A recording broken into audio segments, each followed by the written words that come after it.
Good morning and welcome to Time Attack. We're here at Knockhill for round 7 of our 20th year anniversary celebrations, and this is all being brought to you courtesy of our fantastic sponsors, Lucas Oil. So today we're here at Knockhill and we've not been back here since 2014, would you believe it? But we've actually got some drivers who are returning here to the circuit, and so I just wanted to kind of like recap, because we're at Brands Hatch for the last round, a very eventful round. It took its fair share of victims, so I think we're going to see that reflected in who we see here today and the challenges they've had to overcome. But as I say, 2014, last time we were here, some drivers, we've got all of the local contingent here. They're going to be much more familiar with the circuit. We're going to have a lot of drivers who haven't got a lot of experience with the circuit today. So at the moment, it's dry, but I think we're also going to have some changeable weather conditions. And of course, what a circuit it is. We've got elevation changes, we've got off-camber sections, we've got those big curbs. We're going to look out to see if we see some of the cars on two wheels. We'll keep an eye out for that, and we'll see what happens with the weather. So now the cars are getting ready to line up to go out on track, and so we'll head over to the circuit and the action can begin. So the battle for the perfect lap starts now.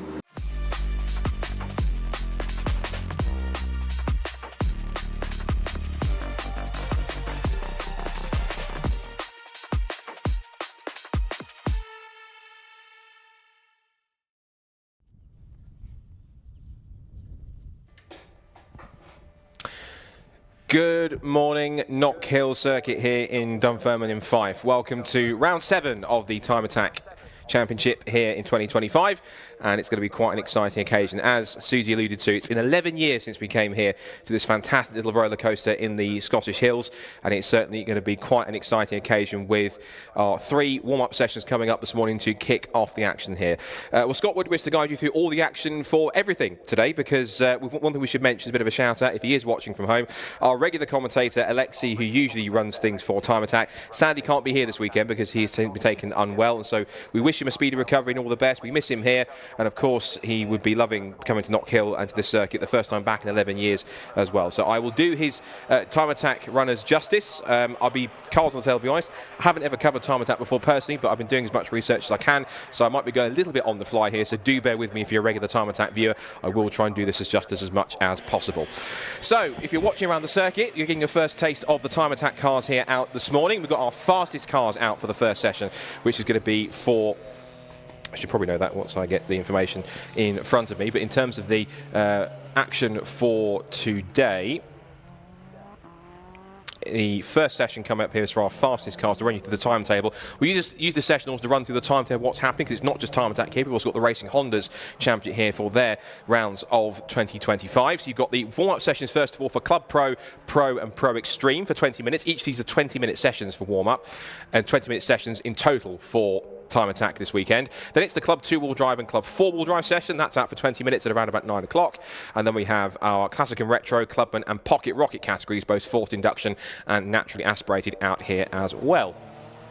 So the warm-up sessions are pretty much just that. They're a chance for the drivers to get their eye in, to go to bed themselves into this fantastic little roller coaster of a Scottish circuit, 1.3 miles in length, and this circuit really is quite something. I was driven around here with some passenger laps. If you the media team were driven around by some passenger laps from a couple of very kind Racing Hondas drivers, which we'll get onto when the Racing Honda section comes up with their practice session after our warm-up sessions this morning.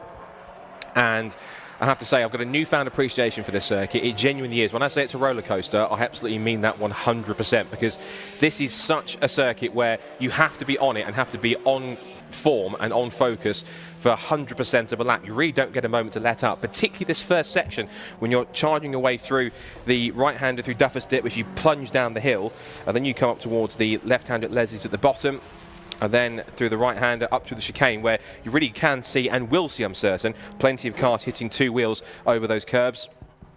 So you come out of Duffer's Dip and Leslie's into the right-hander at McIntyre's, short little straight towards the Butchers as you flick right, then through the Black Circle chicane, over the top and down through up the Brabhams straight up towards the Jim Clark right-hander, and then onto Hislots, which is the long left-hander that curves its way back towards the tightest corner on the circuit, Taylor's Hairpin. And that's certainly going to be where possibly all the time could be won or lost, because if you can get your braking right there and a good exit where it climbs just on the apex, you get a steep climb up there to make it happen. You can put your foot down and get some good power in, and we'll be able to see exactly how these cars perform. So we'll get the betting in terms of classes and how these cars will stack up. As I say, if I'm very much learning on the fly in terms of time attack, so do bear with me if I'm working through different class structures or how everything works with this championship. Being the regular for racing Hondas means that a lot of focus has been on racing Hondas rather than time attack purposely. But one thing I have got for this championship is a real appreciation for some of the cars that do turn out in this championship, and you've got the fastest examples here this morning with your Club Pro, Pro and Pro Extreme cars. There's only one Pro Extreme car in the field, and that's Simon Norris in his Mitsubishi Evo 9. So you can pretty much guarantee that car is going to be at the top of the timesheets all day, being the sole Pro Extreme car, the Norris Designs entered machine. In terms of the entry list for the Pro category, I'd expect one of the favourites is certainly going to be the incredible number 33, which is the Luke Sedzukovsky Tegaba Racing entered 1997 Honda NSX, or Tsuki as it's known. It is here this weekend. I'm certain it's going to be hunting a couple of lap records or so. Watching on screen here, Andrew Gallagher in the AG Motorsport Mitsubishi Evo. 2006, the 2005 that generation.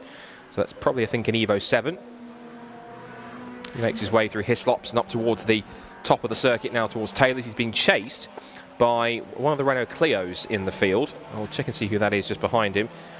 I think it's possibly the number 144, which is Donny McLeod in his Renault Motive 2000 Renault Clio in Club Pro. And now we're looking at the number 79, which is Eric Holmes in his ENS Motorsport Mitsubishi Evo 6 RS. Now, the Evo 6s did come in different forms. There was the GSR, but also the RS, which was more of a stripped-out rally-ready kind of base car to use. And that car is looking pretty rapid in the mix as well, as Eric Holmes works his way through. You're now looking on screen, if you're watching, and down at Taylor's hairpin, you're watching Simon Norris's very extreme, I think taking literal extreme for Simon Norris's car. One car that was smoking there towards the rear and pulling in, it looked like it was the Vauxhall Astra, which was, I think, Martin Henry, the MHM race number 63, that had a problem there. Looks like it was coasting in with an issue. It's a smoky rear end. Hopefully not too much of an issue. As we said, the warm-up times don't really give us too much in terms of true time. Some cars will be out there just to kind of just get themselves bedded in a little bit. So Simon Norris currently fastest on a 51.006, and he's actually been beaten by 50.5 for Colin Dorward. So Colin Dorward in the number 151 Track Formula Evo, which is a very unique build of machine on track, 1997. And that car certainly making the most of its uniqueness to be able to get itself up there and put in a quick time. Whatever Simon just put in a couple of laps just to bed itself in. I just also saw as well the other Renault Clio that's in Club Pro, which is the 430 of Ilya Krylov, this extreme looking Renault Clio, which is from 2003. It's an RWF Clio S RS 2003 with a fantastic sort of Pikes Peak-esque looking rear end with that huge kind of rear wing end and the end plates on the end of them. That's pretty extreme.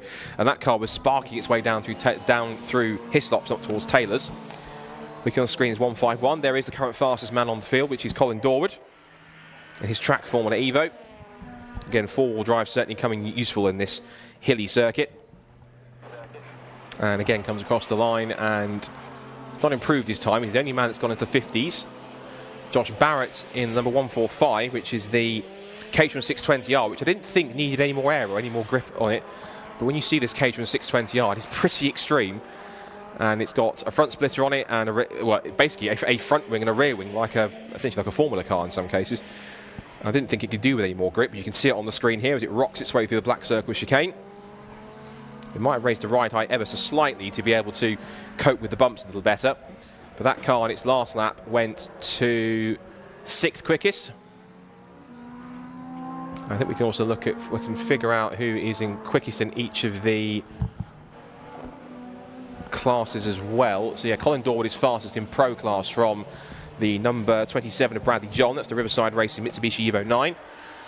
Third in class Pro is going to be Josh Barrett, as you met. No, Andrew Gallagher, in fact, actually is him, but he's a single round entry, so he won't score points. Single round entry, if you're watching on the timing screens on Smart Timing, you will see that there is an SRE next to some drivers. That means single round entry, and that simply means that they can run and they can be qualified for trophies, but they won't score any points towards the championship. And the big points really get scored from the super attack at the end of the day, but you also score points as well in two attack sessions, attack 1 and attack 2. And we'll explain those as we get to those sessions later on.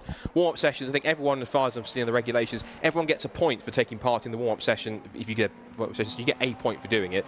But they started bringing in this year a slightly different point structure for the session. So I think it encourages more drivers to go out to find more time, to find more incentive for them to go and score more points.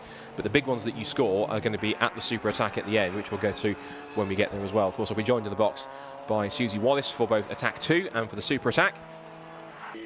Who's got a lot more knowledge on that side of things. Now, here is a car which I think many have been looking forward to see as well. You're watching it on screen. It's heading its way out of the right-hander of Matt McIntyre's and through Butcher's. And it is the Honda NSX, affectionately named Suki.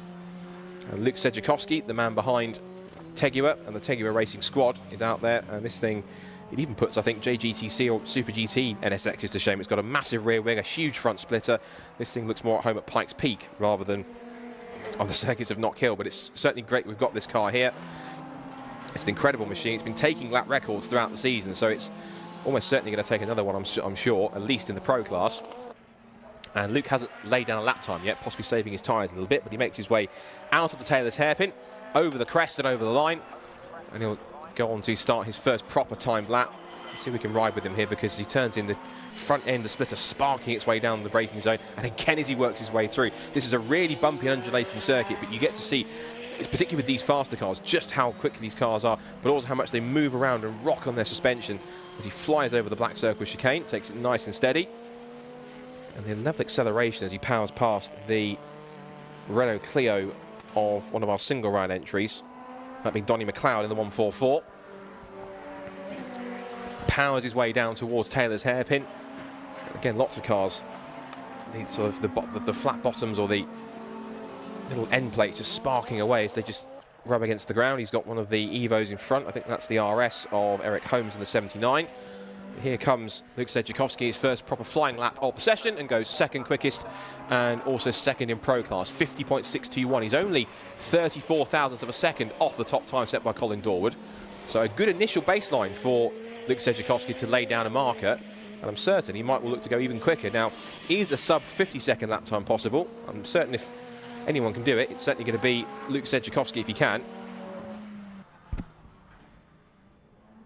Oh, works his way through Jim Clark, the Jim Clark curve, bouncing his way over the curve, but again, full throttle all the way through Hislops and back down to the braking zone. Again, the car chattering in the braking zone as it turns its way through to that big step right on the apex as you climb up through Taylor's hairpin. Now you start to climb back up the hill again. Plenty of horsepower in the NSX. And let's see if we can go any quicker on this one.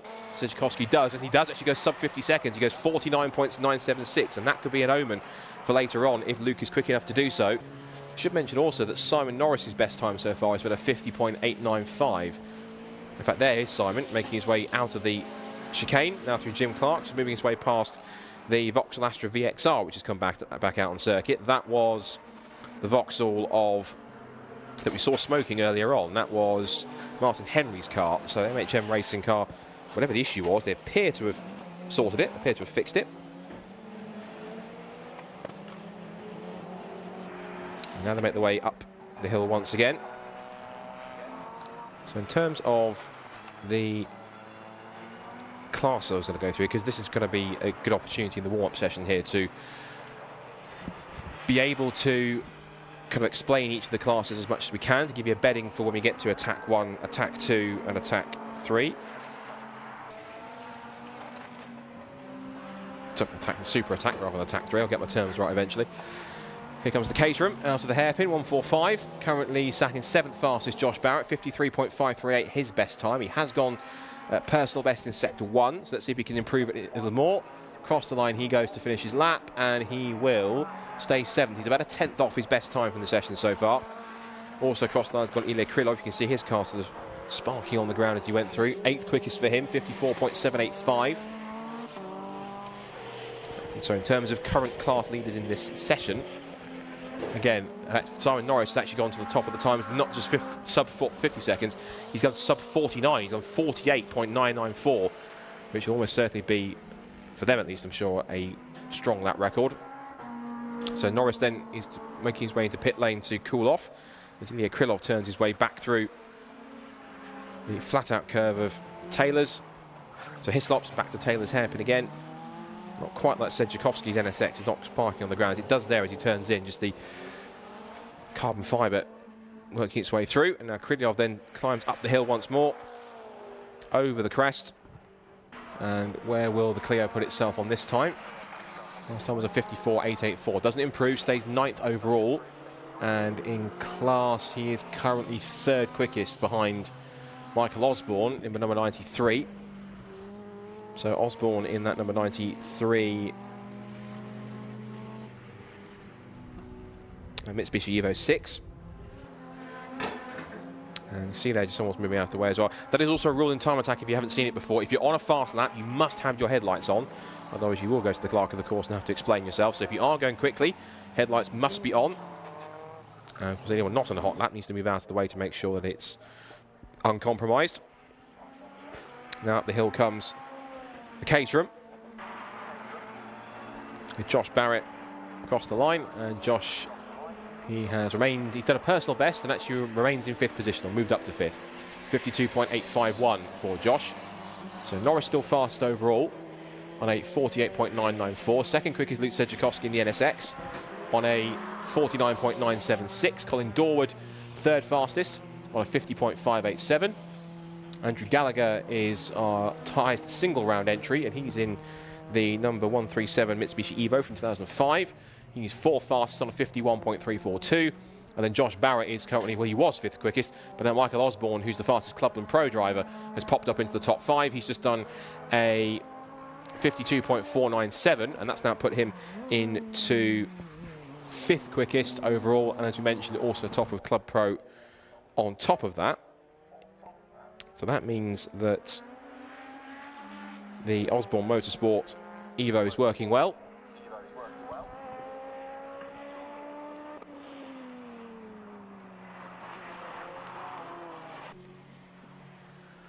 So watching the Martin Henry Vauxhall Astra.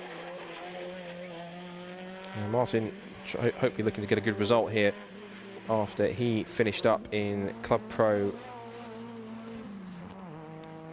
I wasn't actually at Brands Hatch last time. Last time it was a win for Michael Osborne in the Super Attack, where all the big points are scored from Ilya Krylov and then Eric Holmes and his Evo 6 RS. That's down towards Taylor's hairpin comes Martin Henry. He's on a fly now at the moment. Currently 10th overall. Best time of 55.394. He'll climb his way out of Taylor's hairpin and back up the straight. He's got another of the... got the 93 Evo in front of him to contend with, but he's moving out of the way. Headlights ablaze, and Henry's time is an improvement, 54.921, but he stays 10th. So no change for him there. Andrew Gallagher in the 137 is looking strong as well. Currently 3rd in Pro class behind Sedjakovsky and Dorward, as Henry again works his way through out of the chicane. And on another fast lap, let's see if he's actually improving on this lap. He's done a personal best in Sector 1. And see if he can do the same in Sector... His last lap was a personal best in Sector 2. I'll rephrase. He did a personal best in Sector 3 at the end of the lap he just completed. He's now done personal best in Sectors 1 and 2. So Henry now comes out of the hairpin again once more. Shoots towards the line. He's got 54.921 to beat. And let's see if he can improve on that as he comes across and sets a 54.685. He moves up to 9th ahead of Krylyov. And that puts him still in 6th in the Pro class. But he's moved up a spot overall ahead of the Club and Pro 3rd place man of Krylyov in the Renault Clio. Flame spitting from the side of the exhaust as he works his way again back through the black circle chicane. How's his first sector looking? It's okay. Not a personal best, but he hasn't gone faster than he has done before so at this point in time. Uses all the road on the exit, all the curb, and back through Hislops. And he might be moving to the... No, he's still got a fast... I thought for a second he was starting to back off and move to the inside to get out of the way of a faster car, but he is now pushing on to try and go even quicker. His second sector hasn't really matched on that side. Sedjakovsky's done a fastest final sector, so he's been winding up for another quick lap. As to, I think, as Darren Spooner in car number 13. And Spooner is in the 1993 Peugeot 205. So he's currently at the moment in 11th fastest, and in Clubman Pro he currently sits in 4th. He's got to find a few more seconds. He's got to find nearly 3 seconds to try and get even close to Ilya Krylov. As the Caterham again makes its way down towards the hairpin. Josh Barrett trying to improve his time at the moment, 6th quickest.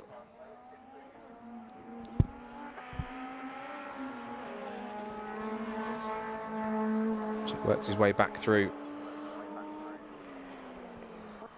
and onto the start of another lap. So we'll go through just some info on some of the car class we've got here. So these particular class we have here is you have Club Pro, either the Club Pro, which is essentially for modified cars running on quite fast tyres for dry conditions and racing wets when it rains. Or you're allowed sequential gearboxes. You're also allowed additional aero mods, like you can see with this Caterham 620R, that are allowed over the other club classes on that side. You then have Pro 2-wheel drive and 4-wheel drive, and that's for highly modified competition cars running on racing slicks and wet, and they do split it up into 2-wheel drive and 4-wheel drive categories on top of that. And then you have the Pro Extreme, which is for the class where pretty much anything goes. It's as fast and as crazy and as horsepower filled as you want. And you get space frames, you can have modified chassis, you can also have, it's got sections for 2- and 4-wheel drive cars as well. Only one car to really worry about in that session, which is Simon Norris. He's obviously 4-wheel drive, being he's in a Mitsubishi Evo 9. But that will be arguably the fastest car on track, which it has been so far. And just coming to the end of the warm-up session now, 20 seconds left on the clock. And this will give us at least an initial indicator of what to expect for the rest of the day by the look of it. So we've got the timer ticking down to 0 very shortly. As Martin Henry backs off, he knows the session's pretty much done. He won't get another lap in if he has compromised himself on the first couple of corners. But the timer ticks down to 0, and the session is over. Checkered flag is out. So that is warm-up complete for our Club Pro and Pro Extreme drivers, and we'll give you a quick rundown of where they finished on that section. So Simon Norris was quickest in the Pro Extreme class, 48.994. The only driver to go sub 49, never mind sub 50 seconds. So good effort from him to go quickest, and as you'd expect, being the most extreme car in the field, it is the fastest car in there too. Top pro time in warm-up goes to Luke Sedjakovsky in Suzuki, the 1997 NSX, number 33 machine for Tegucigalpa Racing, 49.976 for that one. Colin Dorward was 3rd quickest, 2nd in pro class in the Evo. He gets himself a 49.988. And that's then followed by Andrew Gallagher, who's 3rd in pro class, our single round entry on car number 137. That being the Mitsubishi Evo from 2005, and he set a 51.342. 5th for Michael Osborne, number 93. And that is the fastest time in Club and Pro for Michael, so he gets the quickest time on that section. So the Mitsubishi Evo 6 quickest with a 52.497. Then we have Josh Barrett in 6th quickest as well on a 52.851. Josh Barrett in the Caterham. 7th quickest goes to Bradley John, number 27, which is another one of the Evos in the field. He did a 53.138. That puts him 5th in the pro class. 8th goes to Eric Holmes, number 79, and that will be another of the Evos, I think, into Eric Holmes 79. Yes, the Evo 6 RS for ENS Motorsport. That's then followed by Martin Henry in the Vauxhall Astra VXR, number 63, 54.425. Ilya Krylov and his Renault Clio was 10th quickest on a 54.785. 11th was number 13, Darren Spooner, who is in the Peugeot 205 from 1993, 57.570. And then two more of our single round entries, Donny McLeod and his Renault Clio, 12th fastest on number 144, 57.596. And then Russ Paisley didn't really get any proper laps. He got 5 laps in the session, only managed a 1 minute 7.354 in the number 14, which was the Mitsubishi Lancer Evo 6 from 1998. It's only a handful of laps for him at the bottom of the times. So now we go straight into our next warm-up session, which is for Club 2-wheel drive and Club 4-wheel drive. We're going to quickly step away for 2 minutes to take a quick ad break if you're watching on the stream. If you're listening around the circuit, we're going to put some music back on for you in this little ad break. Once we are ready to go, we will get our Club 2-wheel drive and 4-wheel drive warm-up session going on in a couple of minutes' time. If you're watching on the stream, we'll be back in a couple of moments on the side of these adverts. So stay tuned for more time and action coming up this morning as warm-up continues here at Knockhill.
Welcome back to Knockhill, where we've now got our second warm-up session back underway here for Time Attack, and it's now for our Club 2-wheel drive and Club 4-wheel drive machines to get out there and explore the 1.3 miles of Knockhill. And as you can see, plenty more strong machinery out in force here as we get set for 20 minutes to bed themselves in. In terms of how the classes work for these two championships, it's quite straightforward. It's Time Attack's most popular category because you've got quite a few entries in both here. And it's for production cars tuned and modified up to a controlled level. And of course, they're split into two classes to kind of make it more competitive. Depending if you're two-wheel drive, and that can be both front or rear-wheel drive. And of course, four-wheel drive cars will be in the mix as well. In terms of the championship coming to the weekend for both of these champions ones, it's pretty much in some cases a foregone conclusion in Club 4-wheel drive. Alexander Volkov has been the dominant force throughout the year. He's on 219 points coming into the weekend, and he's a full 114 ahead of the next car, which is Dean Taylor in his Mitsubishi Evo 7. And then it is Andy Grady who is third in the Evo 9, and he's with 95 points. He's 10 points back, so that could potentially change if fortunes work out this weekend. There is a second Nissan GTR that's in the entry list this weekend. So Alexander Volkov has got another GTR to play with in Club 4-wheel drive here, and that comes in the form of Kestutis Dobrovolskis. I've got that one, I think, just about before I stumbled. For the Dream L Team Racing, his 2011 examples, it's 2 years younger than the Alexander Volkov car in 186. As he turns as we watch the session to go through. You're watching on screen, if you're watching on the stream, the number 420 Midnight Motorsport Vauxhall Astra from 2006 of Luke Capehorn. Third in the points coming this weekend in Club 2-wheel drive. The leader is David Dyson in the Porsche Cayman GT4 RS. But as far as I can see, David is not here this weekend, so no David Dyson. But we do have Johnny Fletcher, who's in the number 64 Dorenza JDF Racing 2003 Vauxhall Astra. He's quite a stalwart of the championship. So much so that he's actually celebrating his 100th Time Attack event this weekend. He got a bit of a round of applause from the drivers in the drivers briefing this morning for that. And one of the longest standing drivers in Time Attack, certainly enjoying himself and as competitive as ever on 136 points. So this weekend's a good chance for him to close the gap on David Dyson in the standings. Rest of the Citroen Saxo, Andrew Kime on 109 points. Mike Butler fifth in the BMW M3 on 77. And it's Stuart Summers on 60 with the Mini Cooper. Neil Wren in his BMW 335i on 58. Nicholas Good, 52 in the Honda FK8. Neil Robson in the BMW 135i, 47 points. And then we have Philip Nadenov in the 40 Cosworth on 26 points. And Richard Smith on 18 points in the Honda Civic Type R. So just maybe some info on a couple of the drivers who are mixing in this one. We're seeing David Lawrence. That car's been doing a little bit of club racing throughout the year as well. I think he did some running in the Pro Sport Sprint Series under the BRCC roster earlier in the season. I think took a couple of class wins as well on top of that. So it's quite a well-sorted car, the number 56 Seat or Cupra.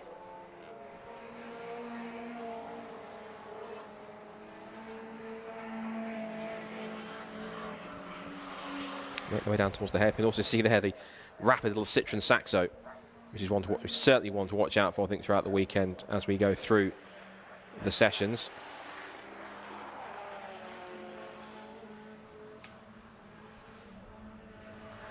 And looking here at our other Nissan GTR that's here this weekend, the 177. I believe it's a single round entry. I'm pretty certain it will be. So Kestutis Dobrovolsky. See how his car stacked up. There's also the regular GTR that we see that Alexander Volkov hasn't set a proper lap time in the mix yet. Has done 4 or 5 laps. They were actually mentioned in the driver's briefing this morning to just not go for fast laps immediately, because particularly when it's quite cold up here at this time of the year in Knockhill, but also on top of that, this is a new circuit for pretty much a lot of drivers here that haven't really competed or raced here before. So the key thing is to make sure that you can get a few laps in to, importantly, warm the tyres up, but also on top of that, just get your eye in, because depending on how many drivers tested here yesterday, the key thing to watch out for is just how quickly some of these drivers get up to speed with this circuit. So Andrew Kime coming over the timing line now in the number 179. No, sorry, this is Stu Summers, in fact. Stu Summers in the 179 Citroen Saxo entered this weekend. Came into the weekend 6th in points. Although it says he usually runs in the Mini Mini Cooper, I think. I've got to work on that for a second. But Stu Summers turning his way down and around over the crest. First initial laps that have been coming in, David Lawrence is fastest. He's a single round entry, so he won't score points. So he's fastest on a 55.819, 56.988 for Luke Capehorn, and that gets immediately blitzed by the 55.683 set by Alexander Volkov in the Nissan GTR. So fastest all round for him. And then just behind them, Neil Robson in car 218. As you watch Alexander Volkov, now quickest in the session, just heading his way out of the black circle chicane and now through the right-hander at Jim Clark curb. He's chasing David Lawrence now, so the fastest two cars in the session at the moment, now on track together. Of course, there is no racing in Time Attack, but certainly these two will enjoy the track space together, and I think David Lawrence is on a fast lap, but so too is Volkov, and of course both of them have got headlights ablaze, so I guess in many ways David Lawrence isn't really obliged to move out of the way here. He's trying to go as quick as he can, and they're both as quick as each other, given the fact they're at a tenth and a half between them. The GTR does have a little more punch in the straight line, as is now demonstrated with Volkov charging up the hill, and not only that, he puts the 53.844, so that is by far the fastest time of the session. He is clearing away quickest in Club 4-wheel drive, and David Lawrence is fastest in Club 2-wheel drive in that Seat Leon. Luke Capehorn second fastest in Club 2-wheel drive, from Neil Robson in third. And it's Johnny Fletcher, Stu Summers, who's popped in and taken a better time. And then it's Andy Grady, Dean Taylor, and our other GTR in the field, the 177 of Kestusis Dobrowolski. And Volkov heads his way down towards the hairpin once again, see if he can try and improve. He has done a personal, if the fastest speed in the second sector of the session, 126 miles an hour, I think, is that correct? Up the hill comes Volkov again. And does he improve on this lap? The answer is no, 54.529, so he's about 7/10 off his current lap at the moment. But you see the way the car rocks over its suspension as he goes up and down through Duffer's Dip, through Leslie's and into McIntyre's.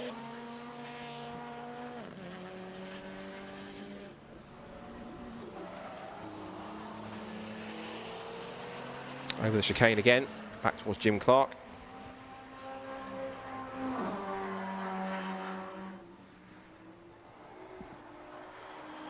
And Volkov, as you mentioned, has got quite an almost unassailable lead in the championship.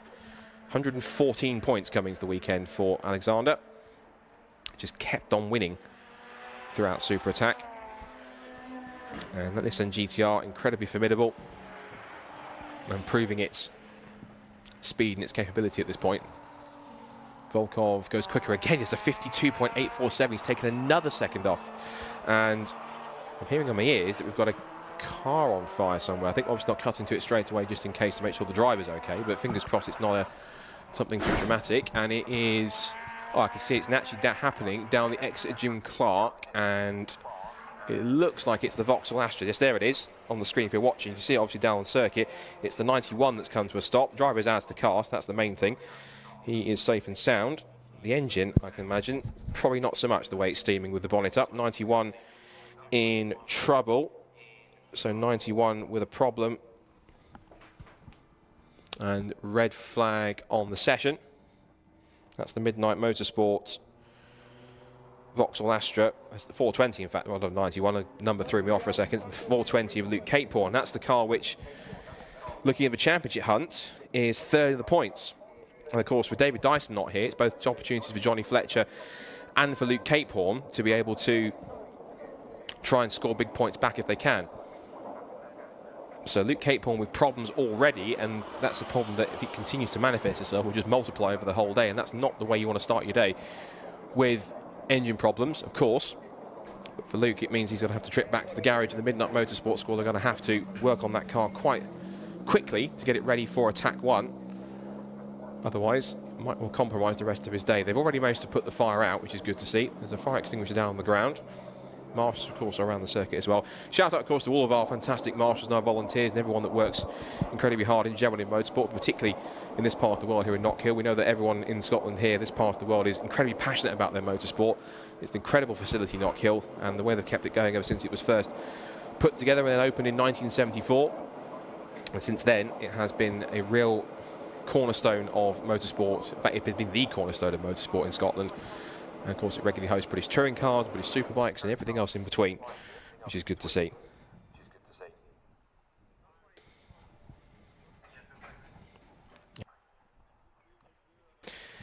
So with the red flag out and with Luke Capehoorn's car needing to be recovered, the recovery vehicle is already out there to go and pick it up. We're going to take this moment just to stick some music back on around the circuit, but also as well to allow them to clear it up and wait for our session to get back underway. It was red flagged with 8.5 minutes to go in the warm-up here, with Alexander Volkov fastest in the Nissan GTR on a 52.847. Top of Club 4-wheel drive and top of Club 2-wheel drive is David Lawrence in the Seat. He is fastest in that class, second overall on a 55.819. If you're watching on stream, we're going to step away for just for a few minutes with some adverts whilst we clear this one up and get the session back underway. If you're around the circuit, here's some more music to keep you going here at Knockhill whilst we get the session back underway shortly for Club 2-wheel drive and 4-wheel drive warm-up here for Time Attack at Knockhill. Stay tuned.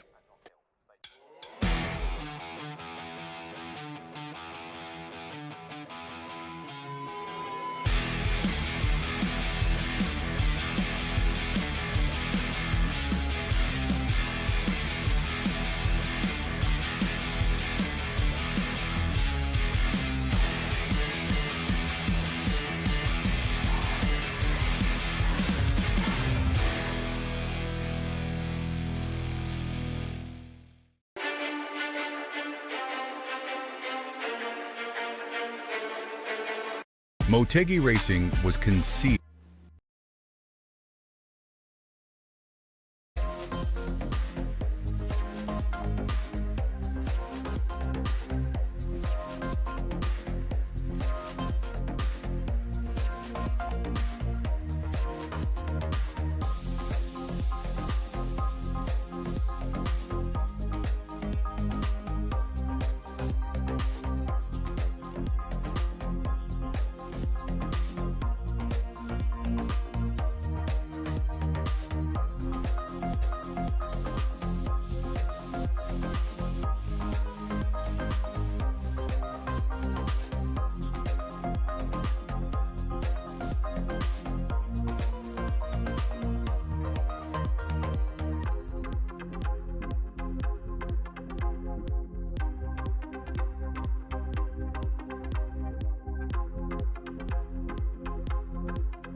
So back at Knockhill, if you're watching on the live stream and also around the circuit as well, we're under a red flag for those who are just joining us on the stream because we've had a engine issue for Luke Capehoorn in the Vauxhall Astra. So that car has pulled up just on the exit of Jim Clark corner. And that means it's been recovered. Now there's also a little bit of quick dry going down there just on the exit of the corner too. So might be a little bit of fluid down to try and clear up. So whilst that's going on, we can at least give you a bit of a insight into one or two of the drivers that are competing in this class in two-wheel drive and four-wheel drive on top of that for that matter.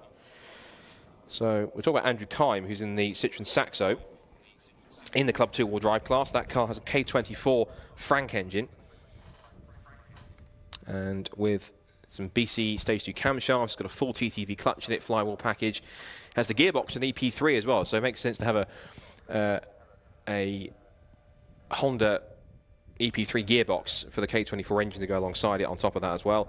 Also runs custom ratios and a gripper diff with an ECU master block and master black with a full custom loom from Racing Circuits as well. And Andrew, that car is the only naturally aspirated car in two-wheel drive. It has full Saps engineering suspension on top of it as well.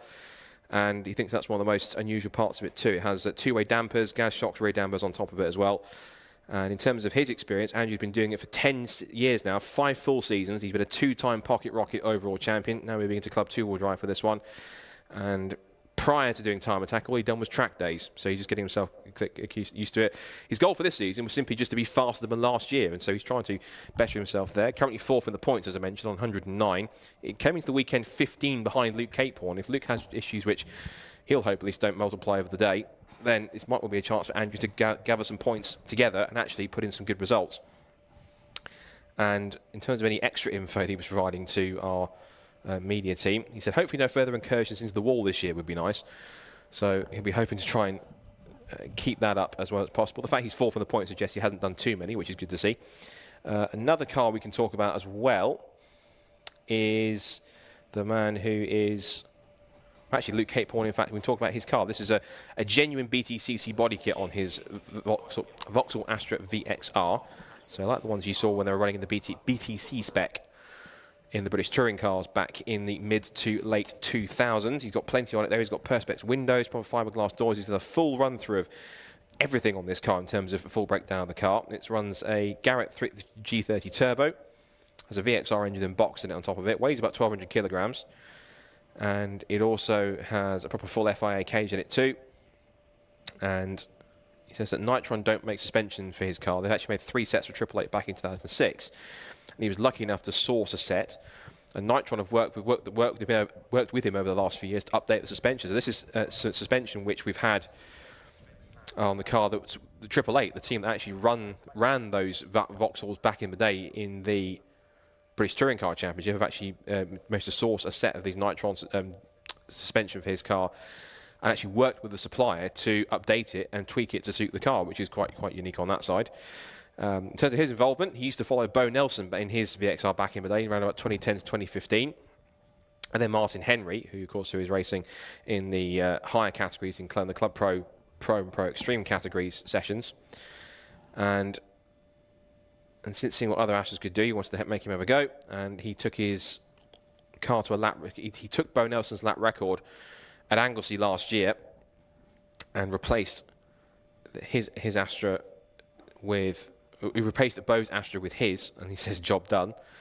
Again, there's a few drivers here who don't have experience of doing anything other than just track days. And one thing that was fascinating to find is that outside of the Club Pro, Pro and Pro Extreme categories, an interesting fact for anyone that might want to get into some kind of circuit driving competitively or racing, you don't actually, for most of the categories, apart from the pro ones where you do need a racing license, you have to go and complete an arts test.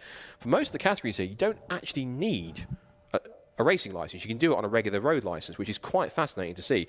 So if you look at Time Attack, whether you're watching on the live stream or watching around the circuit here at Knockhill, if you are watching here at around about, what's the time now, 9:15 in the morning, first of all, you're all mad, but at the same time, thank you for being here, because it's incredible to have so many people here who are watching and enjoying Time Attack around the circuit, at least at this early part of the morning. Those who've been hard enough to make it around the circuit at this morning, thank you for being here.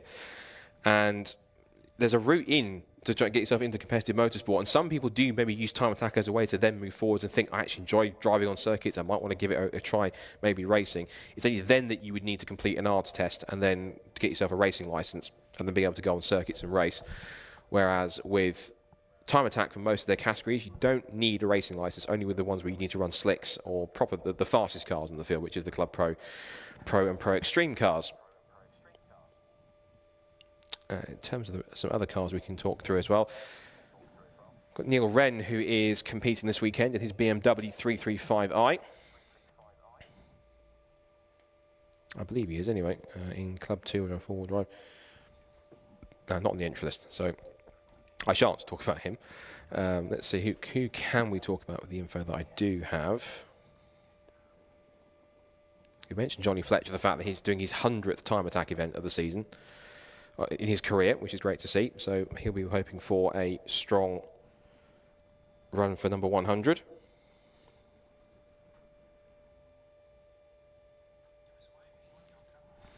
And I think if you can or can't see me, but I'm... there you go. You can see me waving in the commentary box there. So that's my position for this weekend mostly.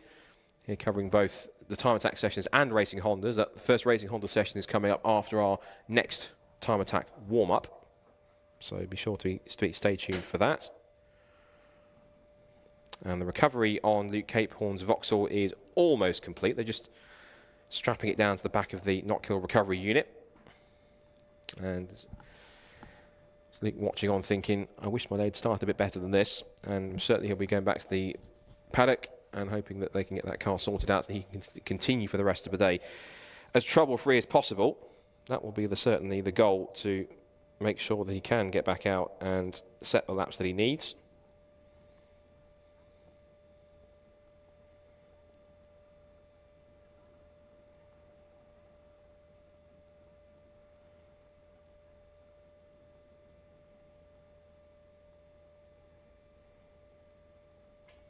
So, waiting for the session to complete, the recovery to complete, and then we'll be able to get the last 5 minutes of the session. I think they've reduced the session back now to just 5 minutes, so they can get the session over and done with and ready to go. Whilst we're doing that, quickly run through exactly where we are with times for the session. So Alexander Volkov, fastest overall and in club four-wheel drive in a Nissan GTR, 52.847. He's clear by quite a margin, nearly 3 seconds out in front from David Lawrence in the Seat Leon Cupra. And he's the fastest club two-wheel drive car, single round entry, so he won't score any points. He'll get a trophy if he finishes on the podium, but he won't score any points towards the championship. It's third overall and second in club four-wheel drive for Andy Grady. Andy Grady in the GR Performance 998 number Evo from 2007. Luke Capehorn is still fourth quickest in the Vauxhall. Of course, that car now going a lot slower than it would normally do on the back of a low loader, sadly. He had set a 56.988 to go fourth fastest in in circuit competition of some kind. Obviously, you typically see them on the rally stages, on rallycross and off-roading competitions, but when it comes to on-track stuff, not many Evos and Subarus really do too much track stuff, whether it's track attack or time attack or anything to do with some kind of circuit racing. Because we've got plenty of Evos that are finding a home here in time attack. 8th fastest for Dean Taylor, 1 minute 1.409. The only driver that hasn't really set a proper time, I don't think, really, is our other Nissan GTR in the field, 177, which is the Kestusis Dobrovolsky GTR from 2011, which I'm certain must be a single round entry as well, because we haven't seen him out so far this season. And his only time he's set, the best time he's set, is a 1:19.584, so I'm not totally convinced that's his full fastest time that he's got underneath him. Of course, the championship has gone through 6 of its 8 rounds. This is round 7 of the season, and it all started way back in May, incredibly. It seems so far away, but the start of the season was way back in Cabell Park in May. Then we went to Donington and Brands Hatch in June. We then went to Steston at the end of July. We were at Bank Holiday Monday on Alton Park on the full international circuit. Then we came back to Brands Hatch last time out for the Go Japan event. We're here at Knockhill, of course, for the first time in 11 years. It's great to be back here for the first time since 2014. And the final round of the championship takes place on the 19th of October, all the way back down in Steston in Norfolk on the 200 circuit. If they haven't been already, we'll be at least provisionally crowning some champions for 2025 for Time Attack. So the green flag is up, and the qualifying session, wrong time. That's Racing Hondas later. Warm-up session continues for Club 2-wheel drive and 4-wheel drive.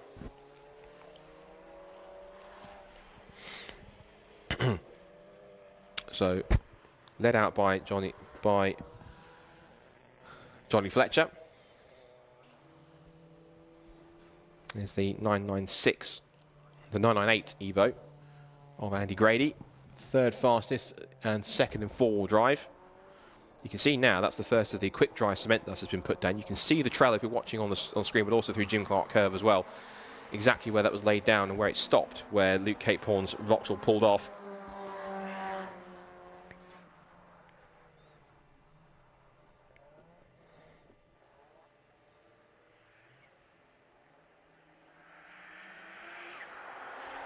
So Johnny Fletcher's winding up for his first proper lap again.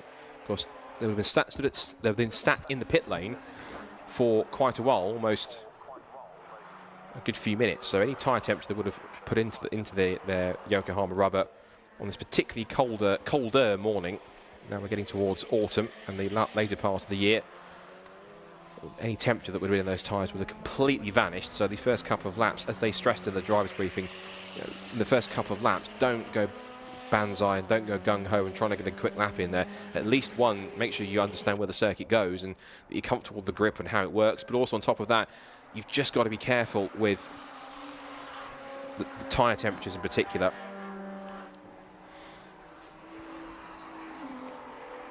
So as they push on,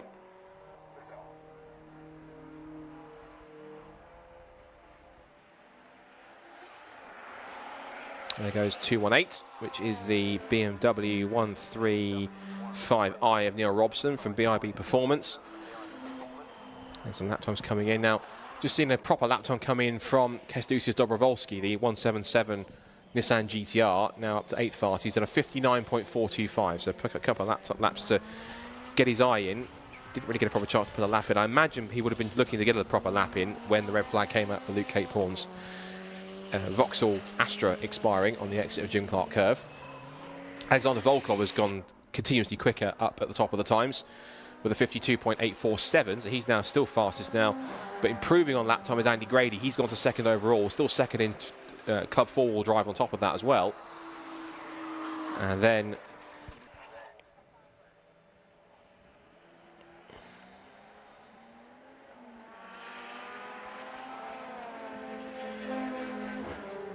we see the rest of the session coming through.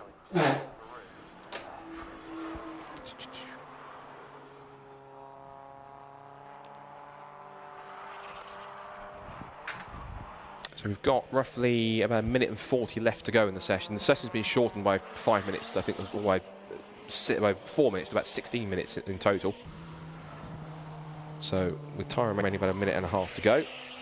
Yeah, about 16.5 minutes. They've reduced the session time so we can keep them on timetable as much as possible.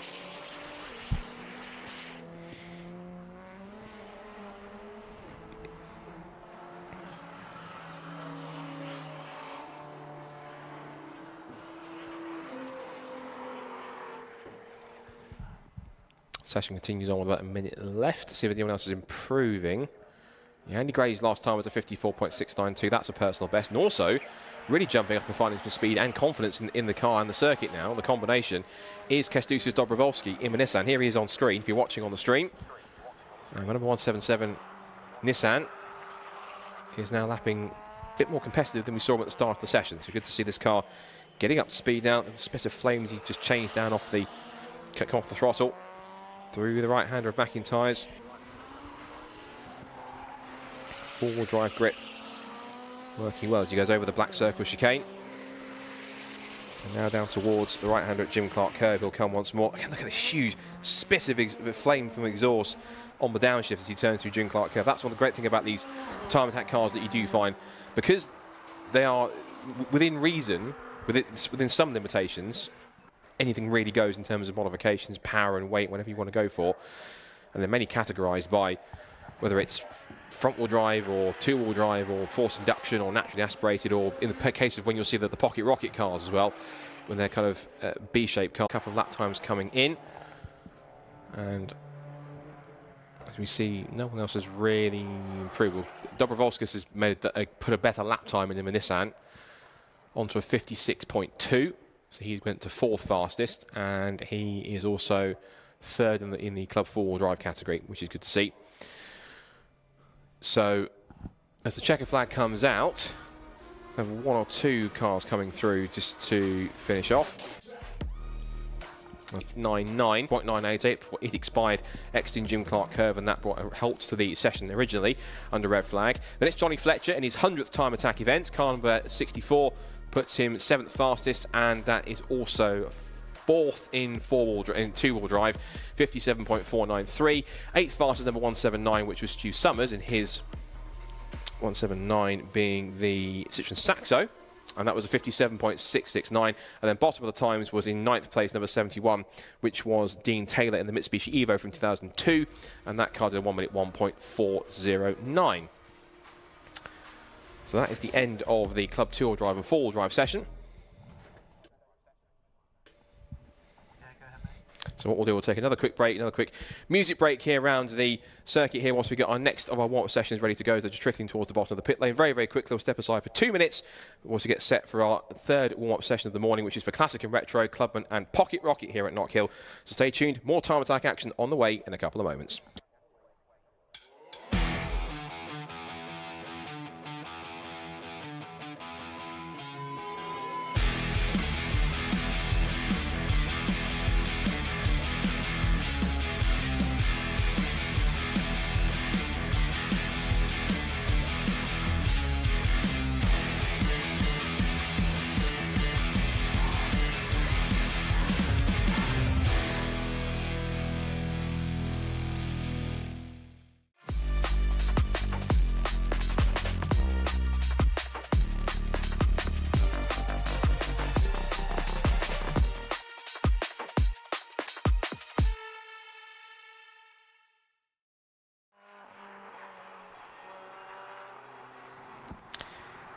So a very quick short break before we get our warm-up session for Classic and Retro, Clubman and Pocket Rocket underway. These are for the, I won't say the least powerful cars, but it's certainly another fascinating variety of machines that you'll find in this, this group of cars that will be out here at Knockhill. This is the final warm-up session before we get into the serious business of scoring points in Attack 1, Attack 2 and Super Attack. Of course, the next session after this directly is our free practice session for the Racing Hondas Championship. So we'll be going through that once we get to that at the end of this 20 minutes. So, in terms of the categories here, we'll quickly run you through what to expect in these classes. So when it comes to Classic and Retro, this is for cars based on models that are 25 or more years older.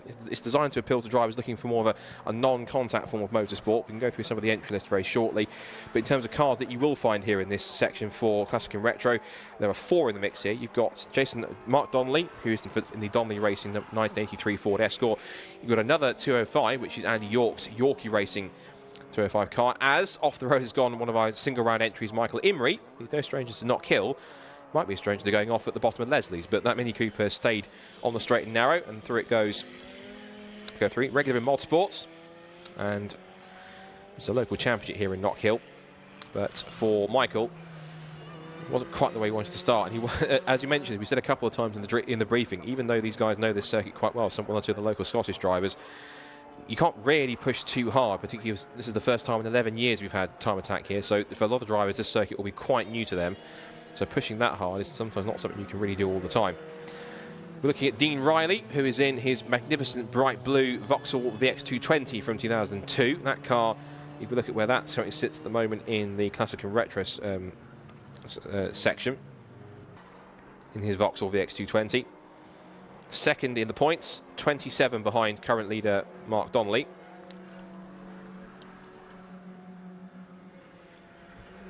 And lots of traffic here, because being a short circuit at 1.3 miles is a very similar dilemma that you would have had last time out at Brands Hatch, being 1.2 miles. This is very slightly longer at 1.3. There's a lot of traffic the drivers have to deal with here, particularly on a short circuit like this. And so finding track space at a premium is always quite tricky. Just seeing here, that's car 286, the Mini Cooper. It does not have headlights ablaze because it's not on a fast lap. These two do, though. Dean Riley, just behind him is the Ford Fiesta. Just trying to work out the number on that Ford Fiesta when it comes through. And that looks like it is... It's Divine on that one. And that will be, I think, number 6, Connor Divine in the 2015 Ford Fiesta. In the Pocket Rocket Forced Induction category. So we've covered the Classic and Retro category. You then go into Clubman. There's also a Clubman Plus category where we had 3 Toyota GR Yaris's out, giving the class a try. But Clubman is an entry-level category for mildly modified production and track day cars, and they split it into Clubman and Clubman Plus depending on potential lap times on that side. You then have also Pocket Rocket, which is for smaller cars and hot hatches of 1600cc with forced induction, or you're allowed up to 2.2 litres if it's naturally aspirated, and tuner modifications are also allowed on the car as well. So you get quite a mix of cars. You usually get quite a few cars like Minis, like Fiestas, like different machines in here too. But this is the great starting point here. If you're just getting into Time Attack and want to find a good grounding level to put yourself in at, it is certainly worth giving this category a go. Connor Devine pushing on. He wants to put a good lap in here. In terms of the championship positions coming into this weekend for each of the categories, we see there the Volkswagen Golf number 69. I think it was anyway. Oh, there was a Volkswagen Golf in there. Yeah, number 60. There we go, which is Clive Hopwell's MMT Performance Golf R from 2023, so one of the newer cars in the field. That car playing in the Clubman class. In terms of the point standings in all four of these categories, we'll start with Pocket Rocket Naturally Aspirated, and Ryan Barker leads the way in the Europa Crash Centre Civic. Now that car had a massive accident back at Alton Park, so the team, which also looks after Lewis Barker, that competes in racing Hondas, which we'll see coming up very shortly after this warm-up session. The team had to really just work hard to get that car back together again, but they managed to get it fixed, got it to Brands Hatch, and even went on to win its class. So Ryan Barker, of course, now ahead of the points. He now leads by 16 points from Mark Roberts in the Clio 172. Stephen Wilkinson third in the points, the 115. And then we have the Honda Civic of, I think we do it, yes, the Honda Civic of Marcin Baszikowski. No, Marcin Baszkiewicz in the MAR SB Racing 2010 Honda Civic. And then fifth in points there you have Mark Blackburn, his Clear 197. As we see number 41 on screen, Dan Buckingham. He's one of our Clubman drivers to watch out for. Second in the points is Dan coming into the weekend, behind the championship leader Annie Thompson in her Midnight Motorsport Lotus Exige 410 from 2020. And Annie has been some pretty impressive performances all the way through.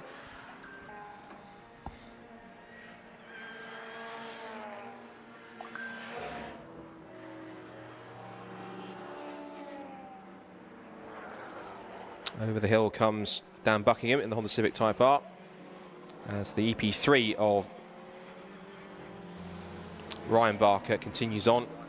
Got a little bit of a Mugen kit on that car. There's a little Mugen front grille.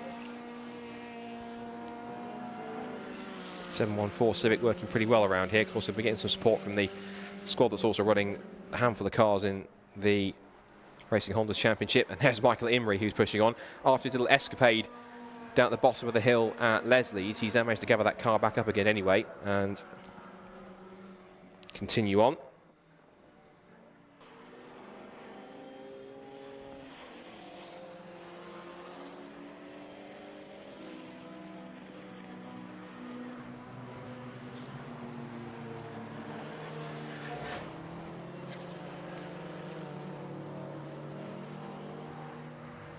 So he heads his way up towards right hand. A few blue flags in place there. We just saw the Vauxhall VX220 work its way through with, in the classic retro, Dean Riley's DRS machine. There's the championship leader, Mark Donnelly, in the 1983 Ford Escort. I think it's come to be the oldest car in the field, Mark Donnelly's Escort. And current times at the moment, he is currently at the moment 8th in class. Fastest of them all is Dean Riley in the VX220. Mark Donnelly is on a personal best in Sector 2, so he comes across the line and stays in 8th. And Michael Imrie, now that he's managed to get himself motoring, has now got himself the 3rd fastest, and is lapping quicker still on this lap to try and improve.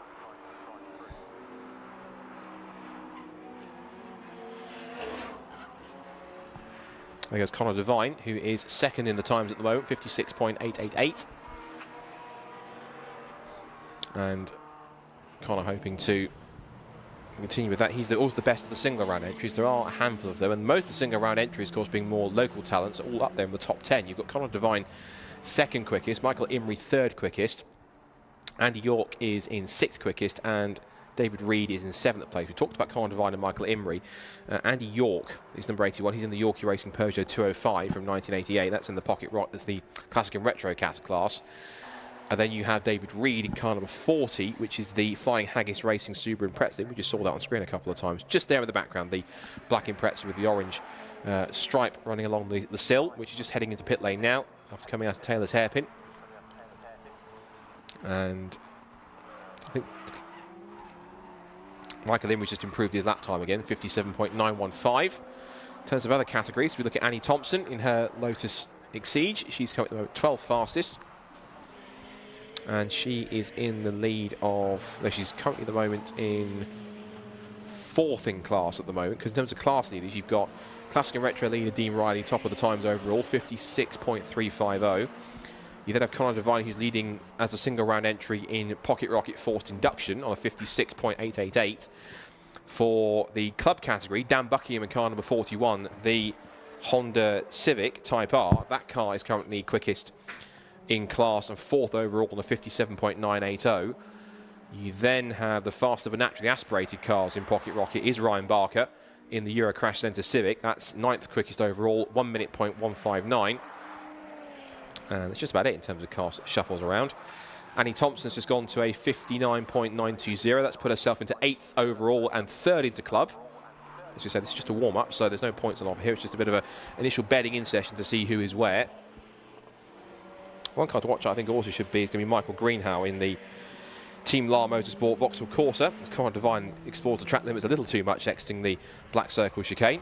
And there's the trail of gravel dust that he's left in his wake.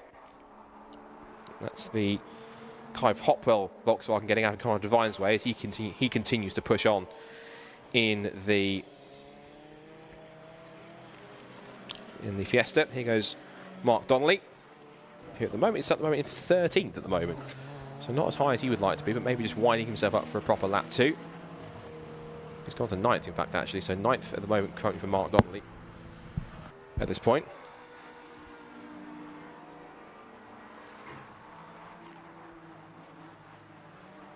A few more shuffles around.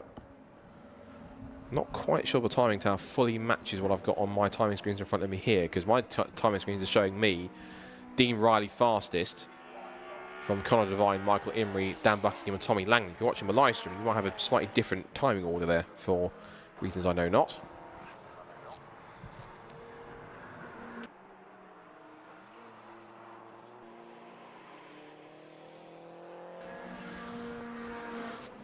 So just under 8 minutes to go in the session.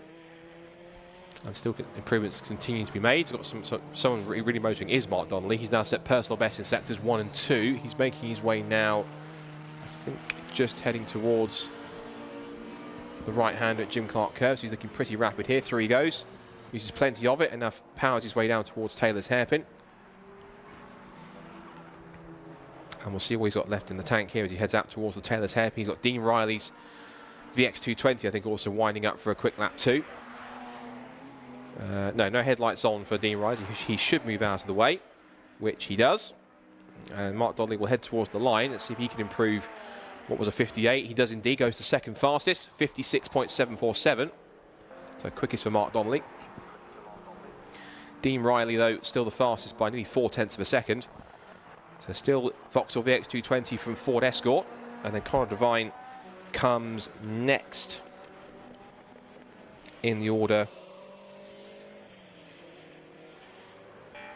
in the Ford Fiesta. 4th still Michael Imrie, Dan Buckingham and Tommy Langley from P6. Then Andy York, 7th fastest. David Reed is 8th in club as well, and also he's 2nd in the club class. Annie Thompson trying to get quicker. She's the last car that's gone sub 1 minute. She's gone 9th fastest on a 59.920. And then Ryan Barker, who leads Pocket Rocket naturally aspirated in the Honda Civic, rounds off the top 10 in car number 714. Up to 6th has got Andy York in the Classic and Retro number 81 Peugeot 205, as we now look at Michael Imrie. Michael, as you said, a regular in mod sports, no stranger to this circuit, one of a few drivers taking advantage of the return of Time Attack this weekend to get their eye in, to enjoy themselves, and just to enjoy the fact they can compete in this championship compete in it competitively. That makes sense. Compete in this championship well, shall we say. And also heading his way down towards the hairpin seas, Michael Emery. We're looking at the Subaru Impreza, which is of David Reed in the Flying Haggis Racing Squad. Another single round entry. Doing well in 8th position at the moment. Single round entry in the moment and second in club. Still Dan Buckingham leading the way with number 41. Honda Civic for BTT Motorsport with YGHP. And now the camera cuts back to Ryan Barker, who is currently still our leader in naturally aspirated. He's only about 4/10 ahead of Martin Baskovic in the number 23 Honda Civic from 2010. Here comes Barker up to the line to complete another lap in the session with 5 to go in this warm-up. Across the line he goes, and he'll continue on for another lap. Now, Annie Thompson is really motoring at the moment. She's at a personal best in Sector 2. And the fastest third sector of anybody, I think, in this session, which is quite incredible. The Lotus Exige working well. Currently on a lap at the moment, she's backed off in Sector 1, so not as quick as you would like to have been in that sector. Now, she was quick in Sector 2, though. So she set the fastest Sector 2 time and speed of anyone in the session, including any of the cars above her in Classic and Retro. Looking at the, on stream here, the number 213, which is the Mark Roberts JPR Racing Clio 172. Mark coming into the weekend in his current standings in Pocket Rocket naturally aspirated second. Of course, he's currently 16 points behind points leader Ryan Barker. And then we've got another of the Honda Civics in the field. That was 23 going through the shot as well. 23 is Martin Baskovic in his MARSB Honda Civic 2010. It's got the full Mugen kit on it as well, at least the rear wing on the back of it, so it's a little more touring car-esque. As now, here comes Mark Roberts out of the hairpin and now back towards the line. Let's see how his lap time's been so far. He's been on the personal best in sectors 1 and 2. Looking to improve on a 1 minute .878. He can go sub 1 minute if he's got the time underneath him. The answer's not quite. He does improve, but not by enough. It's a 1 minute .705, so only a fraction of time shaved off. And now coming to the end of this warm-up session for Classic and Retro, Clubman and the 2 Pocket Rocket categories. Dean Riley looks as though he's got enough underneath him to hold on to this one by, as we said, a margin of about 4/10 of a second.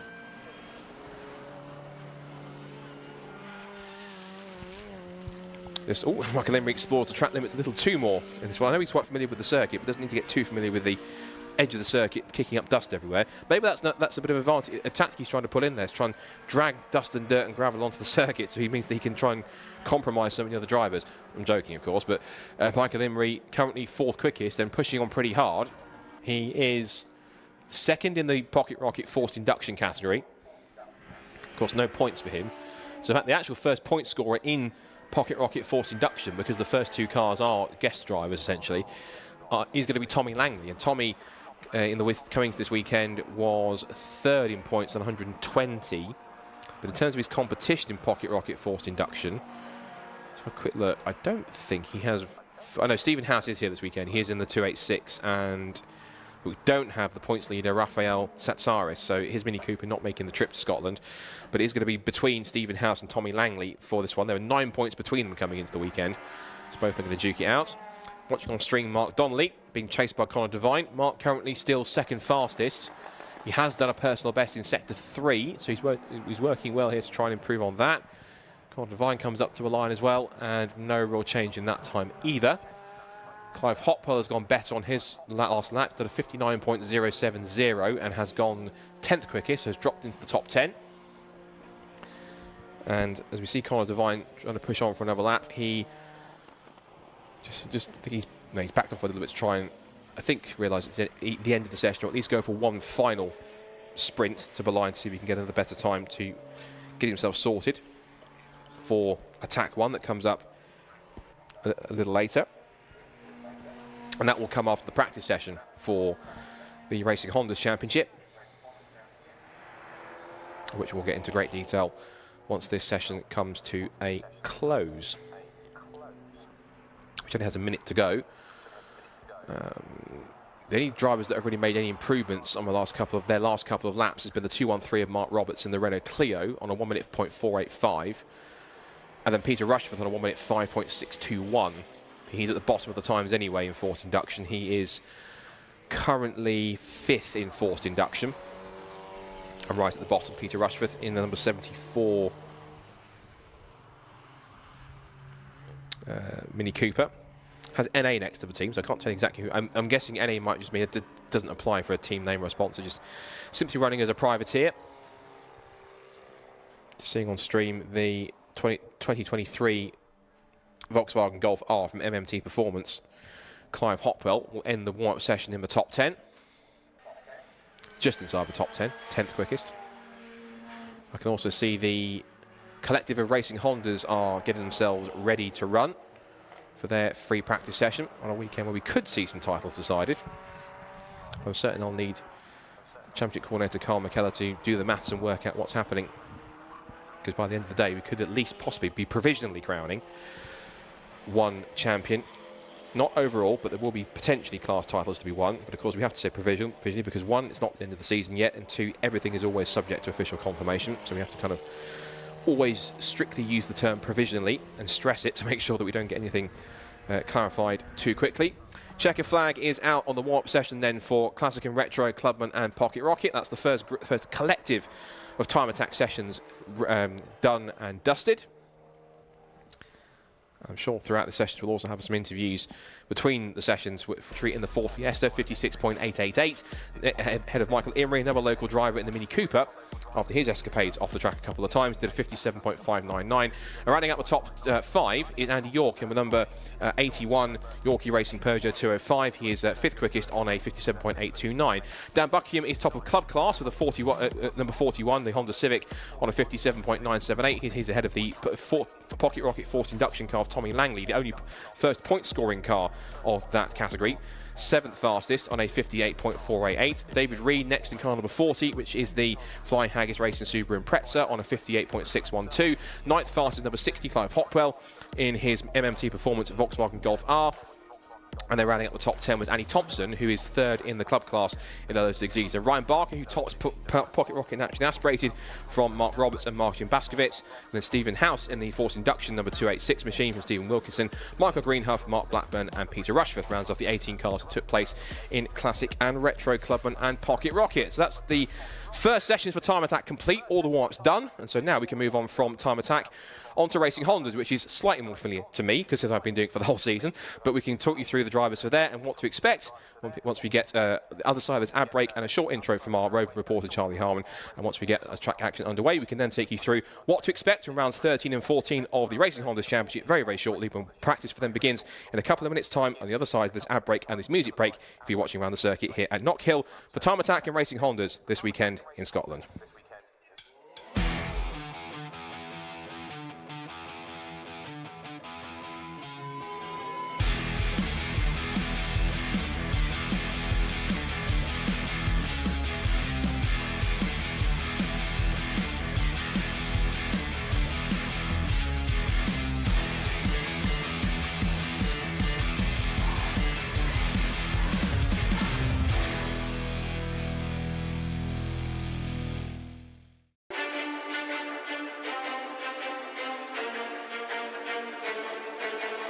Motegi Racing was conceived with one mission in mind: performance.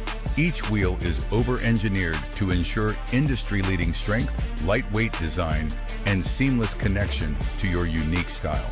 From our storied past in motorsports to our stylistic contributions to the aftermarket culture, one thing remains: Motegi Racing is built for enthusiasts.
So welcome back to Knockhill, and welcome back to action of a different kind after our time attack warm-up sessions. Now we're into free practice for our Racing Hondas Championship ahead of rounds 13 and 14 of the championship here this weekend.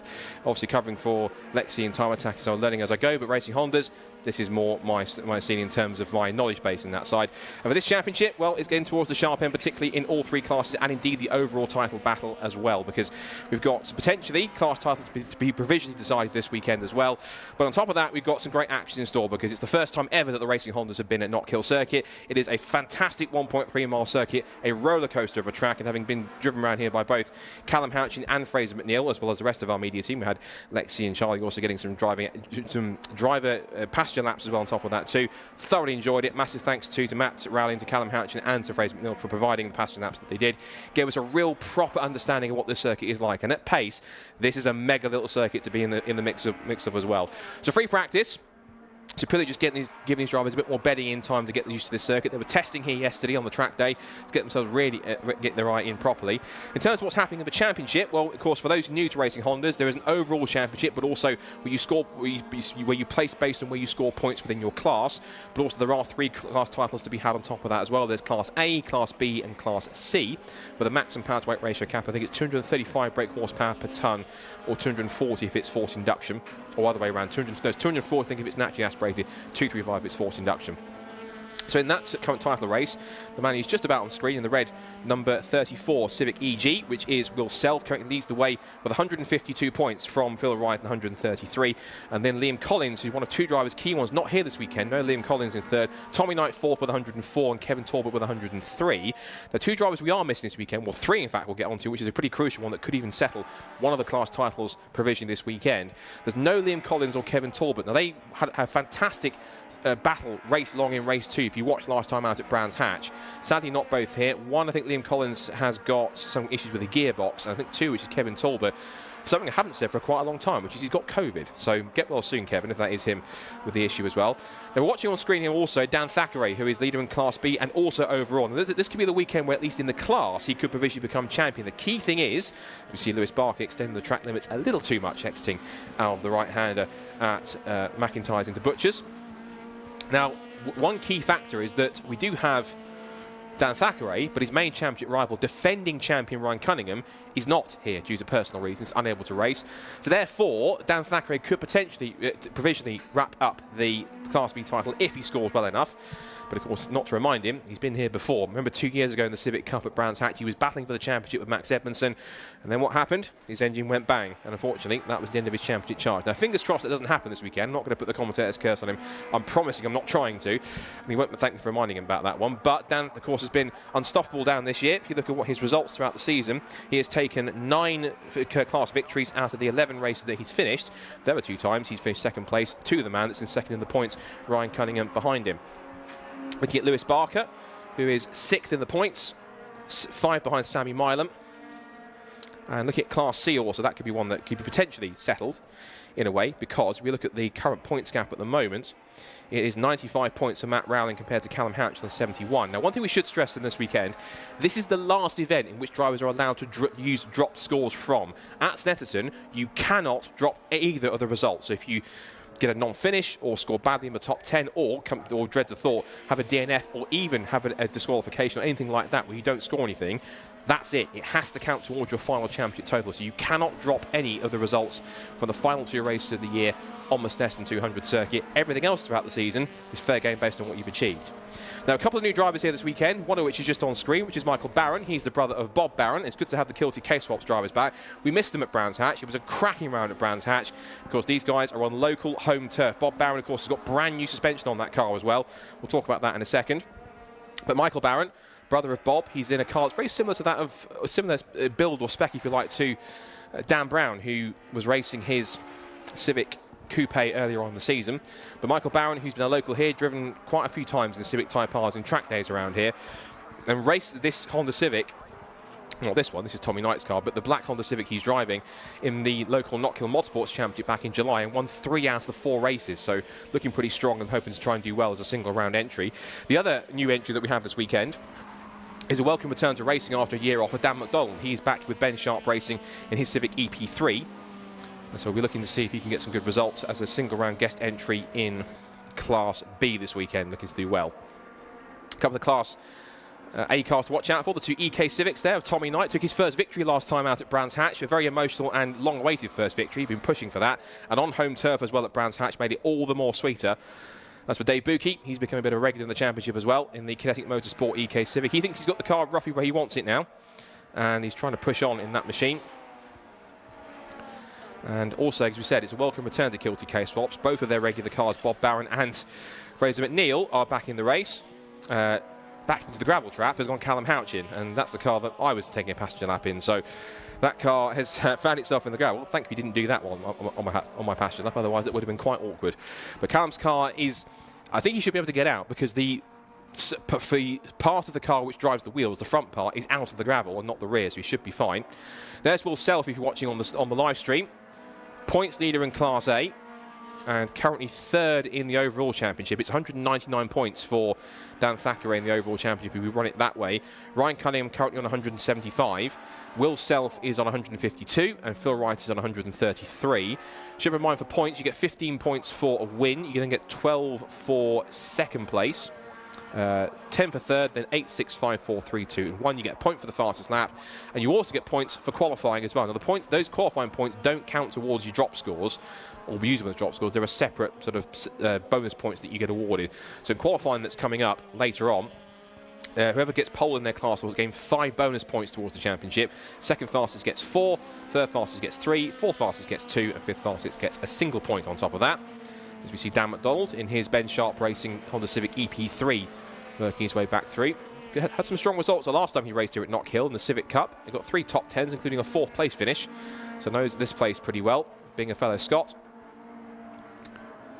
Here's James Kiff, who had a moment of what might have been at Brands Hatch. He started from pole position on the partially reversed grid for race 2 after the draw. Made the run down towards turn 1, and then in an awkward moment between himself and Tommy Knight, the two tangled into Paddock Hill Bend, and he went spinning off into the gravel. They managed to source a new side skirt for him, which have managed to get fitted to that car. He's looking good. There was a bit of tidbit of information that I was also given by Carl McKellar, who's our championship coordinator, about James Kiff. What did he tell me? He told me that he was 2024 Southwest Karate champion. So I'm certain if he had been annoyed by Tommy Knight, I'm sure that Tommy would have gone running. And he found that piece of information out. Just watching here, the cars, they rock their suspension. This is the great thing about this championship, is that this circuit is that it is such a roller coaster, and being particularly on board with Fraser McNeil, who has got some impressive skills and can really drive that Honda. This circuit is absolutely relentless in some of the faster cars in the field, because you have to really be on it at every single corner, every single moment, every single second. You have to go for it, and you're finding yourself in a constant barrage of corners, one after the other. You don't really get a chance to sit back and relax on this circuit. You get maybe a small chance down the straight here, where at least in Fraser's car, the top end cars in Class A are reaching about 120 miles an hour by the time they get to the braking zone at Duffus Dip. They stand on the middle pedal down towards about 80, and then you hit to flick right, and you have to just plunge downhill through Duffus Dip at the bottom of the compression at Leslie's, then through the right-hander at McIntyre's. It really is an absolute barnstormer of a circuit. You saw there as well Dan McDonald doing the one thing that we're going to see plenty of this weekend, which is Hondas up on 2 wheels. You see even there just how close Fraser McNeil got. He was literally brushing the belt of the tyre stack going through the first part of the Black Circle's chicane. That's how fast these cars are going. They're hopping over through Jim Clark Curve, using all the curb on the exit, powering their way down towards Taylor's hairpin. Again, they stand on the brakes. You've got to be careful as you turn in through that hairpin, because there's a massive step right on the apex as you turn in. It's a late apex. As soon as you get on the power, the change in elevation almost helps to pull the car around the corner, which is quite fascinating. We wait to see. Now, I should look at lap times to see for what they're worth with practice, because, of course, it's more qualifying where things will matter. And interestingly enough, look who's top with the times. Bob Barron, one of the local favourites, on a 55.450 on pace alone. And not only that, he's half a second quicker than the championship leader in Class A, Will Self. This is pretty impressive in Bob. This is a suspension package that was meant to be coming at his last event he appeared at, which was Alton Park, but didn't appear in time. It appeared right before the day he was due to leave. So he couldn't make it. They didn't make the trip to Brands Hatch. It's been basically 2 events in the making. This new suspension's come in. He has had a new rear wing, and also some new bonnet vents on the front of that car on top of it as well. But this is really the weekend where many, I guess, are going to be expecting all 3 of the Kilty K-Swaps cars to be up there and doing well. Bob Bob's car appears to be looking pretty strong, as it says, half a second clear. Phil Wright, third fastest, currently on a 56.027. He's second in Class A in the points. Then Tommy Knight's just further back, just a little further back by about a tenth. James Kiff has moved up to 5th position. Dave Buki up to 6th, and Michael Barron 7th, and Fraser McNeil. In Class B, we have Dan Thackeray leading the way currently on the warm-up standings, practice standings, on a 57.500. Dan McDonald comes next, our single round entry. Good to see him back in there and immediately finding his pace, 58.472. A bit of a shuffle round for third place behind. We've got Sam Lintzner in third fastest for Class B ahead of Lewis Barker. A welcome return also to Harry Greenhill. We haven't seen him for quite a while in the season, but he's had some issues with the car after he had some issues. I think it was back at Donington Park, so quite a while ago that we saw Harry, but could see that number 116 machine back out on the grid. And then Duncan Holloway ahead of Luke Crassus-Menu. And then we have our first of our Class C runners, Matt Rowling in the 147 EP3 Civic, 1 minute .536. But it's Owen Diver in car 14, 17th fastest, and Callum Houchin rounds out the current 18 car field. As we said, we would have had as many as 21 or 22, but sadly no Kevin Talbot or Liam Collins due to, I think it respectively, COVID and gearbox issues respectively, and also no Ryan Cunningham due to personal issues. So we would have had a 21 car entry, but sadly down to 8, sent down to 18. But still a good quality entry on top of that, which has been fun to see. Now, going quicker still at the top of the times now, but only now by a fraction of 41,000 of a second is, well, it's now Will Self. He's done a 55.140. So what was a pretty strong time means that these two are going to be very evenly matched. Of course, it's only free practice, but if these guys are going to be that quick going into qualifying, that could make things incredibly interesting going into the first of the two races. And of course, we have race 2 coming up later in the afternoon to round off all of today's action. And that's going to be a partially reverse grid based on the results of race 1. So they'll do a random draw with Charlie down at the Lucas Oil board at the end of race 1. And then we'll see which number they pull out. And whichever number gets pulled out is how many positions we go back to reverse them. So if you pull out the number 7, for example, it's the top 7 from in each class from race 1 then gets reversed. And the grid lineup's a little different for race number 2, because where race 1 they'll start exactly where they're qualified based on their current on the timing sheet. For race 2 they then separate the classes up into A, B and C. They'll then partially reverse the number of positions they need to go in each class. If it's 7, they'll reverse the top 7 in class A, then a road gap, and then reverse the top 7 in Class B. And then for Class C, because there are only 2 cars, they'll just swap them across. So if Matt Rowling, for example, wins Class C in race 1, he'll then start behind Callum Houchin, and Houchin will be in front of him, and vice versa. So the checker flag is out on the Racing Honda session. 15 minutes of practice complete. And some interesting times here.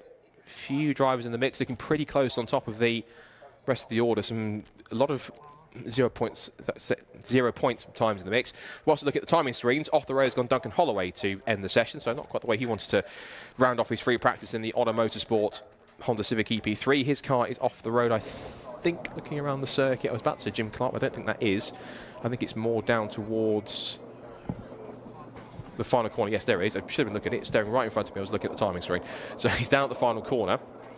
Quite an interesting angle he's gone off as well, because he looks like he's either just tried to avoid somebody or locked up and the car's just flicked off to the left and it's got beached in the gravel. Either way, the 77 Honda Motorsport Civic is going to take a couple of moments to try and recover. So that will mean we'll have a bit of a gap before we get our next set of sessions away for Time Attack, which will be their first of their Attack 1 sessions, where they'll start scoring points. But we'll come to that when we get to in a second. So, free practice wrapped up for the Racing Hondas Championship, and the running order is as follows. It is Will Self who takes the fastest time, championship leader in Class A, 55.410. Only half a tenth, only 400th of a second, in fact, ahead of Bob Barron, who could be a real dark horse to get a podium, and even, dare I say it, his first win of the championship. Second quickest for him on a 55.450. Phil Wright third fastest in Class A, a 6.027, some 6/10ths back. James Kiff, fourth fastest, the only Honda Integra here this weekend in car 97, 56.089. Then fifth fastest, Tommy Knight, number 24 in the blue EK Civic, 56.135. Dave Buki next in P6, number 51 in his EK Civic, 56.472. Michael Barron making his guest appearance in the championship, brother of Bob, seventh fastest, number 26. He is in a 56.494. Next is Fraser McNeil in the third of the Kilty K-Swaps cars, number 7 in P8, 56.708. And then the fastest Class B car, Dan Thackeray, overall championship leader and in Class B, number 29, the 57.500. Second fastest, our guest driver Dan McDonald, 58.187, followed by Sam Lintzner, third in Class B, 58.688. And then it's Lewis Barker next in number 15 on a 58.752. Harry Greenhill coming back to the championship in car 116 on a 59.117. Duncan Holloway, who ended his session in the gravel trap, finishes off 14th fastest on a 59.655. Luke Crassus-Benny comes next, 15th quickest in number 19 on 59.806. And then we have the first of our Class C cars, number 147, which is Matt Rowling, 16th fastest overall in 1 minute .536. And Owen Divers, 17th quickest, number 14 on a 1 minute .852. And propping up the bottom of the times, last but by no means least, is Callum Hatch after he had that small excursion backing into the gravel at McIntyre's, and he was 18th fastest in car 37, the FN2 Civic, on a 1 minute 1.457. That sets up qualifying very, very interestingly. We'll see if Will Self and Bob Barron can battle the pole and anyone else has got the pace, but it seems as though right now it's going to be a shootout between those two to see who can take the top spot, and also those key 5 bonus points. If anyone certainly needs them to try and keep himself in the hunt for the overall title, it is definitely Will Self. But of course, on top of that, remember, if Thackeray gets pole, he gets bonus points for his class too, so that's pretty crucial to see if both of them can get to the top of the times. Right, whilst we get Duncan Holloway's car recovered from the final corner, we're going to take another quick ad break on the stream and a music break here around the circuit, so keep tuned as we get set to go back to Time Attack in a few moments' time for Attack 1 sessions coming up here very shortly here at Knockhill. Back in a couple of minutes.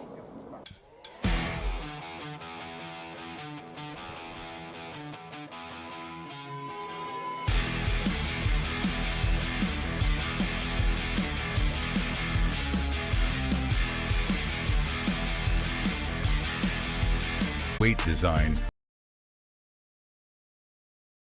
From our storied past in motorsports to our stylistic contributions to the aftermarket culture, one thing remains: Motegi Racing is built. Motegi Racing is built for enthusiasts.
back with Time Attack here at Knockhill. Now that our warm-up sessions are complete, now we get into the business of a little bit of point scoring now, because we get into the first of our Attack 1 sessions coming up here.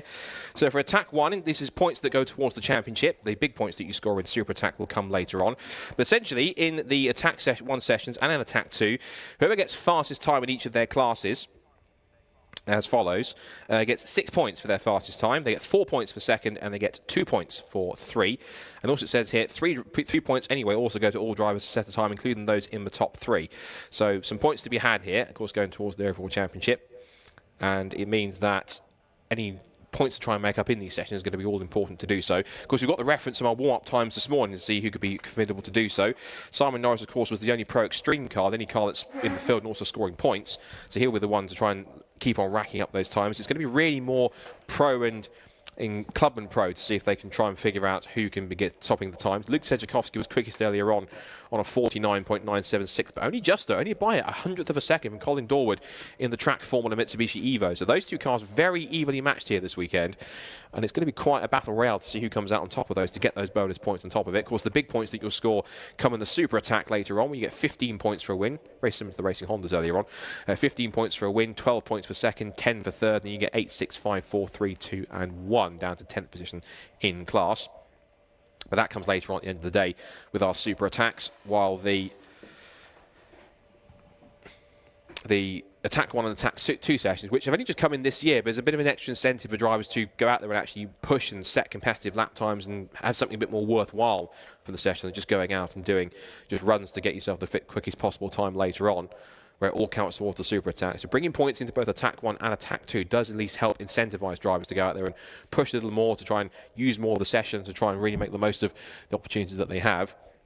Just a note for those who are maybe tuning back in for the Time Attack, if you stepped away for 2 seconds whilst the Racing Hondas were on, it is a bit of a delay because we are just recovering one of the Honda Civics, Duncan Holloway's Honda Civic, from the final corner gravel trap. So bit of a delay for this, getting this one underway, which we should do very, very shortly. Just a reminder of the order that we had in the warm-up session earlier on. So as we said, fastest time of the session went to Simon Norris in the Mitsubishi Lancer Evo 9, the very extreme-looking Mitsubishi, where his best time was a 48.994. It was Luke Sedjakowski who was fastest in the Pro class on a 49.976, a 100th of a second quicker than Colin Dorwood in the Trap Formula Evo, and then third fastest was the first of our guest entries, the single-round entry for Andrew Gallagher in the Mitsubishi Evo 2005 with a 51.342. In Club and Pro, the fastest time went to Michael Osborne in the number 193 Mitsubishi Evo 6. And that car did a 52.497, and that was ahead of Eric Holmes in the number 79 Evo that you're just seeing at the front of the field, the Mitsubishi Evo 6 RS, which is the rally sport car, the more kind of stripped out base car they would have used as a baseline for at least a Group N rally car. That car second quickest in Club and Pro, and third Club and Pro was Ilya Krylov in the Extreme RWF Clio RS, which is always a fun car to watch go around, particularly when it's dragging its sort of front splitter end plates on the ground, sparking up everywhere through the hairpin. So I think we're just waiting. Yeah, I think one of the course cars has gone out just to have a look and see how the recovery is doing of Duncan Holloway's car. They're also giving it, I think, a bit of a check over and a sweep to get rid of any gravel that's on the circuit. You just see it on the screen here. That is Duncan Holloway's Racing Honda Civic that is being recovered. Again, massive thank you to all of our marshals, our officials, our volunteers, everyone here at Knockhill Circuit for making us feel so welcome again here at Time Attack after 11 years. Great to have a championship back here once again, to bring Time Attack back to Scotland, and there's of course plenty of high-speed enthusiasts here this weekend to enjoy the spectacle. Of course, for those of you who are watching on the live stream, big thank you to all of you for tuning in. Be sure if you haven't done so already, whichever channel you're watching, to make sure you hit subscribe if you're watching on the Time Attack channel, or the Alpha Live channel, or of course all the streams powered by Lucas Oil. So a massive thank you to Lucas Oil for ensuring that we have live streaming this weekend and for making it all possible, for helping with their contribution towards it. And of course, on top of that, I think we've got a stream on the Tegua stream and a couple other places where they've got some live streams. So wherever you're watching, whichever stream you're watching on, thanks for watching and thanks for tuning in. Just for those who are, of course, watching would regularly watch Time Attack and think, that doesn't sound like the regular commentator, it doesn't sound like Alexi. It isn't, it's myself, Scott Woodward, who regularly looks after the Racing Honda side of things on the Time Attack package. But this weekend, sadly, Alexi has fallen rather unwell, so he's recovering at home. So if he is still watching, Alexi, we all miss you. We hope you're a speedy recovery, and fingers crossed that you recover quick enough that we can get you for the finale at Stettin, because I'm certain if there's one thing he doesn't want to miss, it's the final where we could see 1 or 2 champions crowned if they haven't been already, and he would love to be on the microphone for that. So fingers crossed that he's back for that one, and he'll be able to lead the charge on the microphone to guide you through all the action. But for me, for this weekend, it's my first time covering Time Attacks. If I make any slip-ups or mistakes, bear with me, because it is my first go at it. But I'm kind of learning a bit on the fly here as the championship goes, but it's quite fun to try something a little bit different on top of my Racing Honda's duties, and certainly enjoying it so far, and fascinated to see what comes up, at least with this first attack session, when everyone's going to be aiming for a few more bonus points to get themselves towards the championship and get themselves closer into a better position to hopefully try and get themselves P1 by the end of the season. Now, it looks as though we're getting to the point where Duncan Holloway's car's been fully recovered into the paddock now, so there shouldn't be anything left to go. So I think we're just waiting for the signal now at the end of the pit lane and from race control that we're good to go. Just the background, I can see the number 14 Russ Patton Evo 6 coming into view. That is the Evo that's running in the Pro category. Of course, he's a single round entry, so it looks like he's one of the more local drivers in the field. You can see it's quite cold, depending to earlier times of the season. Current track temperature is showing apparently it's just 10.2 degrees. It's an incredibly cold track out there at the moment by the looks of things. So it means that anyone that's out there, particularly on cars that were running or can run slick tyres, like in cars in this category, that's going to be key to try and get them up to temperature as best as possible. And again, a couple of times I've mentioned this, but I will mention again, in case anyone can hear me on track, is that they did stress in the driver briefing this morning is that don't go gung-ho to set your fastest time in the first couple of laps, because for some drivers this is their first ever experience of racing, of doing anything at Knockhill, having never driven here or even run anything competitively before. So for some of these drivers it's their first time seeing this circuit, so trying to set their fastest lap time straight away isn't going to help them in terms of an experience, but also as well, quite crucially, getting your tyres up to temperature is going to be absolutely massive, and to get them in the sweet spot of tyre temperature and pressure, and whatever you've got underneath you, you really have to make the most of it and try and run well. So just a reminder again as well for Attack 1, they do score bonus points in this session. So as I said, it is 6 points for setting the fastest time in your class, 4 points for second quickest, and 2 for third quickest. I think the 3 to all drivers is for Attack 2 rather than Attack 1. I slightly misread that. As we see Suki, the Tegui's own Honda NSX. Great to have this car here this weekend. Been setting lap records in this championship all the way through this season, and I'm certain another one is only there for the taking in class for Luke Sedjakowski, who oversees it all at Tegua. So a reminder of where we were with points for each of the machinery. Luke Sedjakowski, in some of the info that was the driver info spreadsheet we've got here that I've been running through, some info that's come through about Luke Sedjakowski. He says that this car apparently is 12.18 times more uncomfortable than, I'm guessing, A or his 1998 Merc S-Class, which I would believe, given the fact it's pretty stiffly sprung, I'm certain, and a car that's got plenty of downforce and probably rattles any curb or rattles its suspension every time it's going over a bump. But he does say it's been put together on a Multimatic chassis rig, and so it certainly is looked after to the highest standard by the Tegua team. And the Honda NSX has been one of a fan favourite this year, not least because it's a car that, as I said earlier on, is that powerful. It could even certainly put 1 or 2 even Super GT cars to shame if it got the opportunity.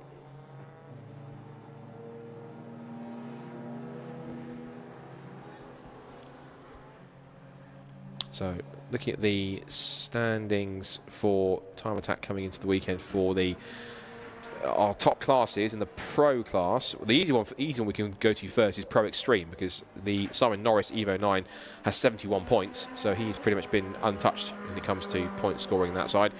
In the Pro category is Luke Sedjakowski, 175 points, 21 ahead of Bradley John in the Mitsubishi Evo 10. But Bradley John is... in fact, there is the 27 car going through. That is Bradley John. I think that's an Evo 9 rather than Evo 10. I think I got my if info mixed up there for a second. So, see Bradley John second in the points. Josh Barrett is third in his Caterham 620R. You see Luke Sejkowski's car sparking away like crazy. It's a fantastic spectacle, that car. Not only how it looks, but the way it moves and the shower of sparks in the back of it as well. Now, I believe we've got a possible... We're going to get a flag out there at least. Perhaps we're being told there's a car that's off at the chicane. It's car 14 apparently, which is Russ Patton in the Evo 6. And that's prompting yellow flag yet. We'll have to, it remains to be seen. We'll have to wait and see how that one plays out. Looking on screen there, we just saw Suki, the NSX, with Luke Sejkowski at the wheel. Now we've got the 27 car just chasing him, which is the Bradley John Mitsubishi Evo 9. Those two, first and second in the championship. You can also see them moving out of the way is Simon Norris's Evo 9 itself. And because we have the car off at the chicane, we do have a red flag around the circuit, so the session has been stopped. And only with 4 minutes and 21 seconds run, so that means we've got still 15.5 minutes left to go in order to make that one work. So at least the marshals are in good spirits. You can see smiles on their faces as the red flag comes out. Not because of the red flag, obviously, but the fact they're just enjoying themselves with time attack. And so the cars head back to pit lane. And so the recovery, I'm sure, of the car that's off at the chicane will be taking place quite shortly. As we said, the car involved in it is Russ Patton in the number 14 Evo 6. And of course, the immediate concern, of course, is that he's okay. So obviously, once we get confirmation of the incident we've had, again, I haven't seen the incident on circuit. I was only told the information by the producer in my ear. So if we... But just holding fire whilst we take a look at him. So we're told the front bumper is off the car. That's all we know at the moment. But once we get any more details, we will have a look once our camera crews will have a look and are able to give us any more details. For the time, at least, for the initial times that have come in, for the lap times that have been set, it is Simon Norris who tops the times overall at the moment on a 49.626. So he's quickest, of course, the only Pro Extreme car in the field. So he's now fastest by currently 3/4 of a second overall. Luke Sejkowski is fastest, second fastest overall, and also leading the way in the Pro class, 50.379. So he's currently in the way, and on course, if he can stay there, to give himself 6 bonus points, or 6 points for attack 1. Third is number 93, which is Michael Osborne in the Club and Pro class Evo 6. All three of our class leaders are first, second, and third in the timing at the moment. It's Norris in Pro Extreme, Luke Sejkowski in Pro, and then Club and Pro topped by Michael Osborne in the number 93 Evo 6. Bradley John in the Pro class Mitsubishi Evo 9 is currently next in, or he was, because it's Colin Dorwood. It's the Bradley John is fourth, yes, in the 52.904.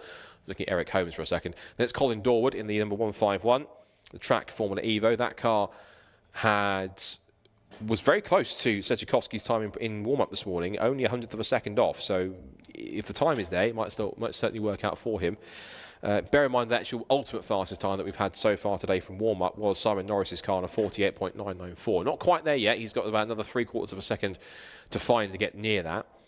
Sejkowski in second quickest and Dorwood third, Gallagher fourth.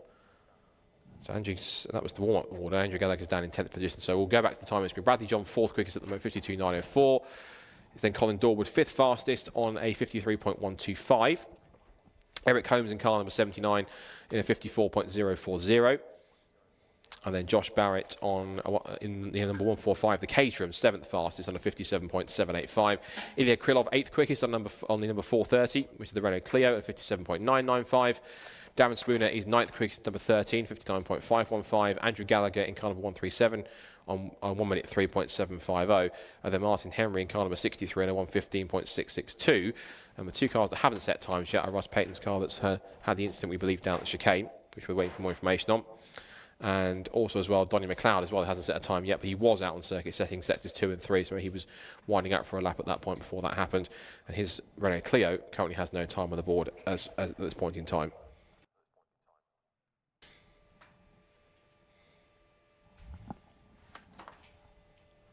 So with the session waiting to get back underway, once we wait for further news on the situation down at the chicane.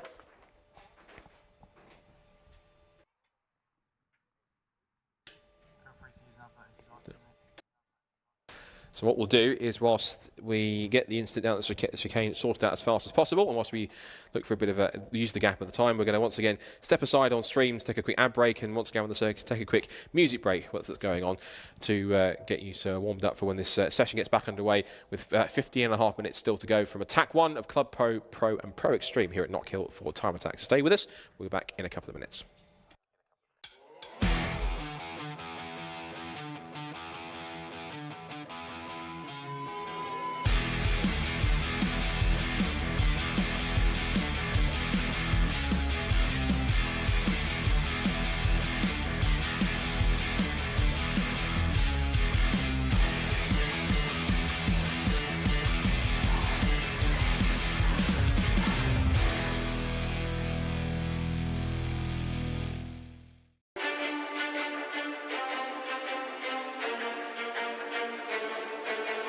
Motegi Racing was conceived with one mission in mind: performance.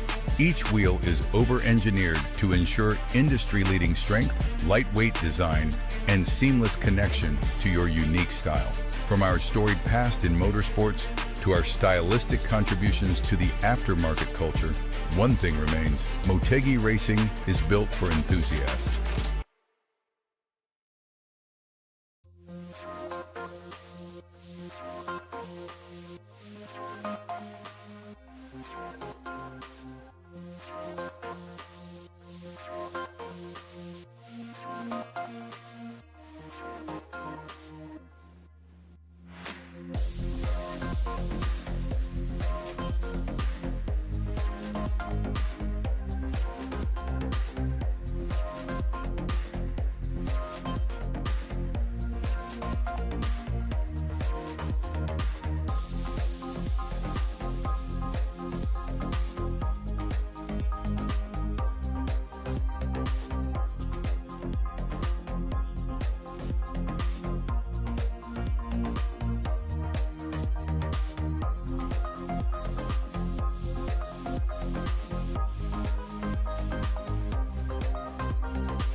So, as the red flag continues here at Knockhill after an incident we believe at the chicane involving the number 14 Mitsubishi Evo of Russ Patton, which we're still waiting for further information on. We'll give you to as much as we can.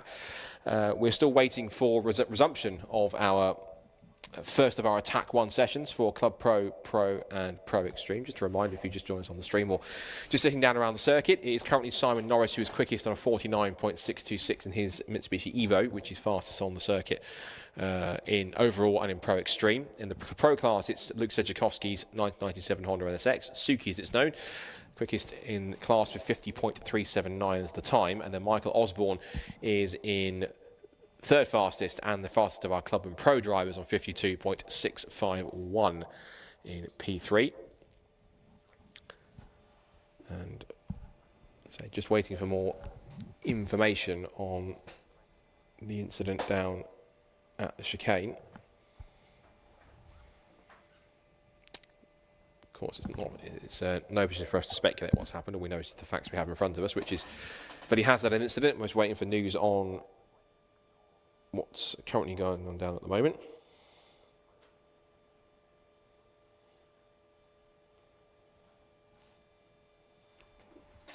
So the red flag came out with 15 minutes and 38 seconds to go. And I should be able to have a look through some of the recaps of some of the previous events. I was just finding out what's been going on down there.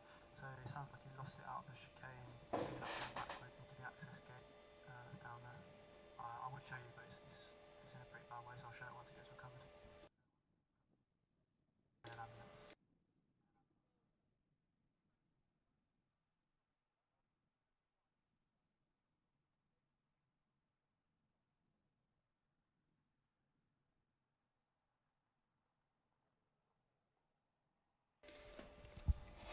So it's a little bit more news on what's going on down at the scene, and I think the recovery is continuing on Russ Patton's car. And I think once we have for you to show you what's happened to his car, we'll be able to do so. But just waiting for the recovery teams, the medical crews, to complete their job at the moment. And again, massive thank you to all of them for all the hard work that they do, so that in events where they may be needed, that they are always ready and raring to go where possible.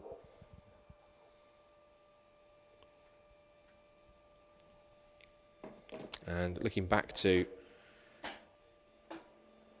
some of the drivers in the field, Bradley John, for example, in car 27, if you look back on right the way further back in the season, when he was right at the start of the season back at Cabell Park, and he was having issues with his fan coming on, had to race without it. So he had some issues with that car before, had a small fire in the last session at Cabell Park, right there back at the start of the season, causing a red flag.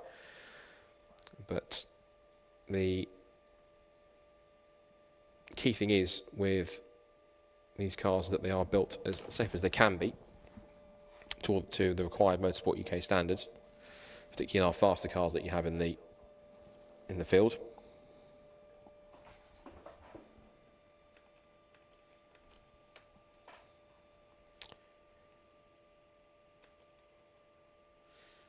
And of course, with a circuit like Knockhill, with the cars as fast as this, ultimately precision and just finding the sweet spot when it comes to a quick lap is all crucial, particularly in a circuit like this, which is bumpy, which is undulating, which is a genuine roller coaster over 1.3 miles. And it is a circuit where if the car doesn't feel right, or it hits a bump, or it hits a curb or a part of the circuit in just the wrong place, it can unsettle the car as much as anything.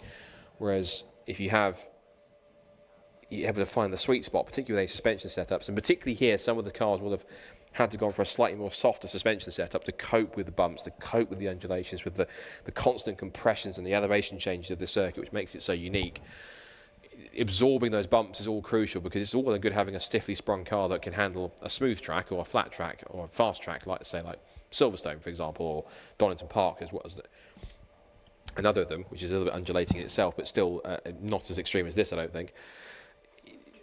It's an easier time to set the car up in terms of being more stiffly sprung, whereas with these cars you have to be a lot more, a little more forgiving with the suspension setup, a little softer to try and help them absorb the bumps a bit better, and therefore it means the car's more predictable, and a more predictable car means you can drive it harder, you can drive it quicker, and you know exactly what it's going to do next, and that gives you the confidence to drive it hard enough to set the fastest lap time possible.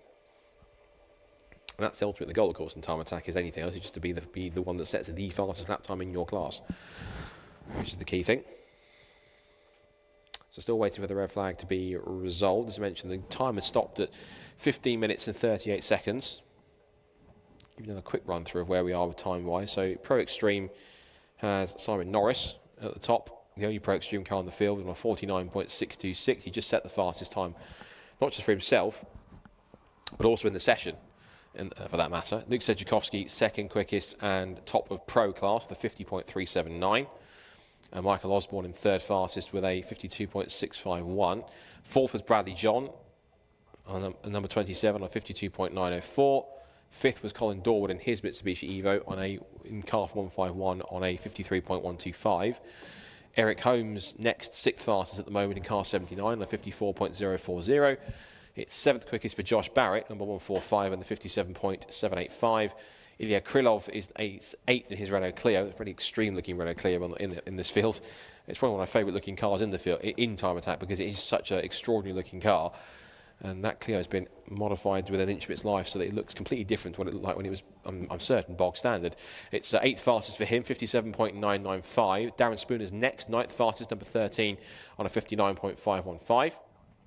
Rounding out the top 10 is number 137, Andrew Gallagher, on a 103.750. 11th fastest was 63, Martin Henry, with a 115.662. And then the only two cars didn't set any that times yet are, in fact, Russ Patton, after his hit because of the incident he's had down at the chicane, and Donnie McLeod in number 144, who has not set a time yet, but he was on course, I think, to set a lap time, a proper lap time, had he completed the lap that he was on at that point in time. So again, just waiting for the red flag to be lifted. It looks as though that they have, I think, cleared. Well, I think they've cleared most of what's happened down there, so it looks like they've put it behind the barrier, which is the main thing. So that's now out of the way. So fingers crossed, we should be able to get the session back underway very shortly.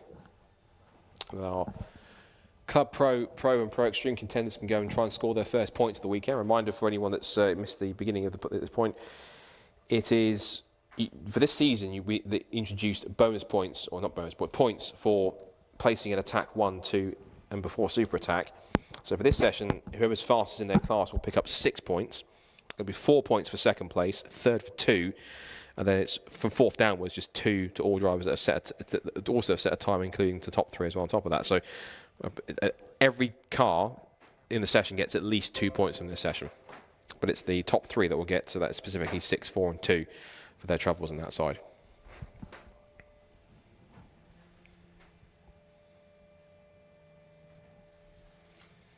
So, of course, there's only one round left of the championship after this weekend to come, and that will be at Stetterton on the 19th of October, which is part of the Modified Live show. That's the last kind of big show of the year, last event of the year for Time Attack for 2025. What's been a pretty rollercoaster year in a lot of good ways, because it started, of course, back at Cadwell Park in May with the Modified Live there.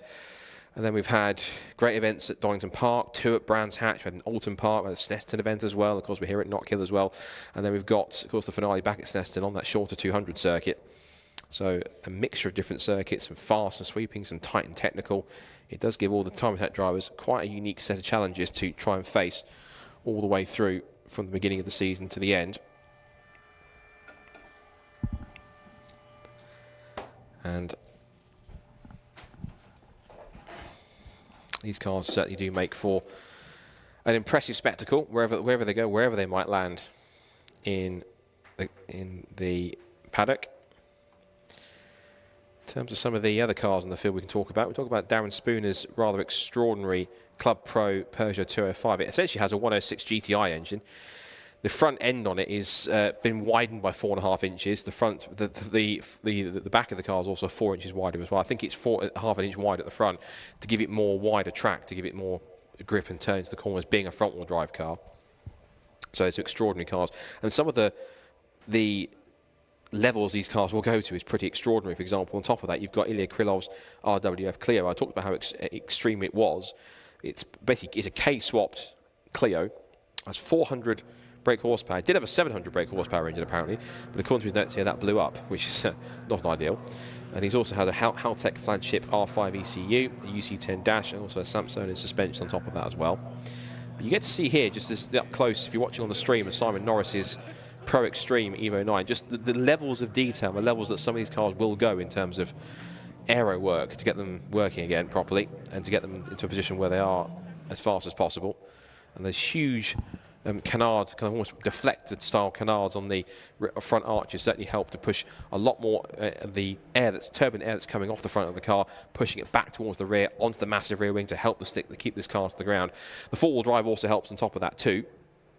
And certainly working out well on that side.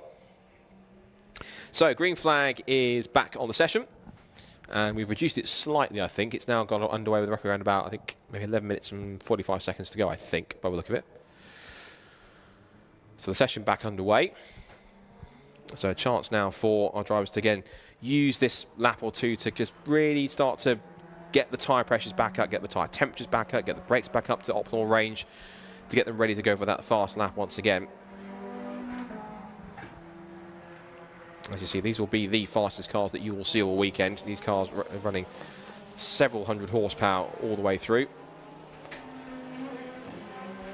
And being such a short circuit, even there are only, what, well, technically 12 cars in the group for this Attack 1 session, it's going to be quite interesting to see how people deal with track space and traffic, because you will have cars quite quick, but different levels of quickness, if that makes sense.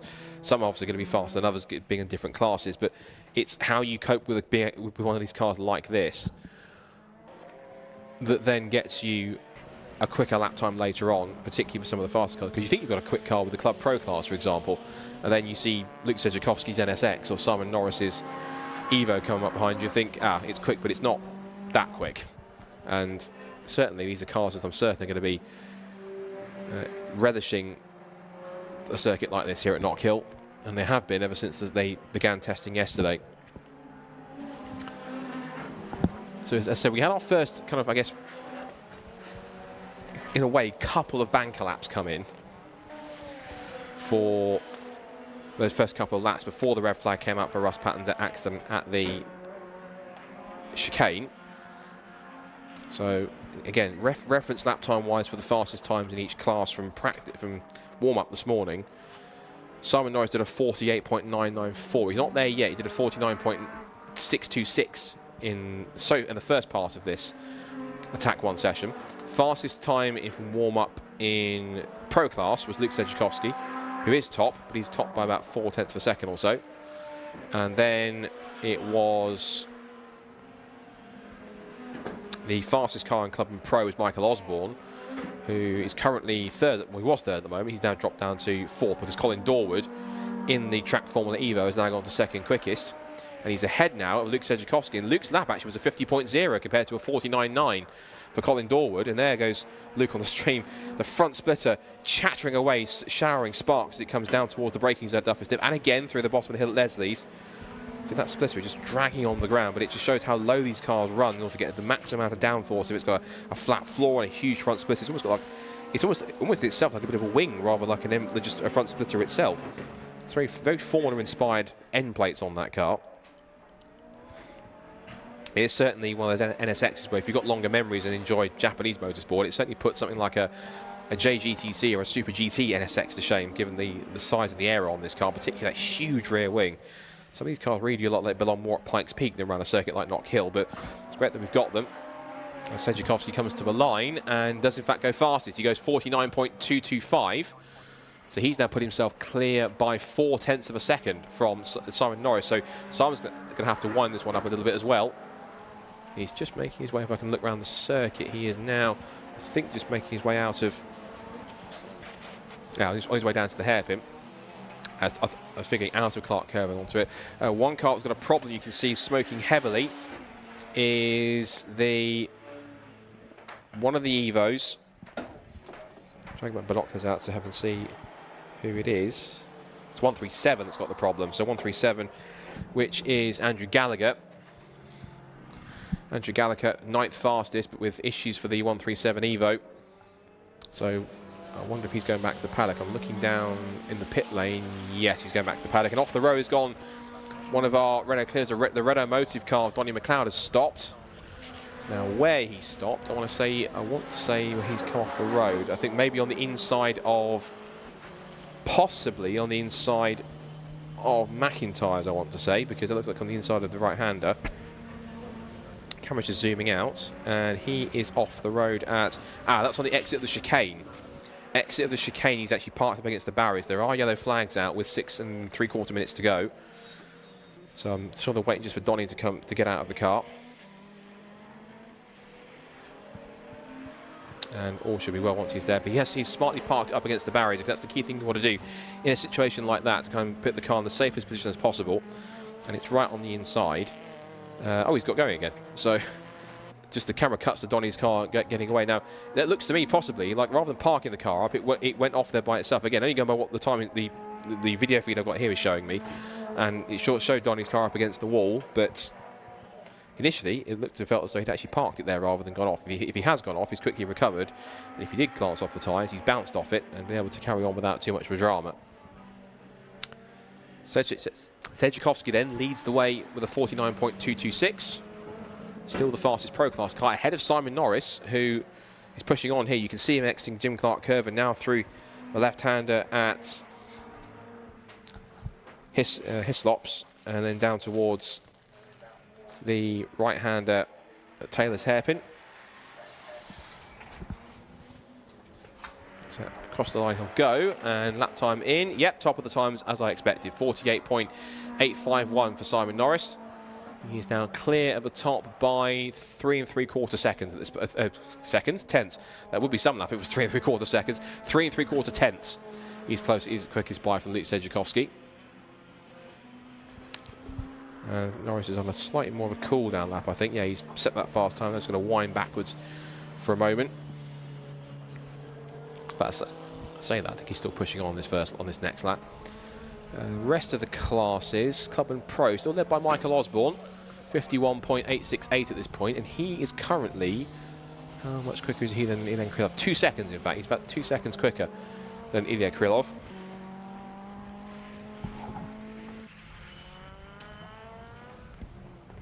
And Ilya just making his way out of the hairpin. We're just seeing there the Caterham of Josh Barrett, the 620R, one of the more extreme Caterhams that they ever produced. How do you make a Caterham 620R more extreme? Adding a front wing and a rear wing to it. That's how. And I didn't think that Caterhams needed more grip, but apparently they do, especially in Josh's hands. More times coming in. Yeah, Simon had a bit of a back off lap that time. He's just let the car cool off for a lap and then gone again. There is 4 1/4 minutes left in the session. Couple of cars in pit lane, one of which is the 27. And that is old Bradley John. The other car that's in the pit lane, I think, is the track Formula Evo Colin Dorwood, I believe, as we continue to watch Simon Norris on another push lap. Makes his way into Jim Clark curve over that crest, which again, that crest can kind of just drag you out wide on corner exit if you don't play it just right. Through Hislops. And now down towards the braking zone of the Taylor's hairpin. Again, over that step at the apex. And then shooting back up the hill again to see if he can improve his time further. He did set up a fastest second sector of the session so far. Cross line he goes, does go quicker, only by a few hundredths. Now lowers the time to a 48.726. So good effort from Simon to keep on pushing.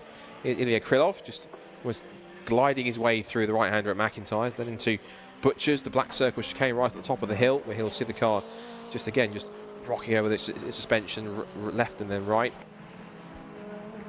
Under brakes and turning in through Jim Clark curve. Car looking firm and in control as Krylov works his way through Hislops and back towards the hairpin. Now he at the moment is on a personal best in Sector 1. He's 7th overall at the moment and 2nd in Club Pro, but he's still 2 seconds away from the top time, so if he can try and get himself a little bit closer, particularly on this attempt, it'll certainly help him. Across the line goes Ilya, and he does not improve his time. There's a 54.184. Krylov still remaining 7th place, so no change in that time.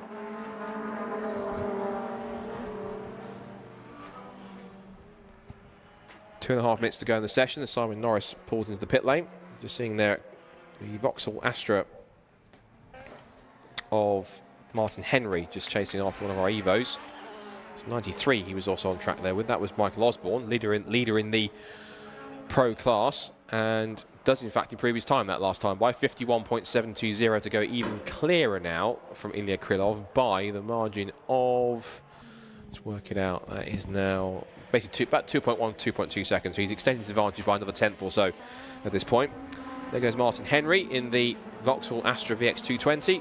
VX220? VXR, Astra VXR. You wish there was a Astra VX220. I certainly do. I think that'd be quite fascinating. A VX220 Astra. I wonder if that would ever exist. So Michael Osborne came into the weekend on 175 points compared to Eric Holmes on 137 and Ilya Krylov on 119. So this will certainly be playing, obviously, into Michael's favour. Across the line comes the 27 of Bradley John. He turns his way through Duffer's Dip. He's got how much more time to make up? 51.427. So he would ideally love to go sub 50 seconds here if he can, because It's a lot of time to find if you can do that, but if it's possible, I'll certainly give it as much of a go as you can.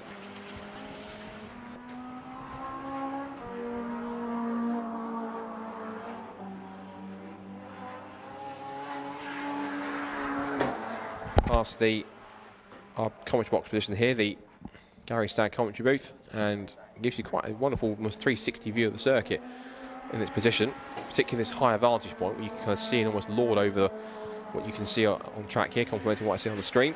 Across the line comes Bradley John, that does a personal best in Sector 2, but doesn't improve his time. He did a 52.191 compared to his best time of 51.4, so no improvement there for him. On a personal best at the moment now, oh, that was Bradley John's Sector 2, I just looked at for a second there.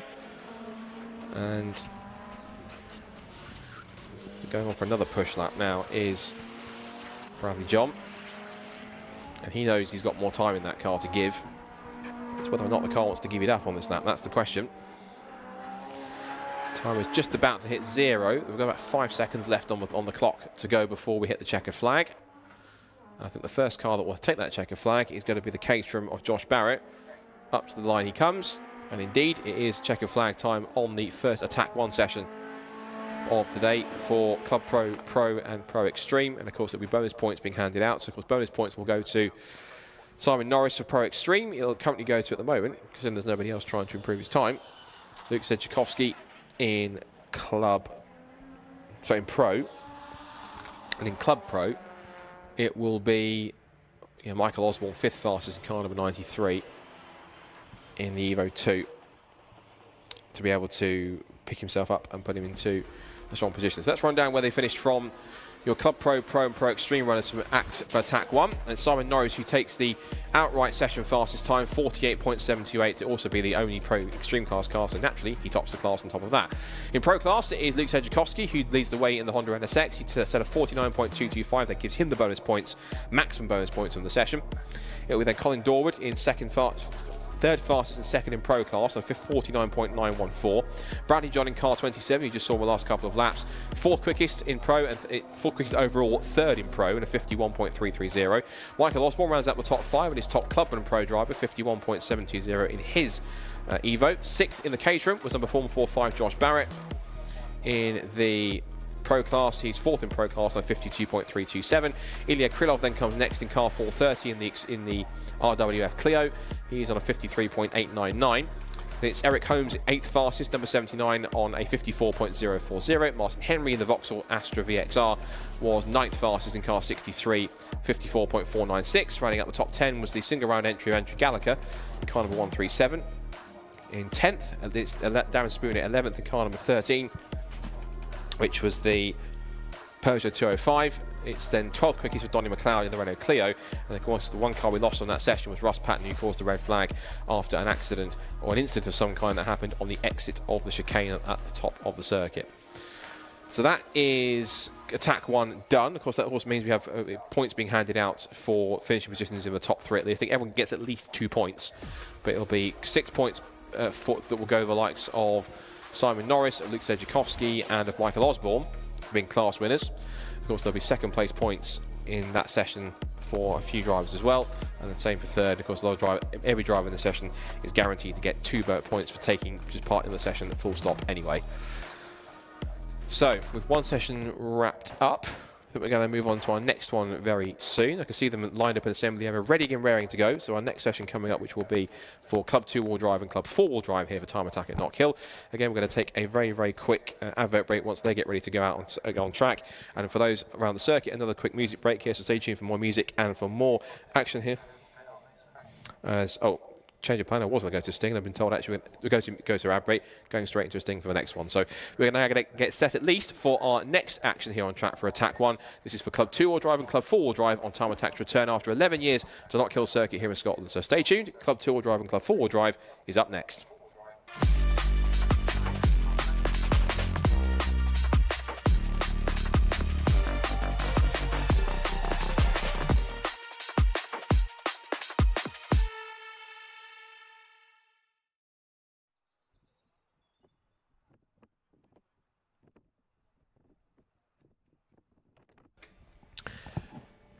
So, straight in with the action. Even though the cars are waiting assembly, I think we're just getting signal that they are going to send Club 2-wheel drive and 4-wheel drive out shortly.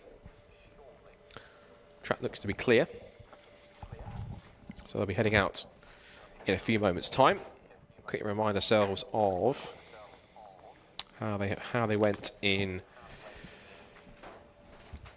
warm-up this morning in Club 2-wheel drive and 4-wheel drive. As a reminder, in the two categories, it was Alexander Volkov, the runaway Club 4-wheel drive championship leader.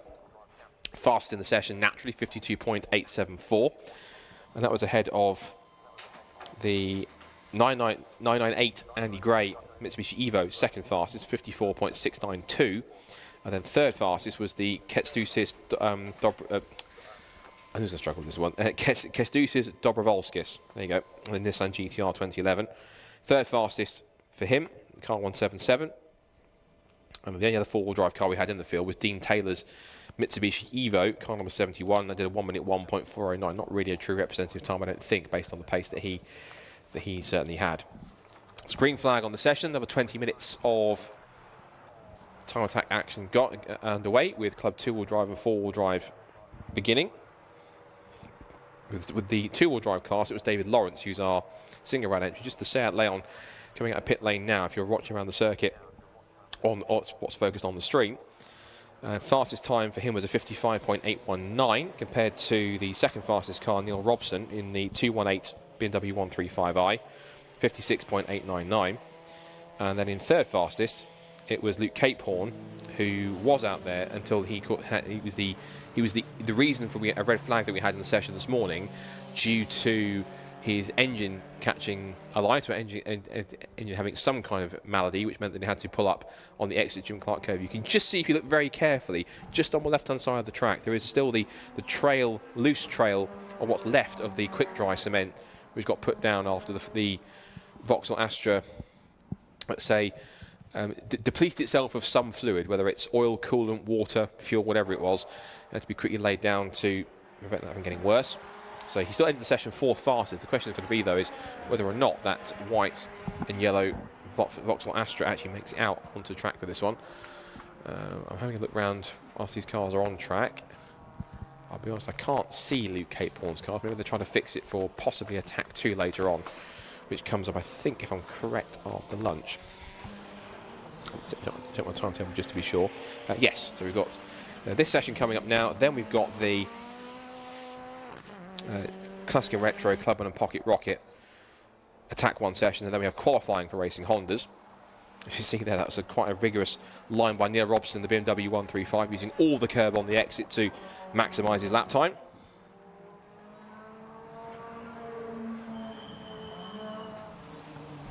And down the hill into the hairpin comes to our contenders. Chasing up the hill now, we've got Kęstutis Dobrovolskis and the 998 Andy Grady. That was a bit of a drag race up the hill between the pair of them. And those first couple of lap times starting to come in. Now we get some initial proper flying laps in. Andy Grady hasn't really hung around too much. He has put an initial bench time of 55.635. And his best time in the session earlier on this morning in warm-up was a 54.692. We're watching on stream the top man in form in this championship, particularly in Club 4-wheel drive, Alexander Volkov, in that Nissan GTR. It's been so formidable throughout the year. Of course, it's coming to this weekend with a lead of over 100 points, which certainly shows that Alexander is, at the moment, the man that everyone has to try and beat in general, not just in general in this group, but in Club 4-wheel drive also. Across the line goes Volkov, and indeed does go much quicker, but actually gets duped by Andy Grady on the next lap, because, interesting enough, Andy must not have been at 100% pace, because he's now just popped in and done a 52.639. That's a fraction quicker, to be exact, half a tenth quicker, 51,000ths of a second quicker than Volkov's time he's just set. And into third place has gone Kęstutis Dobrovolski in the second of those two Nissan GTRs. Of course, they're different specifications, different builds, but into third place he has gone. And as I said, only 8 cars out in the session at the moment. Fourth currently is Neil Robson in that BMW 135, the bright blue machine. Fifth is Johnny Fletcher in his Vauxhall Astra. We see a little bit of I'm guessing that was a lock-up for the 998 of Andy Gray. A little wayward on the exit of the entrance and exit of Taylor's Hair. I think he's just decided to back off a little bit, and oh dear. Actually, that might not be him just backing off. That might be a reason he's backing off, because there is smoke trailing from the back of the 998 Mitsubishi Evo, and all is not well with Grady's car, it seems. I think that fast lap he put in, as quick as it was, might have taken a bit too much out of the Evo, and winding up the boost, it seems as though it has given it a bit of a mischief, shall we say. So Alexander Volkov, to try and further rub it in, has now done a 51.507 to go quickest by over a second, both overall and in Club 4-wheel drive. Club 2-wheel drive cars, it is currently Neil Robson's BMW 135i that leads the way, from Johnny Fletcher's Vauxhall Astra and Steve Summers in the Citroen Saxo. One thing I will say, though, is that the Andy Gray Evo is still going around at a reduced pace with smoke pouring out of the back.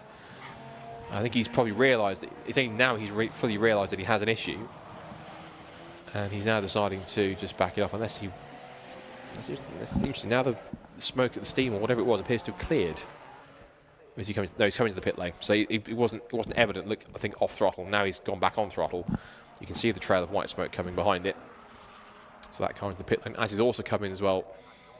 Dobrovolskis just ahead of him. New personal best on this last lap for both Johnny Fletcher in 5th and Stu Summers in 6th. So 56.664 for Fletcher, 57.250 for Summers.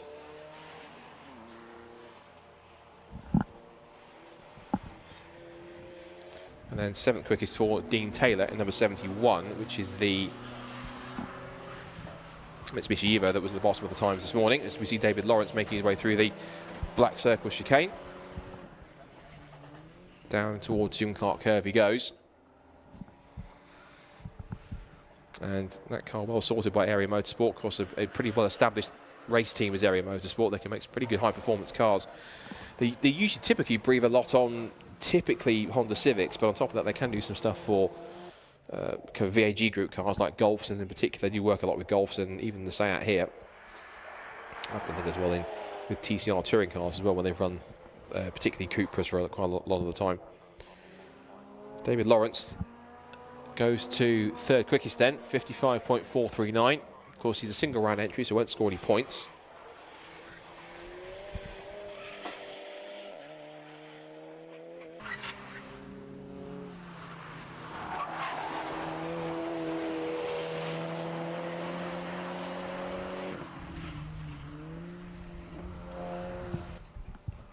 So 12 3/4 minutes to go in the session, approaching half distance. Don't remind where we were with the championship standings coming into the weekend. Of course, this is a session where, of course, they will score the points for 1st, 2nd, and 3rd. Everyone who competes in this session will get at least 2 points. It's how much more they get, depending on if they can get themselves 1st, 2nd, and 3rd, is the main question. See, David Lawrence has gone faster again. He's now gone to 3rd quickest now on a 55.263, and also improving is Neil Robinson in that BMW, 55.937 for him. So pretty evenly matched, and those two are, Lawrence and Robson, are going to be going at it for Club 2-wheel drive honours, so they've actually about 3/10 of a second between them already. No, 6/10 in fact, that's now changed. 55.2 compared to Robson on 55. Yeah, it's about 6/10 of a second between them. And Dean Taylor's decided, right, I've had enough of that. I'm going to split the two of you. Puts the 4-wheel drive Evo. There it is, in bright blue. He puts that car now into 4th quickest overall in the session. Neil Robson P5, and it's Kęstutis Dobrovolski in P6. Johnny Fletcher down in 7th, and Stu Summers rounding out the top 8.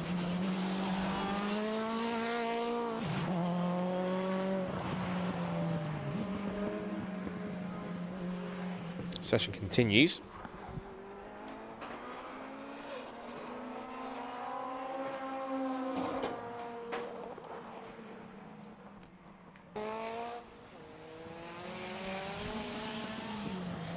And again, fastest first sector of anybody's set so far by Alexander Volkov on this current lap at the moment, so he looks like he's motoring on well.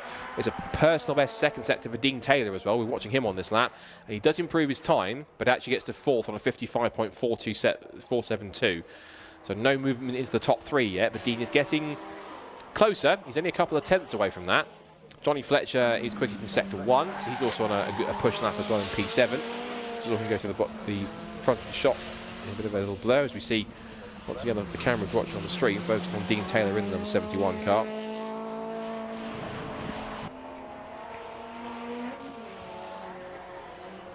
And Johnny's now set personal best in sectors 1 and 2, so it might be worth having a look at Johnny Fletcher, I think, if you're watching on the stream. Tiny lock up from the Vauxhall as it came into the head, breaking zone for Taylor's hairpin. But now up to the top of the hill will come Johnny Fletcher. Across the line he goes. Does he improve his time? Does he improve his place? The answer is yes, he improves the time. No improvement on the place. 56.505 for Johnny in the 2003 Vauxhall Astra.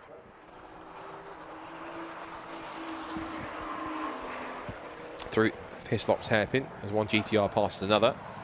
Dobrovolsky moving past Alexander Volkov. There is, of course, a performance gulf in between these cars of some full on 5 seconds, in fact, in many cases, so even 6.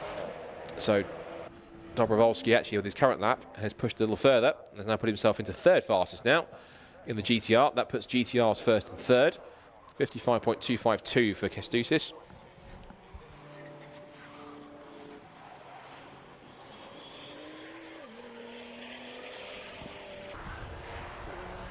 See if we can have a look at some more of the info that we've got on our drivers here. Drives on the Volkov. Look at the information that he's got on his car as we're watching Kestousis. But in terms of Volkov, currently top of the time still. That Nissan GTR running with him, he actually can run what's called a hot weather map. So if it does get particularly warm, which would have been useful in the summer months, particularly with the warmer temperatures out there for the drivers, it would have been fascinating to see how that car would have coped in those conditions, and has coped pretty well by the looks of it in terms of how it's sat in the championship. It's got a new turbo on it for this year, new rear aero too, a new gear set. It has a fuel cell in it as well, and he claims that compared to last year's performance, the car is 2 seconds quicker on paper at least, or at least from testing it compared to where he is at the moment. We'll talk to Andy Grady in the number 998 machine. That car is running a DSG gearbox. And also, it's running around about 800 horsepower, if I remember correctly. So quite a machine is Andy Grady's car, although that car's still in the pit lane at the moment with an issue, with a problem. I saw that car smoking earlier on, whilst it's on a press lap.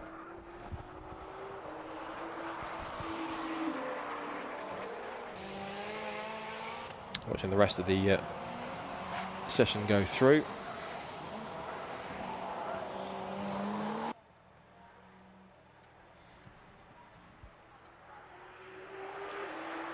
So, still no real change to the order. Volkov still fastest out there on 51.507. Grady second quickest, but in the pit lane with the bonnet up, so an engine issue for that car. 52.639. 5.2 for Kestousis. Dobrovolsky 3rd fastest. David Lawrence in 4th. Dean Taylor rounding out the top 5, and it's Robson, Fletcher, and Summers who are in that top 8.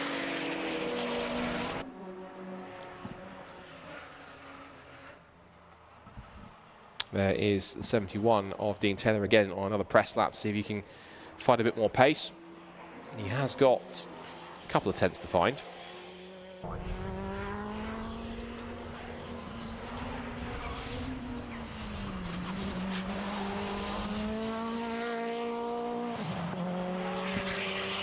see if he's got the pace of it in him. Dobrovolsky's moving quite well. Looking at his sector speeds, he set the personal best sector speed in Sector 2, 120 miles an hour at the end of Sector 2, which is good to see. Is just in the background I can see again on stream Neil Robson's almost sideways everywhere BMW. Not massive tank snappers, but it's just getting a good twitch on exiting and a Jim Clark curve. Johnny Fletcher trying to push on. He's on a personal best Sector 1, as is also Dobrovolsky, so both of them looking pretty strong on this lap. We're watching on stream Neil Robson's BMW as it comes to the line. And does not improve. He's off by about 6 tenths of a second at this point. So 6 tenths off for Robson. Behind him there was Dean Taylor, and he doesn't improve on his time either. Personal best though it is for Fletcher and for Dobrovolsky, so either of them are going to go quicker at this point in time. Across the line comes Fletcher and does a 55.960. So if you look at how close it is, that's incredibly close. In fact, actually, you can see there's For a 55.0 down to a 55.9, that is about 9/10 of a second covering third down to 7th place. So pretty competitive at this point in time between these cars. There's David Lawrence. We talked about Dean Taylor, in fact, actually, earlier on. The fact that he's in car 71. That car currently runs with a 2.2-litre engine with a 6988 turbo kit. It actually runs full E35 ethanol fuel by the sounds of it too, which is quite fascinating, and also quite a little more eco-friendly on top of that. It's about 650 plus brake horsepower. It's on a Civex 7. It's a full customization, custom transmission with a Drenth straight cut dog box and a lot of carbon on the car as well, which makes it quite lightweight, quite strong. And that car, he's been competing for about sort of 4 years in time attack. He have to be, he wants to get as fast as he can, fast around the track as he possibly can. And he says it's also going to be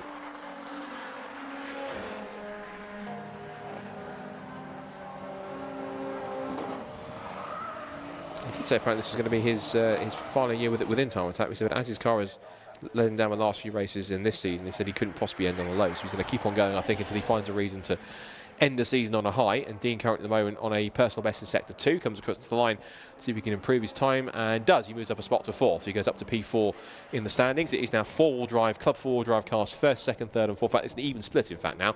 All the 4-wheel drive cars are in the top 4, and it's 5th down to 8th who are now in the second half of the table, headed by David Lawrence. So effectively you can see there's a divide between, on the timing screen, between the two classes. So Volkov then still top on a 51.5, Andy Gray second, whose car now appears to be up to full strength again. There's no smoke coming out the back, and as I said that, I thought there was a tiny patch. It looks like it was a bit of a lens flare from our camera as it came past the pits. But Grady's car appears to be back up to full strength again. So whatever the issue was, it was a problem that could be fixed quite quickly within the session, which is quite impressive by the team to do so. So Grady's car, look at where he is in terms of information.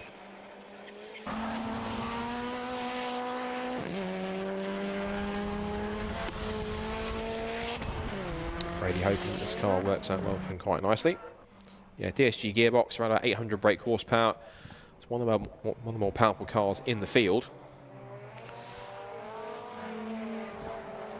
And in the pit lane now is coming Neil Robson, the BMW. I think also backing up a little bit is the GTR of Kastusis Dobrovolsky after a push lap. He's also now just cooling down through Duffers Dip and through the right left of Leslie's, and then we go to McIntyre's through the Butcher's Curve and up to the Jim Clark black tyres, black circle chicane, getting right eventually, and then we're going to the Jim Clark curve, back to Hislots, back around to Taylor's Hairpin and across the line to start another lap time.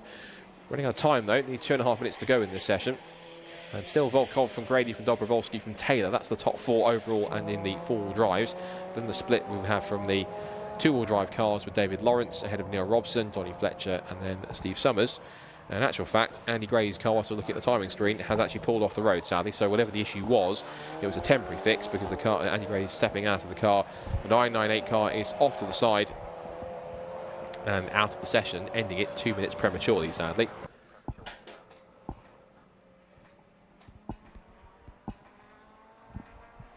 There's David Lawrence turning his way into Duffers Dip and a little wide, but just manages to gather it up enough in order to continue on with the lap. He's essentially ruined the lap. He's going to have to come back around and complete and start a new one to try and make sure it happens. You can also see out the window as well that whilst we're waiting for that, the contenders in Classic and Retro, Pocket Rocket and Clubman are also lining up in assembly, ready to go shortly, which that session will get underway in around about 1.5 minutes time at the end of this one. Also backing up on a current lap at the moment appears to be Dean Taylor. I think he's possibly completed this session because he won't have enough time to come back around, and well, he might have enough time to come back around and start another lap if he's quick enough. But given that the lap times for the ultimately fastest cars are 51.5, 52.6 at the front of the field, 55.1, we have to be going around at some pace, but not hopefully too slow that he actually misses out and getting another lap, if that's what he's aiming for. So the session has kind of really calmed down in this this part of it. Again, remind you of the classes in this category, Club 2-wheel drive and Club 4-wheel drive. It's essentially it's the most popular. It's Time-Attack's most popular category for production cars that are tuned and modified up to a controlled level, and they just split it into two categories: one for front-wheel drive, one for rear-wheel drive, or for two-wheel drive rather than front-wheel drive and rear-wheel drive. So there's a mix in there, and it means that again you're all kind of essentially the same collective class, but there's subclasses within in order to give them something else to compete with cars that are more akin to theirs rather than a generalisation of being in a club class. Last couple of laps being completed. David Lawrence is on a personal best in sector 2 and stays 5th. There's a 55.465. Doesn't change. Dean Taylor also came across the line as well and has not improved his time either. One that is motoring though is Kastusis Dobrovolsky, third fastest, personal best in sectors 1 and 2. He comes to the line and stays third, but there's a 54.681, so he gets a little closer to the top 3. And that will be a solid final lap to put himself in P3. And that also, I think, also does give him, well, it gives him it gives him third in the four-wheel drive class, but of course being a single round entry means he doesn't get any points, but he would still get, if he finished there in the super attack, he would still get a trophy for his efforts as well. So checker flag is out on the Attack 1 session for Club 2-wheel drive and Club 4-wheel drive here at Time Attack at Knockhill. And some interesting stories that went through, particularly a couple of late changes there for positions as that session played out. Last few cars taking the flag. David Lawrence takes the checkered flag, so too does Dean Taylor. No improvements from them. And Dobrovolsky, I think he's going to pull it left into the pits. No, he's not. He's going to coast across the line and complete one final lap in the session before he then tours back around to prepare himself back in the paddock for Attack 2, which comes up after lunch break, which is going to be fun to watch. So yeah, the timetable coming up for the rest of this last couple of sessions before lunch. We've got the next session coming up, which is the Attack 1 for Classic and Retro, Pocket Rocket, both forced induction and naturally aspirated, and also for Clubman. And then we have our qualifying session for Racing Hondas coming up as well, with our bonus points on offer for the sessions there too.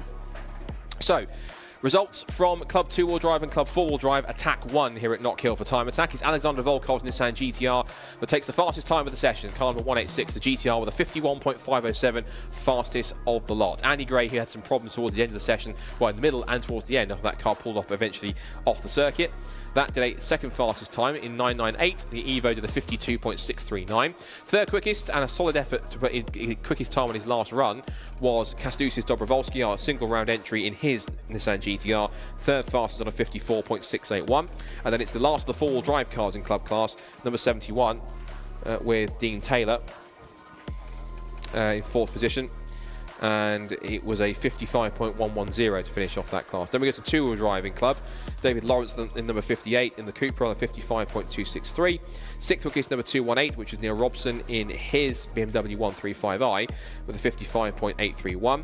It's then Johnny Fletcher, who is celebrating his 100th Time Attack event of his career here in 7th quickest with a 64 with a 55.960. And then Stu Summers in the Saxo was rounding off the top 8 with a car number 179, a 57.250 to make sure that he was as close as he could be to the rest of the top 3 in Club 2-wheel drive class.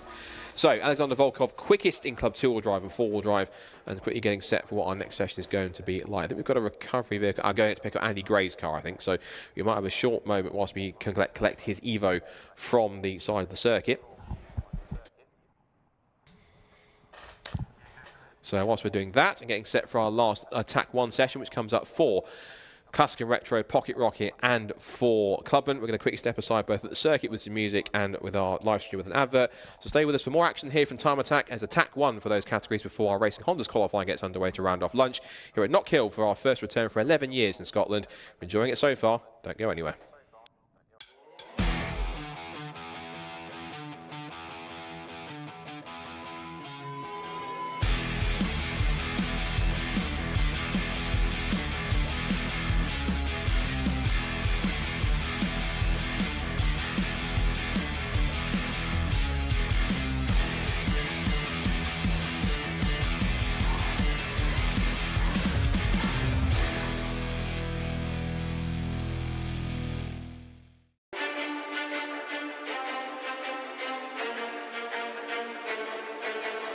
Motegi Racing was conceived with one mission in mind: performance. Each wheel is over-engineered to ensure industry-leading strength, lightweight design, and seamless connection to your unique style. From our storied past in motorsports to our stylistic contributions to the aftermarket culture, one thing remains: Motegi Racing is built for enthusiasts.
So our third and final Attack 1 session is now underway here at Knockhill for Time Attack, and on track now is going to be our Classic and Retro, Clubman and Pocket Rocket categories. This is probably our busiest category so far, with a group so far with 18 cars on track.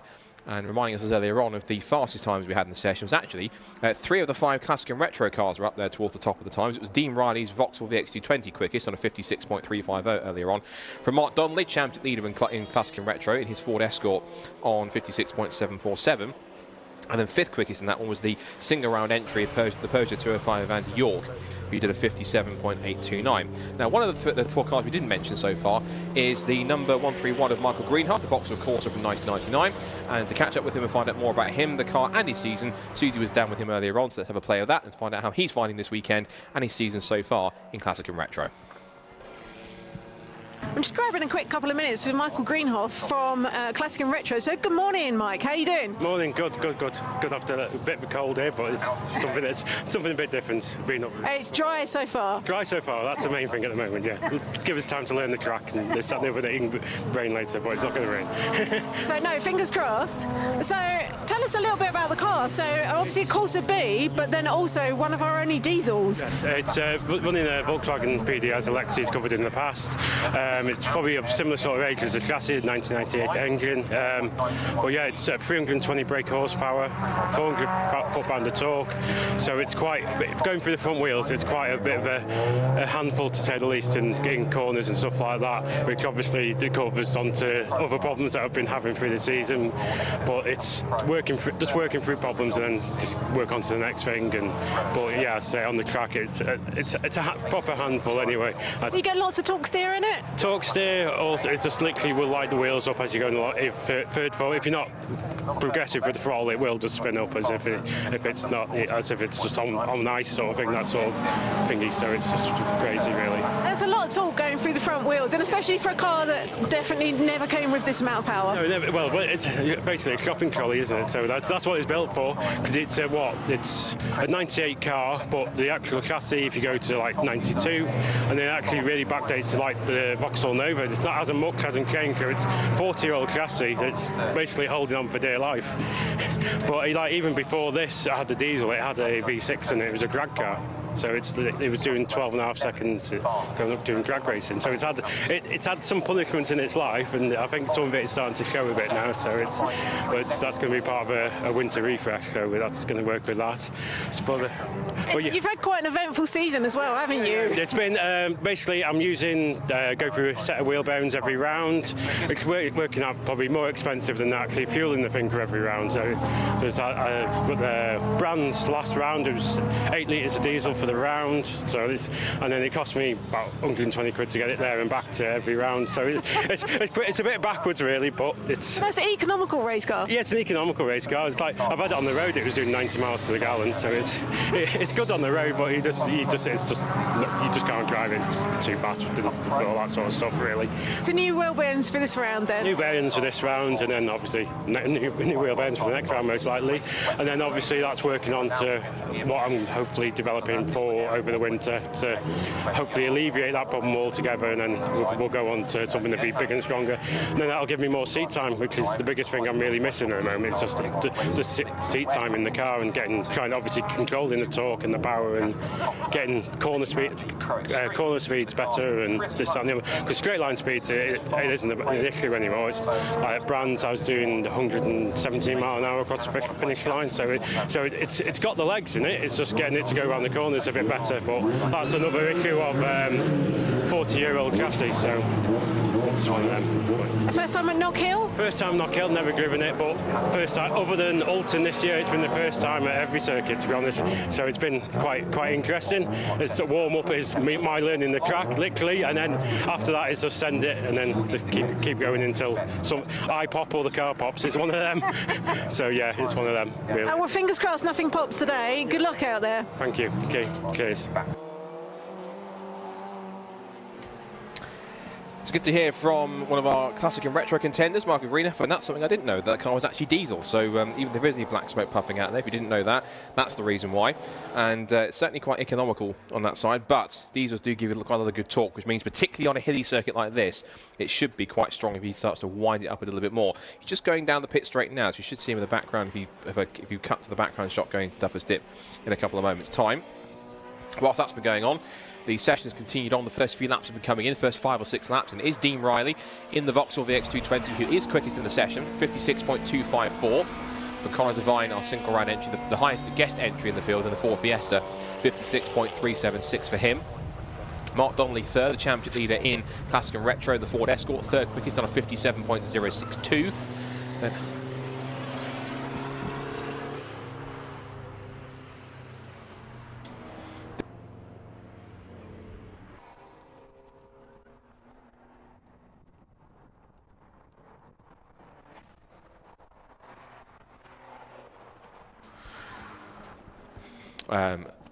back to Andy York in 4th position in car number 81 in the Peugeot 205.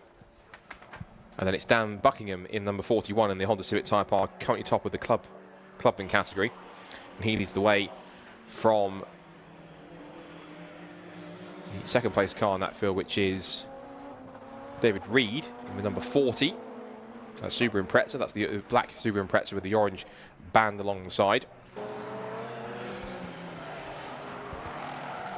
Watching, there goes the 81 car around York, or Yorkies it sees, as you can see on the rear window and across the windscreen.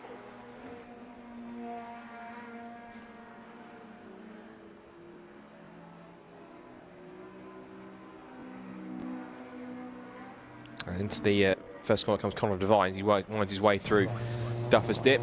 Dean Riley sets a new fastest lap time of the session, 56.011. So he's trying to get close to breaking into the 55s at this point if he can. As his last lap was a 56.350. So he's going quicker than warm-up this morning. Remember, of course, on attack 1, there are points up for offer for the first 3. I think you get at least 2 points for competing in the session, but you get 6 points for winning your class, 4 points for second, and 2 points for third. So there's points up for grabs here, but the big points come at the end of the day in the super attack, which we're building up to. Across the line will come Annie Thompson, who is our championship leader in the clubman class in her Lotus Exige.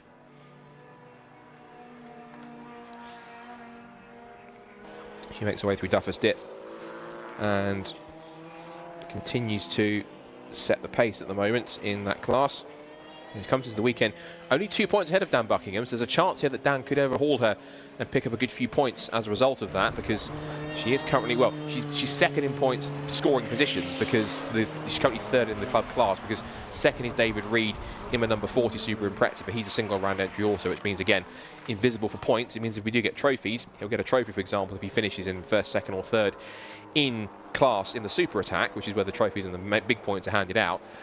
But it'll be the actual points scored that will go, the equivalent of second place points will actually go to Annie instead, because she's second of the point scoring cars, if that makes sense. So up the hill comes Mark Donnelly, and he has done a 56.659 to go third quickest and second in Classic and Retro behind Dean Riley. In terms of the 2 pocket rocket classes, it's Conor Devine, who again, single round entry, doesn't score points, but he's fastest of the forced induction group. Tommy Langley is quickest of the point scoring cars. That's the 313 Ford Fiesta. As we're watching Dan Buckingham. And Dan just gliding his way now through Butchers and again through the chicane. Nearly wide on the exit there from the Black Circle chicane towards Jim Clark curve. But certainly pushing on. He currently at the moment, he said 6th overall and quickest of those club class cars. Just wants to try and find a little more pace at the wheel of the YGHP Honda Civic.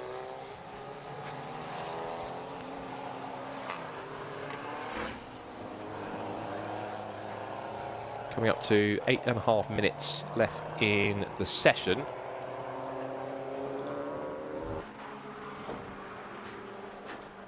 And looking at also naturally aspirated for Pocket Rocket, Ryan Barker leads the way with Mark Roberts in second and Martin Baskovitz in third place.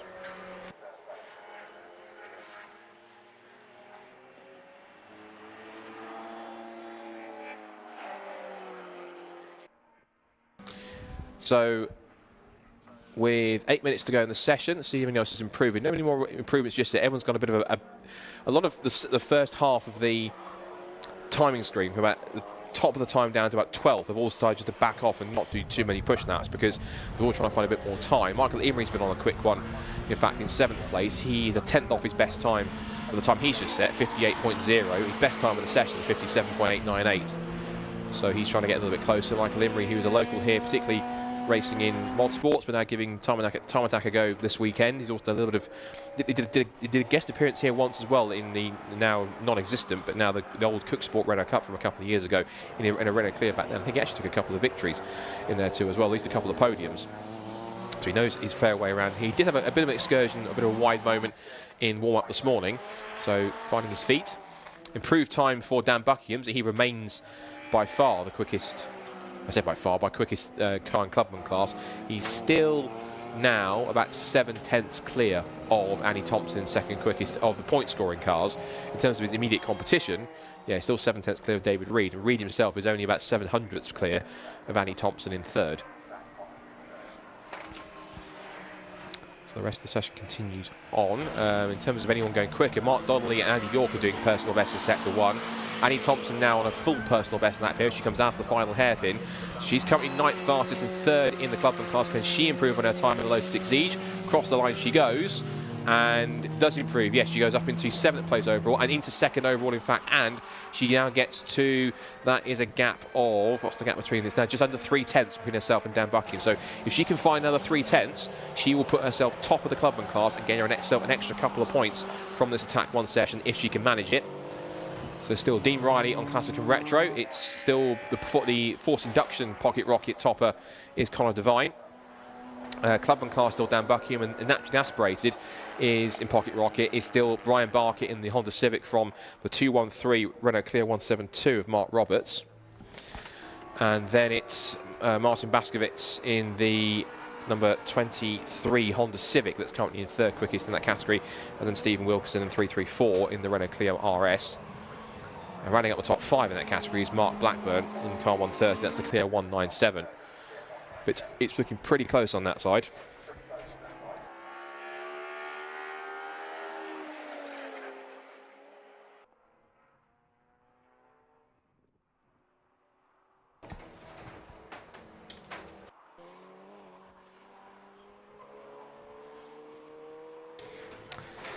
So with 5.5 minutes to go in the session now, which is looking on stream at the car 334, that is Stephen Wilkinson in the Clio RS, making his way now through Butchers and up towards the gym at the chicane here, which I'm probably my favourite part of the circuit, particularly my passenger laps yesterday with Fraser McNeil.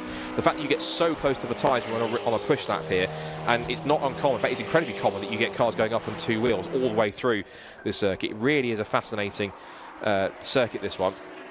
And just the background there, that was the Volkswagen Golf R of Clive Hopwell, who was pushing on 8th overall.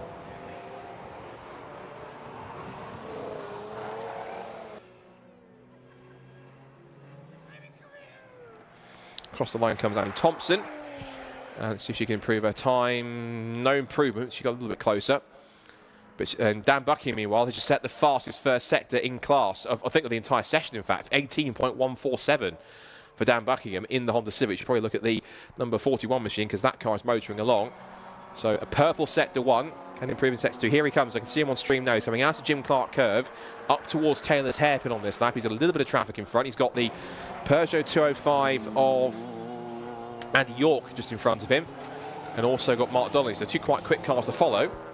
Out of the hairpin he comes. His second sector was okay, but we'll see what he can do. Across the line, does he improve his time at all on a 57.4? And the answer is no. He was actually... Did he back off on that lap? Because it looks like he put... The lap time it shows he did was a 1:15.472, which is fascinating. Now, personal best in sector 1 for him, but a 55.7 now for Dean Riley, who's top of the times at the moment. If you watch Andy York in the 205, glide his way through the chicane. Little wide, sideways, gets it all out of shape, but just about holds on to it. That was a lucky save for the Motion Motorsport 205, but usually in a front-wheel drive car, if it slides, the strategy is boot the throttle and the front will come around eventually at some point, and it just about did. So he got lucky with that one to try and hold on to that. Michael Greenhuff in the diesel Vauxhall Corsa. Plenty of horsepower in that car. It's a trail of black smoke behind it, or a puff of black smoke, but that's just diesel smoke on the background, so that's all natural. Less than 3 minutes to go in this session. I think it was Michael Imrie, and behind him the 74, which is Peter Rushforth in his Mini Cooper. And behind them is chasing after them Annie Thompson, who is not a personal best at the moment. Dean Riley's last lap, I think, was the fastest lap of the session, which was a 55.748 last time, so continues to be top of the time. And in terms of lap compared to Mark Donnelly, he is 7/10 clear at this point. So looking pretty strong at this time. Yeah, about 6.5 tenths he's clear at this moment. Looking back at the rest of our classes as we look through, Clive Hopwell's improved his time to go to 10th. 58.251 in the number 60 Volkswagen Golf R.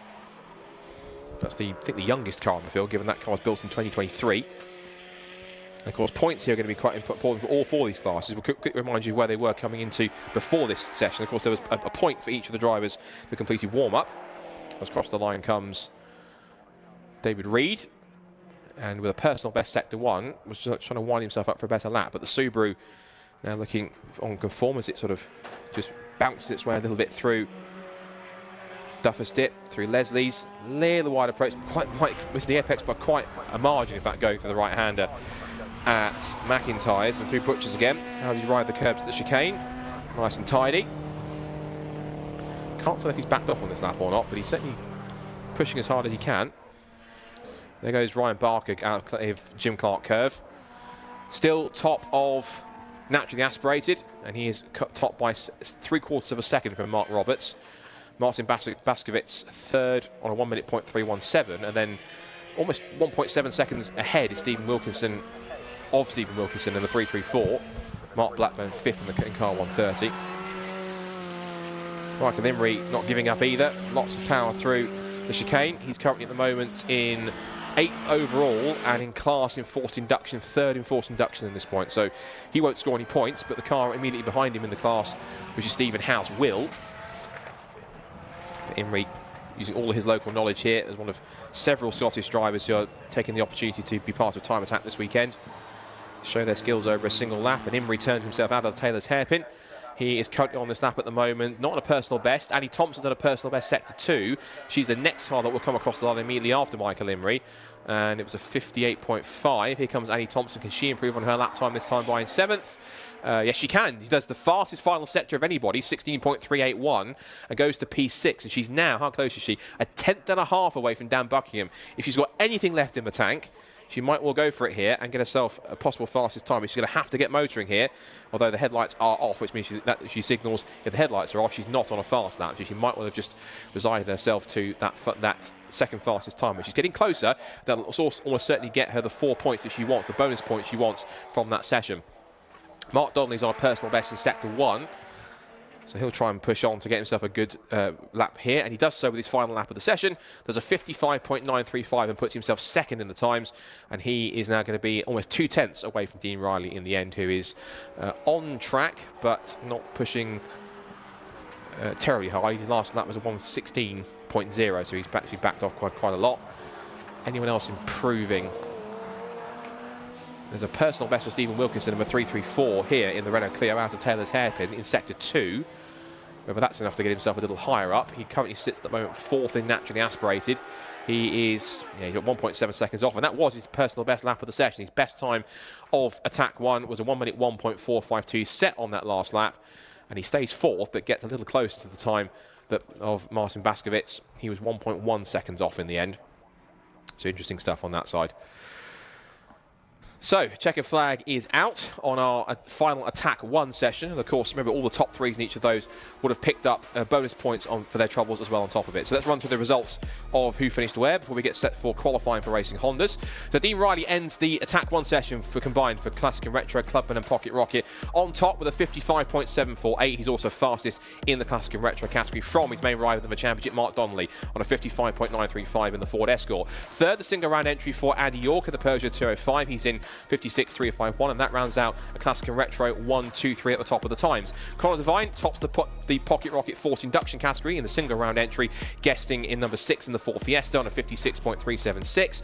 Dan Buckingham also heads club class, and he takes the points for that on 57.204 in the Honda Civic. Second is Annie Thompson in the Lotus Exige with a 57.355. Tommy Langley is third fastest in the Pocket Rocket Force induction, but highest of the point scoring cars. He should get the 6 points for being fastest point scorer there with a 57.442. Michael Imrie guesting in the Mini in the single round entry in Pocket Rocket Force induction on a 57.442, and behind him David Reed, also single round entry in Clubman, 58.103, ends the session 9th. Clive Hopper rounding up the overall top 10 in the number 60 Volkswagen Golf. That was 58.251. But it's Stephen House 11th fastest on 58.327. Ryan Barker tops the Pocket Rocket naturally aspirated class on a 59.114. He's cleared by about 8.5 tenths in fact from Mark Roberts in second place. Then Marcin Baskovits in third, Stephen Wilkinson in 4th. Then Michael Greenhuff in the Diesel Corsa is the last of the Classic and Retro cars in 4th in class. Then Mark Blackburn and Peter Rushforth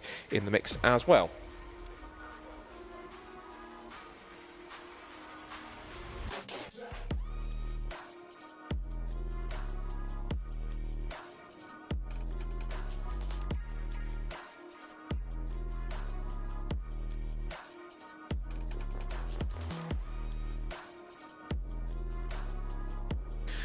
So that is Attack 1 complete. Next time up, we'll have Attack 2 after lunch for our 3 groups of Time Attack. And of course, I'll have Susie Wallace in the comment box with me here to bestow us with all of her knowledge on all things Time Attack, and certainly nourish me a little bit, of course, being up here in the commentary box, having done warm-up and Attack 1 here, up here in the box.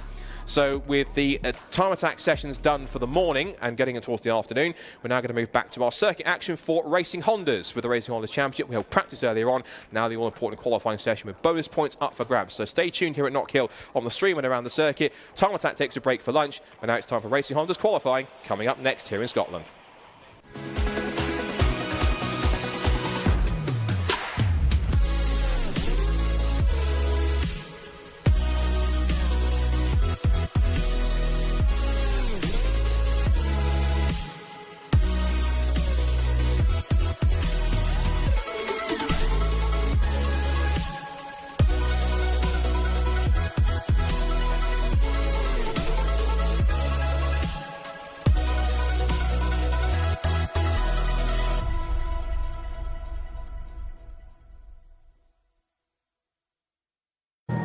Good morning and thank you for tuning in to round 7 of the Racing Hondas Championship. Now, we've travelled all the way up to Scotland so that our drivers can take on the roller coaster of a circuit that is Knockhill. Now, this track is insane. It is tight, it is challenging, and it does not leave a lot of room for overtaking, meaning our drivers will not have a moment's rest if they want to go home with valuable points today. Now, we still do have Will South leading the Class A's, and we have Dan Thackeray leading Class B, and we can't forget Matt Rowling leading Class C. So, make sure you stick around today for a fantastic day of racing.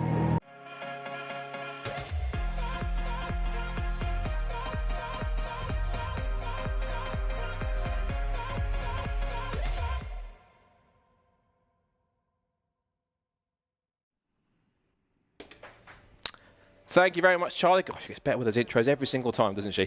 Excellent. Right, Racing Honda's up now for qualifying. 15 minutes of action for our VTEC powered machines. And we're all set to go to see who will set the grid and who will set pole position and get those all-important bonus points in qualifying in the top 5 ahead of our 2 races later on this afternoon. So, green flag is on the session. And first out is going to be, I think, looks like it is Will Self, the championship leader, puts himself at the front of the grid. So, as you mentioned, classes A, B and C, all settled by power to weight ratio. And the maximum score is going to be the maximum power to weight ratio, and the one is in Class A, where you find cars up to 235 brake horsepower per tonne if they are I think, naturally aspirated. I think it's 240 brake horsepower. The 240 brake horsepower if they're naturally aspirated, 235 with their forced induction. Should get that right. I've done it for 7 rounds. But now, as we go towards the qualifying session here, of course, the important thing now is, of course, as we get to the tight end of the championship, it's all about getting those all-important points. You have 240 brake horsepower per tonne for Class A, a max of 195 brake horsepower per tonne for Class B, and 176 brake horsepower per tonne for Class C as well. So it's all about the crunch point of a championship now. 2 rounds left to go, 4 races left to run. Of course, the last round at Snetterton, you cannot drop scores. This is the last round they'll be able to use drop scores from. It makes it all important for our class leaders, including the man who leads Class A, Will Self. He's so far taken this season quite an impressive run. He said at the start of the season, I want to win this championship, and given the fact he has won so far 6 races and taken a further 4 podiums, he's certainly going the right way about it. To show what he's been doing and how he's going to get on, and how he thinks he's going to get on. How he's going to get on this weekend at Knockhill. He talked to Charlie earlier on the paddock. Let's see what he thought and how he's feeling about his first challenge of Knockhill this weekend. Right, I am here with Will South, one of our Class A drivers. So, we did do a bit of a track day, practice day yesterday. How are you finding Knockhill? Struggling, to be honest. I've been a bit ill for the last week. Just getting my excuses in early, but yeah, struggled a bit. Obviously, the Scottish lads know this place like the back of their hand, so I think he was being a bit quiet about what his actual pace was, and he wouldn't let any of us follow him. But I think he's probably half a second quicker, or at least was yesterday. A lot of us were on old tyres because of the sort of tyre situation. It's been a bit shortage, hasn't there? Yeah. I mean, it's all sorted itself out now. But yeah, yesterday a lot of us were trying to use up old tyres, so it's hard to say really what the pace of certain people was. I think we'll be in the top 5 or so, but I don't know whether we'll be fighting at the front today or not. Yeah, of course. Obviously, you've got quite a healthy lead at the moment as well. Hoping to hold on to that? Yeah, I mean, ideally. Noises from people sort of saying I could button it up this weekend, but I don't think that'll happen. I've just got to not take any big risks and sort of finish and manage the points gap to some extent to Phil at this point. So yeah, we'll see what happens. I mean, the weather today is going to be interesting. Yeah, definitely. We're looking at it. It's a bit cloudy behind us at the moment. Hopefully the rain holds off, but it's not looking too promising. No, it looks like what's going to happen is it's going to rain for race 1. So the first experience of this track in the wet that 95% of the grid's going to have will be when the lights go out for race 1. So that will be interesting. Yeah, especially because, like I said, turns 1, 2 and 3 are interesting to say the least. Yeah, they're a bit of an unknown in the dry at the best of times. You sort of just send it in and hope for the best, but in the wet, I'm not sure what that would be like. So I think try and latch on to the Scottish boys who were here last weekend when it was wet and follow them. Perfect. Well, good luck today. Fingers crossed it all works out. Thank you. Thank Cheers. you.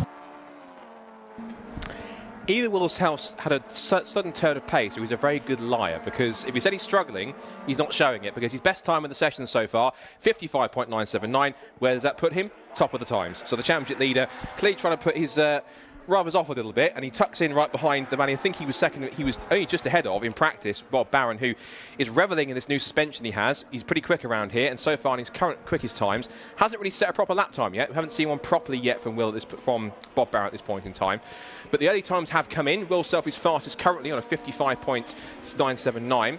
Up to second has just gone Phil Wright, the 2023 Racing Honda's champion. And as I say that, Will Self is going quicker still. He was on the fastest first set for anybody else. That's just been beaten by James Kiff, who was actually at one point yesterday quite quick. Some people were saying he was the quickest man around here. Of course, he's got this new aero package that's coming in the last couple of rounds, which apparently has about 500 kilograms worth of downforce, particularly that huge rear wing on the back he's got on that car. Definitely working overtime to make it work. Will Self now sets a new fastest second sector of the session now to go even faster. Intrigued to see what the Kilted K-Swaps boys are doing, because Michael Barron's currently 7th fastest. Fraser McNeil, who had a passenger driver yesterday and is crazy fast around here, was 5th quickest.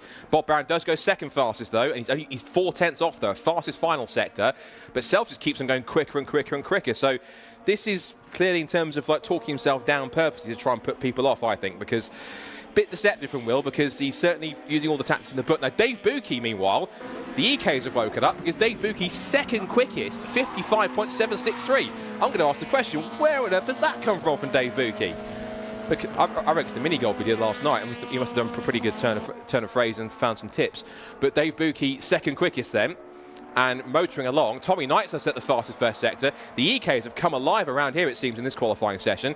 Bob Barron goes back to 3rd, so the times are changing all the while. Shouldn't forget the other two classes. It is currently in Class B. Top time for Sam Lintzner. So Sam Lintzner currently fastest. Remember, you get 5 bonus points for qualifying on pole in your class. 4 for 2nd place, 3 for 3rd, 2 for 4th, and 1 for 5th position. And you carry those into your it carries into your points. You don't use those as part of your drop scores. There are separate points that you add on. It's your points from the races that you use as drop scores.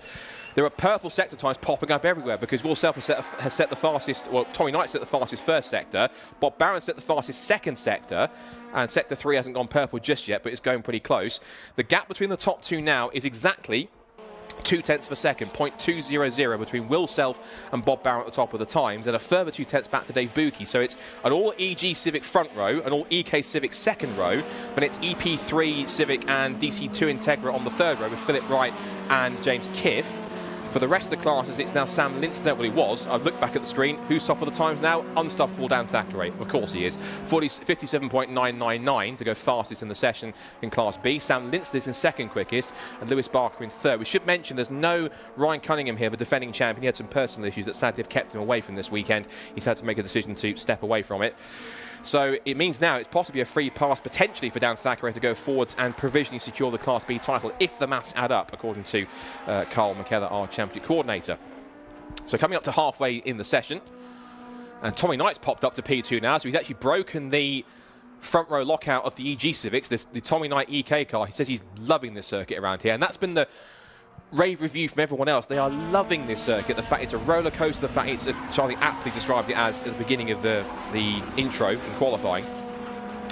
It's a roller coaster, it's so fast, but also the drivers are saying you don't get a moment's let up here. Every single corner comes up one after the other. It's such a fast, such a hard attacking, flowing circuit. You really have to be on your toes and be on focus for the 100% of a lap. As soon as you complete one lap, you're on to the next one, and the next, and the next. You don't get a minute's let up, and you end up doing 20, 30, even 40 laps at once, because you're just in such a rhythm.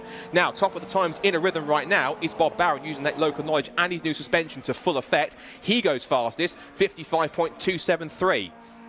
So top of the times now for Bob Barron, the local hit favourite, goes to the top. Dare I predict he could be in the hunt for his first victory this weekend, as we've got a car off the road. That's Fraser McNeil off the road. That's the other Kilty K-Swaps car. So as one goes to the top of the times, the other one has got, well, front end damage, it seems. Fraser's out of the car, it seems. He seems to be okay. It looks like it's at the bottom, I think, of... Yeah, there's yellow flags going into Duffers Dip and Leslie, so it's into the gravel trap at the bottom of the hill at Leslie's. You see Tommy Knight rocking over the curbs at the chicane. Of course, yellow flags, that means the cars will have to back off and not push on. Otherwise, if you do set a quicker lap time or even a quicker sector time where there's a yellow flag, you'll be in trouble for that one. Get a slap on the wrist from Stacey, our race director. Of course, he's not here. It's our race director. It's a different race director team because Stacey's not here this weekend. So, interesting stuff for Fraser then. Not the way he wants to end the session, and he currently sits at the moment in P7, so car 7 in position 7, and he won't be going any further. That's as high as he'll start on the grid, unless the likes of Michael Barron and Co can improve. So it's an all-kilted K-Swaps 4th row. Which order it might be, if Barron can go quicker, that remains to be seen. A couple of cars in pit lane. We've got Bob Barron is in pit, so too is James Kiff. He's in the pit lane as well. Also in is Tommy Knight, so is Lewis Barker. So a few mid-session adjustments for them to make in the session. And just after Fraser got off, he just set his personal best time of the session, 58.675. So clearly trying to find more time. And just looks like he lost a little bit going through Duffers Dip and then got it sideways. And off the road he went. And I think going through the gravel might have just damaged the front splitter a little bit and the front bumper. So everyone's kind of just backing off a little bit here for this final little push with 5.5 minutes to go. Let's just give you a situation of where we are. Bob Barron then on provisional pole then by only 0.5 of a second. So Will Self has only got to find 0.5 to deny Bob Barron a home pole position here. And as rightfully said, there is Fraser McNeil's car. And actually, it's not. Whereabouts is that? That's actually on the approach. Right, that's not down at Leslie's. That's down the approach towards Butcher's. Looks like he's lost it somewhere on the exit of McIntyre's before the second right-hander at Butcher's in that sequence. So he's off the road, quite far off the road. It's quite a pretty high-speed part of the course there as you go through, particularly in a Class A car. Will Self on another push lap. And at the moment, he's done a 18.161 on the first sector. Rides his way through. Look at the way he rocks over the curbs in the chicane. That is a fantastic part of the course, particularly after passing laps with Fraser yesterday.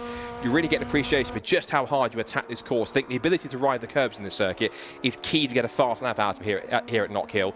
Really, really key to do so.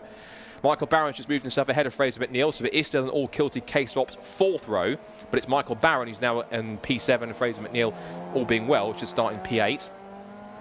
Personal best coming for Dan McDonald. Good to see him back in the championship. But it's back racing full stop, because the last time we saw him race was back in 2024. But the last time he raced at Knockhill here, he did get 3 top 10s in the Civic Cup, including a very well-earned 4th place after a race-long battle with Luke Handley in that day.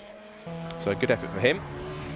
But provisional pole to Bob Barron going even faster now. There's a 17.866 in the first sector, motoring along through the chicane up towards Jim Clark curve. Tell you what, these kilted K-Swap boys can drive, and they really are showing the local noise. All the curb on the exit. How's he looking in sector 2? He does come towards the end of the sector, 20.626. It's not a personal best, he's lost a little bit of time.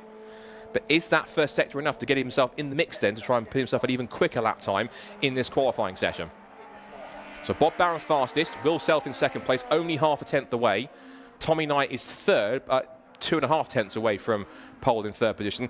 Seriously impressed with Dave Buki. He said he'd found some pace, and something certainly happened, because it's an all-EK 2nd row for Dave, and 4th is going to be, should be chuffed with that. Phil Wright 5th fastest, James Kiff in 6th, then Michael Barron and Fraser McNeil. Class B is still Thackeray from McDonald and Linstner, and then in Class C we should mention it's now Matt Rowling who is clear by about 0.6 of a second from Callum Houchin, as Bob Barron meanwhile has gone even faster on that lap, 55.147. He's now cleared by nearly 0.2 of a second. Bob Barron is absolutely flying out there at the moment, and no wonder. He was here a couple of weeks ago, as Will Self alluded to, in the Motorsports Championship. All 3 of the Kilty K-Swaps cars are out there. Bob, I think, even did make a move as Bob is pulling off the road. Now, I hope that's not an issue, because he's now parked it off onto the side of the road, and oh dear. I fear maybe he might have taken a bit too much out of the 27 Honda Civic, because that car's now pulled up into the inside. He sets pole position and then pulls up. So, might be a bit of investigative work to go and do, I think, for us down in paddock during the lunch break, as to what might have gone on there. They might have 2 cars to have a look at rather than 1. Phil Wright pushing on in 5th position, 55.917, his best time so far. Just behind you can see, top of Class B, top of the championship in both the class and overall, Dan Thackeray. He'll have experience of racing here in Civic Cup previously, so he knows this circuit. Funny enough, in terms of getting up here, I sort of flew up here. Some people drove or got lifts. How does Dan Thackeray get up here to save himself? He takes the train. That says it all, doesn't it? Even this for preparation to kind of keep himself as fit and in preparation as possible, doesn't have to drive or even take a flight. Each to their own. Anyway, it's now 1 minute 40 left on the clock. More personal best coming in. Michael Barron has done a 56.080. He's a fraction away from getting himself into P6 and the third row of the grid to nudge James Kiff down a row in the Honda Integra. There's more personal best coming in for Duncan Holloway, who is now at the moment in 6th in class. He's currently on the 8th row of the grid alongside Class C pole sitter Matt Rowling. There goes Holloway.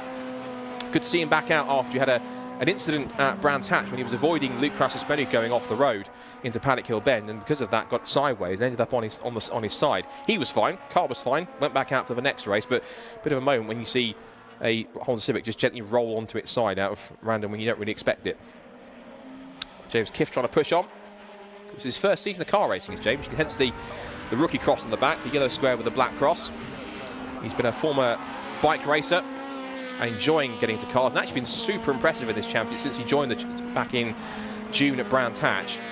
And he was on pole position from the reverse grid, the draw after race 1, and could have been a factor in race number 2, but a tangle between him and Tommy Knight into turn 1, which was deemed a racing incident, so all well, they've all kissed and made up after it. Meant that we lost the potential to see what he could have done in that race, but James, even so, is going to keep on pushing on if he can. He's done a personal best, I think, in sector 3 on that last lap. Across the line comes the Integra with 12 seconds left on the clock, so he'll get one more chance to go. Up to P4 he goes, 55.675. So he's done better. He's now managed to leapfrog himself ahead of both Phil Wright and Dave Bucke. So that now demotes Dave Bucke back to the third row alongside Phil Wright. And of course, this aero package they brought in for Alton Park has been working overtime. They tested it at Castle Combe before the Alton round. Saw that it was hitting the sweet spot. Just almost flicks the belt for the tyre stack as he goes through the first part of the Black Circle chicane. And back in through Jim Clark curve they'll go. Nice and tidy, nice and neat, riding the curves beautifully. Let's see what James Kiff can do here. Checker flag is out on the session. And I think Will Self might have given up on his pursuit of pole position unless he's pushing on this last lap. I can't see him possibly beating Bob's time. I don't know if we'll be able to speak to Bob, whether he's going to get back to the circuit across the track or not to speak to Charlie, but if he can run across and we can tempt him, we'll have to wait and see. Up to the line comes James Kiff, currently 4th fastest. Can he improve on 55.675? The answer is no, 56.0 on his last lap, but he goes 4th. So therefore, he'll start on the second row of the grid alongside Tommy Knight in the end. Checker flag goes out for the rest of our field. Dan Thackeray, Michael Barron and co across the line to complete their session. And a crucial one. So impressive stuff from the Hondas once again. Track temperature getting a little warmer now, 12.6 degrees now, so it's a little warmer out there, but still not as warm as it definitely could be. So a fascinating qualifying session, and even though he wasn't fully running at the end of it, had to park up, he managed to make the car work when it was working and put himself on pole using the local knowledge. Bob Barron doing himself justice. Now the question's got to be, now he's taken pole position, is he going to be able to convert that into a first victory? And can he hold off Will Self? Because those two cars are very evenly matched at the front. And the EG Civics certainly are very, very suited to this tight and twisty Knockhill circuit. And I wonder if it's going to be quite a fascinating spectacle for all involved to watch. It certainly should be. At least on paper it will. So the Hondas make their way into pit lane. They'll head back round to Parc Fermé. And once they're out there, we'll be able to get, if we can get him across, Bob, but also as well, Dan Thackeray and Matt Rowling to have a chat to Charlie in front of a Lucas Oil board in a few moments' time. And then once we've done that, we'll be going straight into the lunch break. For those who are watching around the circuit, we will have a bit of a street car demonstration, but courtesy of Motorsport UK here, so be sure to watch out for that. I think you'll have Duncan Vincent here to guide you through that as well on the microphone a little bit later on. So results from qualifying for Racing Hondas ahead of round 13 this afternoon here at Knockhill. And on local ground, it's Bob Barron who takes pole position with a 55.147. The car wasn't running at the end, but we'll see if we can get him on to the grid for race 1 later on. But pole position for Barron by what was about a tenth, nearly 2 tenths of a second from championship leader in Class A, Will Self. He's on a 55.325. Third fastest for Tommy Knight, impressive impressive effort for him to go third quickest, 55.503. Then James Kiff, fourth quickest, also looking good in the Integra. He'll start on the second row of the grid on a 55.675. Then it's Dave Buki, another impressive effort from him to go P5 in the EK Civic on a 55.763. He'll be alongside Philip Wright on the third row of the grid with a 55.917. Michael Barron, the guest entry, brother of Bob, will start 7th. He'll be on a 56.080. He's alongside Fraser McNeil in 8th, who was off the road after he dropped it into the gravel at Butcher's Corner on the outside. And then in 9th on the grid, it'll be the Class B pole for Unstoppable Dan Thackeray with a 57.805, followed by Daniel McDonald. Good effort to see him back in his first car race out in a year and puts it on the front row in Class B. Next, Sam Linster is 11th and Lewis Barker in 12th. Harry Greenhill makes his comeback to start 13th alongside Luke Rasmussen and Owen Diver. And then Duncan Holloway, who had a trip in the gravel and will practice earlier on. Then Matt Rowling, who tops Class C with a 1 minute .793, ahead of Callum Houchin. And right at the back, we didn't really see him in the session, Spencer Fortag with problems. I think he will start at the back of the grid with a 1 minute 6.687 in his FN2 Civic. And there's a bit of a spread of 11 seconds covering the entire 19 car field in the end.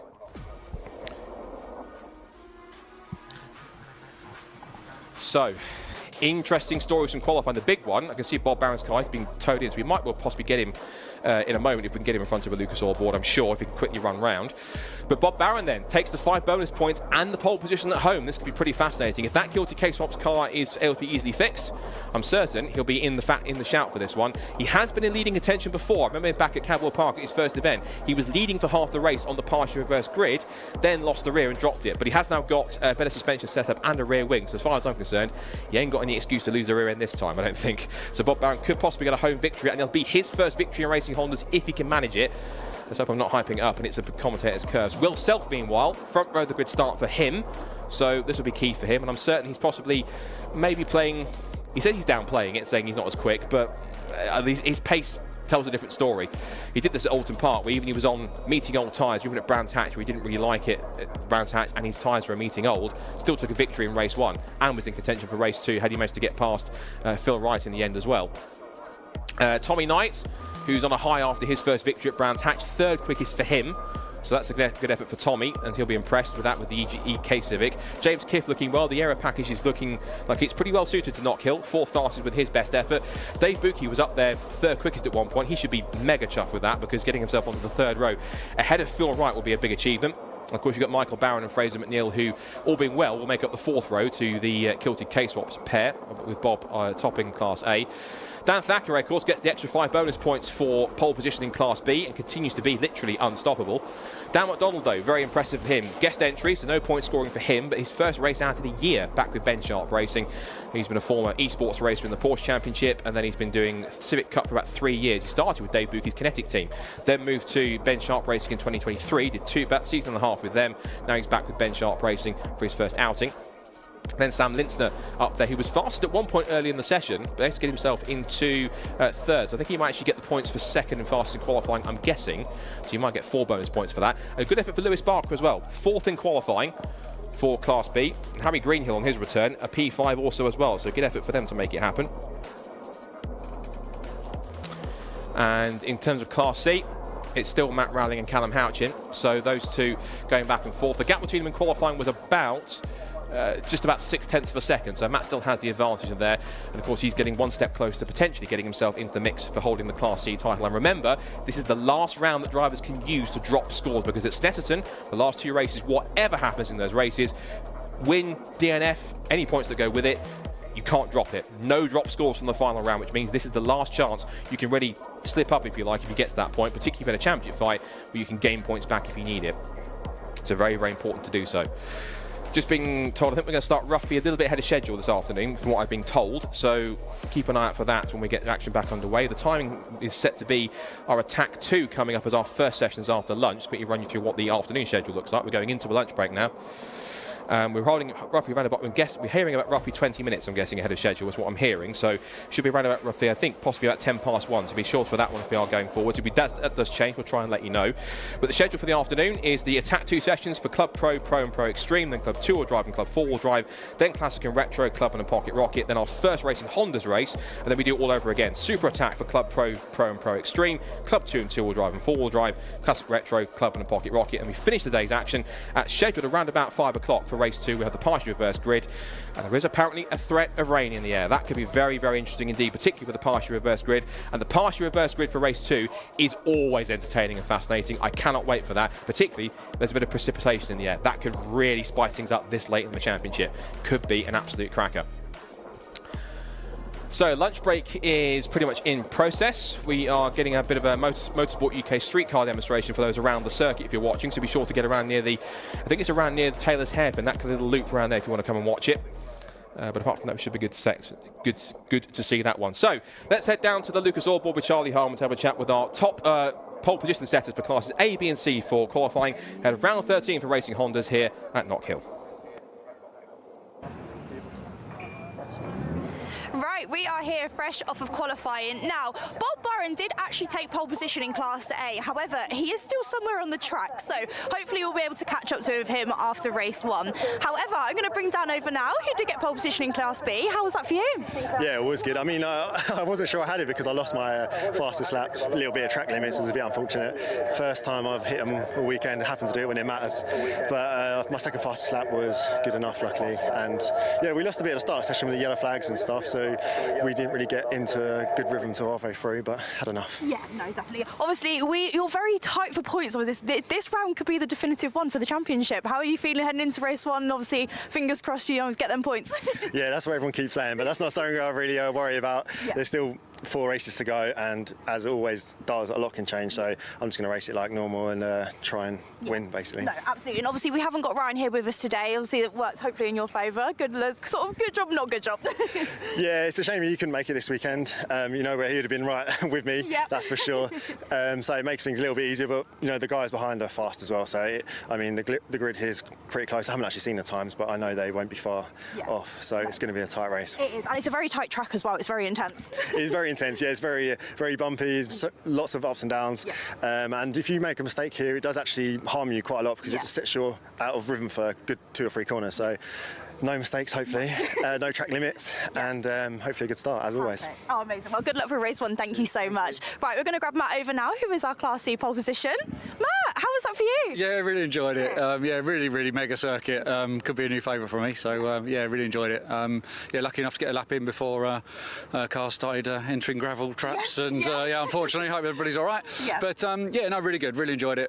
Yeah, great circuit. Yeah. Obviously, we caught up in the pits a little bit sort of before. You thought Callum's F&Z might favour you over here. How are you finding? How's the EP3 performing? I'm a little bit down on power here. There's a lot of hills, so you need the horsepower to kind of pull you out, especially this last turn up the straight. That's a long drag, so I'm going to struggle there if I'm honest. So I wouldn't be surprised if Callum can punch out of that corner and come up side by side by the time we get into turn 1. So head into race 1 is sort of just literally just hit the corners and hope for it. Yeah, it's quite tight and technical. I've never been here before, so I was kind of hoping that the fact that it's tight and technical might favour the less weight and less horsepower, but it looks like you need a bit more horsepower than I've got, so we'll see. So the race is going to be really interesting. I hope that Callum and I get a really good close race together. No, I think you will definitely here. Yeah, I should do. Should be good. Well, good luck for race 1. Thank you very much. Thank you. Right, that's it from qualifying, so make sure you stick around for race 1.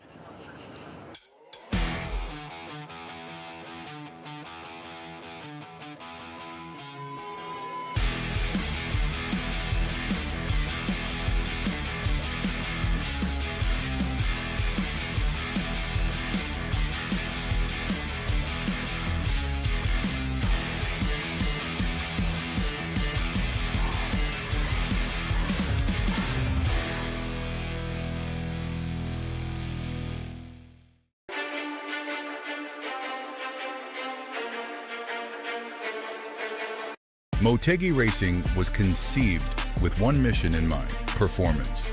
Each wheel is over-engineered to ensure industry-leading strength, lightweight design, and seamless connection to your unique style.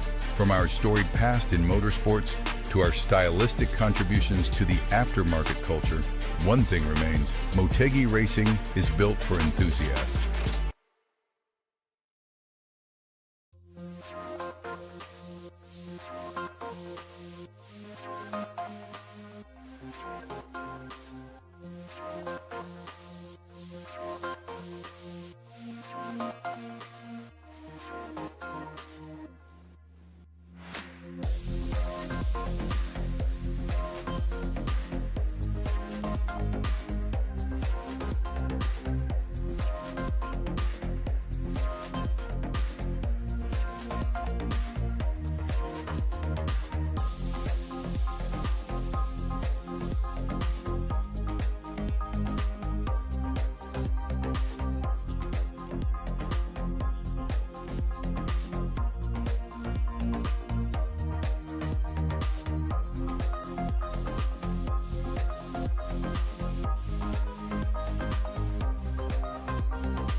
down here this morning with Luke Sejkowski from Pro Class. How are you doing this morning, Luke? Yeah, great, thank you. Yeah, I love being here.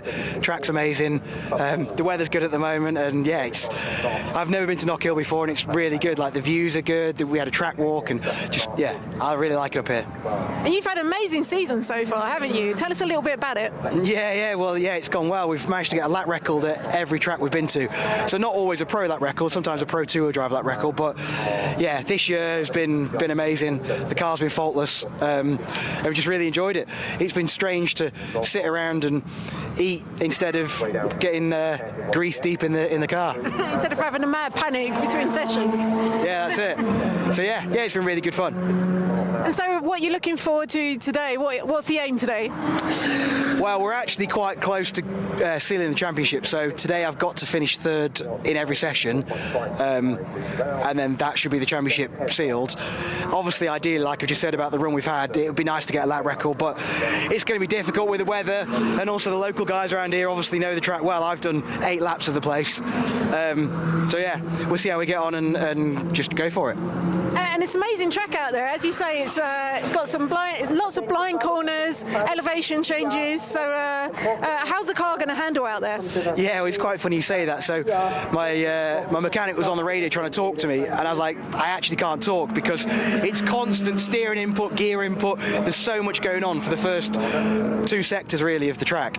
Like, it's intense. And like you say, lots of the corners are completely blind, so you're going into them and they just drop away and you don't know what you're dropping away to.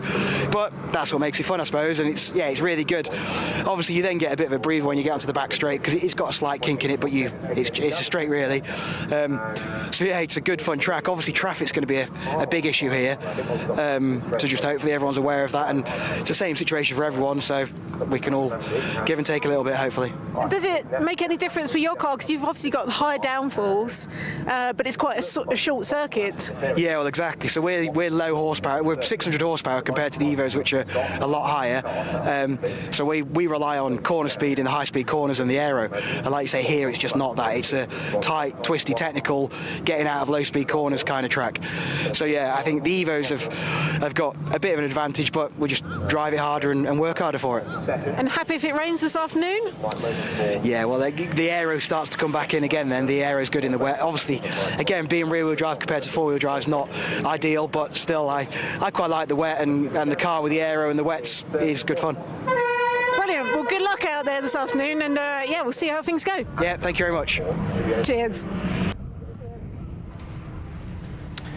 That was Susie having a chat to Tegua's very own Luke Sejkowski after one of his runs this morning, either in warm-up or attack 1.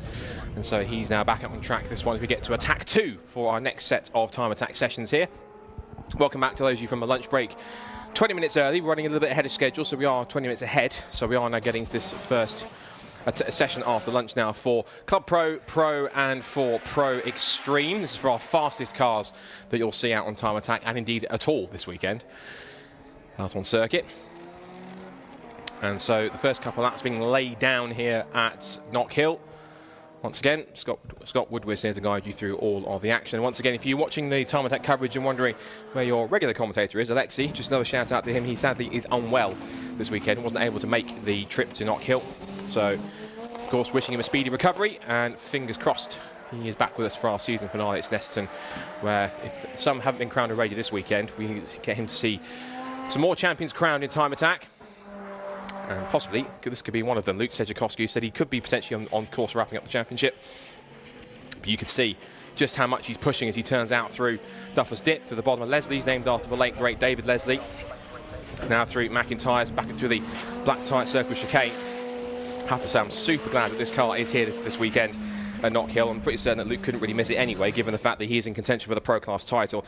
But watching this Honda NSX move around Knockhill is a thing to behold. He makes his way up through Hislops towards Taylor's hairpin. He'll punch it down on the brakes. Look at the way the car, again, sparking on the ground. The front splitter rubbing against the tarmac as he turns out through Taylor's hairpin. See the car scrabbling for traction with all the air underneath it, out of the hairpin and up the hill once again. He comes across the line for his first proper flying lap, and there's a 48.617, so by far he is the fastest man out there. Helps us also turn the music off the PA as well. So for those of you who had some musical background, they had that for a couple of laps, but all good. Right, so back to regular action. And again, Luke using all the track and plenty more. as he winds his way up and over the curbs. Nice and neat through the black circle chicane. And you mentioned Colin Dorwood, given the fact that car's got about 600 brake horsepower. Look at, if you see it turning his way through Jim Clark curve, the way it was lifting the inside front wheel. It was literally 3 wheels on his wagon, but the car was so stiffly sprung, if I get it right, but it couldn't get it right. Neither could 145 out of the hairpin. That was Josh Barrett getting a loop around on the Caterham, just as Luke goes past, rather bemused. And Josh quickly puts the Caterham the right way round, and back he'll go over the crest. As Luke Sedjakowski, last up he backed off to a 49.3, so it wasn't as quick as earlier on. Now we look to 27, Bradley John in the Evo that's currently running at the moment quite strongly in category. So of course points have already been scored in the first attack session. Of course attack 2, this is where you get more points. Big points of course are scored when you come to the end section towards the super attack, and so you get 6 points for winning your class in attack 2, 4 points for second and 2 for third, and all drivers get 3 points as a baseline anyway to all drivers that set a time, including the top 3. So as a baseline you score 3 points, and then you get the extra points on top for finishing first, second and third in class, and then anywhere else you get the mix as well. Car 13 also pushing on, that's the Peugeot 205 of Darren Spooner. And Spooner currently in the moment is 6th in class, 6th overall. In terms of his class at the moment, he is right now 3rd in Club Pro behind Michael Osborne and Eric Holmes in their pair of Evos. Look at the results from Attack 1. I just noticed also that one car we don't have out, I know we do have him out there, is Simon Norris. I didn't see him at the top of the times, but he's only just popped out. And his banker lap is pretty much a 57.030. I'm certain he'll be up there a bit quicker. His best time in the session before was a 48.726, although Luke Sedjakowski's done a 48.617, so I'm anticipating that Norris will probably do a better time if he's got some clear track around him. Just having a scout around to see where he is, because I can't see him on track at the moment. The car's still in the garage, so he's actually done, how many laps has he done so far? 2 laps, and he's backed it into the garage once again, so possibly saving his tyres a little more. In the pit lane has come 93, which is Michael Osborne, who still leads the way in Club Pro.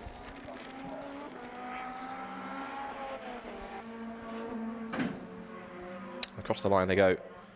Goes Josh Barrett, keeping his Caterham facing the right way this time, rather than looping around at the hairpin. Josh Barrett 6th overall right now, and currently sat at the moment in 4th in Pro class behind Sedjakowski, Dorwood and John. So let's see what he can do. He finished up the session 4th in class before, so he can get a little bit closer to the top 3. That'll certainly be a bonus for him. As he works his way through, also coming out of the hairpin now is Martin Henry in the Vauxhall Astra. Charges his way over the crest and over the line, and he will stay 7th fastest. Best time of 54.891 over the crest. Now under brakes, flick right. And then powering his way through. Over the chicane, using all the curb on the inside. Little wayward as he sort of landed off the second jump. And now making towards Jim Clark curve once again on power. And nice improving. Ilya Krylov is putting in a proper lap time this time. He's heading out of the hairpin up towards the line, and he stays 10th. Yeah, his last lap was 1 minute 3.2, so not really a proper full-on flying lap. He is pushing hard to try and get a quicker one. Also out there is Donny McLeod as well in the single-round entry, the 144 Renault Clio, that had a bit of an off in one of the sessions earlier on, where it looks like he lost it on the exit of the chicane and then possibly just hit the tyre side on, but carried on and managed to finish the session. So Sedjakowski still top of the times, 48.617. Dorwood 49.6. Bradley John a 51.2. Michael Osborne, who is top of Club and Pro on a 53.655. He's currently around about nearly 2/10 ahead of Eric Holmes in the 79 Evo. Josh Barrett, who had that spin up at the hairpin, still holding 6th and 4th in Pro class. Martin Henry 5th in the number 63 car. Spooner in Club and Pro. But it's Simon Norris, whose car is still in the garage. Though he's deciding to just take it easier in this session. The Sedjakowski NSX is also in the pit lane as well. As Krylov has gone through and now gone sub 1 minute on his lap time, 58.885, so he's getting a little bit quicker. What was his lap time last time by in the last session? He's done a 53.899, so he's winding up slowly. He's taking his time in the session to get a bit quicker. Now he's pushing on a little more. What's his first sector? Yeah, personal best in sector 1. He's going a lot quicker this time in that incredible looking Haltech sponsored RWF Clio. It really is one of the best looking cars in the field. As he powers his way down, Hislops towards the Taylor's hairpin. And as we get halfway through the session now, 11.5 minutes to go in this attack 2 for Club Pro and Pro Extreme. And again, it's great to see these high-powered cars back for the first time in 11 years since we saw them back in 2014. And some things stay the same in time attack, some things do change. You can see that the time attack is still all about building the fastest car possible and finding the fastest lap time possible. Oh, and off the road has gone that I think is the track. That's the track Evo. It's the track Formula Evo number 151. Looks like it's off the road. So that car has pulled up with a mechanical issue that looks like it's possibly on the inside of the hairpin, I think. Or no, that might be the inside of McIntyre's. I think one of the two. It's off the road somewhere by the looks of it. So halfway through the session, massive spark as he hit the bump there through, and also stopped is Martin Henry. So another car with mechanical issues, and that's car stopped right on the entrance to pit lane. So you can't get that moving. That might well be a red flag, considering that's going to be right in a position where it's going to. The cars might be able to get around that, but it depends on that position if they can make it happen. As we go halfway through the session. Now, someone who's got a little bit more knowledge than I have in time attack, and I'm probably going to lean on quite a lot in these next few sessions in attack 2 and super attack as well, is regular co-commentator to Alexi, who, as I've said a couple of times, we missed because he's not here this weekend. As I mentioned, red flag. So perfect timing with half a session to go. We can have a chat to Susie Wallace, who's joined me here. Susie, great to have you in the box. First time I've commentated with you, first of all, which is great. And this is going to be quite interesting to see these two sessions, particularly, of course, from your point of view, because, of course, you've been all things time attack, of course, the whole season for the last few years. So, first of all, I guess the key thing is back at Knockhill after 11 years. It's a mega facility to come to, a great little circuit. To bring time attack here with these high-speed cars just makes it even more special, doesn't it? Yeah, it really does. And I mean, look at the view we've got up. Yeah. It's the first time I've been able to see all of the circuit from up here. So, yeah, it's fantastic to be back.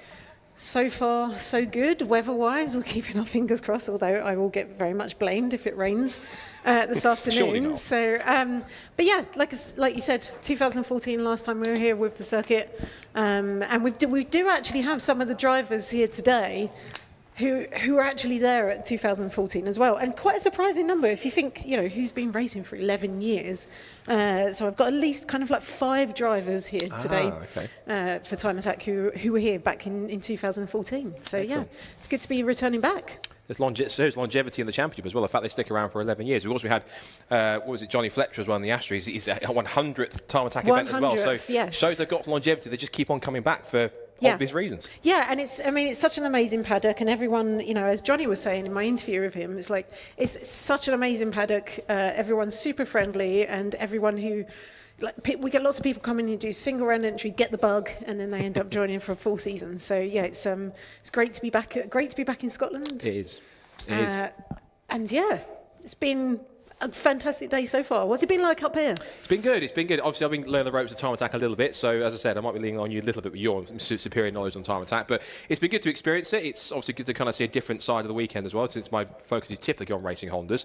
But to see these cars actually in action, to see them on the flow, and to watch them attack a circuit like this, particularly watching the likes of Luke and also Simon Norris's Evo, some of the faster cars here, you get a newfound appreciation not just for the circuit but for the Formula and for the category itself, because you get to see these cars really going at it at the limit. I'm certain we haven't seen them going at 10 tenths just yet, because of course they'll do that in the super attack where they get the big points later on this afternoon. But well, this is the thing.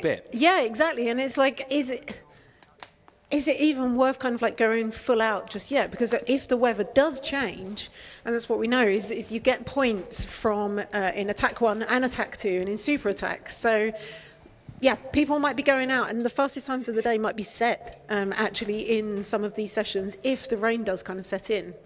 So we'll see how it goes. That's very true. In fact, to talk about lap times as well, the fact that Simon Norris did a 48.7 in Attack 1, Sejikovski in a Pro Class car compared to the Pro Extreme did a 48.6 in this session already. So he's going faster than what should be on paper, at least in class, the fastest car in the session. One thing I have noticed though, which is, I don't know if it's because of anything from Attack 1 or anything else, Simon Norris has only done 2 laps and then gone, he's stayed in the box pretty much since the start of the session. And said his only lap time he's done was a 57.030, which is obviously nowhere near the time he can do. Yeah. So whether that's an intermittent issue, whether he's possibly saving himself for super attack, but then again, if there is mooted rain in the air later on this afternoon, you're rolling the dice with that one. Yeah, and I mean, obviously there's points to be gained in each session, but yeah, I would say if he's set at 57, I would say that's definitely indicative of problems, and we'll see if they manage to get that resolved and back out on track again. Also notice the Sedgwickowski NSX is going back into the box. I wonder if he's done for the session, because he's done a 48.6. Well, that's it. He's done good enough to. We'll see if it kind of lasts for the rest of the session. But he's fastest car out on track at the moment. So yeah, he's done well enough to kind of pull that off, and they might kind of see how the rest of the session goes and maybe come back out if anyone manages to better that.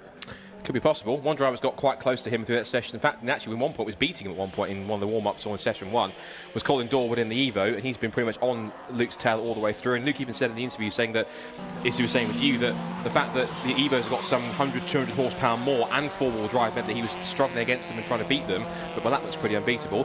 Let's get the side from Colin's side. You were having a chat to him earlier on. Yep. Let's see what he thought and how he's finding this weekend here at Knockhill. All right, I'm grabbing a quick couple of minutes with Colin Dorwood. So good morning, Colin. How are you doing? I'm fine, thank you. Good morning. How are you? So I'm good, thanks. So we've not seen you for the last couple of rounds. So just give us a little bit of a recap about what happened. Well, we built a new engine for the start of the season, and a couple of things weren't quite right with it. So we were managing it for the first 2 rounds, and then we were looking to return with that engine for the third round 3. But then we looked at a bit further into the engine and some oil sampling and stuff, and we decided that it wasn't worth risking everything else. So scurried around and ended up borrowing my old engine that I'd sold to a friend, and we run that at one of the events, which was quite successful. And then when we went to the next again round, I'm sure it was, I had some throttle body issues, and the shifts weren't great, and me being me, I was told not to continue, but I ended up continuing because the car gives you so much, it's such a good feeling, even when there's little things wrong, you just want to eke it out, almost like revving out the problem. I mean, a lot of people will understand what I mean by that. If it's misfiring, you try and rev it out. So, and anyways, I ended up snapping a camshaft and breaking rockers and all sorts of stuff because the shift cuts were wrong and the throttle body was doing something it shouldn't have been doing, and the engine was basically dead stopping, and then the inertia, basically we thought we'd snapped a crank. And anyways, long story short, I'd had enough, and I thought I'm not going to continue with the season. And then I missed 2 rounds at that particular point, and we were working to come back for the third because I could afford to drop the 2 rounds. And a really good friend of mine, Clive Walpole, he does my transmissions. He had an engine built, and he kindly lent us it to get back to my home circuit. So that, not quite to make the other, the last round, we were pushing for it, but we just didn't want to rush anything again. But we're here and we're kind of prepared because I've not raced at Knockhill with this car and on slicks, so we're just finding areas now where we're going that quick. I mean, we're doing it a 49-second lap already, which is pretty quick. I'd like to get into the 48s, that would be really good. But of course now we're exposing that there's not enough fuel going to the fuel rail due to a series of corners, and when we're coming up and over the hill here, you do go airborne, and that's normally on a sort of 4th to 5th gear change. So it's a whole combination. The car's running lean, and of course the ECU's saving the car by not giving me any more power. Of course, I'm straight back to the mapper saying, cancel all that stuff, because I just want to keep on going, but obviously he's doing his job to protect the engine. So. Home circuit for you said? Yeah, my home circuit. I came here, I was going to come testing yesterday, but we figured with the car engine and a few other things being pretty new, I decided that the day before the event is too short for me, even with staying just over the water there. So I came last Wednesday on a track, a normal track day, and I actually got some wet laps as well, which was really good because I haven't actually been here since 2018 or 2019 on the Super Lap Scotland when they used to when you know that was pretty competitive then. It's good to get back in the groove here. It's a very, very difficult circuit. Every driver will say it's really difficult to get that lap time, even in the big power stuff. You know, it's really, really difficult. So I'll get into the groove and hopefully we get into a 48-second lap. That would be great. I've already beat my personal best already, so hopefully we're going in the right direction anyways. Yeah, we've got quite a few locals here today, so I think they've got the real advantage with this track. Yeah, they have, but on saying that, the sim platforms on this circuit are pretty good. I've had a shot on some of the guys that have been well on the sim work, and I think that will help. Of course, you're not getting the elevation and the undulation quite as good. I mean, it's crazy here. I don't know if you've had a chance to walk around, but it's nuts over at Duffus and down the back. Elevation changes is unreal, but that's what makes it so good and so challenging. But at least you know where you're going. I do know where I'm going. Now, the only thing I've got to say is that the track, over the years, the track's changed, and it's actually got faster, but it's also got a bit wider in some places, but they've also put in, because the touring cars compete here, so there's touring car curbs, and as inviting as they are, if you were to touch them, you're in big trouble. So one, for the track limits, but two, you're going to damage something because it will pop you up on the two wheels big time. So, but well, fingers crossed then. Hopefully this afternoon goes smoothly for you. Yeah, I mean, I've got my family here, and loads of guys have come that always say they'll come to an event, so they're here today as well. I wished it was a bigger event, but I understand the logistics as well with Time Attack coming here, and a bit of a trial or whatever to get back into Knockhill. But if the show was here, I think it would really make the place shine with the drifting and all that sort of stuff that folk like to see. But maybe a double header next year here, because we do reverse direction here as well, which is awesome, really, really awesome. Actually quicker in reverse, but that's only because I've been coming here when I was 17 and I've got bad habits going clockwise. So, because the reverse direction is reasonably new, I think it's 15 years or something like that. Well, fingers crossed everything goes well for you this afternoon, and on the home circuit, we'll keep an eye out for you. Yeah. Good luck this afternoon. Thanks a lot. Cheers. Thank you. Thanks. So Colin Dorwood there, plenty to say in your interview there with him, which was excellent to say on that one. So he's in, at the moment, currently sat at the time second fastest, and he's trying to get edge closer to Luke Sedgwickowski, but it looks particularly in this session that Luke has just, as they say, just turned the wick up a little bit more, and now he's currently a second ahead. So while Colin was pretty close, maybe that was just Luke teasing him a bit and saying, right, now I can just wind up everything on the NSX, here's the pace, now you deal with it. Yeah, and Luke's been fortunate enough to be able to spend the rest of the session in the pits. And pretty much. He's bagged that lap in, and that's what it's all about, just getting that one perfect lap. It doesn't matter if it's the beginning of the session, if that's good enough, then that's all you have to do really, is just turn that, and then you can save the car for the later sessions. Absolutely. Of course, he's going to be saving it for Super Attack later on, of course, which means he'll be going for the big points in Pro Class, and I'm certain almost, when it comes to it, probably another lap record as well, because he has been doing quite a lot of that this season, just basically just bagging lap records left, right and centre. But I guess because of the kind of car he's got, that it's kind of no surprise that it's just that quick, and it is that high performing that he can just bag them. He just keeps collecting them like football cards or stamps. Kind of his one and another, and almost at every single round as well. Yeah, totally. Although we see here Josh Barrett, so out in the Caterham, and he's actually, I mean, we see Josh Barrett again and again and again, will just be like one of the only cars out on track, and he will just turn lap after lap after lap. And I think you can, I mean, the track looks pretty empty at the moment. But Josh, just in that Caterham, will just kind of like I say, just go out for the full 20-minute session and just be able to run hot lap after hot lap. Whereas, when we're in this pro class, you've got such highly tuned cars, and actually you cannot run them for 20 minutes at a time, kind of full chat. Oh, a big slide there from Josh. He's listed. Really pushing on. But I mean, Josh very much will be trying to get his good laps in while the weather's still on his side, because he's going to get very, very damp if the rain does set in. He has already made one mistake, because just before you got here back to the commentary box, he did have a bit of a spin up at the tail of his head, in which he kind of looped it around, and in front of a rather bemused Luke Sedgwickowski, came past seconds later, must have looked past and gone, It's not that way, mate. It's not the reverse grid. It's not the reverse layout.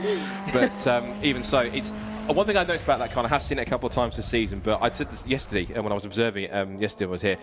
Big twitch at Jim Clark curve. Yeah. I didn't think occasional 620R needed more grip or more kind of performance, and yet he's managed to find some more with a literal or Formula-style front and rear wing package, and it's quite extraordinary. I think I've only seen that in literally, like, I don't know, Forza or a video game where you stick a front split and a rear wing on it. Or you should think, going really far back now, Shift 2 Unleashed, where you can make the car a works car, and that's exactly what he did with the Caterham. He literally stuck a front and a rear wing on it and made it. So I can't believe you said Shift 2. I worked there you go. Game. Yes, of course. Yeah, when you had the works packages, and I'm pretty certain with the Caterham one, it was you put the full works one. We went 100% works. I'm going geeky Anaraki, and I don't apologise for it. it stuck a rear wing and a front split and a proper front wing on this Caterham. I just thought, that's just extreme to another level in terms of a Caterham. It's light enough anyway. Josh can't do any more lapping now because we've had to put checker flag on the session. It is now over, so the session is done. And it is Luke Sejakowski in Suzuki in the Honda NSX who takes the fastest time, 48.617. A second clear of Colin Dorwood in the Evo, second quickest in car 151. Third quickest another Evo, Bradley John on 50.618, and Josh Barrett did get his laps in, putting a 52.261 to go fourth in Pro Class. So Pro Class cars first to fourth. Michael Osborne is the top of Club and Pros. He gets the 6 points for that class, ahead of Eric Holmes and his Evo, and Ilya Krylov couldn't quite get the same sort of time he got in TAC 1 earlier on, but third place in Club and Pros, he gets the 2 points for that. Martin Henry in Pro Class and his Vauxhall stopped on the approach into the pit lane entry, so he was only able to get 8th. Darren Spooner in car 13, 9th quickest in Club and Pro. Then Simon Norris, we didn't really see anything in the session, didn't really set a proper time of 57.030. We anticipate he's probably saving it for Super Attack unless there is a problem with the number 9 Evo. And the only car we didn't really get a proper time from, well, I suppose we did, in a way, was Donny McLeod in the Renault Clio 144, the single round entry, 57.789. So 11 cars took to the track. Fastest time of the session, 48.617. So that's one Attack 2 session done. 2 more still to go. We've got Club 2-wheel drive and 4-wheel drive to come. Now we've completed that one.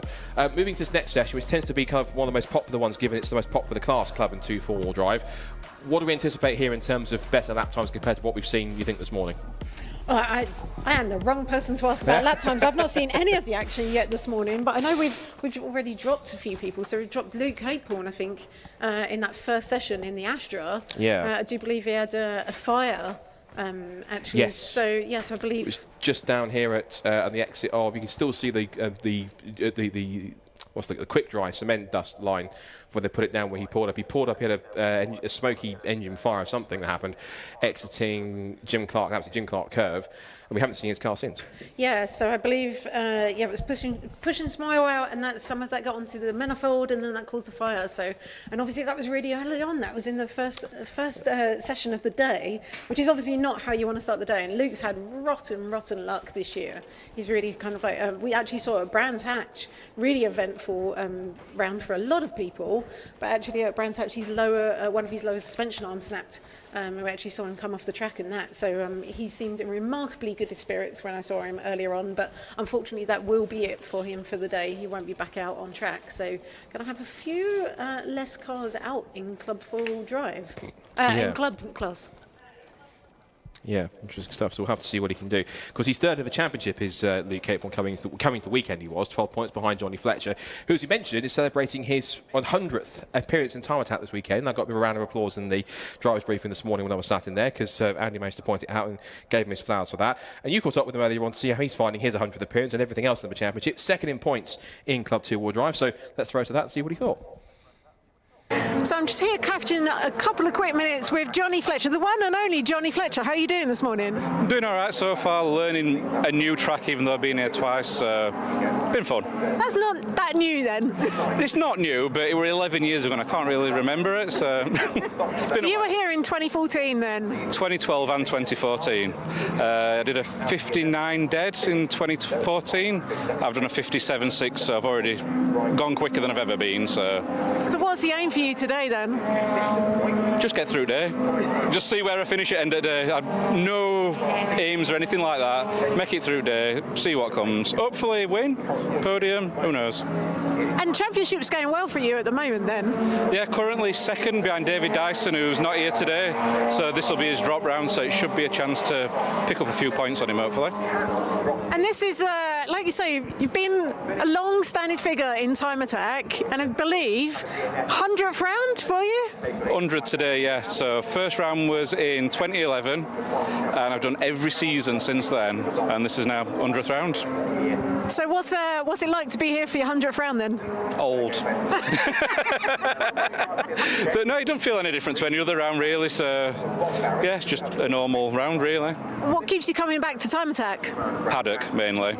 Friendliest paddock ever, and it's just fun. It's fun, that's all it is really. A good bunch of people, and still the same car, right? Yeah, still the same car, so me and the car have both done 100 rounds, which I don't think anyone's ever done, so I'll take that record. So that is a good record then. And so, and I think maybe somewhere, just to celebrate the occasion, because this is the 100th round, we have got, courtesy of your sponsors, Dorenza, so this canvas for you here. And do you just want to read out the little message that's on there? So Johnny, congrats on hitting 100 rounds of Time Attack. It's been a pleasure to share the journey with you over the years. You deserve all the success you've achieved so far. All the best, Jack, Paul and the Dorenza team. Thank you. Did not expect that. Yeah, well, it's a fantastic way to commemorate. Like I say, congratulations on your 100th round. Hopefully it all goes well today. Yep. And fingers crossed. Hopefully no drive shaft swapping today. If it does, it only takes a few minutes to change it anyway, so... So what's your record time for swapping a drive shaft? About 2.5 minutes. Well, hopefully not today. And yeah, congratulations on your 100th round. Brilliant, thank you. Good luck out there today. Yep, cheers. Cheers. So, good to hear from Johnny Fletcher, of course, celebrating his 100th Time Attack event, of course, in the same car as well. That's quite a feat as well. Of course, thinking if it's a Formula car that works, he's used to it. It's one of those age-old things. If it ain't break, don't fix it. David Lawrence might have to fix that if he does that too many times, like humping over the second part of the chicane, massively up onto two wheels. I said we were going to get two-wheel moments. That was one of them, but probably a bit too extreme for David Lawrence. I think it's obvious that he's pushing on this initial lap, I think. Pretty obvious. Yeah, so it looks like he's gone straight out there, straight on his hot lap and trying to get that lap in early on. Certainly has. He's down towards Taylor's hairpin, winds its way through. I've seen this car do actual circuit races in a couple of other club championships in the mix for some more high-powered cars, but now trying to hand at Time Attack is David Lawrence, of course, part of the Area Motorsport squad. Area Motorsport very well versed in circuit racing, but of course now giving David the chance to try his car. It looks like he possibly declipped something, because you very aptly pointed out, I think he's got possibly, I think, a little loose front wing, possibly on the right front, where he might have just clipped where he went over there. You're just looking, you're studying the screen very closely. Yeah. Have a look. No, it's good to see him. Yeah, his one of his rear arches, I think, is just maybe just under full compression. He's just kind of like, yeah, the tyres kind of like popped that off a little bit, but still attached for the moment, so all good. That's the key phrase, for the moment, at least. But the thing is, I noticed as well, is that with some of the stiffly sprung cars, I noticed it with Sedzukovsky, his NSX is so stiffly sprung, or at least it's just the canter of the road, is that when he turned in, his front right was off the ground. He turned into a Jim Clark curve. Yeah. He had literally three wheels on his wagon. It's like, some of these cars are so stiffly sprung that's what will happen. At the same time, imagine with a circuit like Knockhill, because it is hilly, because it has got lots of undulations, lots of bumps, they're going to have to go a little bit softer on the suspension to try and accommodate that. Otherwise, if they're just going as stiffly as they are and just bouncing around a lot, it just takes hitting one bump on a circuit like this, just in exactly the wrong spot, you can get fired off into anywhere. And this is the thing with the higher downforce cars, you've also got to compensate for that, because there's some of the higher downforce cars, they're saying 150 miles an hour, they've got, you know, potentially kind of 1,500 kilos worth of downforce, and so you have to counteract that by running the stiffer suspension, because otherwise you're just going to ground the car out basically under full compression. So yeah, they have to run this equivalent stiffer suspension. But yeah, as you can see, when and as Luke was saying, when I kind of like caught up with him earlier, actually you're on a track like this where it's undulating, you don't really get to use all of that full downforce. It's a very different game, and sometimes it can actually kind of like work against you. Yeah, when you've got to have a bit more compliance in suspension to cope with, as we see, like all the undulations, the elevation changes, the different camber, the curbs that we have here at Knockhill. Yeah, this isn't Silverstone where it's completely flat or cropped, something like that. This is a lot more circuit with a lot more character. Very much not flat. and speaking of character, this is one of the characters of the paddock I've gathered, at least from what I've seen so far. Alexander Volkov, not shy with this GTR, from what I've seen. Of course, he's a runaway points leader in club four-wheel drive, 219 points. So, I mean, in a way, we can kind of technically, provisionally say, in a way, kind of that he's essentially in a position where he's got one hand on the trophy in club four-wheel drive, given he's so far ahead. Yeah, I think he's pretty much got the championship lined up now. But I think, as we were saying, again, on a tight track like this, and this is a big horsepower car, and so I think on his lowest boost setting, he's talking 1,000 horsepower.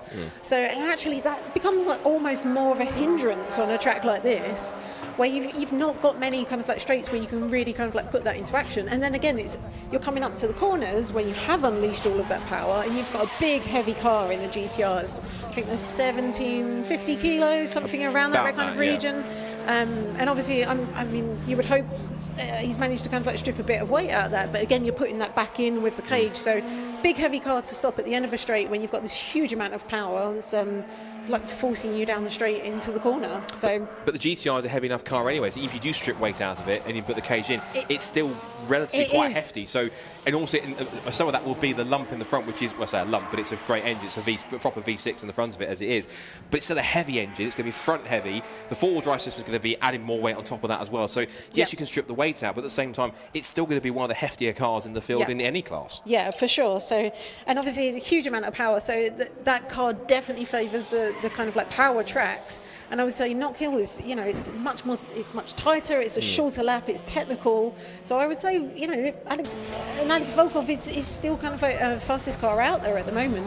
And obviously that car, they are heavy, but they do kind of like belie the amount of weight that they have in the way that they handle. But yeah, I would say almost 1,000 horsepower might be a bit of a hindrance here.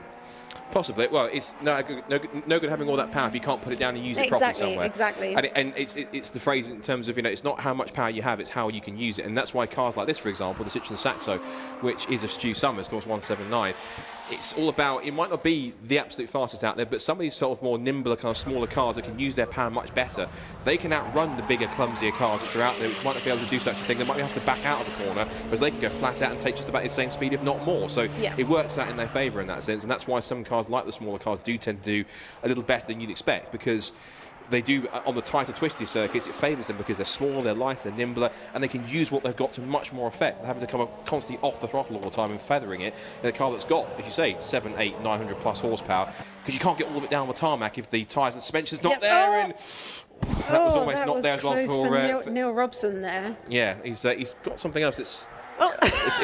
He didn't put the propeller for some reason in front of the car. I know that the BMW badge is mimicked off a propeller. He was someone just doing an homage to that. He's got some kind of, is that paper or something that's stuck to the grill or whatever it is, but it's certainly going to, it's impromptu kind of covering up for a bit less cooling, I think, to try and put some more power into the engine, or something he's doing anyway. But that's the thing when you're trying to push on in a session like this, a particular circuit like this, like we just said, and he just takes one wrong move or one small slip where you just put a little too much over the curb, a little too much over a bump, hit a bump just at the wrong angle, and it can just make the car go pretty unpredictable. And that's the key thing with this one. You want the car to be fast, but as the GTR there goes fully up on two wheels again, you want the car to be fast, but also to feel predictable at the same time. You can get both at the same time. That's the sweet spot when it comes to car setup and the build in general. Yeah, absolutely so.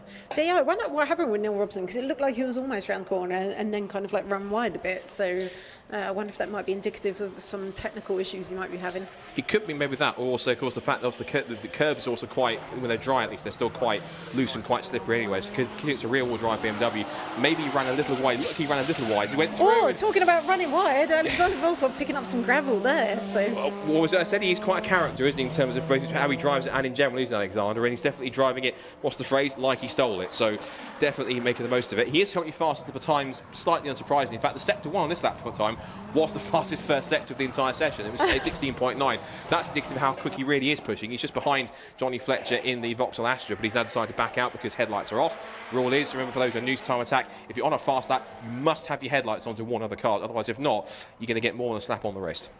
Yeah, and this is the whole thing with time attack. We do have all of these cars out on track at the same time, so part of the game is figuring out when do you go for your hot lap. Can you make enough clear space in front of you that you can get, so you're going to hit the corners at a point when there's nobody kind of like going around those. And I mean, of course, our drivers will be very much looking out for people who are on the hot lap and making way for them.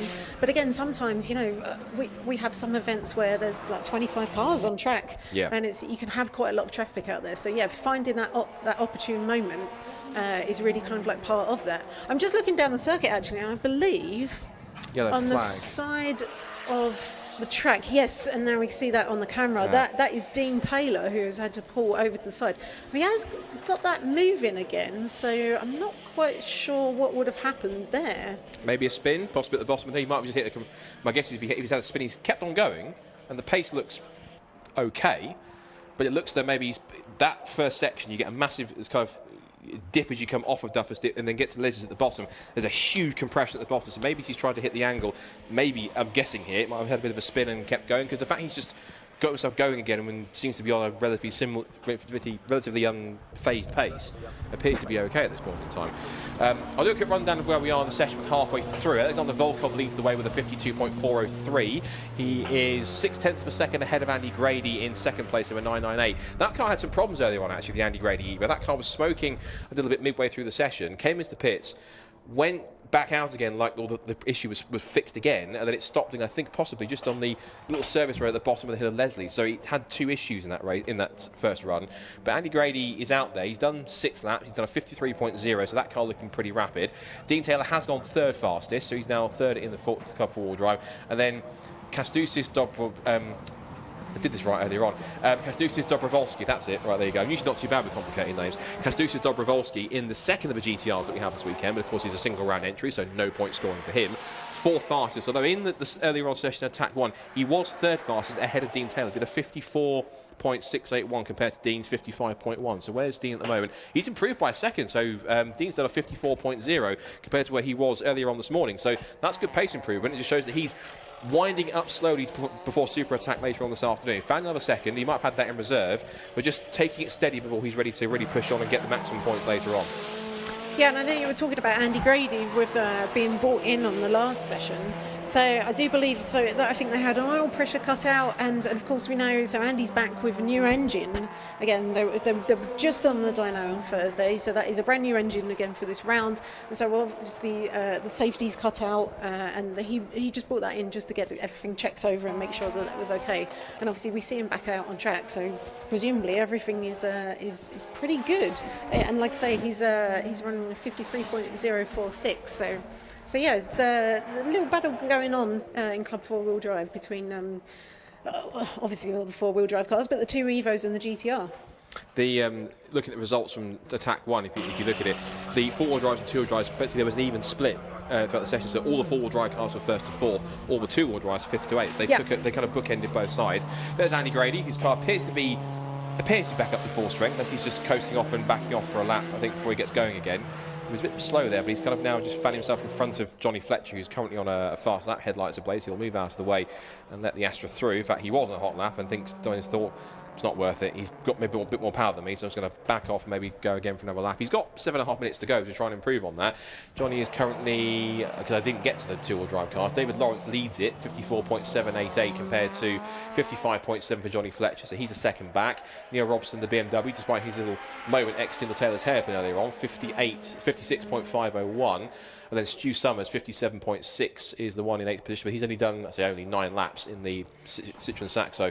So again, almost, in fact it is now, it's the 4-wheel drive cars 1st to 4th, mimicking Attack 1, and 2-wheel drive cars 5th to 8th again. Yeah, and it'd be interesting to see if it continues that way this afternoon, when if the rain does come out and change things up. I don't want to jinx it though. I've said it out loud now, but we'll see what happens. I've done worse than commentators, so I think if you said it's going to rain later on, it's almost a foregone conclusion for some people, I think. So I've done worse commentators' curse, I think, so I'm certain that's not going to happen. But it won't be a problem if it does. And Andy Grady was actually saying that, so they were hitting 2.2 G through the corners, so obviously 2G. Yeah, and you can imagine what that does, and that kind of like pushes all of the oil in the car like to one side as well, and obviously the one thing you don't want to lose is oil pressure in the car.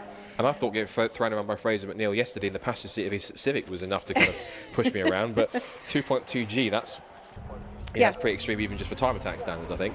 Yeah, and the interesting thing about Andy Grady's car is he's running a DSG gearbox as well. Yes, you're so right. Yeah, and very, very unique setup. I'm pretty sure that the only one, I mean, definitely the only one in the UK. I'm not sure if the only one I know of. There's Neil Robson pushing track limits there. He's at it again. Yeah. He did it once on the exit Taylor's hairpin. Now I just heard some kind of tie score going on the back of my ears and thought somebody's going off or going into the scenery. Thankfully, he managed to gather it up once again. But as you say, it's nice to have a second GTR in Club 4-wheel drive. Of course, this is, as I mentioned, I don't know what his nationality is, but Kastusis Dobrolov, I've always had it. Kastusis Dobrovolsky, that's it. I was saying it so right in attack 1, and now I'm getting it wrong in attack 2 twice. Typical. So he's now currently at the moment in his 4th position, and he's finding a bit more pace. He's now only 2/10 off Dean Taylor's pace, so he's still got to find a couple more. And his car, I think, is possibly, I don't want to say it's more stock, but you can see the car's not as stiffly sprung. You can see it's leaning a little more in the corners. But again, as we said, being a little softer on this circuit doesn't necessarily mean a bad thing, because it means you can ride the bumps a lot better and maybe do a couple more things which other cars like Dean Taylor's car, Andy Grady's, can't do, because they don't have the ability to put the power down using the suspension settings they've got. Yeah, absolutely. Yeah, we still hear the tyre squeal as we're going around, and obviously a lot of cars kind of like wrestle around the corner, as we were saying, with all that weight. Yeah, just looking at seeing exactly who that was. I think it might well have been the BMW, as we see out of the once again. Who's the one immediately following him? Yes, it is the same BMW. It is still Neil Robson, so still giving people plenty of entertainment out there on the circuit. 4.5 minutes left in the session. No change really yet in the order of any of the cars so far. It's still as it was. It's still Volkov and Grady from Taylor from Dobrovolsky. And then that's the 4-wheel drive contingent. The 2-wheel drive contingent, Lawrence from Fletcher, from Robson, from Summers. So that's the current top 4 for them.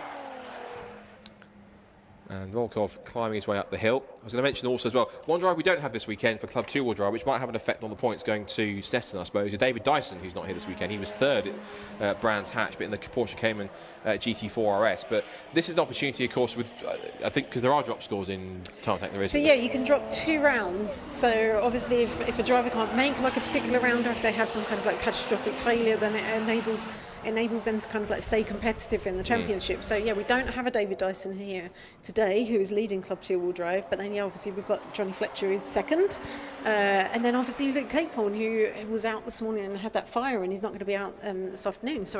And Andrew Kime, who is 4th currently in the championship for Club 2-wheel drive, was here yesterday on a track day, and then I believe had gearbox issues, so unfortunately is not able to kind of like attend today. So yeah, it'll be interesting to see once that kind of shakes out. At the moment, out of the top 4 in Club 2-wheel drive, only Johnny Fletcher is the only person who's still out on track and bagging points today. Yeah, that's the key thing. So, and I've said this before, particularly in racing aspects, we can apply it to time attack as well. It's the days when you don't win that you try and that you can maximise the days you don't win. That's what wins you the championship. Yeah. So if you can't win, get as many points as you can. Get a 2nd, get a 3rd, get a 4th.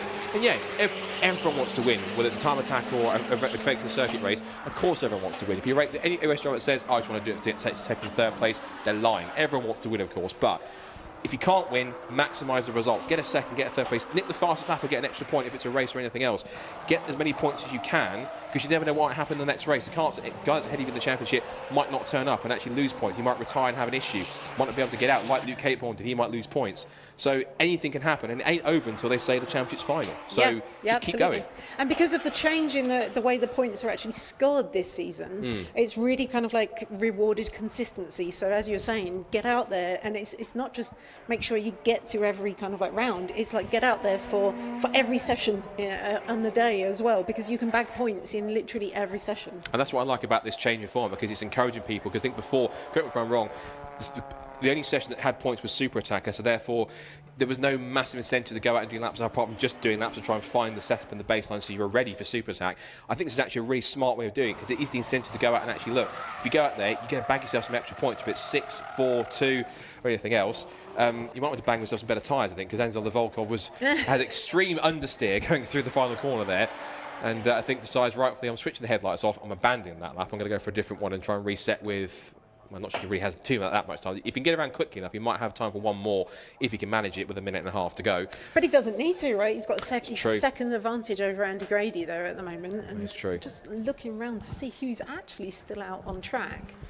We've still got Neil Robson. We still have our 2nd GTR of Kastusis Dobrovolsky, who's just coasting his way up the hill now. So and we still have Johnny Fletcher out on track as well. We do indeed. So there are a few more actually. They're appearing over the hills. We said we're not allowed to call them hills. They're just mere mounds here. Yes. Yeah, no, I think it's more a case of speaking to Duncan Vincent. He said that they said don't call that a mountain.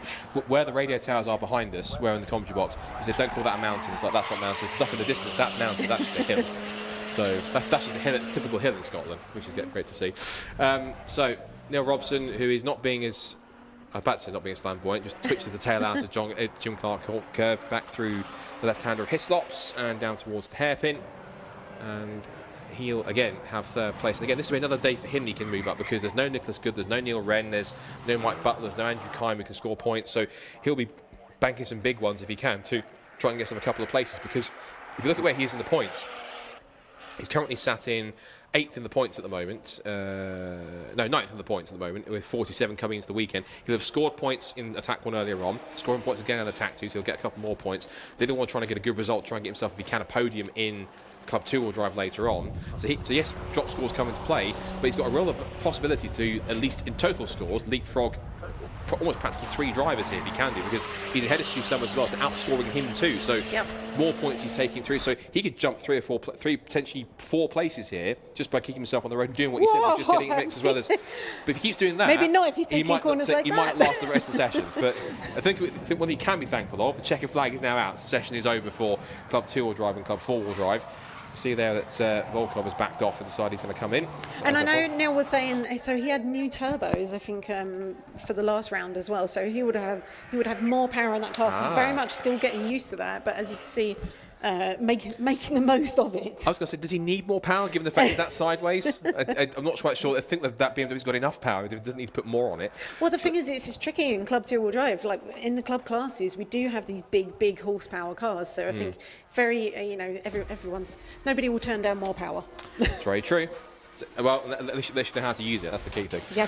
So that's the result from Attack 2 then for Club 2-wheel drive and Club 4-wheel drive. And as it was, once again, as it was in Attack 1, it's all 4 4-wheel drive cars at the top, all 2-wheel drive cars behind them. And Alexander Volkov again tops the session with a 52.075 to go fastest. He's fastest by almost a second. As Andy Gray looks like he improved a little bit towards the end. He got himself just within a second in the number 998 Evo. Third place for Dean Taylor in the Evo. He had a bit of a spin or something happen at the bottom of Leslie. He remains in third fastest in the Evo. And then Kastusis Dobrovolsky in the second of the GTRs, fourth quickest on a 54.279. Then we get to our 2-wheel drive class. David Lawrence, who's a guest today, is on a 54.768, and he tops it, which means that the maximum points go to Johnny Fletcher instead, and he gets a 55.674. That's ahead of Neil Robson with his flamboyant BMW well, at least he drives it flamboyantly, in 135i in the 56.238, and then rounding off the bottom of the table, and last but by no means least, Stu Summers in the Citroen Saxo on a 57.665, with that spread of about roughly 5.6 seconds between the two, as Volkov tops the times, and so too does, well, points-wise,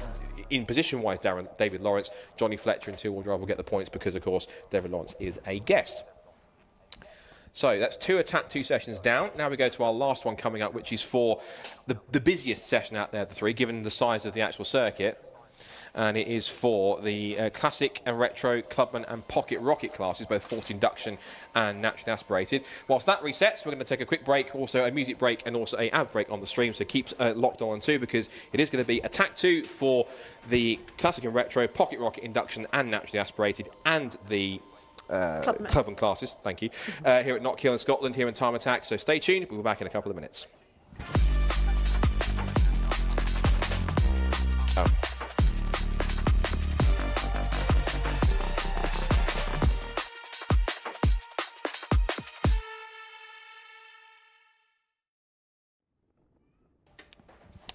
So as we say, we're coming into our Attack 2 session now for Classic and Retro, Clubman and the 2 Pocket Rocket classes, already making their way onto the circuit. And we've talked a lot about a couple of different classes in the mix as well. Pocket Rocket naturally aspirated. It's been quite a fascinating battle today. We've had the likes of Ryan Barker get towards the front and topping Attack 1 from Mark Roberts and Martin Baskovitz in his fantastic-looking Honda Civic in the mix as well. Third fastest in Attack 1 earlier on, and see how he felt about his actions and also how he's finding back to Knockhill this weekend. Susie spoke to him earlier on, so let's see what he thought of Knockhill and his session so far as he heads out on track now for Attack 2 in his class in Pocket Rocket naturally aspirated. So I'm having a quick catch up with Marcin Bajkovic. How are you doing this morning? Hello, yeah, I'm very fine today. I'm really good today. Thank you. Good. And you're here in Pocket Rocket NA class, and so in one of the Hondas, but you've got like a mix of, you've got Hondas and Clios in this class, right? Yes, exactly. These 2 Hondas in my class and 3 Clios. Yeah, 3 Clios, which one of them is K20 swapped as well. And to be fair, we all pretty close to each other. So yeah, it's great season, great fight this year. Great competition between you all. And it's your first year in Time Attack, isn't it? Yes. Well, to be fair, I start thinking about Time Attack in 2019 when I start thinking of preparing the car to compete in the Time Attack. Obviously, there was COVID, so it stopped everything. I had some different plans, private plans, so it stopped for another few years.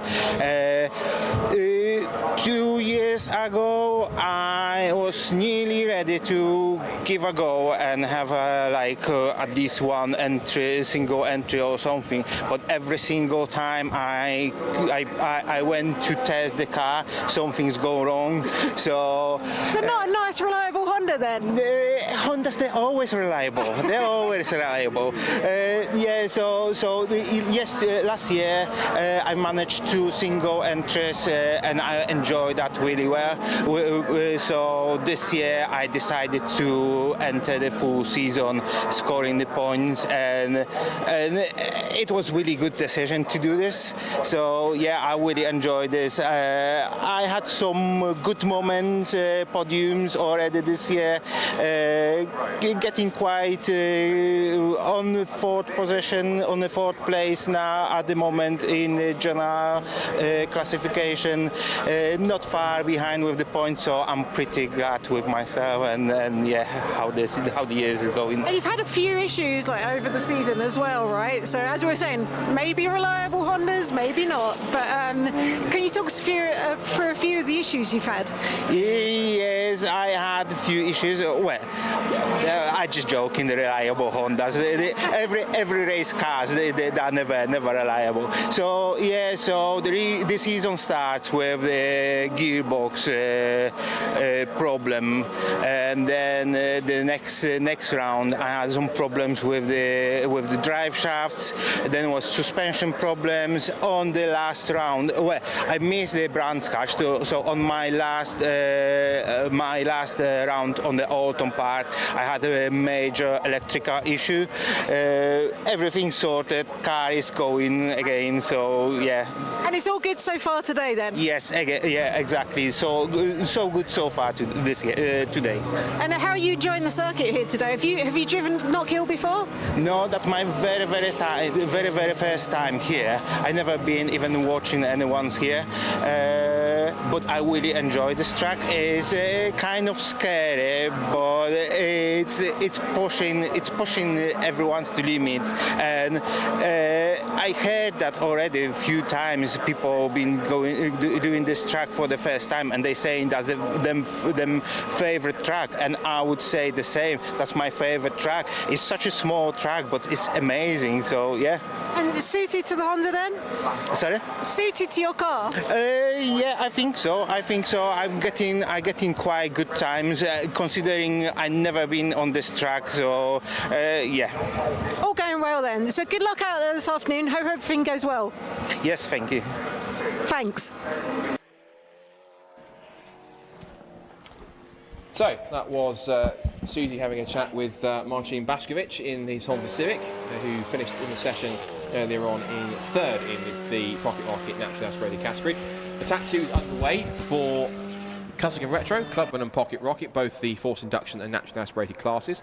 And whilst we're talking there, we had a couple of moments for a couple of people. We had a bit of an issue for Clive Hopwell going in towards the right-hander at McIntyre, but the even bigger one that you saw on the split screen for the championship leader in Classic and Retro, Mark Donnelly, had a bit of a high-speed lose in towards the first corner at Duffers Dip, but he managed to gather it up again and looked a bit sheepish on track a few moments later, kind of coasting his way through Jim Clark curve.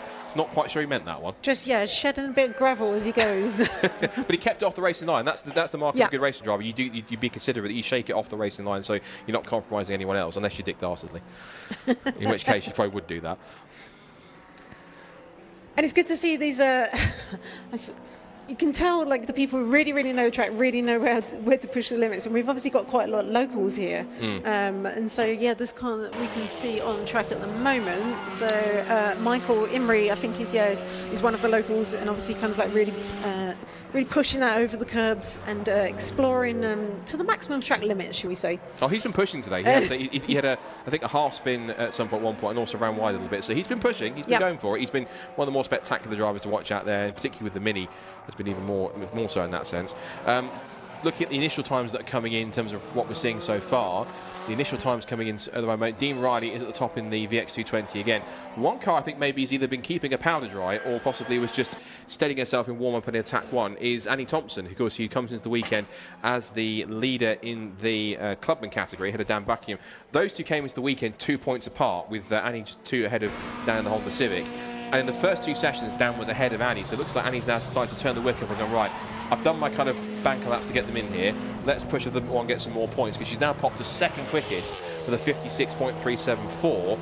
If you compare that to her best time from Attack 1, for example, 57.3, so she's about 9/10 quicker. So if that was her just dialing up a little bit more, just saving a little bit for a reserve, but even so, she's going to be very happy with that. Yeah, very happy with that. So that was having at Brands Hatch, she was having some problems with the catch can kind of like overflowing, and so, but that's all been resolved now. And she was saying this morning having some issues with diffuser, but I mean, obviously that's been resolved again. If she's kind of managed to bank that 56.374, she'll be very happy with that. I know, yeah, like you say, very close between her and Dan Buckingham, and Dan was saying absolutely loving this circuit. And when I saw Annie earlier, she was a bit like, I don't know where I'm going. She does now. Yeah. Well, she obviously does. Managed to bank that kind of like really great lap. So yeah, we'll see if Dan has anything to answer with, because as you say, championship very close between these two, and I think maybe one of the closest in any of our classes out there in terms of championship points. You're definitely right. I'd say 2 points is the margin. Looking at the other ones, if I scroll up my impromptu spreadsheet, I think you're right. I can't see any closer ones. All the points gaps are pretty much as big as they've ever been, really. So that's, yeah, I think I'm absolutely agree. That is the closest battle that we've got in any of our Time Attack top points tables at this point in time. 2 points coming into the weekend separating them, and of course off the back of the win at Brands Hatch, so she's looking to keep that one up.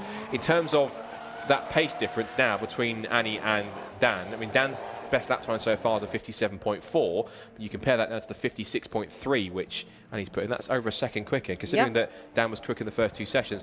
As I said, if she didn't know which way Knockhill goes, she's obviously done something in the lunch break to figure out exactly where it goes, because she does now, and she's got a point where she's now kind of really pushing hard and actually even troubling Dean Riley, who we know is quite quick anyway, of course, in that VX220, of course, in Classic and Retro, but the fact she's getting up there in a car which is pretty much kind of a distant sibling in some cases of that car. If you look back to the origins of that car, the Lotus Elise, the Vauxhall VX220, kind of pretty much the same car underneath if you look at it, so it's unsurprising.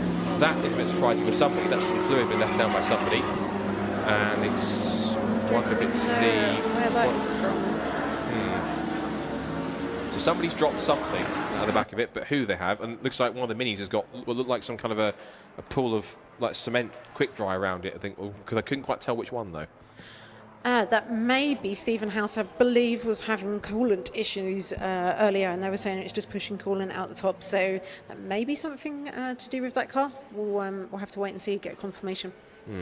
Conor Devine's gone to second quickest. He's now popped up just ahead of Annie Thompson by half a tenth. So Conor Devine, another of our single round entries in the Ford Fiesta. 334 goes through the shot. That is Stephen Wilkinson in the Clio RS. I do sometimes love the unpainted kind of like just what do you call it, primer look on the bumper sometimes. Maybe because they realise they haven't got time to paint it, or they're just not bothered. So they just go, right, well, it does the job area-wise. It's kind of function over form in some cases when you do that printing, but it's almost like a raw kind of like a proper like you know, sort of impromptu like build style, so the mid-build style kind of thing to do it. That's something. It's kind of raw rather than just being all kind of, you know, sort of. I'm trying to find the right words, but you see what I mean. It's kind of it's got its proper like mid-build stage rather than just being kind of all polished and finished. That's what I meant. Yeah, race car. Race car. Yeah, call that, yeah. Hashtag race car. That's Hashtag what it race is. car. So yeah, 3-3-4 pushing on. We've now got past half distance in the session, so we'll quick look and see who is wearing the classes. Dean Riley leads Classic and Retro, 56.019 the fastest time. Mark Donnelly, despite his impromptu excursion up at Duffers Dip into the gravel and got back out again, second fastest in the Escort. Andy York in the Peugeot 205 is third. He's a single round entry. And then in Classic and Retro, fourth is Michael Greenhuff in his diesel. After your interview, actually, didn't realise it was a diesel Vauxhall Astra, but that's probably why he's got so much talk out there to make the most of it. Yeah, so I think one of our only diesel cars out there. But yeah, obviously, like you say, that huge amount of torque. But as you were saying, just and all going through the front wheels as well. So actually, he's going through wheel bearings every round. Yeah. How much horsepower did he say you have on that car? I think, God. I'm going to get quoted on this now. It's about 300 and something, which is a lot of horsepower as well, but even more torque going through the front wheels. Yeah. So yeah, huge amounts of torque steer in that car. But for a Corsa, like 300 plus horsepower, that's ridiculous. Of course. Yeah, absolutely. It's definitely not what it rolled out of the factory with. I'm not quite. I'm pretty sure it had not even a third of that, I'm pretty sure, in that kind of horsepower. That's pretty phenomenal. And a diesel one as well, which is pretty extraordinary. There's Annie Thompson. Of course, remember, is our club and class leader in the Low 6 410. And she's still currently leading the way.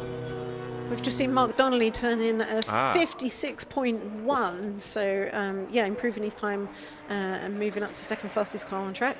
And Annie was getting very sideways there for very much Neil Robson-esque, shall we say, kind of flamboyance out of the Jim Clark curve, but she's now going to head down into the hairpin.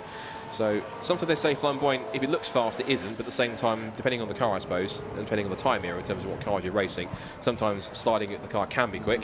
Over the line goes Annie, and her last lap was what was it then, across the line, 58.9, just lost a couple of seconds on that one. So we went, where did we get to? We got to the Classic and Retros. In the club classes, Annie Thompson from Dan Buckingham, Clive Hopwell, and then David Reed in fourth position. In Pocket Rocket forced induction, Conor Devine in the Fiesta leads the way in a 58.328. And that's then from Tommy Langley, as Dan Buckingham's now moved up to second quickest now, and is only half a second away now from Annie Thompson's time. So Langley is the first point-scoring car in Pocket Rocket forced induction in the 313 Ford Fiesta. And then behind there in forced induction, you've then got Michael Imrie in the Mini, and Stephen House in the 286 in the Mini R53 Cooper. And then naturally aspirated, it's Mark Roberts who leads the way in the 213 Renault Clio from... I think Ryan Barker. Of course, I shouldn't forget Ryan Barker. I'll get told off for that. Ryan Barker does lead. He's led all the sessions today, is Ryan Barker. So Ryan in the lead with a 59.652, and then Mark Roberts, Martin Bashakovsky, and then Stephen Wilkinson in the 334 Clio as well. So that's where we're sitting at the moment. There's no real surprise of anyone. I guess the only real change there has been compared to earlier on is the fact that Annie Thompson leads in club and class. Yeah, but like you say, Dan's managed to make that time back, and so there's only half a second between them now. So, yeah, that was a massive improvement for Annie. So I don't know if she managed to kind of like tag on to the back of someone who really knows the track. So as we said, we've got a lot of locals here today, and pick up that kind of like track knowledge of, you know, where to position the car, where you're going, or if, you know, I don't know, maybe she managed to turn up boost, maybe she resolved that diffuser issue I know she was having earlier. So yeah, looks like very happy out there on track. Yeah, hopefully the diffuser is now diffusing and doing its job. Yes. And doing something. So that should be quite good. So we've just got now 6 minutes to go in the session, as we've got some blue flags out from one of the cars in front, and that's because Dean Riley's chasing one of the Clios. He's also being chased down by Yorkie, Dan York, who's again one of our guest entries, Andy York, and he had a bit of a moment earlier on, I think, as well, exiting the chicane, as many people have done today. There is just something about his car as well. It's got a bit of a wide body kit on it, but it's quite simple. It's got a boxy kit, but it's a Peugeot 205. He's made it look like a proper little, almost like a touring car in some cases, with the huge rear wing supports for like a tiny little rear wing on the back, I noticed, which is all for aesthetics, I'm certain. But and K20 powered, that is, of course, yeah, K20 powered as well, and that was a nice engine swap. K20 is like the most common engine swap you can make, I'm sure, out of all of it. So on that side, so it's either K20 or K24 tends to be the common one for anyone who wants to go to. But it's quite a universal engine, the K20, in terms of you can stick it into within reason just about anything and it will fit and it will run well. And of course they're known for their reliability. They're bulletproof, the K20s. Yeah, and you can't run a K24 in these classes either. Oh, right, so this is why you see many K20s in here. Not as many as we've had in previous years. The Pocket Rocket has been almost entirely K20s at one point, or very much dominated by the K20s. But yeah, a few less this year. But yeah, obviously, as you say, always a popular choice for an engine swap in. Hence the phrase K20 of the world, which I wouldn't be too against, I suppose, on that side. Maybe it's, I've been racing Hondas for the season, but I've now got more of a fondness for than I already did before for Type Rs and for K20s and stuff. So I think it's rubbing off on me on that side of things. I'm even contemplating getting one myself. And that's how much it's rubbing off on me. That's a slippery slope. Yeah, absolutely. You'll be out on track next season. Well, I'll be out on track at some point. I want to be, trust me. I think I've had enough of bug playing sims and racing games and getting passerised and all sort of stuff. And I've been out on track a couple of times in a couple of things. Caterhams and a BMW and a City Car Cup car as well a couple of times. So I've done it a little bit. Now it's just kind of getting everything together to try and do something. I don't know, maybe Time Attack's a good entry point because I don't need a licence. So if someone's willing to lend me a car or stupid enough to do so, then we'll wait and see. But that's for the future. We'll see who's listening in. Rather talk about my racing aspirations, let's focus on what's going on once again with 4 minutes to go with the end of this session. Much more interesting than that. Dean Riley comes out of the hairpin in the VX220 and powers his way to the line. Comfortably fast, well, I say comfortably, by about a tenth of a second. So I wonder what this is going to do to championship, because Dean's running second in the championship against Mark Donnelly, who's running first in the championship, but those positions are swapped out on track at the moment. So I mean, it's actually a huge amount of maths to kind of like add it all up, and with the drops, the drop rounds and everything, But yeah, it's going to be interesting to see how that mixes it up if that's the way the positions end at the end of the day. And we'll see if Mark has anything to kind of like answer that back with now. We saw him earlier have that little off into the gravel. And I'm just looking at the times, what the time is. So it's basically like 0.25 of a second, so you know, a quarter of a second kind of like there, just to make up between Mark and Dean. Well, on that last lap we were watching with Dean, that was the lap he actually went to a 55.8. He was a 56.0, but he managed to find a couple more tenths and actually go fastest and go purple.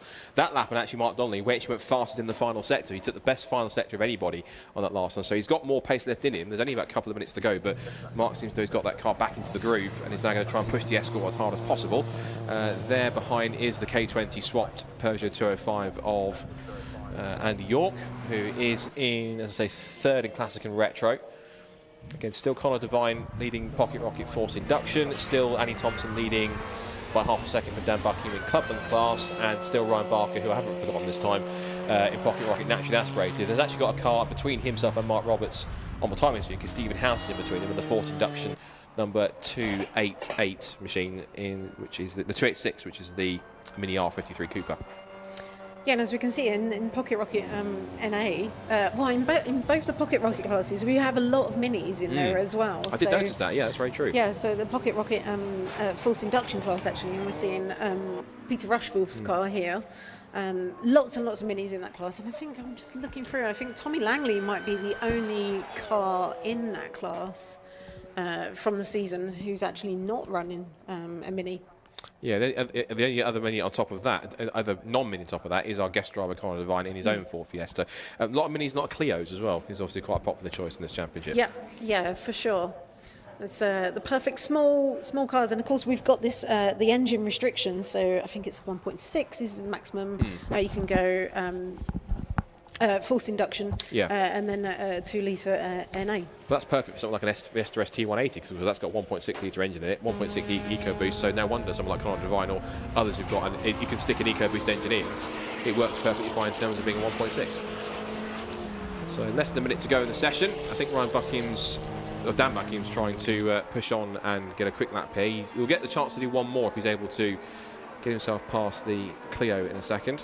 And as you can see, this is the thing about, especially in this session, we have so many cars out on track, so actually finding that clear air in which you can actually set that amongst everyone else also trying to set their fast laps. That is really kind of like key to setting a good lap in time attack, and you have to pick the right moment. And we can see, I think Dan has kind of like backed off there because he realises he's not going to get the clear air, and so he would have backed off, and you'll see him kind of like probably waiting until he has a little bit of a run up. Yeah, lights are off there, although we were in the last 10 seconds of the session, so he's not going to get another lap there.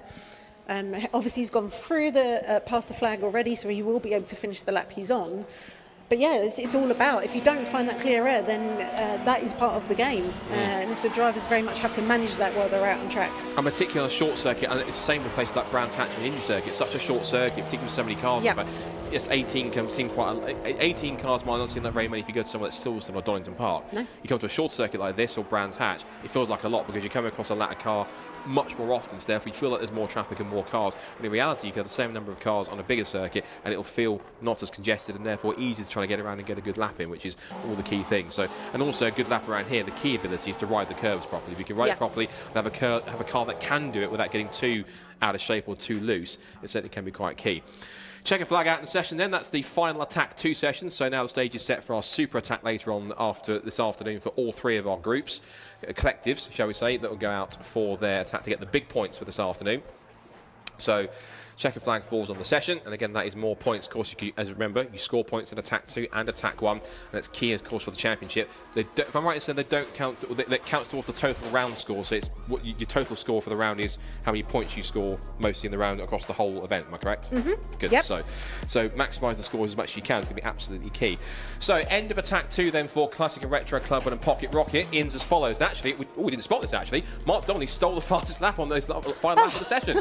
So the championship This is what happens when you look away. Exactly. We're so focused on conversing other topics. Mark Donnelly sneaks up on us in the last minute of his last lap, and actually he's picked up the fastest time. So I was about to crown Dean Riley winner of Attack 2. I'm wrong. It's Mark Donnelly fastest time in the session with the very last lap, 55.592. And he does it by a quarter of a second from Dean Riley. So it is the top two in the championship in Classic and Retro. Once again going at it with Andy York in the single round entry Peugeot 205, third quickest on a 56.173. Connor Devine once again tops Pocket Rocket Force Induction, but again single round entry, no points for him. It's then fifth place for Annie Thompson. She wins the Clubman class and gets the 6 bonus points for that one. Who Dan Buckingham, who was in the end still half a second off, so that stage sets the stage for a fascinating super attack later on between those two. Tommy Langley is best of the Pocket Rocket Force Induction point scoring cars. He will take the maximum 6, 7th fastest overall. Clive Hopwell was 8th in the club class ahead of Michael Imrie, the single round entry in Pocket Rocket Force Induction. David Reed again single round entry in club class, and then Ryan Barker, who takes another topper of the session in Pocket Rocket Naturally Aspirated, followed by 286 Stephen House, and then it's the rest of the Pocket Rocket Naturally Aspirated, 2nd, 3rd and 4th of Mark Roberts, Martin Baskovich and Stephen Wilkinson, the Michael Greenhuff of the Diesel Corsa, Mark Blackburn and Peter Rushforth rounding off the 18 cars in the field. So that is time attack done for their penultimate set of sessions. Now we're getting set for circuit action and preparing to light up the tarmac once again. It is going to be once again, it's going to be the Racing Hondas Championship as we're getting set for round 13 here at Knockhill for their first ever race here in Scotland. This one should be an absolute cracker. Stay tuned.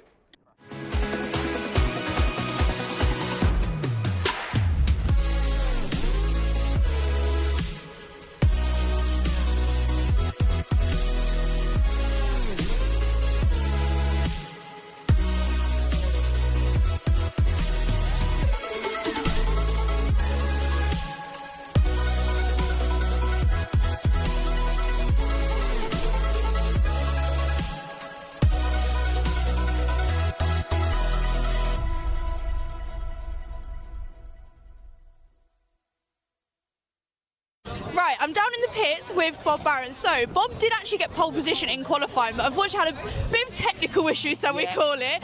How was qualifying for you? Qualifying was good, the car felt good. I was just sort of working my way up the pace, and then all of a sudden coming around the back straight, I went for 4th gear and it just wasn't there. Just went up. Well, it was there for a start, but it went out with a big bang and a crunch, and yeah, it sounded like grinding pace. So I just pulled off into the oval, tri-oval bit, and just waited till the end of the session. Wasn't expecting it. I didn't think I was that fast. I didn't. My Garmin was playing up, so I didn't really know my times. And then I got back here to got told you got pole, and I thought great magic. And then I got pulled off the track and down to the pits with the car, and then I was told that I might be getting disqualified because of it. Because I didn't get onto the scale straight away. So we had the car half in bits, so we had to put it back together, push it up onto the scales, and then back down and get the gearbox out. But we're nearly there now. So yeah, I was going to say, the car is behind us in, I'm not saying less pieces, but you know, we're getting out for race 1? Yeah, definitely, yes? Okay, definitely. good, And we've good. already done this once on my brother's car. He went out for practice and blew a gearbox, so this is gearbox 2 of the day. So no, you should be able to do this with your eyes closed. we're getting good. Well, that's about an hour. Yeah, definitely. Obviously, Will, I think there was about 0.2 of a second between you guys. Will, he had it in the beginning, then all of a sudden you just popped right up there. We were like, yes, on home circuit. Yeah, well, I was hoping there would be a 54 in me this morning, but I think if I had a few more laps, I probably would have done it. But hey, it was enough for pole, so I'm happy. Yeah, obviously, this is home circuit, so pole position, you're just going to be out in front on home circuit. Feeling confident? Yeah, fingers crossed. Yeah. Good, I reckon you got it. Yeah, me too. As long as I can hold it together. Yeah. You know what, like, Yeah. Kev's not here, so that's good. There's going to be that green car in the background. That bloody green Kev. Oh, brilliant stuff. Well, thank you so much. Good luck for race 1. Cheers, thank you. Cheers.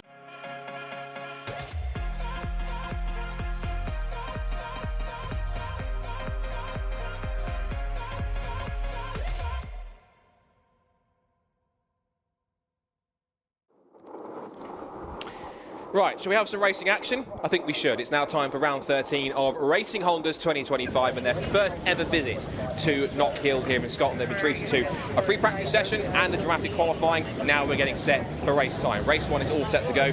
This is the man on pole position, Bob Barrett, on his home circuit with fresh new suspension. The car is back together 100%. He's now going to be gunning for that first victory. He's got a first podium back at Snetterton. He's now going for it. But this is the man that will start alongside him on the front row of the grid. Will Self, championship leader in Class A. This is going to be quite a tense one. The two EG Civics on the front row together, that could be a real drag race down towards turn 1. But of course, Bob Barrett has the one key thing. He has local knowledge. He knows this circuit like the back of his hand. He tests here a lot. That's going to be key. What about the EG Civic of Tommy Knight? He's off the back of a first victory at Brands Hatch. He'll want to make it 2 from 2 in consecutive races. James Kiff could be a dark horse as well. They are starting next to each other on the front row of the grid. And we know what happened when they got together last time side by side at Brands Hatch. James Kiff didn't come off very well, but we'll wait and see. They've kissed and made up since then. There was a wonderful picture of I think it was Tommy Knight holding James Kiff in his arms, so that was wonderful. That was sweet. So anyway, Dave Buki looking pretty solid in 5th position. He must have been chuffed with that. That's one of his better qualifying performances, so excellent job from him. And walking through the rest of the field. Here's a welcome newcomer, Harry Greenhill. Haven't seen him much this season. Had 1 or 2 issues earlier in the year, but he is now back on the grid. Good to see him in there too. Former champion Phil Wright. He's now 2nd in the points coming into the weekend behind Will Self. He needs to try and maximise every single score he can, particularly as this is the last round that you can actually use to drop scores. And then we have the Kilty K-Slots trio behind on the 4th row. Michael Barron and Fraser McNeil. Now Fraser went off in qualifying. It looks like he's now racing, I think, without the big front splitter, but he has got a different front bumper on there and with some little canards on the front, so he's going to try and make the most of starting back in P8. I will say as well, having a passenger ride with him yesterday, that boy can drive. He absolutely throws it around this Knockhill circuit. He's going to have to keep up with the rest of the order if he can get it done.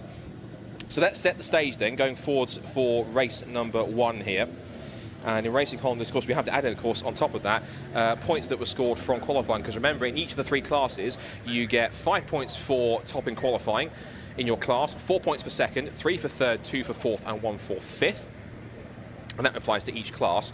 So with Bob Barron on pole position, that would have given him 5 points, which means it would pick him from 58 to 63 points. It would if my spreadsheet was able to update itself.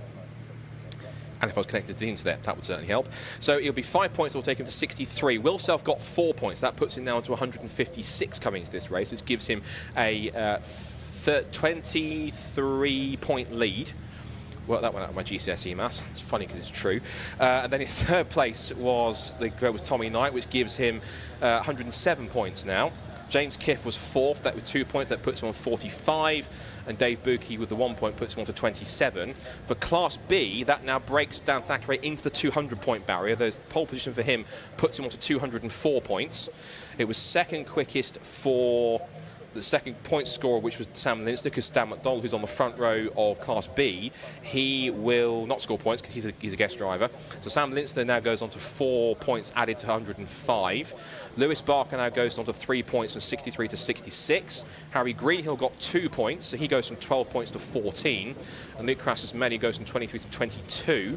And then with Class C, as it was another one for Matt Rowling, He then gets the points to go on to 100 points now for this race from 95, and Callum Houchin now goes to 71 to 75. So it's a 25-point lead for Matt Rowling going into this first race. There are so many storylines here that could really work out. Still so many drivers that haven't won a race or even scored a proper podium yet, which could be all the more fascinating. I think we are just... I'm not quite sure what we're waiting for, to be exact. I'm looking around the circuit, but I can't see why we have a delay. Yeah, producers agreeing in my ears as well. We're not quite sure why of a delay, unless we're just using some of the extra time to give the drivers a bit of a breather. But we are getting set for this race. So, in terms of how this race could potentially play out, that drag race down towards turn 1 is going to be all the more crucial.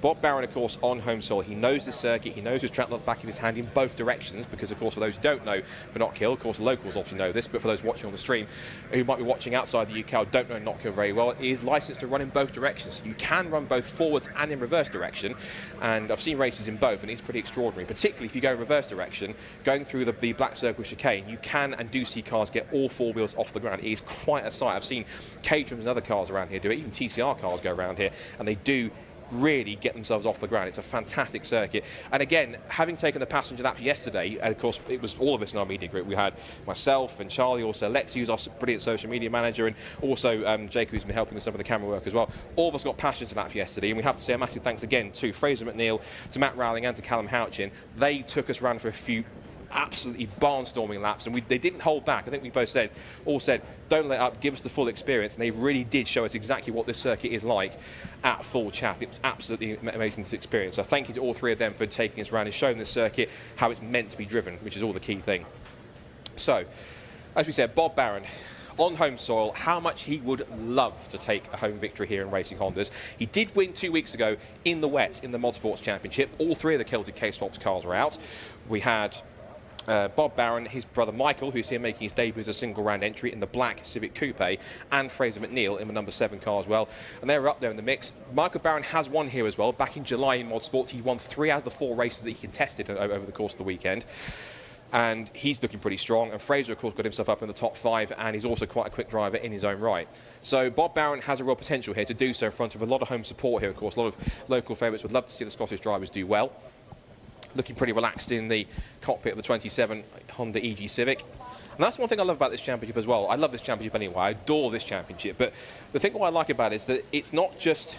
While there are other championships that exist, like I can name them, Civic Cup or Type R Trophy, which do have a single spec of Honda Civic, and they're brilliant in their own right, they're excellent. What I love about this championship is the variety, because you don't just get one specific spec of car, which is great, but it opens up for different generations of Civics. You've got not just the EP3s, you've got EGs, EKs, FN2s, you've got FK Civics, all the mix, and they're all can be as competitive with each other because you have this class structure of classes A, B, and C that's all based on power to weight ratio. You know, 240 brake horsepower per tonne maximum for Class A, 235 if you're running a forced induction, like I think a supercharger. Not sure about turbos, but superchargers at least. You get the variety, and on screen here, a perfect example. While we only have one of them, you do get Integras in this championship. Not here this weekend, sadly, are both Liam Collins and Kevin Talbot. Now, if you watched last time at Brands Hatch, race 2 was a cracking back and forth between Liam Collins and Kevin Talbot. I'm actually really sad they're not here, but due to it's going to be quite interesting as well to see what this happens, and particularly watching this this race around here is going to be quite fantastic, particularly when the best way to describe this circuit is pretty much small but mighty. Speaking of small but mighty, Charlie was down in the paddock earlier on having a chat to Callum Houchin from Class C, catching up on how he got on. Now, he got on the podium at Alton Park, but we had to cut that short. So, to give him his dues and his flowers, Charlie spoke to him earlier on this morning to see how he found that race, and also how he's getting on ahead of Knockhill and experiencing this circuit here in Scotland. Right, I am here with Callum. Now, Callum, one of our Class C drivers, and also we did some passenger laps with Callum yesterday around Knockhill, which was incredible, so thank you very much for that. How did you find practice yesterday? It was really good, actually. I wouldn't have wanted to come here without practice, but we were setting some good lap times from what we're going off Class A boys, what the Class B boys are doing. So, yeah, lap times are thereabouts, we think. We'll just see what happens on the day. Yeah, absolutely. Obviously, you and Matt have been really going for it this season. It's still all is to play for. Obviously, a round can change everything. How are you feeling going into the round today? I'm quite looking forward to today. Yeah. When me and Matt were on a track day yesterday, we were messing about a little bit, and I can just pull lengths out of him at the hairpin, and he'll catch me going into the first corner. But if I could just maintain that bit at the hairpin, I think we'll be we'll just defend. Yeah, no, definitely. So. Obviously, I spoke to him in the pits briefly yesterday. He does think that the FN2 is going to favour over the EP3 here today. Yeah, we were talking last night, and he's just sort of like, you've got nothing to worry about tomorrow kind of thing. But he says this, and then he just comes out of nowhere. Yeah, pulls out the bag. Yeah, like, we can beat him off the start line. I think every round this year we've beat him off the start line, whether it's reverse grid or not. So it's just getting in front and staying in front. Yeah. That's just manage that gap. Yeah, no, absolutely. And obviously, I can speak from personal experience from having a go in the car with you. Them first few corners are interesting to say the least. I think it's all going to be all to play for. Yeah, definitely. I want to get the first lap out of the way, just because that's, I think, going to be a bit carnage. It is, yeah. But yeah, I think just keep my line. Just keep going as fast as I can. Yeah. And hold on for dear life. And hold on. It's a roller coaster. It definitely is. But it's good. It's good. It's up there now. One of the best tracks I've driven. So yeah, looking forward to it. Definitely. Oh well, thank you so much for that. Good luck. Thank you. Cheers. So Callum hopefully feeling confident he can try and get one over Matt, and of course Matt seems to pull one out of the bag and make him say try again next time. So he'll get a chance to do so right now for round 13 as the cars are finally making their way out onto the circuit. They're run by what else but a Honda Civic Type R safety car. And so the pack makes its way through around this 1.3 mile circuit. Now, usually at this point, I will give some kind of a history lesson, and today's no exception. I realise there's a lot of Scottish locals here, so if I get anything wrong, bear in mind. So actually, we'll do that in a second, because we've got the grid coming up in a minute's time. So we're going to come back around the circuit and probably do a formation lap. So let's quickly go through. What should I do? Get it together, Scott, come on. All right, here's the grid. We'll go through the grid. So we've got, I was expecting a grid graphic. We've got it now. So Bob Barron then will start his home race from pole position. Can he convert it to a first win? We'll have to wait and see. He was 2/10 quicker than Will Self, the champion leader in Class A on the front row alongside him. He could potentially make this one another strong victory. His 7th win of the season could be awaiting him if he can make it happen. Row 2, Tommy Knight, fresh off his first victory at Brands Hatch. He will start 3rd in the EK Civic alongside James Kiff, who will start alongside him. Another podium could be in the offing if he can make a good start. And with lots of downforce here and quick in testing yesterday, he could be a dark horse to get a good result. 3rd row, an excellent effort from Dave Buki puts him 5th on the grid in the EK Civic with Philip Wright alongside him, the 2023 champion. And then our final 2 Class A cars, Michael Barron, our single round entry, brother of Bob, in the Civic Coupe. Fraser McNeil recovered after his off in qualifying. He will start at the back of the Class A group in 8th. Then back to row 5, we find our Class B contenders, where unstoppable Dan Thackeray is once again on pole position. He's alongside Dan McDonald, his first race for a year in his career, but has raced here before and scored a 4th place a couple of years ago in Civic Cup. He'll start from the front row. Then Sam Linstner and Lewis Barker come next on the 2nd row for Class B, alongside Harry Greenhill, welcome back to the championship after being absent for a few rounds. And Luke Crassus-Menu on the 3rd row, followed by Owen Diver and Duncan Holloway, recovered after his little sideways roll at Brands Hatch last time out. Then we have our 2 Class C contenders, Matt Rowling on pole alongside Callum Houchin, and right at the back of the grid, having not set a proper time, is going to be Spencer Fortag, although I don't see the number 4 FN2 Civic at the back of the grid, sadly. So it looks like whatever issue Spencer's had, it will not get him out into the field. So we'll have an 18-strong field here across all 3 classes, set to go very shortly for round 13 of Racing Honda's 2025. So I think they are going to get a formation lap in a second. There's a rule, of course, that's come in place that team members, cars can have 1 team member per car to set a bit of a marker on the grid so they're not overstepping their marks and getting false start penalties. That came off the back of Alton Park, where there was a couple of cars that were getting 10-second penalties for being out of position. So they've listened to the drivers and said, look, you can have a representative on the grid, you can make a marker on the pit wall to let you know where to stop on the grid so that you're not overstretching it, and that certainly works out much better. So his grid has been cleared by the last couple of the drivers. They'll then set them off on their formation lap for 1.3 miles of the Knockhill Circuit as the 1 minute and 30 second boards go up. It's usually the fastest 1 minute and 30 seconds in the world when they do that. Unless they're going to wait actually 30 seconds this time. I'm watching with bated breath. I'm not timing it in my head, honest. And maybe they are waiting 30 seconds. Well, I never. Anyway, as we get set for racing action, tension continuing to build as the drivers now left alone with their thoughts to gather themselves together. That short run down towards turn 1 and the huge drop of Duffer's Dip is pretty incredible. And it's where cars are going to be side by side, particularly Will Self gets a good start from the outside of the front row of the grid. They're in 1-by-1 staggered formations, they usually are, which means that if Barron can get a good start and pull across and cover off Will Self's start, it could be all the more interesting. Just waiting for the next board to come up. And once it does, 1 minute board goes up this time. I think we had a 2 minute board first of all, so waiting to get things going.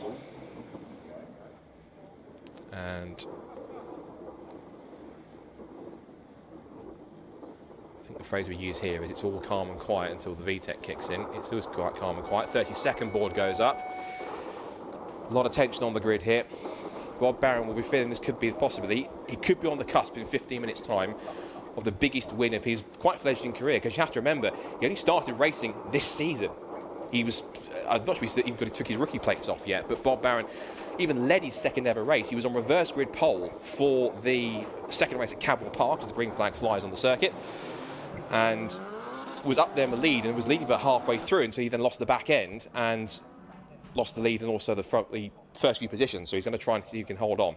So, history lesson with Scott, shall we? If I get this wrong, the locals will shoot me, so I'll go through this based on what the internet's told me.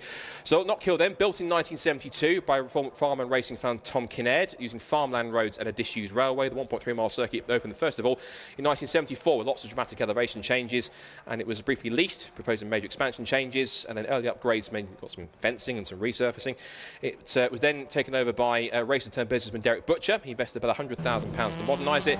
Lots of more ongoing improvements. They resurfaced it quite regularly. They widened the corners, upgraded the runoff areas, and the big moment for Knockhill was when the British Touring Car Championship came here in the wet for its first ever visit in 1992. Hasn't left Knockhill since, and of course we've had the likes of British GT, British Formula 3, and also even British Superbikes that come here as a regular outing as well. That's also a popular event. They have proper rally days here. They've got a fantastic racing school. All sorts goes on here at Knockhill, and it is Scotland's premier motorsport event as well. And of course we have been here before with Time Attack 11 years ago for Racing Honda's very first visit. And I will say one thing. They love this circuit. They're raving about it so much. They're saying this is a fantastic circuit. It's relentless. It's a proper roller coaster, as Charlie said rightfully at the beginning of the VTs before qualifying.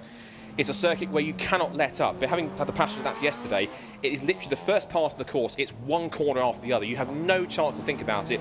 You straight through into Duffer's Dip, then Leslie's, then McIntyre's, Butcher's, through the chicane. You get a small bit of respite up towards Jim Clark Curve, and you go up through the crest over there, power your way through Hislops, down to Taylor's Hairpin. You go through the big step at the apex, all the way through, pull the car around, and climb back up the hill towards the start and finish line for the end of another lap. So the field makes its way then onto the grid. Brave standing marshal in the middle of the grid there, watching the cars go past him. Kudos to the marshals. And again, big thank you to them, to our marshals, officials, volunteers, everyone here at Knockhill has made us very welcome to get this underway. And I'm certain they're going to be rewarded here with 15 minutes of absolutely thriller-minute racing from the Racing Hondas, as they have done all season. It's crazy to think we've now got 4 races left to go. We're about to get one of them underway, but it has been a mega season all the way through. Is this round 13 going to be just as spectacular as the other 12? I'm so excited, I can't even speak. So, as you mentioned, it's all calm and quiet until the VTEC kicks in. It's about to be in a few moments' time. Green flag at the back. Stand by for action. Round 13 of Racing Honda's 2025. Are we going to get a home victory? Can it be win number 7 for Will Self, or will somebody else take the top step? Waiting for the red lights. Revs rise, and we're underway at Knockhill. Strong start from Bob Barron from pole. It's a good start also from the front row from Will Self down towards turn 1, but I think Bob Barron will have track position. He shoots across and he has the whole shot into Duffer's Dip for the first time. Tommy Knight has third. It's side by side for fourth as Dave Buchy goes up the inside of James Kiff to take the position. Their words were Leo. So then James Kiff is off again on the first lap. He's off possibly into the barriers. That's for the second race running. He's off on the first lap. He got further than turn 1 this time, goes back into the road and almost gets collected by Luke Crassus-Bailey. That was quite a rejoin, but he gets in front and just about gets away unscathed. Over through the chicane for the first time, hopping over the curves one after the other. Kiff survives. He's now got a rather askew front bumper, but now the lead is out through Jim Clark Curve for the first time. It's Barron who leads. It's Self in second place, who's right on his tail. Tommy Knight in third place. There's a gap to fourth with Dave Buchy under pressure for Philip Wright, but it's frozen up to 6th ahead of Michael Barrows, who's passed him at the start. In the lead of Class B, it is who else but Dan Thackeray. Linzer is second place. Barker is third. Dan McDowell from the front row in the class is down to 4th. As there goes right round the outside of Buchy's take 4th position. End of lap 1. And already, Will Self is right on the tail of Bob Barron. He wants the victory number 7. Bob Barron just wants win number 1. To do it at home will be extra special. End of lap 1 then. Barron who leads the way by only 0.3 of a second. It's then Self in second, Knight in third, Wright in 4th, Buchy in 5th, then McNeil and Barron. That's Class A, apart from Kiff, who's further back in 14th overall. Oh, and Will Self again, massive sideways moment over the chicane. That's the risk with this circuit. You push it too hard and the cars will get sideways. He has been drifting around this circuit quite a lot in a front-wheel drive car. You think it was rear-wheel drive with how much he's been getting sideways. They rock over the curbs at Jim Clark S's. That's the key with this circuit, the ability to ride the curbs, and having a car that can do that is absolutely crucial if you want to get the maximum out of a lap time. Now, what's interesting here on this end of the second lap, Tommy Knight is closing into the top 2. He's not that far away. He might like a tiny bit on the straights, but in the corners and under brakes, that EK Civic is looking pretty strong as they come over the crest. 2 laps in the books. Tommy Knight sets the fastest lap of the race. He's done a 55.786, faster than the 55.8s for Barron himself. Is it win number 2 potentially? Do I jinx that with 30 minutes to go? It's way too early, Scott. Don't start jinxing it now. 3 for the lead then, out of McIntyre's, through Butchers, riding over the curbs. If anyone knows how to ride the curbs and not kill, it's Bob Barron. Tommy Knight chasing after him. Phil Wright's got a gap to 4th place. Then it's Buki. Then Barron and Fraser McNeil hopping over the curves. Thackeray leads Class B. Then Linster in 2nd place. Barker, McDonald. And then it's James Kiff on his toes. Harry Greenhill on himself. And then it's Luke Crassus-Menu. Wide over the curb was Michael Barron. But they charge back down towards the hairpin once again. This is at the end of lap 3. And it is 3 for the lead. Tommy said with new rear suspension, he's got this car properly sorted now where he wants it. And he's given the 2 EK Civics a run for his money here. There goes Phil Wright trying to chase after them. Then it's Buki, Barron, and Fraser McNeil. Up the inside of Dan McDonald goes James Kiff on his recovery. He's lost... No, he hasn't lost the end plate. I thought he had it. It was just a white end plate. I thought he'd lost one of his end plates after he made contact with the barrier. But he has managed to keep it, and he's now up to 11th place over the line. 8th in class still. So Buki's having quite a run so far in P5. Leaders rock over those curbs. A massive sideways moment again. The way they just sit down on their suspension is so fascinating to watch. And through the right-hander at Jim Clark curve they go again. Use all that curb on the exit. Start to spread out a little bit here. Top 3 getting to be a little bit more spread eagle. Last time Bo was a fastest lap of the race, taken back by Bob Barron, 55.4. He was 4 tenths quicker than Self and 3 tenths quicker than Tommy. So he's got quite a bit of pace advantage here. That new suspension he's been putting on there, which he missed at Alton, wasn't at Brands of course, but now fitted it and sorted it out for Knockhill since, is absolutely working wonders. And of course he won near a couple of weeks ago in the wet in the mod sports. So if we can mimic that, that would be quite an occasion. And I know for certain, because we know the Kilty K-Swaps team, they will go berserk if it happens. If it happens. There's 11 minutes to go. Don't jinx it yet. There's the other 2 contingent in the Kilty K-Swap squad. Michael Barron currently 7th. 6th, in fact. Won't score points, so Fraser McNeil will get the points for 6th in a minute. There goes Tommy Knight in 3rd place, keeping pushing on. Out to Jim Clark curve. Massive thump of the curve for Will Self. He's pushing as hard as he dares. He said earlier on when he was talking to Charlie, the fact he's saying he's not quite confident, he's not quite sure, and then as it was happening, he popped up at the top of the times, and I thought, you're chatting rubbish. But he's pushing on anyway. Oh, massive 2-1 moments. Look at that, in unison. That was Dan Thackeray, then Sam Linster, and then James Kiff for good measure. All of them up on 2 wheels through Jim Clark curve. Brilliant stuff to watch. And I said we were going to get plenty of that this weekend. This is that kind of circuit where if you get up on the curbs, it will happen. Up the inside to get a place for position on track at least is James Kiff. It's not for class position, but he has now got himself into 9th, has James. He'll have the pace advantage. Next target is to try and depose Dan Thackeray. And he might get him on the straight down towards Duffer's Dip. He's closing in. Thought about going up the inside, but I think he realised, I know what happened on lap 1. I'm not going to risk it this time. Rides the curb at Duffer's Dip, through the compression at Leslie's. And back in through McIntyre's again. Dan Thackeray. He might be wise just to let James Kiff go here, because the harder he tries to fight him, the more difficult it might be, and also the more advantage that Sam Linster might take. James Kiff is taking risks, though. He managed to thump the tyre stack there for a second. Just flicked the belt that holds the tyres together. Up through Jim Clark curve. And still James will push him. Certainly he'll make a dive up the inside here to make that move into the hairpin. In fact, there he goes on the straight. Doesn't even have to get to the hairpin. Through Hislops, up the inside. Dan's trying to go with him though under brakes. Not quite sure why, and he's just having some fun, but that's not the car he's fighting. The car he's fighting is right behind him on his tail, Sam Linster for 2nd place. Of course, this is the key moment for Sam, of course, because it means he can get himself a really strong 2nd place, which he can add to his total. Which, given where results he's had so far, if you watch our top 3 ride over the curbs, and Self doesn't look as confident as Bob Barron does, which unsurprisingly is because of all the local knowledge, I'm certain.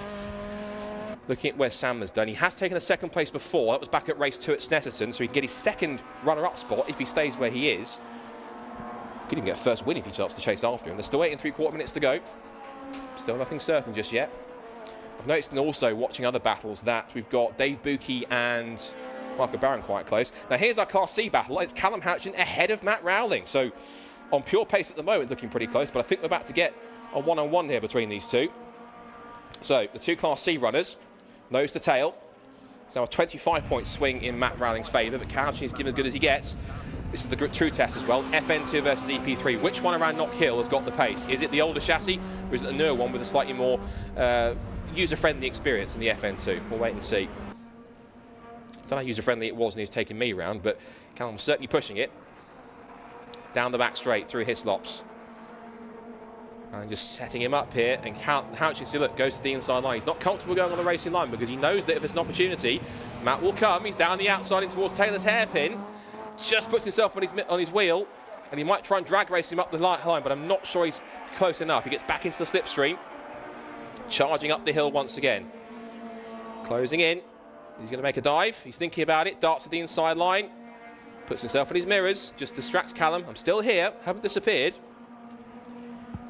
What opportunity is Matt going to try and present himself here? Has a little peek again up towards McIntyre's. Again, Houchin very defensive. He's looking for that up and under, the undercut through the right-hander into Butchers. Back through the black tyre chicane. Black circle chicane, I should mention. Rocking over those curves again. Now the sprint towards Jim Clark curve. Still Houchin holding on. They're giving as good as they get. Matt might have a tiny bit more pace, but Houchin's defending. That was a huge thump of the curve, though. That might just give Rowling the run he needs. And the leaders are coming up behind them. So this is going to be the Class A leader, Bob Barron, who's got 1.8 seconds over Will Self. There we start to dream. Now they're up towards the hairpin again. The Class C battle continues on. But Bob is coming up behind them. And he might have to break this up for a second because this is going to be quite crucial. If he can get around them here quite cleanly, this could be key. They're both moving out of the way, so they're actually continuing their battle whilst also letting the leader through. Not bad, boys. Bob gets through nice and cleanly. That was the cleanest double overtake lap I've ever seen, at least in terms of lapping two cars at once. So Houchin now continuing ahead of Rowling, but Bob Barron using all that local knowledge, pulling away here at Knockhill, as Rowling right on Houchin's tail out of McIntyre. And look, and Will Self's getting caught up. This is not where he wants to catch them here at the chicane. And through no fault, he's getting held up here to try and go to the inside line. This has broken up the battle a little bit because Rowling had to back off a tiny bit, puts two was on the grass. Tommy Knight follows him through. And Tommy's right there because if Will Self can't get past him quick enough, you might put him under pressure for second place. Darts out to put a lap on Houchin, but Tommy Knight is right on his tail here. This is a rematch from Knockhill at race 2. Remember that. It ended with a lap and a half to go because of a red flag. Tommy now is all over the back of Will Self. He just lifts the inside wheel. He's pushing him at the final hairpin. He's right under the rear wing of Will Self now with just under 5.5 minutes to go. Tommy Knight is challenging for second place now. Might be positioned lower on the podium, but doesn't make the battle any more significant, any less significant. Down to Duffer's Dip. We know that Will Self's car's a little more looser, bouncing over that curb again. Tommy's just getting a little bit closer. He feels a lot more comfortable in that case of it. That thump of the curb didn't help, though. He's lost him a car length in that process. Oh, and again, just watching Will Self's car just sliding around all the time. I know he likes it fast and loose, but the car looking very, very back and forth as it's trying to ride over the curves. They both thump the inside of Jim Clark curve. And Will's pulling a tiny gap again, so he's now getting to that advantage now of roughly a couple of car lengths out in front. And all of that lappery, Bob is now 3.6 seconds in front. Less than 5 minutes to go, and they won't have any fingernails left on the pit wall at Kilty K-Swaps. They're going to be praying to the racing god that he holds on to this for the next 4.5 minutes. Down towards Duffer's Dip. Barron still leads. The gap is down to 3.5 though. Last time by, what was the last lap? It was a 50. What was the last lap? It was a 56.1, 55.9 for Will Self. He put it down, and Tommy Knight set the fastest first sector of the race. Personal best for Self, and they're both 3/10 quicker. So they're starting to close back in here on Bob. But it's Bob just trying to get this thing home and not lose too much time. Out of Jim Clark curve again. Back with the rest of the class. I'll quickly check in with those. Dan Thackeray still leads the way now by, how far is he ahead of Sam Lintzner? He is now 1.6 seconds ahead. And Dan McDonald, who is our guest driver this weekend for Ben Sharp Racing Company, in third. And Houchin still ahead of Rowling. The last time I came across the line, it was just under half a second between the two of them. So Houchin, if he stays where he is, could be looking at his 4th win of the season. And his 2nd in a row as well. So the FN2 might have the advantage here. 3.5 minutes to go. Meanwhile, in 4th place, all on his own, is Phil Wright, 2023 champion. And looking back, that's Dave Buki putting a lap on the 2 Class C contenders. And Buki's got a small gap now to Michael Barron in 6th, who's run away from his Kilty K-Swaps teammate Fraser McNeil. He's about 3 seconds back in the background, although that looks like more than 3 seconds. There goes Barron up the inside, not going to help Matt Rowling. Excuse me, Michael, you might be lapping me. Can you not interrupt my battle, please? In fact, actually, Michael's letting him back through. So what's happened there? In fact, Michael's got a problem. So whatever happened there, Michael has an issue. And off the road goes Michael Barron. So unfortunately, only 2 Kilted K-Swaps cars await the flag. James Kiff went through. That's a free pass for him. Kiff is now up to 6th position. So not a bad recovery. But whatever happened to Michael Barron, not quite sure. Now, Bob Barron's got more lappery to do here. He goes down the outside of Crassus Spenny and Duncan Holloway. That's an incredible double lappery. Down the outside of Duffer's Dip. That is astonishing. Bob Barron, don't do things like that when you're leading with 2.5 minutes to go. Don't give us heart palpitations. So Will Self, and he's run wide again. So now the gap is 2.4 seconds. It's coming down again, and Will Self smells blood in the water. He senses an opportunity. But can he get past these 2 cars quick enough? These 2 are also battling for position. This is for 14th and 15th overall, and also for class position as well. Self moves out. He's got the pace advantage. Powers his way past Duncan Holloway. Next is Crassus Menu. But when you're leading a race, Bob Barron, I think that's how much he wants it. Just diving down the outside through caution to the wind, lap 2 cars at once. Outside of Duffer's Dip. You don't usually do that unless you really want it. And I think Bob Barron wants it. I think we're going to get 2 more laps now. 2 more laps for this one. The gap is 3.2 seconds. It's gone back out again. They're getting the encouragement from the pit wall. Keep going. Keep pushing. Tommy Knight's still going after it. Still wants 2nd place. Still riding those curves, chasing after Will Self. Phil Wright holding on to 4th place. He's back in no man's land. He's some 7 seconds back. And a further 7 seconds back is Dave Buki in P5. So 4th and 5th, touch wood, appear to be settled. 2nd place, out for debate. We won't talk about the lead because otherwise that might be the commentator's curse. But through Jim Clark curve for the right-hander. Self has got a small couple of car lengths now on Tommy Knight. Down the back straight towards the hairpin. More blue flags. That's going to be, I think, for... Is that Dan Thacker that put a lap on? It might well have been, actually. Or was it? No, Dan McDonald that was a lap on, actually. So he's dropped backwards into 4th place. If there was a white flag, if it was American motorsport, it'd go out now. So 1.3 miles is left to see if the homeboy can take a victory. But he's got to try and do it here whilst having to pull away from a battle for 2nd place. It's now 3.1 seconds to the good between Bob Barron and Will Self. And if they come through the right-hander, down through Duffer's Dip, down through the left-hander at Leslie's, in towards McIntyre's. This is a circuit that, of course, Bob knows all too well. The Kilty K-Swaps guys. He came into the championship as a complete rookie. He got his novice trot. He led his 2nd ever race. He almost won it. Got his 1st podium at Snetterton. As they come through the final couple of the corners, he's out of Jim Clark curve. He's got 1 more corner to go to make this sealed. Will Self is holding on for 2nd place, and Tommy Knight's going to be 3rd. But down towards the hairpin for the final time. I might be speechless for a second here because this is going to be another first-time winner in Racing Hondas. Up to the head for the final time. He came close a couple of times before. A 1st podium at Snetterton, but now at home, his 1st victory in Racing Hondas will go here at Knockhill. Round 13 of Racing Hondas will go at least, I think, to Bob Barron almost. Done it again, haven't I? Called it a lap. No, that's going on the blooper reel. Right, 1 more lap then, shall we say. I'm an idiot. So Bob Barron's got 1 more lap to do it now. So I'll hype myself up again in a minute. I'm not going to live that one down, am I? Back through the chicane now for the now last time on the back of... That was Greenhill, Harry Greenhill. In towards the right-hander, the gap is 2.9 seconds, and this time I think he should be about home and dry out of it. Self is still pushing in the background. But he's going to try and hold on to it, but they're going to be on the pit wall to celebrate. And I think if you're a Scottish motorsport fan, get ready to celebrate, because one of your locals is about to do the job. Up towards the hairpin for the final time. Now let's try this again, shall we? Out the final hairpin. His 1st podium came at Snetterton. He's now going to go 2 steps better at home at Knockhill, because round 13 for the 1st time in his career is going to go to Racing Hondas, to Bob Barron at the checkered flag. Bob Barron claims his 1st victory in Racing Hondas, and the pit wall will go absolutely berserk at Kilty K-Swaps. Incredible stuff. Will Self 2nd place, 2 seconds back, and then Tommy Knight gets 3rd place for his 1st podium. But that is going to be a special victory for Kilty K-Swaps at home, and it's something they promised. They had that new suspension package, and it all works out in the end. Incredible stuff. If you're around the circuit, give the local man a round of applause and a cheer, because he absolutely deserves it. It's fantastic stuff. Phil Wright gets 4th position. Dave Buki is P5. James Kiff is P6. And Fraser McNeil, Pete Car7 in P7. He comes across the line as the 2nd of the 2 Kilty K-Swaps that will finish. No finish for Michael Barron.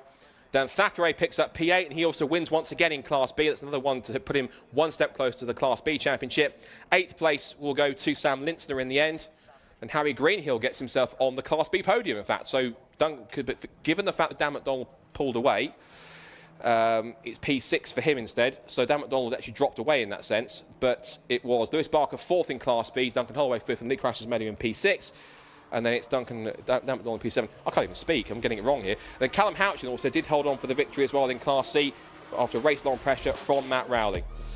So after 17 laps of round 13 of Racing Honda's 2025, the victory, which I think has been coming since the start of the season, has finally happened. And what a place to do it at home. Bob Barron is a race winner in Racing Honda's 2025 for the first time in his career. Not bad for a boy starting his racing career right at the start of the season back in May. He wins by 2 seconds from championship leader in Class A, Will Self. Tommy Knight in 3rd place. Phil Wright in 4th. And Dave Bucke completes the top 5. With James Kiff in 6th. Good recovery after his first lap off to get P6 in class. Fraser McNeil 7th. Then Dan Thackeray, who wins Class B once again from Sam Lintzner, Harry Greenhill, Lewis Barker, Duncan Holloway, Luke Crassus Melu, and Dan McDonald, who started on the front row in Class B, has to settle for 14th place. And Callum Houchin gets his 4th victory of the season in Class C, fending off Matt Rowling by just 2/10 of a second at the flag. That's also his first 2 wins on the bounce for Callum as well in the FN2. And Michael Barron retired with some kind of a mystery issue, exiting McIntyre's. And then it was Owen Diver, who was also the other retirement that we had further back as well. And we didn't even see Spencer Fortank start the race as well. In my defence, before I called that race 1 lap early, it was looking like it was going to be 0 seconds. Looks like he got across the line with about 2 seconds to go. So it was my mistake to call that. But I'm making a habit of that for a second, almost thinking the race is over and there's a lap to go. So I'm not going to live that down in the media team. I'm absolutely certain. So I'm not going to let me forget that one. But mistakes happen. So that's all good. So I'll tell you what, I'm amped for that one because Bob Barron, incredibly, again, the potential's been there ever since the start. And having a car that's been fishtailing around and doing all sorts of crazy stuff has been quite the occasion. So I'm almost speechless and that sort of things, but I think that's going to be a victory that's going to be so well received. I'm looking forward to the interview here with Charlie down at the Lucas Oil board when that happens.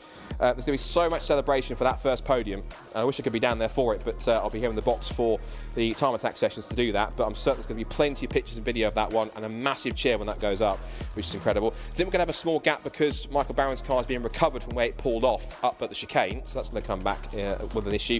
Not quite sure what the issue was. He just pulled up with a mechanical, and that was that. Will Self, it's another strong second place for him. He is going to be pleased with the second place. It's only his 4th second place of the season, given he's had 6 victories and a 3rd, and then a DNF at Cadwell Park, and 11th place at Brands Hatch. And then it was 3rd place for Tommy Knight. That's another podium for him. In terms of total podiums this season, he has had... How many has he had so far this season? 1, 2, 3, 4, 5, 6, 7 now. That's another 3rd place. It's his 5th 3rd place of the season. 7th podium in total, if you also include his win from race 2 in Brands Hatch. 4th place for Phil Wright, who's a bit of a distant 4th place for Phil, not quite on the same pace, and it still keeps up a 100% record. Every race that he started has finished in the top 5, so good stuff from him. 5th place is Dave Bucke. 5th place for him. It matched his best result from Brands Hatch at race 1 and also Snetterton race 1. So he's had 3 times he's finished a race in 5th, in race 1 in 5th. So good effort from him to get good points. P6 was James Kiff. Good recovery after that little side-by-side with Dave Bucke just going off the road. And then he managed to get a good result and P6. P7 is still Fraser McNeil, so car 7 in position 7. Was incredible stuff from him, so he's got another top 10. And of course in Class B, that is now win number 10 for Dan Thackeray this season, so another victory for him. And that now, of course, takes him... He was already over 200 points as well. It's a massive step, of course, over Ryan Conningham on top of that as well. So, of course, that's going to be key for him to get more points. Sam Lintzner gets a good 2nd place. That is also his second place of the season. So that matches his best result from Snetterton at race 2. And Harry Greenhill, in fact, who has only had literally a couple of races this season. Harry, look at his results from before. He raced at Cadwell Park and at Donington Park. His best result was 6th in race 1 at Donington Park. So a podium in the class on his return of the championship after missing how many rounds? 1, 2, 3, 4 rounds. So incredible stuff from Harry to show the potential he might have had on this circuit. And of course we have Lewis Barker 4th, Duncan Holloway 5th, and Luke Crassus Melu 6th. And disappointing for Dan McDonald, he was on the front row in Class B and then dropped back to 7th in the end, so not quite sure what happened there. And then the back and forth we had between Callum Houchin and Matt Rowling, so a great finish for Callum, holding off Matt all the way through. And then it was a strong finish for them, so that would be the victory for him, his 4th of the season, his first on the bounce to get to more than one in a row. And for Matt Rowling, again, it keeps up another 2nd place for him, so it should not too many points lost in that sense when it comes to the gap. I think it's come down to 22 points now before we get to race 2 later on this afternoon. I have to say one thing also, look at the commentary box, even though the windows are probably slightly tinted here, so you might well see it. There are some very ominous clouds looming overhead. Of course, we've got the super attacks coming up next, and then Race Safe Racing Hondas. And I'm hearing on my ears, apparently there is rain in 25 minutes, I'm being told. Interesting. So that could mean we could get a wet circuit. Of course, we've got the reverse grid draw to do down there when we throw it to Charlie when we're ready with our drivers. I imagine it might be taking longer than possible because Bob Barron's probably just celebrating with everyone down there in the paddock, because I think that's a victory that everyone's going to be happy with, because he's a very popular character. Ever since he joined the championship, the Kilty K-Swaps team have been a very popular team in the paddock, and for them to get a first victory, I think as a team in the championship as well, because of course Fraser is yet to take a victory so far, and Michael of course has done that, but to do it in Racing Hondas, and Bob of course has been on his first racing season to get a first race victory. It's taken him 13 races to do it, but who cares? It's been a fantastic season for him. And before that point, he'd been promising it. He'd been having a couple of good results, made a couple of mishaps, and was making a running habit of getting sideways and getting the car loose and throwing it off the road. But sorted that out, managed to get the car quicker, and the suspension upgrades that he's managed to put on the car he's been testing out here at Knockhill seem to have really, really done the trick. So excellent stuff from them all around at Kilty K-Swaps. And that's a victory, I think, that's given their hard efforts, the fact they do come from Scotland all the way through to the circuits around the UK in the south, even circuits like Cadwell Park, they have to do a lot of travelling. So to get a victory here at home, that's going to be all the more sweeter, particularly when everyone else had to come up to them rather than them going to everyone else down south. So great effort for them, and congratulations to all on that side of things. Of course, we've still got coming up 4 more sessions left to go, which is our super attacks for, first of all, Club Pro, Pro and Pro Extreme, then Club 2-wheel drive and Club 4-wheel drive, and then we've got Classic and Retro, Clubman and Pocket Rocket, forced induction, naturally aspirated. And of course, that will be the big points are being scored for the championship. And then, of course, after that, once we find out the fate of the reverse grid draw for how many positions are going to be reversed on the grid, we then get race number 2. And race 2 typically tends to be arguably the one that has more action in it in some cases, because you've got some of the fast drivers picking their way through. So that could be quite an occasion to watch if that happens, and we get an interesting draw on that side. So we're just waiting for the drivers to be ready. I'm just having a quick glance over at the Lucas Oil board. I think we've got at least a couple of them down there, so they're almost ready to go shortly. So I'll get the signal on my ears in a moment. The super attack is getting underway in the background, so we'll switch to that once we've had our interviews for Racing Hondas. And we'll see who can take the big points in each of the categories in the super attack here at Knockhill. Knockhill so far for Time Attack and Racing Hondas has delivered, because we've still got 4 more sessions that could deliver even more coming up in a few moments' time. And so the super attack getting underway. We'll come to that as soon as we finished our Racing Hondas interviews. We need to give our class winners their due after an excellent run in that first Racing Hondas race. That was a race more of tension rather than massive overtakes and lots of battles, but sometimes races like that can produce a lot of entertainment. And it did so, and of course it also brings an excellent result, and I'm sure is going to see a very happy Scottish racing driver beaming from ear to ear and absolutely buzzing with the result. And no wonder, because that was quite a race, and did it from pole, led every single lap, fended off the early challenge from Will Self, pulled off some great overtakes on lapped cars, including that down the outside pass on 2 cars into Duffers Dip. You don't do that unless you really want the victory, and so Bob absolutely wanted it, commanded the race from the front, knew the circuit like the back of his hand. The car was in the sweet spot, and he absolutely got it done on every single lap, and made sure he came home safe and sound and got the victory that he richly deserves after pushing all season in his first year of car racing. That was an exceptional drive. He's going to have to try and do that again in race number 2 if he can, from wherever he has to start on the grid, but we'll wait and see how that one plays out.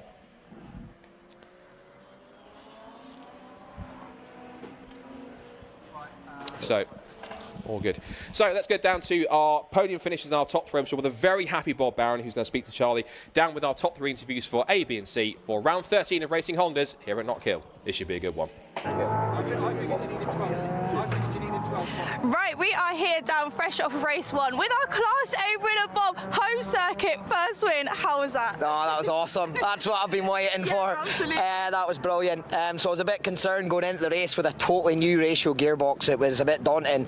Got a good start, kept it in front of Will, and I started edging away, and I was like, right, I just need to keep it there. Get past it. I started catching the back markers, and I was getting a bit worried. Oh no, is this his chance to catch me? A couple of hero moments down Duffus, round the outside side of people trying to keep the lead, but no, I held it together. But I tell you, that was the longest 15 laps of my life. I'm telling you, honestly. But yeah, I'm so happy. Yeah. It makes all that hard work and the long travelling to come up here and win has made my day. No, absolutely, definitely. I think there was a point where you had a 3-second lead. You were just going and going and going. We were like, he's off on one. To be honest, I was looking at my fuel gauge and it was getting pretty close to empty. So I'm thinking, right, I need to just rein it in a bit here. If I run out of fuel now, I'll never live it down. So yeah, no, just kind of eased off a bit. I had plenty of space and took it home. Yeah, and there's all them track days coming here paid off in the end. Oh, absolutely, absolutely. So we do have the reverse grid on the next round as well. How are you feeling on going through the defence? Yeah, well, I think as far as I'm aware, it's going to be wet for that one. So yeah, go and change the car up, get its wet set up on, and go again. Amazing. Yeah, I'm buzzing for it. I feel like I could be good in the wet as well. So fingers crossed. Amazing. Oh, well, congratulations again. Thank you so much. Thank you. Right, we're going to bring over Dan. So Dan is our Class B winner. Dan, how was that? Yeah, it was a good race. Yeah, nice start. Actually, uphill was a bit interesting. Yes. But we actually got a good start, and Sam was right with me to start, and I was putting in decent lap times. I was looking at my dash, and he was right on my bumper. I made a couple of mistakes, and I was like, okay, this is going to take. He was sort of reminding you, he's like, I'm here. Yeah, exactly. I made one mistake, and he was right on my bumper. So we're having to put some consistent laps in, trying not to touch any track limits, and just very edge a little gap, and bring it home. No, perfect. Obviously, you got reverse grid for next round. Confident? It's quite a tight track here. Well, the last few reverse grids have been a bit of an awkward one for me. Not been too kind, and that's what it always is. You need a bit of luck. So I'll see what number they draw out. The local boys are saying it's going to be raining, and I've got to trust. I love the rain. I mean, Donny was the only time we've been in the wet, and I had a good little race there, but I haven't been in these tyres in fully wet, so it'd be interesting. Everyone be in the same boat, no pun intended, and we'll go from there. Perfect stuff. Brilliant. Well, good luck for race 2. Thank you. Right, we're going to bring over Callum. So Callum is our Class C winner. Callum, come over. How was that for you? That was quite good. It was nice to actually get a first from lights to flag kind of thing. That was an emotional one, to be fair. Yes, it was quite good. So yeah, it was good. No, definitely. Obviously, Matt was right behind you, and then obviously you come up. The Class A boys come in and put that gap for you, and that just worked perfectly. Yeah, I mean, we're trying to race our own race, but then we want to be respectful for the Class A boys and B boys. So, but yeah, we kind of got him off the line, and it was kind of like, right, let's just keep him there, and then he kept getting close. But as soon as he got to stretch its legs, it went, and he didn't have an answer for it, but he was there. Yeah, I think in them corners he was right behind you. He's like, I am still here, and then on the straights your car just shined. Yeah, that's the difference between the power to weight. So we're very heavy, but we've got a bit more power. So yeah, it was all good. But we kind of said this before we got here, so it was good. Oh, brilliant stuff. Well, congratulations again. Thank you. Good luck for race 2. Right, we're going to bring the board roll over for the reverse grid now. Perfect stuff. Right, what are we going to do? Round and round she goes. No looking. What have we got? Number 4. Perfect. So that is a 4-position reverse grid for race 2. Thank you so much.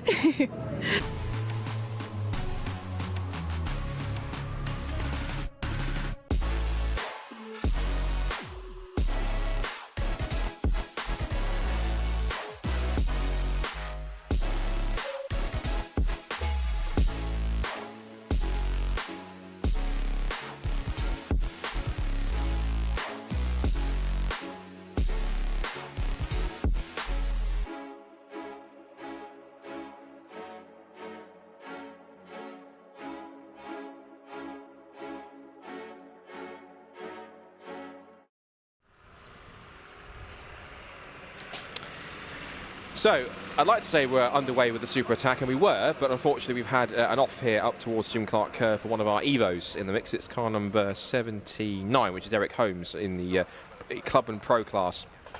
Evo that runs was second quickest in attack 2 earlier on. Looks like he had an issue or an off somewhere that's torn off the front bumper, so they're going to be scooping that back up and recovering him. We were underway with the first part of Super Attack for Club Pro, Pro and Pro Extreme. We only had one lap, haven't had any lap times on the board for where to get anything else, but we're going to see how this one plays out as we get into recovering this car and get our session back underway. So we barely had, 2 minutes in the session, so plenty of time for the drivers to get out there and get some proper times.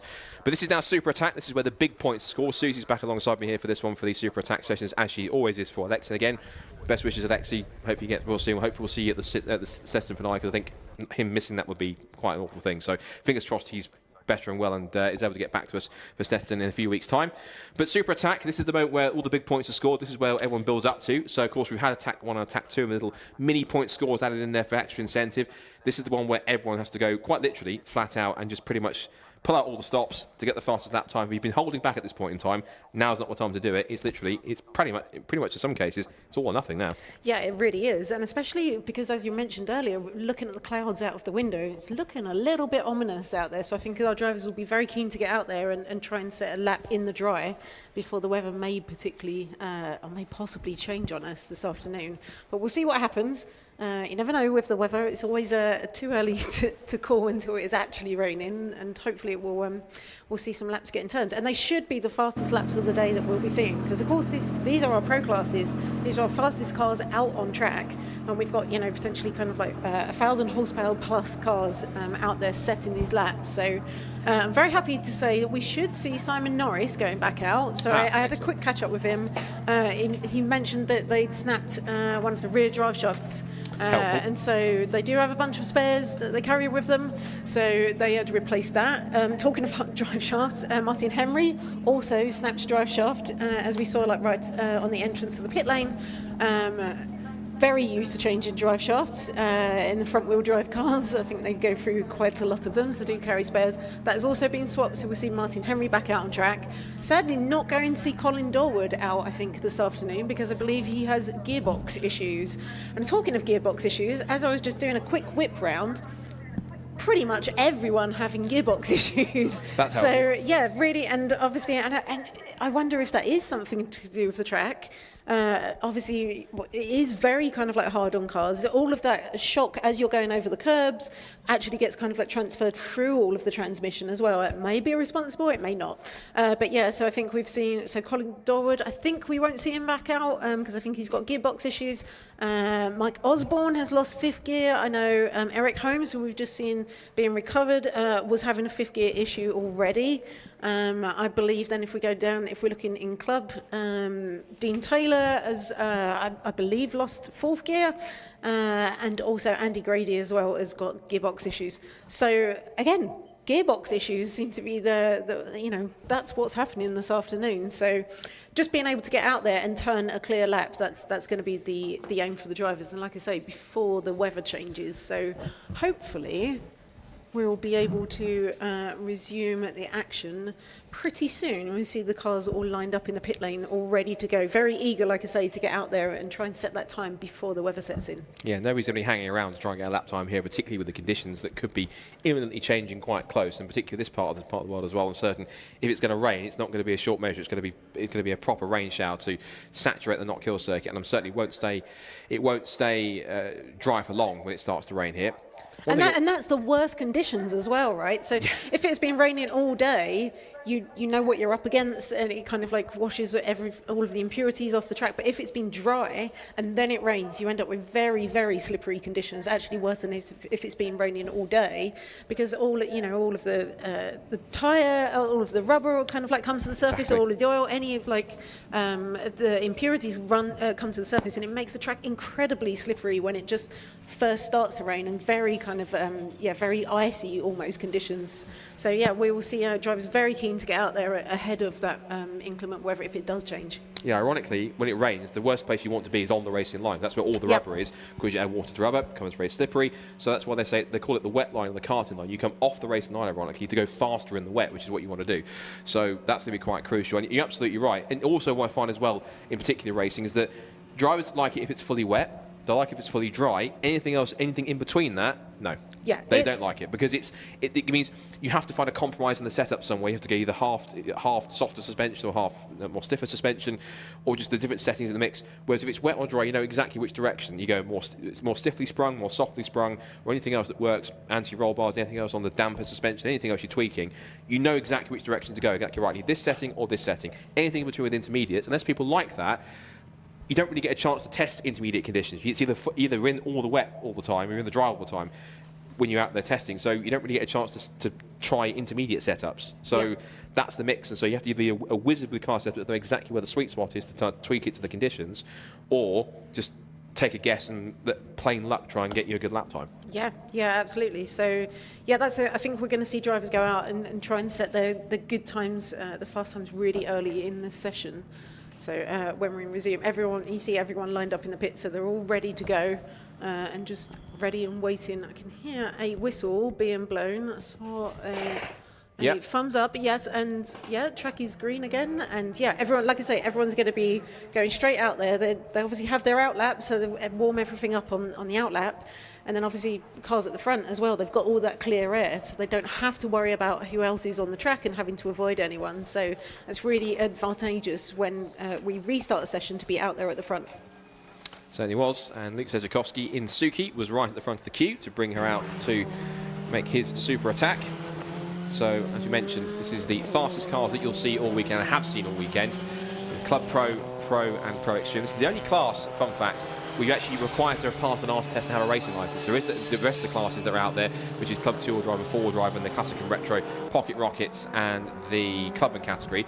Fun fact, you don't need a racing licence, but you do need one for these because these cars do run slicks, they'll run roll cages, proper race. These are technically proper full-on racing cars, like, for example, this track special, of course, the Honda NSX, and the K620R and other cars like Simon Norris's Evo. They're proper purpose-built track weapons, so these cars do need someone who can actually has got the racing license to do so, and even then I think it's not as simple as getting an interclub license. You need to have some kind of experience to handle a car like this, unless you're fresh off your ARTS test. I'm not quite sure that Dan would let a freshly graduated ARTS driver at the wheel of Suki anytime soon, because it's only, I guess, he knows the car inside out, so it would be him to trust it. Yeah, I mean, I'm not sure you'd want to be freshly graduated from your ARTS and stepping straight into a car like that anyway. It's quite a handful.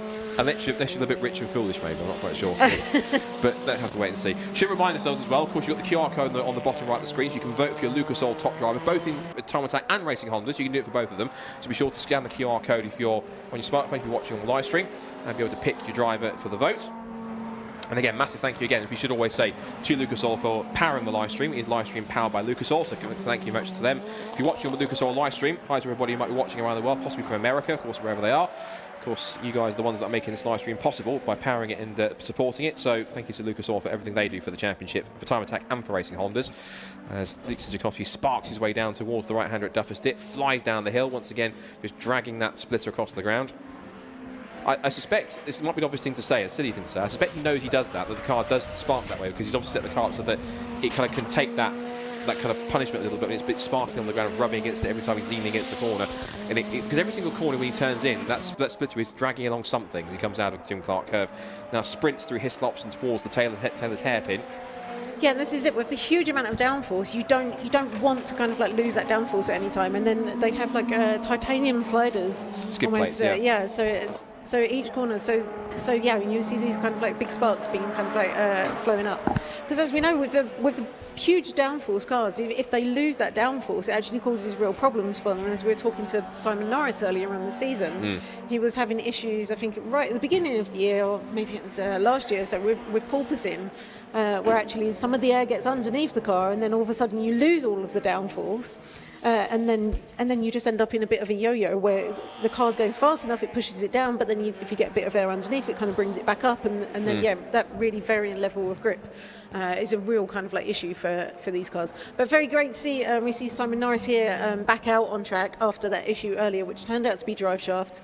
Interestingly, I was catching up with Simon. Oh, what was that? There was a lockup from Simon Norris. They're trying to get past the Clio, and didn't realize the Clio didn't quite either see him or move out of the way quick enough. Well, he came across the Clio too quickly and had to back out of it, I think. And you can see he's backed straight off because he knows that's not going to be his fastest lap, so he's had to kind of like come off the power, so he'll be kind of like saving the car again just to go out there and set that one lap. But we can see already he's set a 47.152, so and that makes him fastest car out on track at the moment. But yeah, I was catching up with Simon Norris, and what I didn't realise is that Simon Norris has actually made a bunch of changes to his car, and pretty quietly, actually, it turns out, last year, and not kind of like shouted about them too much. Okay. So the car is actually now a rear-wheel drive. Rear-wheel drive? So rear-wheel drive, and not twin-charged as it was before. So it was always twin-charged, but now it's just onto the turbocharger. We've just had a word in our ear, I think, that it is beginning to spit out on track at the moment. So it is. Here comes the rain. Now, of course, it's spitting now, but we know what weather's like in this country. When it starts to rain, it doesn't just do it by half measures, it will pour down if it does that. And yeah, the black clouds, even if the windows are a bit tinted in this commentary box, they are pretty ominous and grey over here. There's some darker ones looming over the sort of the first few corners of the circuit, out through McIntyre's and through Butchers and over that chicane. That might be where, if we do get some heavy, slightly more intense rain, it might be the first place where it hits. The kind of more unpredictable, more bumpy, kind of off-camber part of the circuit, which is also going to become possibly the wettest part first, which is always going to be a fantastic combination in that sense. So, and I imagine as the drivers start to see that rain falling on the windscreen, they're all going to be very desperate to get that banker lap in before it makes the track conditions too slippery. Yeah. And the funny thing is also you get that kind of, what you almost, it's like, there's a phrase which is like psychological rain as well, which is you think it's going to rain harder than it actually is, and so therefore you think there's less grip out there, so you either be a bit tentative or you just back off a little bit, when in actual fact others don't see it, they just feel the grip based on what's underneath them. But some might look at it and think, well, is it going to start raining a bit more now? But in the end, it all depends on what falls out of the sky and how it lands. So we'll see if this rain gets any more intense. As I said, we've heard on our ear, as Susie rightfully said, that there is some spits of rain in the air that's coming down. Can't see any umbrellas going up yet, so that's a good sign. But as you say, as you rightfully said, everyone now, still with 11 and about 12 minutes to go, they're still going to be pushing on to try and get that lap, of course, including Simon Norris. And the thing is, you know, yes, he's the only car in the class in Pro Extreme, but at the same time, he'll just want to make sure he gets a good lap and just enjoy himself and get the points, because he knows that he can keep on pushing. And as I said, he might be just the only Pro Extreme car, but he just wants the glory of being the fastest guy out there. And so he's now just pushing as hard as he dares. He's just set the fastest second sector out there on track as well. So not the fastest in sector 1. But yeah, so obviously pushing on, like saying, we've seen with his lights on there as he goes.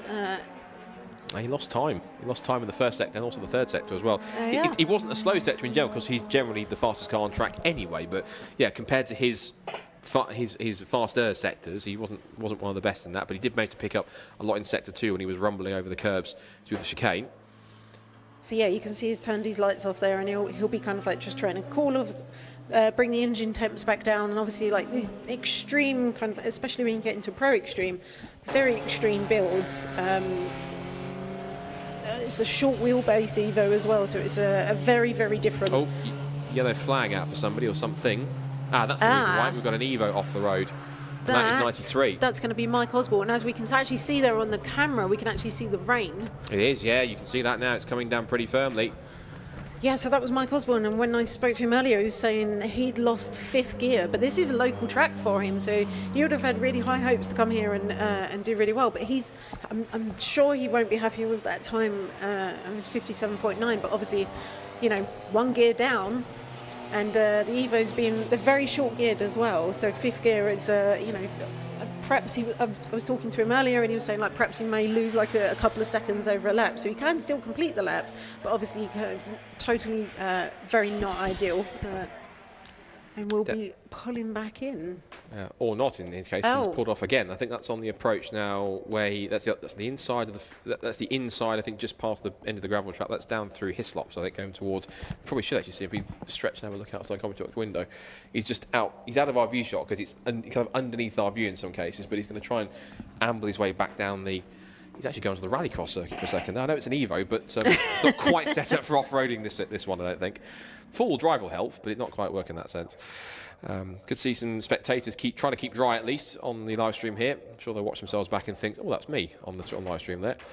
So they're holding on that side. Yeah, he's pulled up on what is part of the rallycross track on the inside line. I think he's just trying to get it back, but the car's not complying. Whatever the issue is with any kind of gearbox, or whatever the issue might be, he's just having troubles getting it back out there. He's just coming off the service road. 9 minutes to go, and with the windscreen wipers going plenty, Bradley John in the Evo 9 is back out again. Of course, he'll have 4-wheel drive, so he'll have an advantage over everyone else in the wet conditions, but even so, I think you're rightfully said, everyone that wants to set a fast lap time will have done it already by now, because the lap times are probably not going to get any quicker. This is it for the later classes. They're all going to be in the same boat, where they come out and they've all got these conditions to deal with. But because you know we're looking at the dry lap times that have been set, that it's probably quite unlikely that anyone's going to get anywhere near that. And judging by, it's quite hard to tell how much it's raining from up here. But judging by how much windscreen wipers are on, and it does look like we're probably not going to see any times bettered in the rest of the session then. Probably not.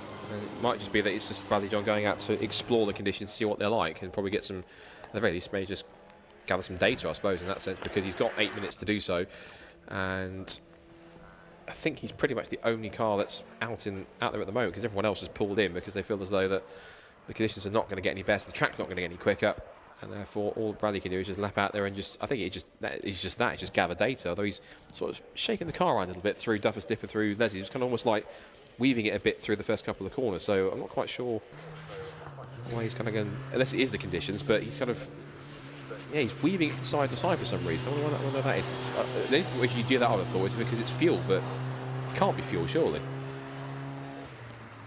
Yeah, so I mean, we've actually been pretty fortunate with the season, and I think it was only at Donington that we actually saw a bit of rain on the track. So maybe this is just, again, gathering that kind of valuable data to experience when it is wet conditions, because we just haven't run that many rounds where it has been raining. Yeah, we have been quite fortuitous with the weather in general this season, I think, particularly as most of the season has been run across the summer. Of course, we had the early round at Cabell Park, and that was nice and sunny. You're right, we had the kind of damper conditions briefly at some points during Donington Park, and then really the rest of the season on top of that. Brands Hatch, the first visit we had back in June, was very sunny. Same with Seston, was a bit overcast, but it stayed dry. We had Alton Park, was in beautiful late summer sunshine. The same, of course, we had when we went to the previous round at Brands Hatch on top of that as well. That was good conditions. And again, apart from right now, it stayed dry, a bit cold. Of course, the track temperature's not been that warm. It's been, at most I've seen at any point in time, about 13 degrees, which is cold for a track. That's really cold in terms of, as far as I know anyway. But I mean, that would have been fantastic for all of the turbo cars, because it's not so cold that you're going to have too much of a problem kind of like heating your tyres up, but also keeps the engine temps nice and low. But yeah, as we said, well, definitely umbrellas up there with some soggy spectators who I commend the durability in staying here to watch the rest of the afternoon's racing. But yeah, it does look rather damp out there then. It does. I was about to say windscreen wipers. Well, the windscreen wipers are on and umbrellas are up. I was about to say windscreen wipers are up, but that's quickly changing. So windscreen wipers are on, and that is the 93 that's recovering still, Michael Osborne's car, who is just out there. I think he managed to get it, I think, some going again. So he did come back into the pits, and then he left the pits again. So obviously they've managed to resolve that issue. So again, I don't know if he's just going out there and yeah, I mean, he's going around again. So if he's just going around and trying to get that that data from the wet laps, and obviously this is local track for Mike Osborne, so he'll be very happy out here in the rain. And it's very interesting, even speaking to everybody in the pits and the paddock, that all of the locals are very happy for it to rain because they know exactly where they're going. They're very used to these weather conditions, and so that really gives everyone locally an advantage. And exactly where the sweet spots are in terms of the grip in the wet conditions, so they'll be able to use it to full advantage. Which is, it's not to say a sneaky, I was about to say it's a sneaky tactic. It's not really. It's just good local knowledge. Is all it really is in terms of an experienced driver on the track. And it's interesting because, and especially coming through the chicane, there is really only one line coming through there. So it's like, where do you go when it's when you've got these wet conditions? Because normally you want to stay well clear of the curbs because that get incredibly slippery. So 6 minutes to go in the session, although I was about to say the time is frozen. It's on the screen, it's frozen. No, it's not actually. It's 4.5 minutes. The time's frozen on the screen if you're watching on the live stream. There's actually 4.5 minutes to go rather than 6. So the clock is, for some reason, time is frozen on there for some reason. So where it sits then, as I'm pretty sure we're not going to get any more, any faster times, given the track conditions have changed. Essentially, Simon Norris is, well, he's the only Pro Extreme car in the field. He's done a 47.152, so he will top the session, I'm pretty much almost certain, because we're not going to get any faster times yet. Luke Sedjakowski is going to top Pro class. He's done a 49.452, and he is ahead of the second place car of Bradley John in third place. In second place, and then it's third place for Andrew Gallagher in third in Pro class over Josh Barrett. Then Ilya Krylov will win Club and Pro ahead of Darren Spooner and Michael Osborne. Martin Henry will also finish 7th overall. Then you've got Dunny McLeod and Eric Holmes. So with the timing pretty much not going to change times, we've got some 3 3/4 minutes to go, and everyone else is in the garage waiting for the session to basically run down to 0. Let's go ahead and have another chat with one of our drivers that Susie had earlier on, and I think we'll see who it was, what they had in store, and how they find this weekend here at Knockhill.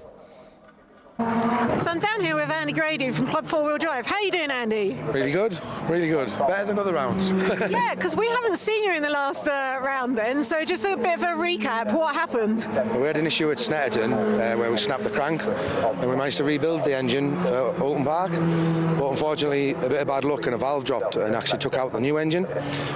So we missed Brands Hatch trying to get this one ready. Managed to get this one ready for here. Everything seems pretty good, but we've just had an oil cut, which we end up getting towed back in. So yeah, but it's nothing too serious, and we'll be back out this afternoon. So just the safety's cutting in and then doing their job, and then you had to get recovered back in, is that right? Yeah, we got towed back in. I mean, we've been gentle with it this morning because it's literally a brand new engine. It came off the dyno on Thursday afternoon, so off the dyno straight here, gentle with it this morning, and so this is your test session? Basically, yes. yeah. Test the morning, race this afternoon. So. But you've been here before as well, right? So you're familiar with the track? Very, yeah. We've done quite a lot here. We did Time Attack 11 years ago when you were here. We used to do a lot of other track days and some other things here when we were part of RA Motorsport, like back then. So we did a lot with the Subaru here, but it's 10 years since I've drove here, 10, 11 years. So you need a bit of a refresh this morning? Yeah, a couple of laps. We're back on it. We know where we need to be. Remembered where you're going yet? Yeah. Found the way through the Duffers Dip all right, and the chicane, so no, we're doing all right. And are you going to be happy if it rains this afternoon? Very. I quite like the rain, especially up here, and I think we would have a little advantage because I do know Alexander can't. I don't think he can turn his down less than 1,000 horsepower, which probably wouldn't help much in the rain here. But we'll see. You know, it could all change. So you think that big power is going to be more of a hindrance here today than if it rains? If it rains, yeah. If it rains, massively. And how does the track change if it rains then? It just becomes horribly slippy, and it's not the widest track in the world. To stay away from your dry lines, it can be challenging because you're always crossing over them. But yeah. Of course, you've got to avoid the curbs as well here. Yeah, there's a couple of big curbs that you really don't want to be touching when you're here. But yeah, we're trying to stay off them. So the guys are fixing the car, or kind of like checking what the issues are, and then hopefully just all fixed this afternoon. Yeah, we'll be back out this afternoon. It was literally an oil cut, and I didn't want to restart the car just in case it was something more than that. But we did manage like 2.2 Gs through the chicane at the top, so we think that might have something to do with it. Wow, that's some serious Gs then. Yeah, it's pretty good. So you're just holding on for dear life? Basically, yeah. But we're only at baby boost at the minute because Gaz wants to get some logs off the car. This afternoon we're looking to turn it up a bit, so see what happens. So what sort of power are we talking when you turn it up? I genuinely don't know. I think when the cams and stuff are dialed in with the new head we've put on, it should see 4 figures. We're not at 4 figures today, but it should see 4 figures. So you've got a new fancy head, I believe? I do. An SME head, which Colin Dorwood kindly supplied us with, and it seems to be a very special bit of kit, we'll call it. So we'll see what happens with that. Gaz hasn't dialed the cams in on it yet, so there's a hell of a lot to come from the engine, but today was more taking it steady and getting it to work properly. So. You're going to be thankful for the 4-wheel drive if the rain does come down this afternoon? Massively. I've only ever drove here in 4-wheel drive, so yeah, we'll take that as it comes. But it'll be nice to stay dry, but if it rains, it doesn't bother us really. So. Well, fingers crossed. We'll see what happens. But it's Scottish weather. Who knows? This is it. It's Knockhill. You never know. You never know. Fantastic. Well, good luck out there this afternoon, Andy. Thank you. Good to speak to you. Thank you. Cheers.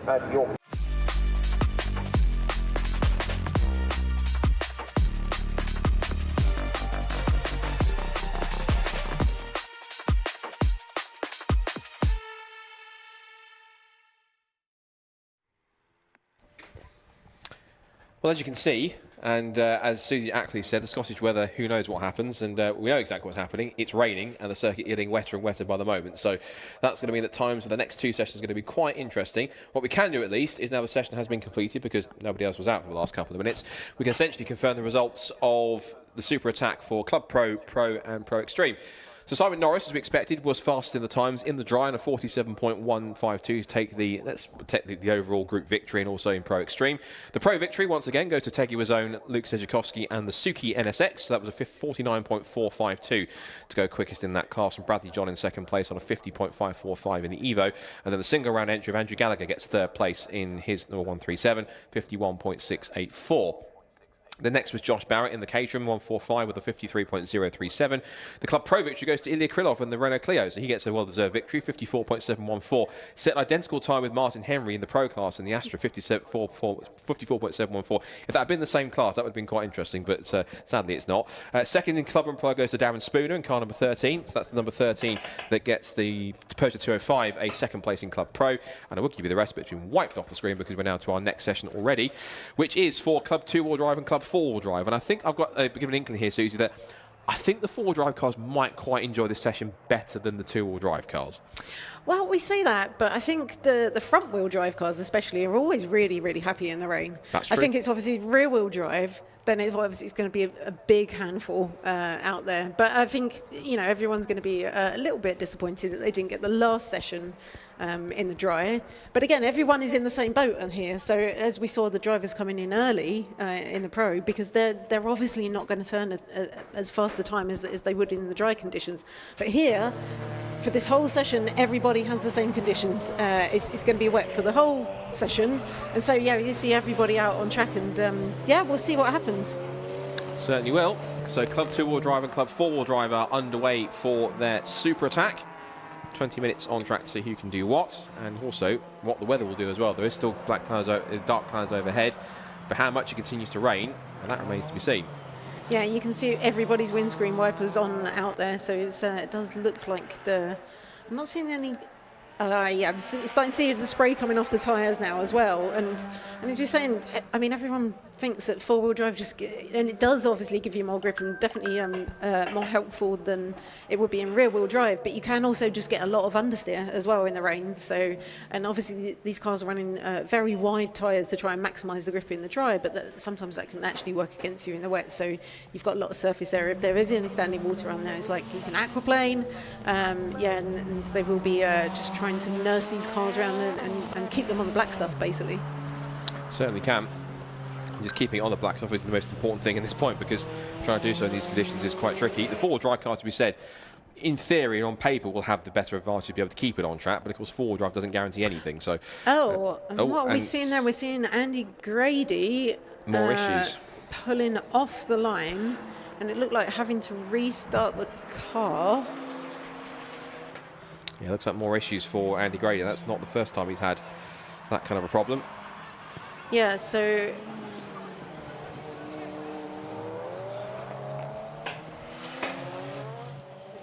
yeah, I wonder if. And then we're seeing. So Volkov. So I believe now facing in the wrong direction on the track. So I'm not quite sure where on the circuit that is. That is just on the exit of McIntyre's and the approach to Butchers, so he's trying to loop it around if he can.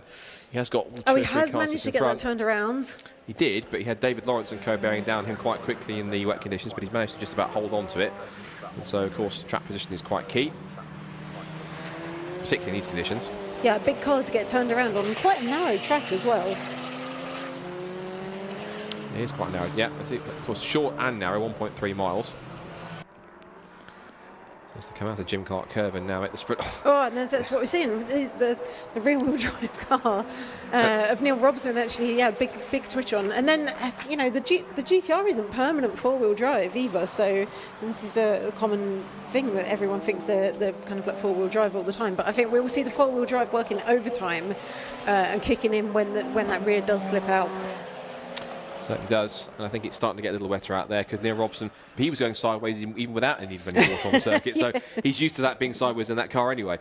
There's Alexander Volkov, who looks like he's taking about 3 or 4 bites at the apex there. Turned once and again for a third time, and eventually managed to make the corner. So it's well, this is a really good example, I think, of how much grip the front-wheel drive cars can actually have in the rain. Yes. And even though you think 4-wheel drive would have the advantage, the front-wheel drive cars are really, really successful in the rain. I mean, we know Alexander Volkov, obviously huge amount of power, but that's a lot to wrestle around this track when the track condition is so slippery. So it looks like he was following Dave Lawrence round there to see, you know, what lines he's kind of like taking, and we'll see again. Fingers crossed, manages to keep that. Oh, is he a bit twitchy going into the corner? He's taking more than one bite at the turn in with that GTR, and of course, it goes back to the weight thing as well, of course. Yes, it's four-wheel drive, but it's quite, even with some of the weight stripped out of it, it's still quite front-heavy. It's still quite got a big, heavy engine, a big V6 in the front of it. The four-wheel drive system is heavy. Of course, it's a generally heavy car, obviously, when you get it, even though it's got lots of power in it. So trying to hustle it around here is tricky. Again, look, you can see he's emptied it more than one turn at the apex to actually get the car properly dialed into the apex. Well, I wonder if this is an example of, I think, the Tesla system that they have in the GTR, and it basically alternates between, so it's not permanent four-wheel drive, it's mainly rear-wheel drive, actually, and then kind of like sends the powers back to the front wheels when you start to kind of like lose traction on the front. So I wonder if that is just an example of that kind of like kicking in around the corners. Yeah, so it's like if you get, you're absolutely right, and if you get a sideways moment, the four-wheel drive system tells the ECU tells the four-wheel drive system to give it more front-wheel drive, to give you more four-wheel drive stuff. Yep. And it goes all the way back to the original GTR, the R32. I remember seeing there was a fascinating video. I'm going to start the anorak here whilst we look at this session, so I don't apologise for it again. There was a great video, if you ever get to watch it, and sure it's somewhere on YouTube, someone's clipped it, but it's of when it was a feature they did in Australian touring cars when the GTR was first being brought out there in 1990 when they first started racing it, and did a really great walkthrough, very simple walkthrough of how that four-wheel drive system works on the car in terms of having a transfer case, the ETS, the core pack, the ETS pump on it, and things like that, and how it tells the system when the rear cars lose traction, the fronts give it more. But they were saying in the slow corners in the slow corners it's like it's a proper four-wheel drive car. In the faster corners it acts like a rear-wheel drive car because it's not pushing on, so it knows kind of in the situation the ECU thinks, right, I'm going through a corner at this speed, I don't need all this front-wheel drive here, I can use the rear-wheel drive to help pull the car around. And that was a really innovative, unique system at the time when Nissan brought it in. And of course now, not saying others have tried to copy it, but of course we've had four-wheel drive systems like a Tesla, and of course Quattro before it with the four-wheel drive system with the Audis. So these advances in four-wheel drive technology have really come on leaps and bounds, but that was one of the early pioneers that Nissan put it in the mix and actually produced a system that I don't think many other four-wheel drive systems on high-performance cars have really beaten all that much since. No, not at all. And this is it's just a common misconception, I think, that all of the Skylines and the GTRs are kind of like this four-wheel drive. Whereas as you look at the Evos, and the Evos are a permanent four-wheel drive system, so they're always running four-wheel drive. Although in the later Evos, so as we see here, so Dean Taylor's got an Evo 7, so this is the first Evo to actually have the active centre diff as well. So sometimes there's a little bit of a slip between how much torque is going to the front and the rear. Although we see Andy Grady there, unfortunately still pulled over at the side of the track, so I don't know if he managed to get that going again earlier and is still suffering some issues there.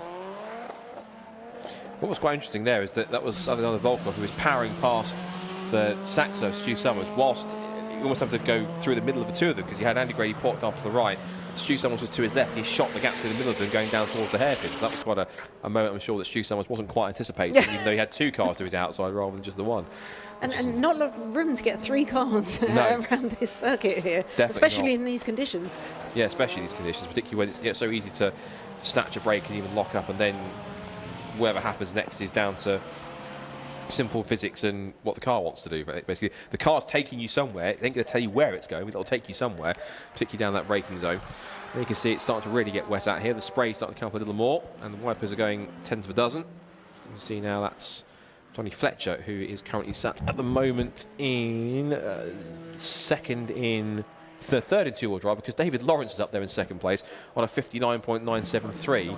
Of course, ahead of the fact he's got ahead of the likes of Kastutis, Dobrovolsky, and Andy Grady, and of course Neil Robson. So he's ahead of three of the front-wheel drive of the four-wheel drive cars. And it goes back to what you mentioned, that front-wheel drive cars in the right hands, in the right setup, can handle perfectly much better than four-wheel drive cars, particularly cars that have got that permanent four-wheel drive system where they've got no choice but to spin all four wheels at once.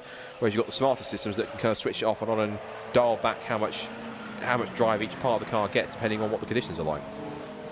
So I know I was speaking with Johnny Fletcher earlier, and I was asking him if he was actually happy with rain, and despite doing a rain dance beforehand, he did say no. So he wasn't very happy with that. But so he's just gone across and set. So 102.452. So I think that is his fastest time so far out on track. But I've just looked. Just seeing Alex Volkov just really pushing that GTR. Then he's also set the fastest. He'd set the fastest sector 1 time. It's just set a fastest sector 3 time. So we're going to keep an eye on him as he comes around and finishes up the lap to see if he improves his overall lap time at the moment. He's currently running a 56.986. Yeah, Andy Grady stopped again, and he's paused on circuit. I'm trying to figure out, I think he's now, that's on the approach to Taylor's hairpin, I think. He stopped again, there's practically the same spot once more, so that car hasn't really done too much more to try and get it going again. So whatever the issue is, it's maybe an intermittent one, because you get it going for a moment, and all of a sudden it cuts out again for whatever reason. There's our other GTR of Kęstutis Dobrovolski, who's a single-round entry this weekend, and he charges his way up the hill to try and find a better time. He goes third fastest, 1 minute .224, displaces Neil Robson, moves him down to fourth. Yes, we saw Alex Volkov did go through and improve his time with 56.986. And that is a hell of a car to be wrestling around in this weather as well. And obviously, you know, quite a lot of gadgetry on that. But again, when you're talking about these modified cars, how much of that original kind of like equipment still exists on these cars? Actually, I'm not entirely sure. So, but yeah, like you say, the kind of even the torque split between the front and rear wheels would definitely be helping in these conditions. And you can obviously get systems where you can get, particularly on the Evos, you can get something like an active yaw control, and you can also get variable central differential, so you can actually change on the fly if you want to, if you can tweak that stuff.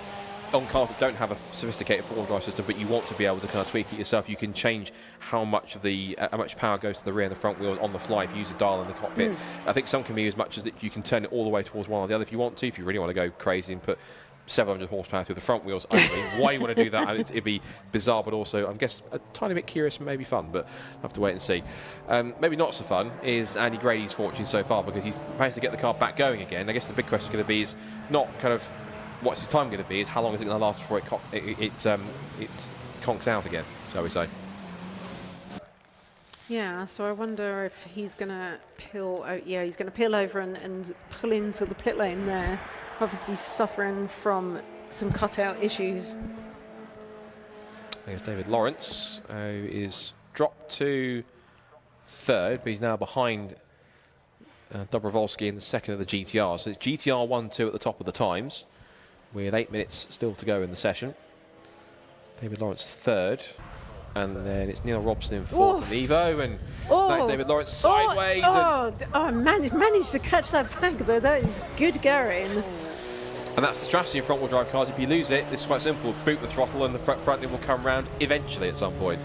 I've seen that before when you get even front-wheel drive cars get full-on 90 degree sideways. I saw it in touring cars years ago, once before, and just because all the drive goes through the front wheels, you just simply boot the throttle, and eventually at one point the front wing will go, okay, I'll go back to where I was before. But it'll do it. I'll do it eventually, because it might be a long lurid start, it might be a quick one depending on how much grip the car's got, or it might snap backwards one way or the other. But David Lawrence got lucky with that one, particularly on a circuit that is tricky enough at the best of times when it's dry. Now, of course, you add in added saturation with the weather conditions here. It's even more, I don't want to say it's not a dangerous circuit, but it's even more challenging out there to try and get a clean lap and a good one without getting sideways at some point. And it obviously hasn't deterred him, because he's still out there with his lights on. So see Neil Robson going for a little bit of a drifting session there. I mean, maybe he's missing the fact we don't have the drift pros here doing demonstrations. Of course, he's now trying to put a demonstration of his own. Here's my one series, I'm going sideways, have a free show.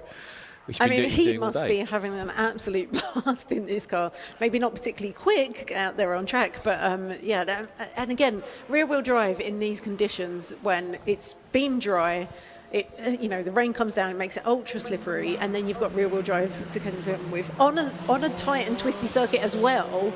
Yeah, a lot to get to grips with, as we see him a little bit of opposite lock coming out of there as well.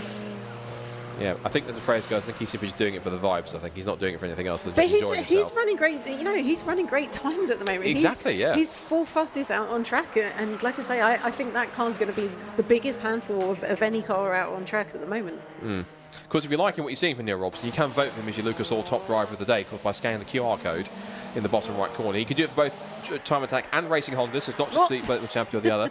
And if you keep show both like that, you might win it at a canter at this point. So that's he's definitely a contender purely on just, not necessarily pace alone, purely on just entertainment factor alone for Neil Robson if he wins that one. That's probably going to get the popularity vote in that side. There's Johnny Fletcher in his long-standing, I like to use his evergreen Vauxhall Astra's been with him for quite a while. Of course, it's his 100th event, of course, which got celebrations. So that great presentation, that really nice signed picture from his main sponsor, Durenzo, which is great to see. So that was quite a nice touch to watch that happen. And of course, a stalwart in the paddock. He loves the paddock and the atmosphere, the people around it. And of course, the competition comes with it too. If you can at least get a little bit of silverware, that's always a handy piece of thing to take around. This again, the background here, Robson. That BMW was fishtailing around on the exit of Jim Clark S's more than ever, I think, on that side. Yeah, and what an amazing achievement, Johnny Fletcher, with 100 rounds of time attack. Like, that's absolutely incredible. It is, and it just shows not only how much he loves being part of the paddock, but also just how good in terms of he is in the car combination is at many points throughout the season and throughout the years, and the fact he stuck with one car, it served him well. And he has been able to make the most of what he's got and kept on improving it, kept on refining it to the point where he's at its state right now with this really sophisticated little aero package on the front and rear of the car. And still doing quite a good job in 6 positions again. Neil Robson, every time that car appears on the camera, he's always sideways. Look, he's wobbling having around. An absolute blast, I think. Oh, he's got it. So. I'm calling that the save of the weekend so far, because that was quite a twitch. It looked like for a second he was going to lose it completely, but he's got plenty of opposite lock on that car. I mean, it looks every corner. He's, like I say, honorary Drift Pro Championship today. I'm going to call it now. He probably will win Driver of the Day just for this performance in this super attack, because it might be something I think Alex needs to cut up and possibly put on the socials, I think, because this has been quite fascinating to watch, this car go around. As I said, I think you're absolutely right. Yes, he's setting good lap times, but he doesn't really care. He's just enjoying himself, and he's still got 3 3/4 minutes to go. This is brilliant stuff. So it's giving us entertainment in the wet conditions, and that's the thing. We all thought, the rain's going to come, they're not going to kind of go too fast, but Robson doesn't care. He's just enjoying himself. He's enjoying his car. He's enjoying the fact he's got that underneath him, and so he doesn't overstep it too far. Touch wood, he should be absolutely fine for the next 3.5 minutes. And he's given the spectators as well, who are, of course, the hardy enough Scottish spectators and the marshals that are out there braving the conditions with umbrellas and jackets and everything else on top of it. He's given them a show. He's given them some entertainment. And why not? Oh, I spoke too soon. We did speak too soon. Off the radio commentator's curse there. Yeah, it's not the first time that's happened. It won't be the last. So Neil Robson, quite novelly, decides to reverse it. That's a novel way of reversing off wet grass. I've never, do you know what, genuinely, I've never seen that before and do that. That is quick thinking from Neil Robson. Excellent work. Well done. Yeah, like you say, never seen that before. And that was surprisingly easy. Works, yeah. Because I thought, in any case, almost did it again. I thought that either reversing or going forwards, that it would be, he'd be spinning like, his wheels would be spinning like a top in one place. But the fact he just gently put it on the. He's done it again on the exit of the final corner. Again, fishtailing left and right at a Jim Clark curve. You think he'd learned his lesson from XT McIntyre's? Clearly not. But again, he's just a case of, I don't care, it's my car, I'm going to drive it how I want. If you like it, come with me. Yeah, and I mean, he's the fastest club tier wheel drive that's not, obviously David Lawrence is running a little bit faster time at the moment, but is only a single round entry today. So Neil Robson out there having an absolute blast of a time. And actually, this is great championship points for him as well. It is. Oh, and he's called it a day. He's had his fun. He's had it. He's had enough. Right. That's enough he's found his limits. Yeah, I've had a spin. I'm not doing it anymore. So he's now coming to the pit lane with 2 minutes to go. That's a shame. But we still got these two out on track, which is David Lawrence. You can almost call it like this. Whoa! Steady. That's not the first time he's done that so far today. Oops, and off has gone Johnny Fletcher as well. So what we're saying about Johnny, the fact he was having such a clean and tidy run. And Volkov's now gone through. Of course, he's got 4-wheel drive, so he can boot it as well and try and hold on. This is more, I think we have turned into an impromptu, kind of impromptu round of MS UK Drift Pro rather than a super attack, because they're all going sideways out there at this point, front or rear wheel drive. Who needs plastic kind of cutouts, plastic trays for skids for a front wheel drive car? Just chuck out David Lawrence and say it in the wet conditions. That'll do. That'll be absolutely fine. But some fantastic car control being demonstrated out there by our drivers out there. Definitely as well. Yeah, that's the key thing as well. And of course, it's the mark of a good driver as well. Of course, obviously Neil had that spin, of course, and obviously we were talking about that, reminded about that much. But he's just enjoying himself and getting himself out there. As Johnny Fletcher tentatively goes back to the pit lane after his little rotation earlier on. And I was wondering whether it was drying out a bit, but by the rooster tail that's coming off of Alex Volkov's car, then it doesn't look like it is at all. No. And what's really interesting, quite a lot of spray being kicked up there. And what's interesting, we are actually running, I think, slightly ahead of time. Don't jinx it, but come up towards just before 4 o'clock. And thinking about the next couple of sessions, we've got the last super attack coming up next, which is for Classic and Retro, the 2 pocket rocket classes and Clubman. And after that, we have the second Racing Hondas race, and that was scheduled to be at 5 o'clock. And apparently there was rain scheduled at 5 o'clock as well on top of that. So whether or not we kind of get in before that, I mean, it's a 20-minute session, so I imagine if they move quickly, we might well actually get this in time, possibly done before 5 o'clock, which is pretty interesting. So everyone can kind of head off and keep themselves as dry as possible. I think for a rotation, we've just seen the other GTR go around, which is Kęstutis Dobrovolski, second fastest. So it looks like it's going to be a GTR 1-2 at the top of the times. As Alexander Volkov will make his way up the hill for the final time. He's waiting for the checkered flag. That's what he's waiting for. He backed off so he could take the flag and end the session. He didn't have to do another lap. That's what he's done. Checkered flag has gone out. So that is the end of our super attack for Club 2-wheel drive and Club 4-wheel drive. And right at the end, actually, Dean Taylor, from nowhere, has popped up into second place in the wet conditions. Oh, amazing. Where's that come from? Extraordinary work from Dean Taylor to go to second quick. He's on a 59.195. He's only 2/10 off the time that Volkov set. And I know this is Dean's first time here at Knockhill as well. So, yeah, an amazing time popping that in right, like you say, literally on the last lap. I should correct, it wasn't 2/10, it was 2.2 seconds rather than 2/10. I misread the numbers. 6 and 9, at least on the screen, looked a little bit similar.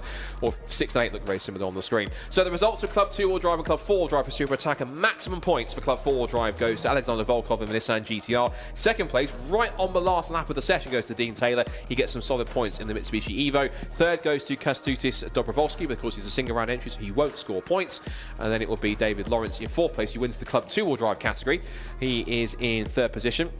Sorry, fourth position overall. But again, he's also single round entry, won't score points. So the points, in fact, will go to the one and only Neil Robson. He gets the maximum points on top of that, and he gave us a show. Fantastic.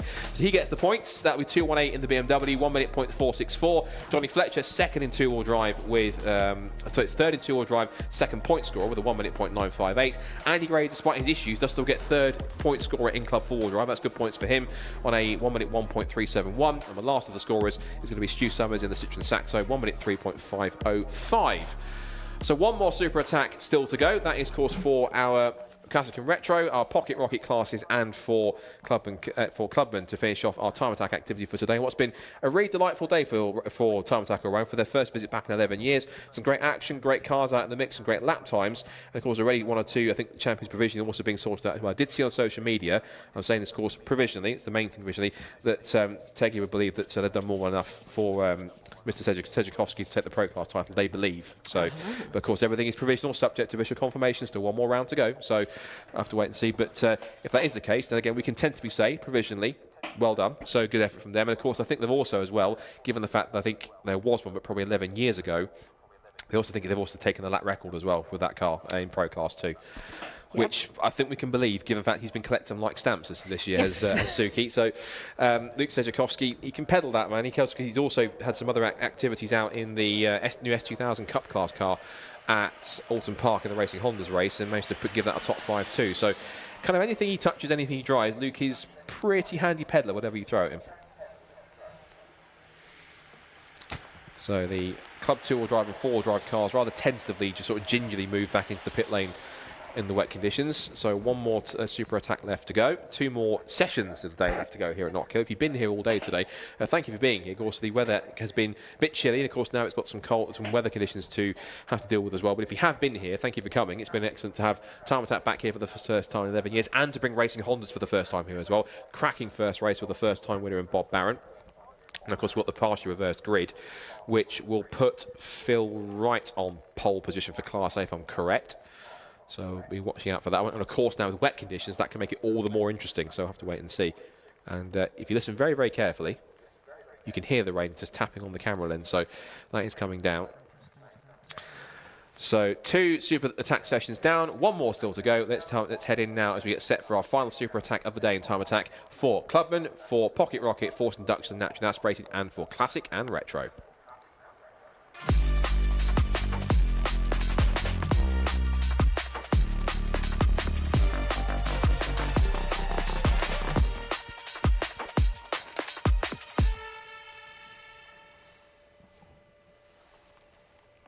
So this will be the busiest circuit of, especially session of the 3 super attacks, given that we have 18 cars in the mix as well across the 4 classes. And after a late effort, which we actually missed right at the end because it came right at the death, we almost missed Dean Taylor's effort, of course, as well, in the previous session for Club 2-wheel drive and 4-wheel drive. It was Mark Donnelly who actually topped Attack 2 last session that we had for these guys, with a 55.592, which put him almost just over a quarter of a second clear of Dean Riley in second quickest. And then it was Andy York third in the single round entry Peugeot 205 in third position. So it's going to be interesting for Dean then, because like you say, Mark snatched that from him right at the end. And I think Dean's going to be very keen to get out there and see what we can do. But again, conditions maybe not favourable, because you've got a rear-wheel drive car for Dean Riley in the VX220, and then Mark Donnelly, of course, got front-wheel drive in the Escort. So again, we're going to see how that comes into play. A little bit less power to kind of like contend with in our classic and retro class, and of course we're missing Eden Young, unfortunately today, and after.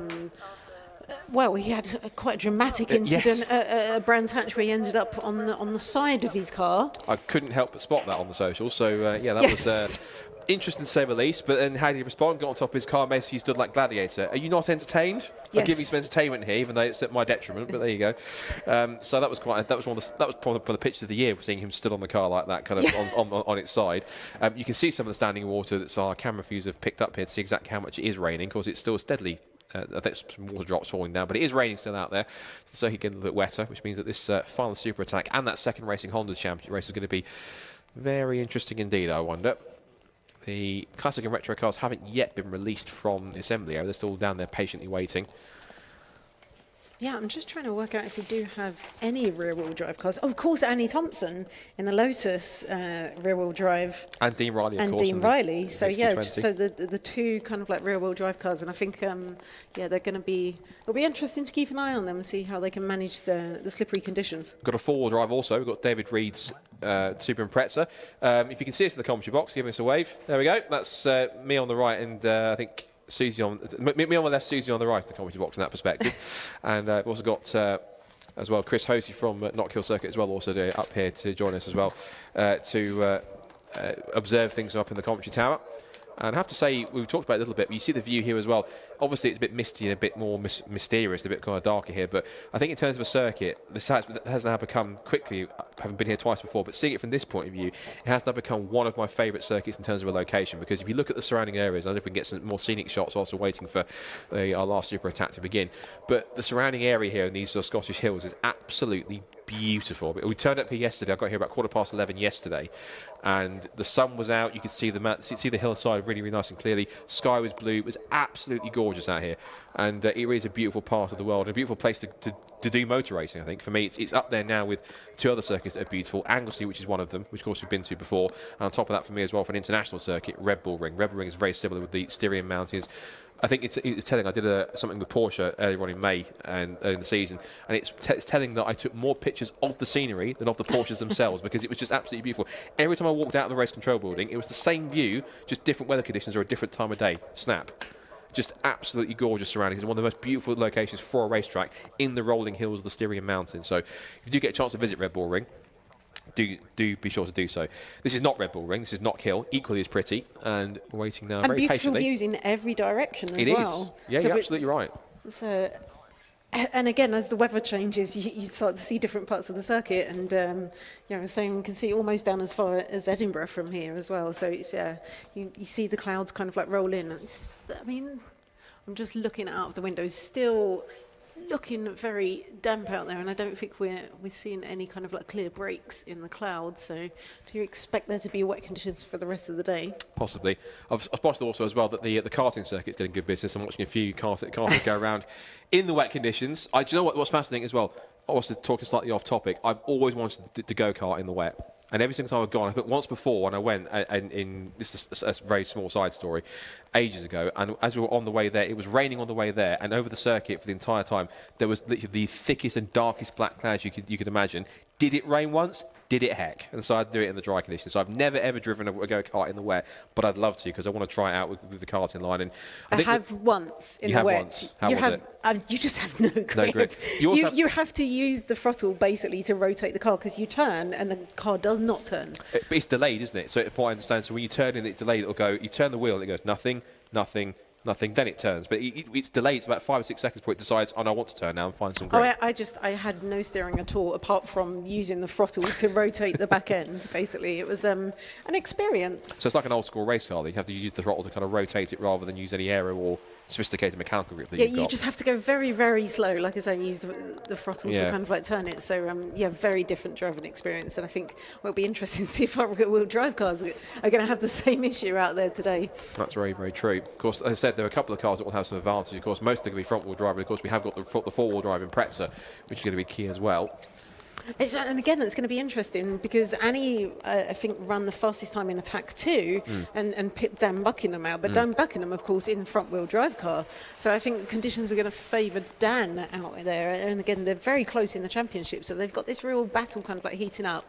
We're going to have to keep an eye on them and see what that means for the championship. That's a very good point, of course. Yeah, you said front-wheel drive does have a bit more of an advantage over here than rear-wheel drive because it's slightly more stable, whereas, of course, rear-wheel drive, the rear's going to be swinging around a bit, even for a car that's as well sorted in rear-wheel drive as something like a Lotus Exige, which is known as one of the best handling cars, I think, ever, if not in the world right now. So in wet conditions, yeah, it can take you. It can take you quite far, but it can only take you so far before something else happens. So whereas the front-wheel drive, you've got a lot more trust to be able to bring the car back around if it does have a problem. So that's the key thing. I was about to just check if not. Oh no, that's just it's just a little patch of grass. For some reason I was thinking there was a bit of a damp patch or some standing water that was forming on the inside of Leslie's, but it's not. It's simply just how the grass and the concrete is kind of formed on the inside line. Right, here come our Classic and Retro Clubman and Pocket Rocket contenders for their Super Attack. 20 minutes, the final 20-minute session of Time Attack here today at Knockhill. There goes Annie Thompson. There goes our diesel Corsa, which has Michael Greenhuff at the wheel. Also keen to get out there, of course, I saw there was Connor Devine moving around in the Fiesta. There goes the Dan Buckingham Honda Civic Tyre Pass. He's going out after Annie Thompson is, and the rest of the four-drive contingent. In terms of contenders here, then, given how, let's say, go back to Attack 2, Mark Donnelly did get that top time in Classic and Retro. It was forced induction fastest time of Connor Devine on a single round entry.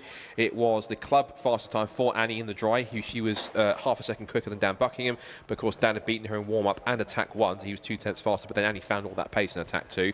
And in Pocket Rocket naturally aspirated, Ryan Barker's topped every session. In fact, there he is, just behind the 313 Fiesta of Tommy Langley.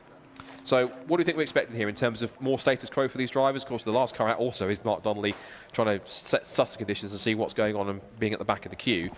What do you think? Do you think it could be the usual suspects again towards the front, or do you think somebody might surprise us in the wet conditions? Maybe one of the local drivers here might know the circuit a bit better in these conditions, having driven here previously. I think we're definitely going to see the locals. This is really, really going to favour the locals. Everyone I spoke to, they're going to be very happy in the rain, very used to it raining up here, and they know the circuit. They know the kind of like wet laps, the wet racing line to take around here. So I think it's very much going to favour them.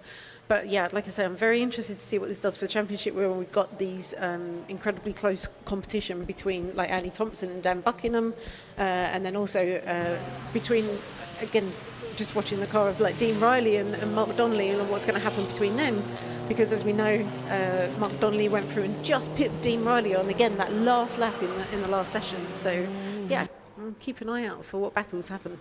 I'd say it's starting to come down even more now, I think. So the rain's starting to come down quite a lot at this point in time now. We've just got the session underway, and the first flying laps aren't in yet. And of course, these cars don't run dedicated wet tyres, No. so they're all running the Yokohama A052s, which are great tyres in the wet.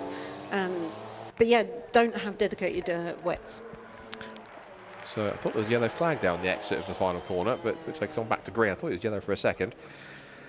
So first kind of, these are essentially flying, the first proper flying laps out of the gates here for the first few cars, and the early pace setter, the early car that's laid down the marker is Connor Devine in the Ford Fiesta, 1 minute 2.915. Dean Riley's first lap, first time on the board, is only a 1 minute 7.441, so he's got some work cut out to try and continue on as best he can. So you can see him out there following Clive Hopwell around and also using I guess that bit of the track where Clive has been able to displace some of the water and really kind of like driving right in his his tyre marks. So the rain continues to fall. There is the four-wheel drive Subaru Impreza, single round entry of David Reed. Finished the session in Attack 2 in 10th, and he was also 4th of the club class drivers, number 40 in the Impreza. makes his way down towards the hairpin. Also been chased down there as Annie Thompson somewhere, I think, towards the hairpin. Yeah, she's just the last car going for the hairpin right now. Yes. And so once a couple more lap times start to come in, we'll see a bit more of an idea of exactly who is where. I have to say, conditions-wise, looking a little bit murky out there now as the rain continues to fall. So the rain, I think, has well and truly arrived. It's probably not going anywhere. It's going to stay this kind of a bit grim, I think, for the rest of the day by the looks of it, which is going to be very interesting, at least not just for this session, but of course we've then got 15 minutes of racing Hondas coming up next in the wet. And it's their first, I think, actual full wet race of the season, because they had some very tentatively damp conditions last time at early in the season at Donington. But we'll talk about that later, because this is Time Attack, not racing Hondas, so I'm getting ahead of myself. But a challenge for these guys, as you can see, is actually finding that clear track as well. So there's a lot of traffic out there, and they're having to contend with a tricky track and tricky track conditions as well, and the traffic. And I imagine the fact that everyone's kind of following each other because they're thinking, right, where's the grip, where's the wet line, where's the route to go? So everyone's following each other, thinking, look at the car ahead, thinking, well, I'm not sure what to do, so I'll follow who's doing ahead. But then the other car in front way thinking, I don't know what to do, so I'm going to follow him. So it's just going to be almost a very long after you chain of cars all trying to find the right grip line. And someone will find something, and everyone goes to that grip as quickly as possible. Mark Donnelly's only done a 1 minute 10.266. He's only 9th fastest at the moment. He's right down the order behind the likes of Annie Thompson, and also trying with Dean Riley as well. Into the top of the time has gone Conor Devine, but into second quickest by quite a margin compared to his main rival is Dan Bucky, who's at a 1 minute 5.345. You compare that to Annie Thompson on a 109.3, so that's nearly, 4 seconds quicker at this point in time for Dan, and that could be massive points for the championship. Yeah, and actually just looking down the list, and we're seeing a lot of the front-wheel drive cars. I'm just looking down at the entry list. For what have we got? So we've got Conor Devine now in that Ford Fiesta, fastest car out on track. From Michael Imrie in the Mini Cooper. He's a local favourite, so that'll be favouring him, of course, because he was driven here in the wet. I think I'm not sure if he raced it 2 weeks ago, but there was the motorsports around here at Knockhill a couple of weeks ago, and that was running the wet conditions, pretty similar, I think, to these in some cases. So if he was there a couple of weeks ago, then he certainly will be all too familiar with how this circuit feels at this time of year in these conditions with the car underneath him. Yeah, and like I said, I think this is really starting to favour the front-wheel drive cars here, and obviously the locals as well, but they know exactly where they're going. Although we see Dean Riley's just pipped Clive Hopwell there, so with a 106.101. Dan Buckingham also improving on his time there. So yeah, again, I think these conditions are really going to favour Dan over Annie in that clubman class. And again, we've got Clive Hopwell out there, so again, another front-wheel drive car. And again, like I say, I think it's just the conditions going to be favouring those front-wheel drive cars. And of course, we've got our four-wheel drive car, David Reed, in the Subaru Impreza up there in fourth as well. So he's obviously, again, revelling in the conditions. So front-wheel drive cars first, second, third, four-wheel drive fourth. The two rear-wheel drive cars is now actually Dean Riley. He's popped up to sixth in these conditions, 1 minute 6.101, so he's getting up there a little bit. The other rear-wheel drive car in the top 10 still on a 107.009, but not really getting much faster than maybe she would like, Annie Thompson. And so she is quite far away now. Look at the actual gap. The actual gap now is quite high. Like Imrie's been doing that all day today, and once again exploring the track limits. He's doing a Neil Robson, but in front-wheel drive form. He's thinking, right, I want some entertainment here, so I'm going to just go and do my line. I think he's explored them and then gone exploring past the track limits as well there. He's also got he made it quite clear to everyone else behind that he is coming, because he's got bright white neons all around his grille as well, so he's going to quite see. Yeah, there's no mistaking coming up behind you there. Yeah. Looks like it's got pure white teeth, if you look at it carefully. So someone's off to get some veneers, clearly, at that point, with the lights around the grille. Oh, and as I was talking about, not favouring the rear-wheel drive, Dean Riley's going across and set a 105.284. So actually being able to find that enough of a good wet line to utilise to get a really great time, and putting him up into. That is first for, because we've not got the classes on the screen. So yeah, into first for Classic and Retro. But trumping them all at the moment with his last lap has been Conor Devine. He's pumped in a 1 minute 1.073 in these conditions. He is now, at least in the rest of the field, obviously what it's worth in terms of lap time, he's a full 3.5 seconds clear of everyone else. So, of course, it's single round entry, so he obviously won't score points, as we know. But, of course, he is in Pocket Rocket Forced Induction. But the current Pocket Rocket Forced Induction is going to be, but the first two are currently are currently single round entries. There's no point scorers in that one. So Tommy Langley being in third place right now is going to get the points for third place for the win, even though he's in third place behind two quite faster cars. There's been a couple of changes in the times whilst I've been speaking there too. Dan Buckingham has gone to second quickest down to 1 minute 3.242. David Reed and the Impreza also moving up there to fourth position. 1 minute 4.369. So the front wheel drive and four wheel drive cars certainly motoring along. One driver who's not enjoying the conditions is Mark Donnelly in the Escort. He's down in 13th place, and compared to the pace of Dean Riley, he is he's practically 5 seconds off. So that is pretty extraordinary. Yeah, and that's going to make a big difference in the championship as well. Certainly will. There is Ryan Barker, who's been fastest all day in the Pocket Rocket naturally aspirated category. Although interestingly, in these conditions, Mark Roberts is actually running faster. So for Good Pocket spot. Rocket NA, so yeah, with a 106.1, and Ryan Barker's running at a 106.8. So yeah, so I guess Mark a little bit happier in these wet conditions. Seems to be. So Mark currently has the advantage, of course, if he stays where he is, because that will give him the maximum 15 points for a win in Super Attack. As Ryan Barker continues on, so whilst he was quick in the dry, he's still quick in the wet, but just not quick enough to be able to hold off the pace of Mark Roberts in that 213 Renault Clio 172. There goes Michael Imrie rocking his way over the chicane, being chased down by the Subaru of David Reed. Through the hairpin goes Dean Riley. Fourth quickest, 1 minute 4.291, his best time. He's motoring along. What's his times? Go quicker still. 103.8 now on the board. He's actually only 3/10 off Michael Imrie's time. And as you say, he's also still the quickest car in Classic and Retro. The Classic and Retro quartet that are in this field, he's miles ahead. In fact, he's Dean Rise on a 1 minute 3.860. The next best is Mark Donnelly on the 1 minute 10.266. Yeah. That is 6 or 7 seconds to the good, in fact, or even practically almost 10 seconds, in fact. And then you've got Michael Greenhuff in the diesel Corsa, 1 minute 14.032. And Andy York, who has been out, but not really set a competitive time at all, really, which is 1 minute 21.600. Obviously problems for that Peugeot 205 and not getting anything like a clear lap in at this point in time. Yeah, I can really see the rain starting to come down now. It's be interesting to see how, so I don't think we've got any standing water at the moment, but it is really, really chucking it down. There's some big rooster tails coming off of all of our cars now. You see the spray being kicked up from the tyres of Marcin Bakshevic's there. Yeah. I thought I saw a little bit of a tiny patch of water on the exit of... Ooh, I thought that was beginning to set by the fact I thought he'd locked up, but no, that's just him taking the wider wet line to get through. Because it's quite a deep piece of tarmac at the hairpin, so you can use a lot of it on the outside to try and leverage the car around a bit more. But the interesting thing is that I was going to make a point there in terms of I was looking for anyone else, but yeah, this is quite fascinating how this is playing out at this point. That's the Classic and Retro, because it's now a huge gap of 10 seconds. And then you have the rest of Classic Retro, but we've got Michael Greenhuff's car and Andy York is down there too. So missing out in terms of some pace with 8 minutes to go. And that's the point, the standing water. I thought there was a tiny patch that was forming possibly on the exit of Jim Clark curve. I thought over the curve, but it's over the curve rather than being fully on the racing line, which is quite interesting.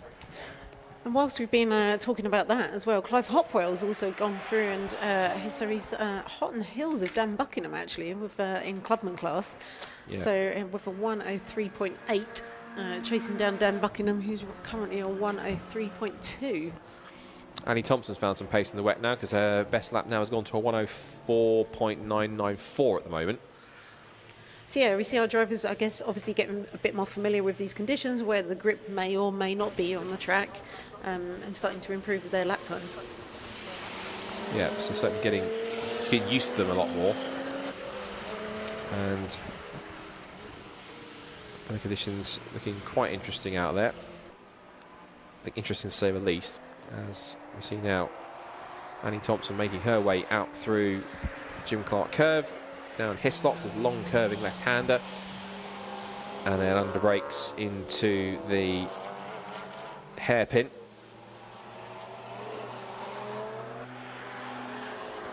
Back up the hill once again, back up through the gears, and in the second youngest car in the field. Of course, the youngest car is the 2023 Golf R of Clive Hopwell. So that car was only 2 years old, whereas this car was 2020, this Lotus 6 Ziege 410.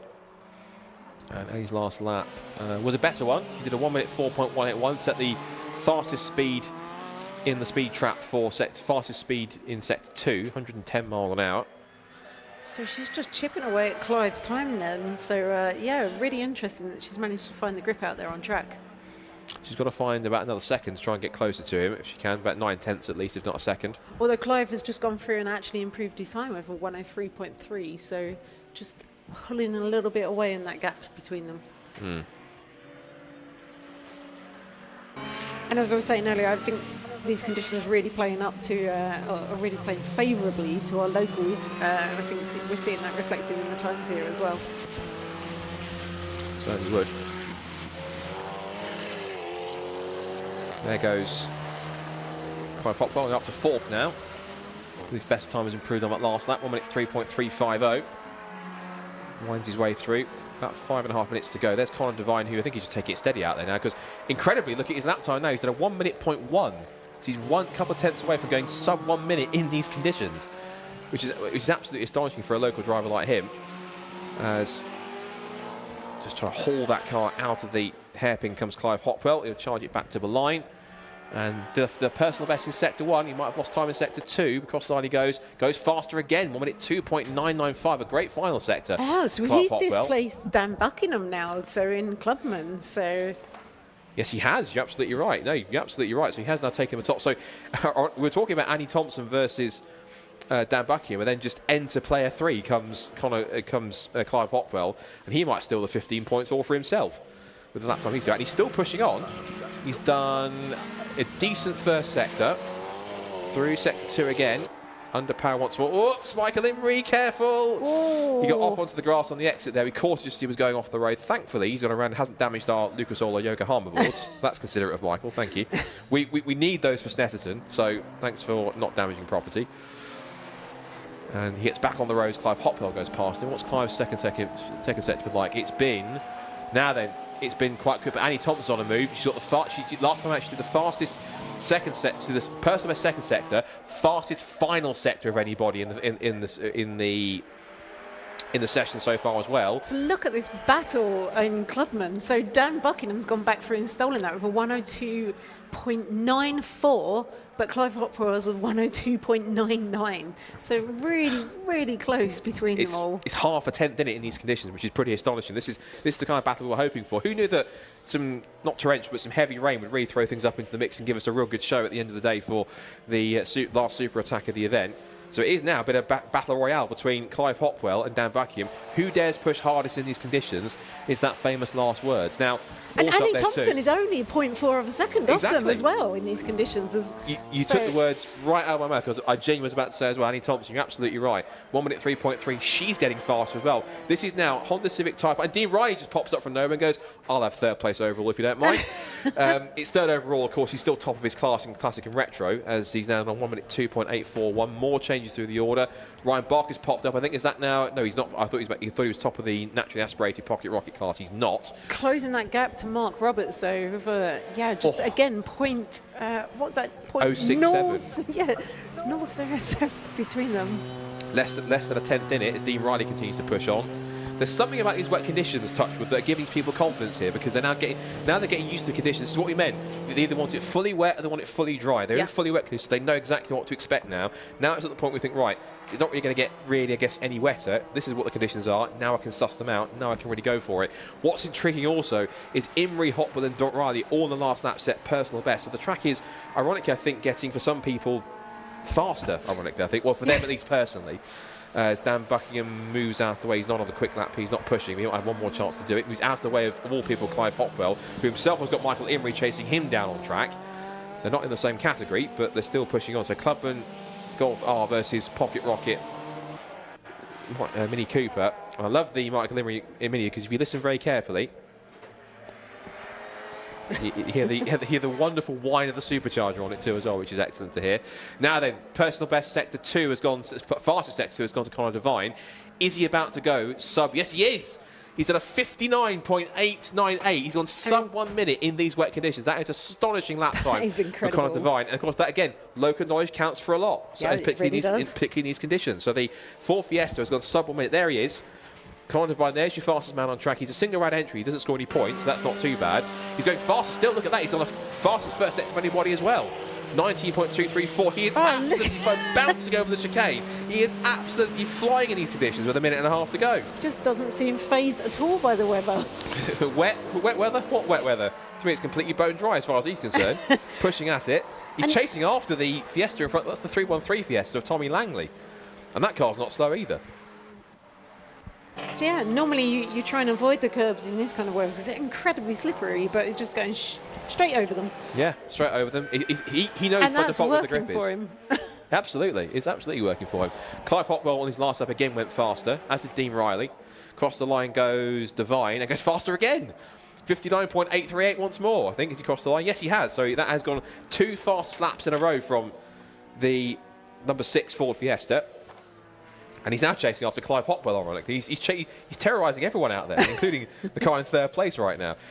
More personal best further down. We've got David Reed doing a 1 minute 3.8, 1 minute 4.9 for Mark Roberts, and a 1 minute. Oh, it's getting closer again. Oh, so Mark Roberts has gotten quicker. He's done a 1 minute 5.4. No, that was his last time. So 1 minute 3.8 was his best time last time by. I look at the wrong car. 1 minute 4.9 for Mark Roberts, 1 minute 5.1 for Ryan Barker. So that gap has gone out to about 2/10 now, rather than it being 67 thousandths. And still, Conor is pushing like he doesn't have the fastest lap, but he does. Oh, and as we've looked away again, Annie Thompson goes through with a 102.399. And crucially ahead now, Dan Buckingham. That's the key thing. Yeah. So crucially, she's now done it. And again, it's one of those lap times that comes in right at the last minute at the end of the session. And that is it. We've got the checker flag out as well. So I don't know if anyone is able to improve their lap times literally on their last lap. And I don't want to call it too early, because we've just seen on the last couple of sessions. Dan's doing a personal best in Sector 1, so is David Reed, and also Ryan Barker. Ryan Barker's got ahead of Mark Roberts. He's done it by 0.02 of a second, I think. Is that right? Oh my God. It is. It is. Ryan Barker 2 gets the thousandths. forced inductions. He hasn't taken the flag yet. No, he hasn't taken the flag, so they could still change. Either going quicker. They're both doing personal best in Sector 1. Or Barker's going quicker again. This could be quite a nail-biting finish, because Roberts has passed the flag. He can't do any more. Barker is in front, so it looks as though effectively, Barker, unless he loses the lap for some reason, he is going to top every single session, and he will take the points. There he is on the road right now on screen. He hasn't gone faster in Sector 2. Yes, he has. In fact, he's gone faster in Sector 1 and 2. So personal best for Barker. Up the hill he climbs to the final time. His car's going to the pit lane in front of him, including Annie Thompson and Dean Riley. Across the line he goes, and does a 1 minute 4.338 to put it firmly out of reach by a second in the wet conditions. Now that is going to make Lewis Barker and co in the Europa Crash Centre squad very happy indeed for that one. Very happy effort from Ryan Barker. That is the perfect score. All 4 sessions, top of the times, and he punches it in by a second right of a death. Excellent stuff. This is the thing, you can never call it too early in time attack. Quite often we see these fastest lap times literally on the last lap, and that's exactly what these drivers have done for us today. It's ironically, the circuit becomes much quicker at the end as well. So, a dramatic but exciting final super attack for Classic and Retro Clubman and Pocket Rocket for the super attack, and here's how it finished up. It's 2 single ride entries, so 2 guest drivers that will top the Pocket Rocket forced induction category and overall, because it's an excellent lap for Conor Devine to go sub 1 minute in these conditions, 59.838. That is genuine, I think, regardless of class, one of the laps of the weekend. Fantastic stuff for Conor Devine, and that's a well-deserved victory in Pocket Rocket forced induction. Second to Michael Imrie, local knowledge again, counting for a lot, as he did for Conor Devine, and that side too. 1 minute 1.855. He is second fastest, and again, as we said, a single round entry, but he is Pocket Rocket forced induction. Speak properly, Scott. Come on. Third place for Clive Hopwell. So, I've completely missed that one. So, Clive Hopwell does still take the victory in Clubman. So, you got a 1 minute 2.307. So, he actually wins the Clubman category in the Volkswagen Golf R. Then Annie Thompson again. That's the crucial one. She's beaten Dan Buckingham in points. So, if she gets the 12 points right to Dan Buckingham's 10, that closes the gap up even more. So, Annie Thompson 4th in the 102.399 in the Lotus. 5th was Dean Riley, who wins Classic and Retro. Again, crucially ahead of Mark Donnelly, who was way down the order. We'll get to him in a second. 5th for Dean Riley in 220, the VX220. App number. 6th for number 41, Dan Buckingham and the Honda Civic. 7th for the four-wheel drive David Reed, number 40 Subaru Impreza in the club class. Then it is there's Ryan Barker, who stole the victory in Pocket Rocket Naturally Aspirated, ahead of Mark Roberts, and did it, of course, by a second in the end to really hammer the point home. Tommy Langley, ironically, he gets the points for the win in Pocket Rocket Forced Induction, despite coming home 10th overall and 3rd in the category. So he gets the points for that one. It was then Martin Baskovich in the number 23 Honda, 1 minute 8.6.4. Mark Blackburn next, then Mark Donnelly. That will be a bit disappointing for him, down in 13th place, but it is still, well, he is still second in Classic and Retro, so he still gets the points for second place in 12, so that's not too easy. He lost 3 points to Dean Riley by the looks of it, so not all his loss going towards Snetterton. Then it's Mark Donnelly, Stephen House, Stephen Wilkinson, then Peter Washforth, Michael Greenhoe in the Diesel Corsa, and Andy York only got 3 laps, but barely made the session as well. So that's victories in classes, at least for points, for club class for Clive Hopwell, Classic and Retro for Dean Riley, Pocket Rocket Naturally Aspirated for Ryan Barker, and for Tommy Langley, who was 3rd of the forced induction cars, but gets the points because he is not a single round entry in 3-1-3. And that concludes Time Attack for our first visit in 11 years to Knockhill. And it's going to be pretty incredible. So I have to say, for a first visit back in 11 years, Susie, I think, and also first time for me commentating Time Attack, I've thoroughly enjoyed that. That was excellent stuff, and I think Knockhill hopefully enjoyed the same as well. Yeah, it was an amazing, and as we amazing last lap. Yes. But amazing day overall. And as we say, you can never call it until we see the final results coming in. And I already had it, but I now have an even newfound appreciation for Time Attack. So again, thank you, Susie. And again, once again, best wishes, Alexi. Hopefully, fingers crossed, all is well. We'll get him back to testing, because I think if he's not here, it's not there for the finale, it probably wouldn't be the same, would it? So no. Fingers crossed, speedy recovery. We're all thinking of you, mate, and it's a shame you're not here. But hopefully, if you've been watching from home, you put on a good show for you. And hopefully, fingers crossed, I've done Time Attack just as much as I can with it that I'm in place. So hopefully you're back, and it will be back in his rightful place in the commentary box. So fingers crossed. Yeah. Again, thank you, Susie. Excellent stuff. Thanks to our Time Attack drivers. No, thank you very much. Appreciate it. And thanks to our Time Attack drivers and teams. Great performance all weekend. Congratulations to all of our class winners in Super Attack as well. And if we think about it as well, potentially maybe we'll have 1 or 2 provisional champions. If that is the case, if that's the big word, a premature congratulations to them. Of course, it'll all be confirmed and sealed, at least initially, at Snetterton next time out in a few weeks. And next, the show will go on to its final round. Incredibly, how is it the final round already? It's crazy when it started, in May, at the beginning of May at Cabell Park, and now we're 1 round to go. It seems like it's gone so fast. And it's a shame, because it's my first time on the paddock this season. I've thoroughly enjoyed it from start to finish, and I can't get enough of it, so it's brilliant. So, excellent stuff. But we're not done yet, though, because we've had the Time Attack action. Now we've got race 2 for Racing Hondas, and it's wet, and it's a partially reverse grid. That usually means we're going to get an electric combination. I'll have to wait and see. But we're going to do that at the other side of these adverts. But it could be possibly one of the races, not just the weekend, but of the season. Is it going to happen? Find out after the break.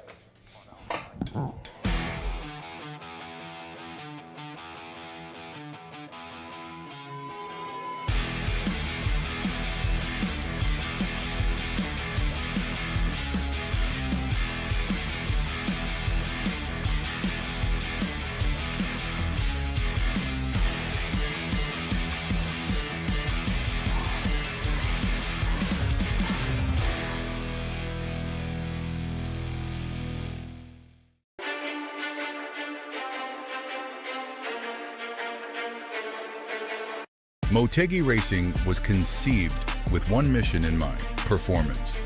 Each wheel is over-engineered to ensure industry-leading strength, lightweight design, and seamless connection to your unique style. From our storied past in motorsports to our stylistic contributions to the aftermarket culture, one thing remains: Motegi Racing is built for enthusiasts.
So answer me this. What do you get when you take a grid of racing Hondas, chuck them on the grid at Knockhill, throw in some rain, and then partially reverse the grid? Well, I'll give you the answer in 15 minutes' time, because we're about to get our first proper wet race of the season. We had a little sprinkling of rain in one of the races at Donington Park, but here at Knockhill, in these incredibly wet conditions, we're going to find out exactly what these Hondas can do when you add a little bit of rain and a little bit of water into the mix as well. Now, of course, as we saw from the grid draw earlier on, is a partially reversed grid, so the number 4 was pulled out. That means that we reverse the top 4 in each of the classes when you have to swap the 2 cars around in Class C in that sense, but classes A and B get swapped around in the top 4 positions. So if you finish 4th in race 1 in class, you then move up to pole position for race 2 in that class respectively. And as what we also do as well is we separate the classes out. So we have the Class A cars towards the front of the field, there's a rows gap, then Class B cars, and then you have a rows gap to the Class C machines in the mix as well. Now, a couple of things we should mention. There's one thing I'm also mentioning too as well is that we do have Spencer Fortag on the grid. He is there. He missed race 1. Not quite sure the reason why, but his number 4 FN2 car is out at the back of the grid as well. And also we've got in there, there's a car a little further back, which I think is around in, it might be Owen Diver's car. That's Owen Diver's car's right at the back of the grid. So off with the green flag that, they'll get 2 green flag that's because of course there is change in the conditions.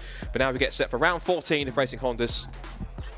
Round 14 of Racing Hondas 2025 is set to be as follows. No grids on the screen, but I'll rattle through them as they're on the timing screen. So, after the partially reverse grid, this is how it lines up. It's 2023 champion Phil Wright who starts on pole position. He has Tommy Knight in the EK Civic alongside him on the front row of the grid. Then it's Will Self in 3rd, the championship leader in Class A. And first time winner from race 1, Bob Barron starts this race for 4th. But what can he do in the wet conditions? He won here 2 weeks ago in motorsport in conditions like these. Can he make it the same again this weekend? Dave Buki starts 5th in his EK Civic alongside James Kiff. Hopefully better fortunes on the first lap this time after he went off, had to recover to P6 in the end of the Integra. Then Fraser McNeil will start P7 in car number 7 to try and make it work. Then there's a Rose gap. Then we have Lewis Barker starting on pole position in Class B. He will start alongside Harry Greenhill in the 116 car. Then Sam Linster and Dan Thackeray, the championship leader, looking to try and get another victory and possibly one step closer to potentially wrapping up the Class B title here this weekend, if not next weekend. Then Luke Crassus-Medu and Spencer Fortag at the back of the Class B outing. Then we have Matt Rowling, who's now ahead of Callum Hatching. Could that be advantage to Matt this time by the wet conditions? And then it's Owen Diver who starts right at the back of the grid. So Phil, that's to be quite intriguing to see if that's the case.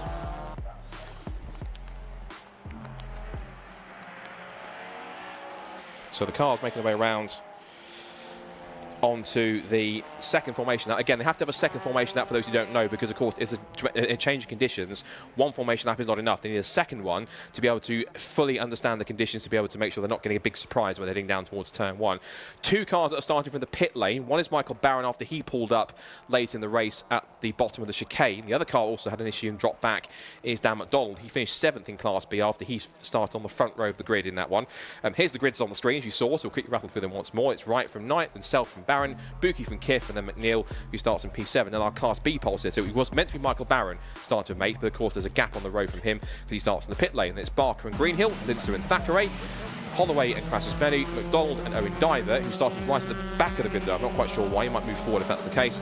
And then from the back in Class C, of course, we swap the 2 cars around, so it's Rowling and Houchin at the back of the grid for 17th and 18th.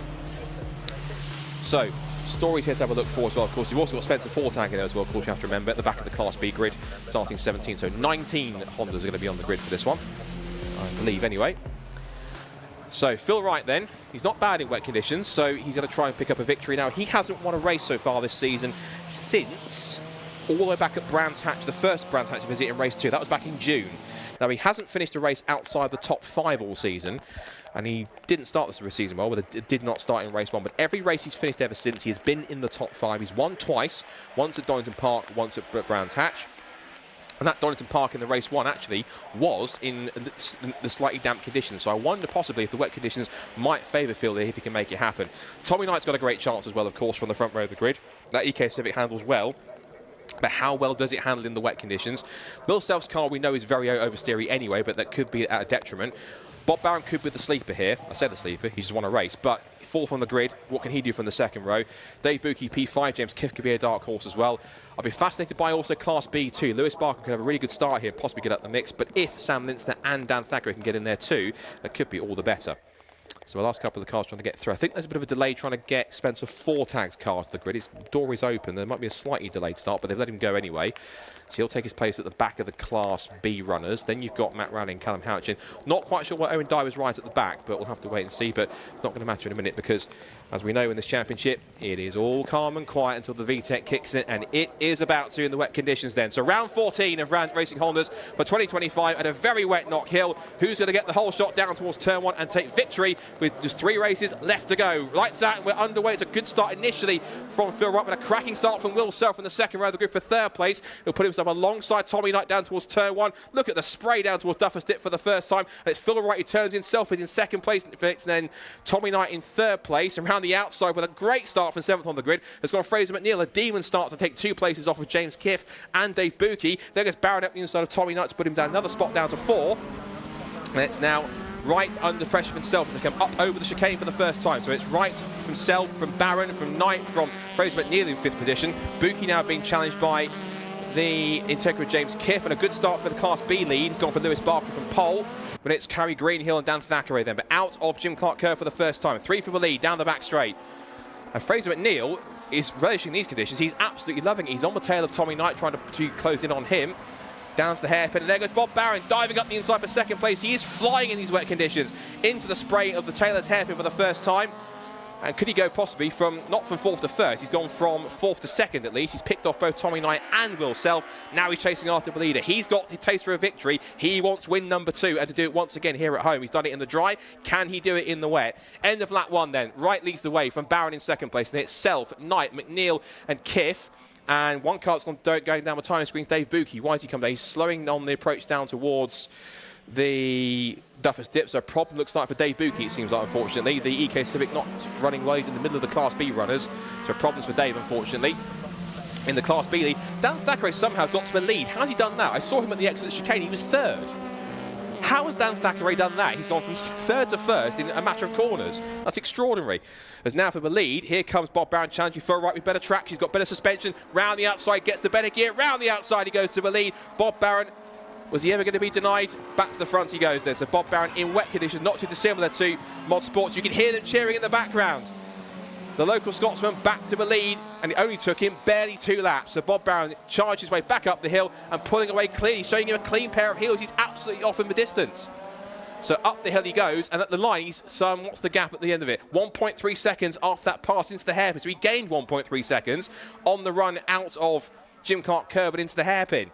So 3rd for Self, 4th for Knight, and into 5th position, or challenging for 5th, is James Kiff in the Integra on Fraser McNeil. But Fraser holding on. So no change there. Going back to our Class B runners, but also notice as well, how has Matt Rowley got to 12th, and off the road goes Tommy Knight from 4th position off into the gravel, and I'm afraid, Tommy, that's not getting out there anytime soon. Lost the back end, out of the race, and EK Civic will be scoring no points from round 14, I'm afraid. Now, whether or not that warrants he wants at least probably a yellow flag. If it's a safety car, that might make things a little more interesting because it might not let Bob Barron get away too much. It was the fastest first sector for Bob Barron in this lap alone. He pulled 3/10 in the first sector. He's pulled another half a second in the second sector. He's been near a second in front by the time he gets to the end of lap number 3.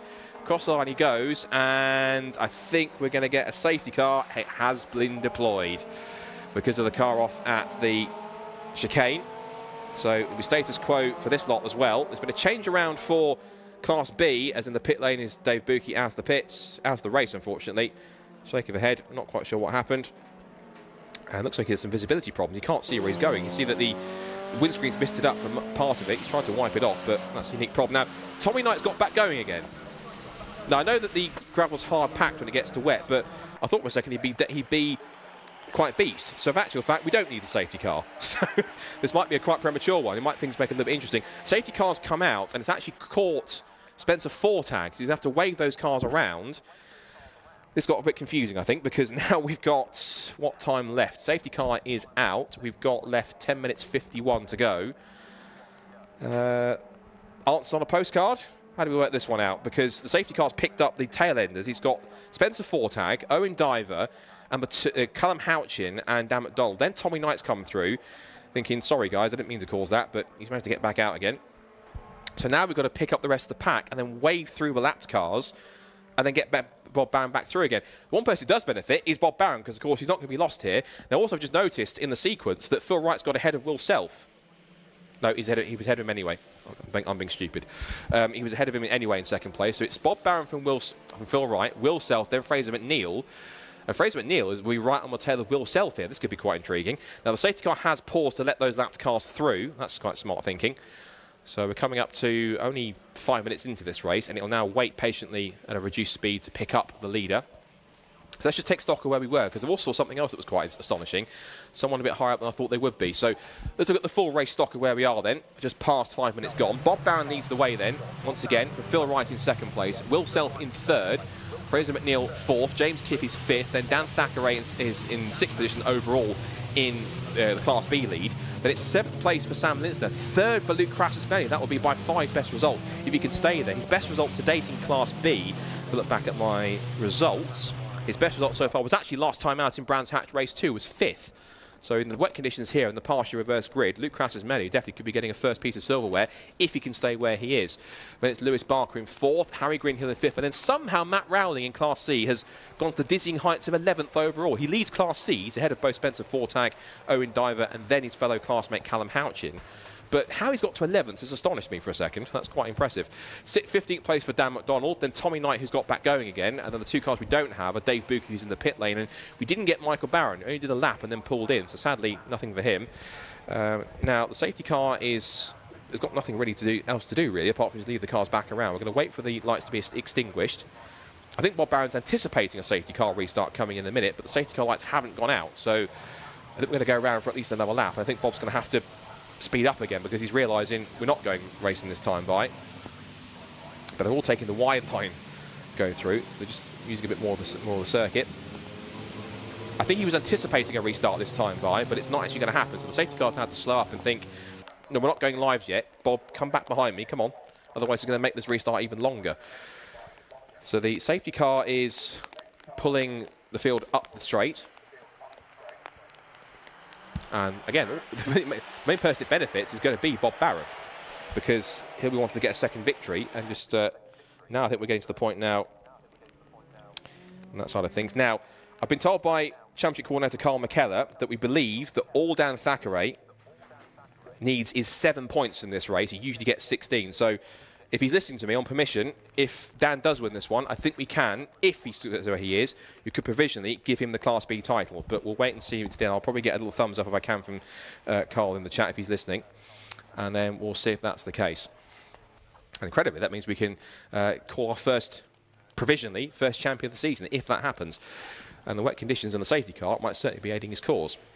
So halfway through the race now, and I think we probably will be going safety car this time by, because the pace has quickened a bit more. So we'll tell what happens if the safety car lights come off, which they haven't done yet. They're just moving through the chicane right now. Bob Barron just trying to weave from side to side to keep his tyres as much temperature as possible. He knows he has the pace advantage over Phil Wright. He knows he has the pace over Will Self. The intriguing thing to the be is Fraser McNeil, because now he's up in fourth position, and if he can get a good restart, he could even catch Will Self unawares, as safety car lights are indeed off. So stand by for action with 7 minutes to go. And Bob Barron, he becomes a safety car now. He decides when to pull the pin. When does he get this race restarted? He's going to let the safety car escape as much as he can up the road, stack the pack up as much as he can, and in the wet conditions here at Knockhill, he's about to get round 14 back underway with about 6.5 minutes to go, and possibly be on course if he stays where he is, and if he can make this happen for a second win in a row here at home. Did it in the dry. Remember, he did it 2 weeks ago at Motorsports in these conditions at Knockhill. Can he do it again? He's going to head out to the final corner. It's a good restart. Wright has gone with him, but it's good pace at least initially as they go up the hill once again. And Bob Barron in the lead of round 14, takes the green flag, and we're back racing, which is over 6 minutes to go. So Barron leads it, Wright in second place, Self in third, Fraser McNeil fourth. And then in fifth position, it is James Kiff, Dan Thackeray, who leads Class B, from Linster, Crassus-Melly, Barker, Greenhill, and Matt Rowling, who's leading Class C. Then Fortag, Diver, Houchin, McDonald, Tommy Knight back in 16th. Those are the 16 runners still going in wet conditions. I have to say, Bob hasn't got away from Phil Wright in this restart too much.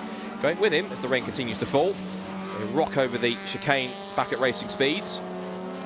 And I'm certain that Barron will just keep on. He'll have the confidence knowing that he can drive this car hard in these conditions, having done it 2 weeks before. And also now, he's got the first victory. He knows how to do it. Through the spray. Will Self has had a good restart. He is not as quick on the first sector as Fraser McNeil was, and not as quick in the second sector either. So Fraser's coming back at him here. And Fraser, of course, again, using his local knowledge, knowing this cut circuit at the back of his hand. And having experienced that firsthand with the passenger ride yesterday, I confirm he is mental, but he is incredibly talented at the same time.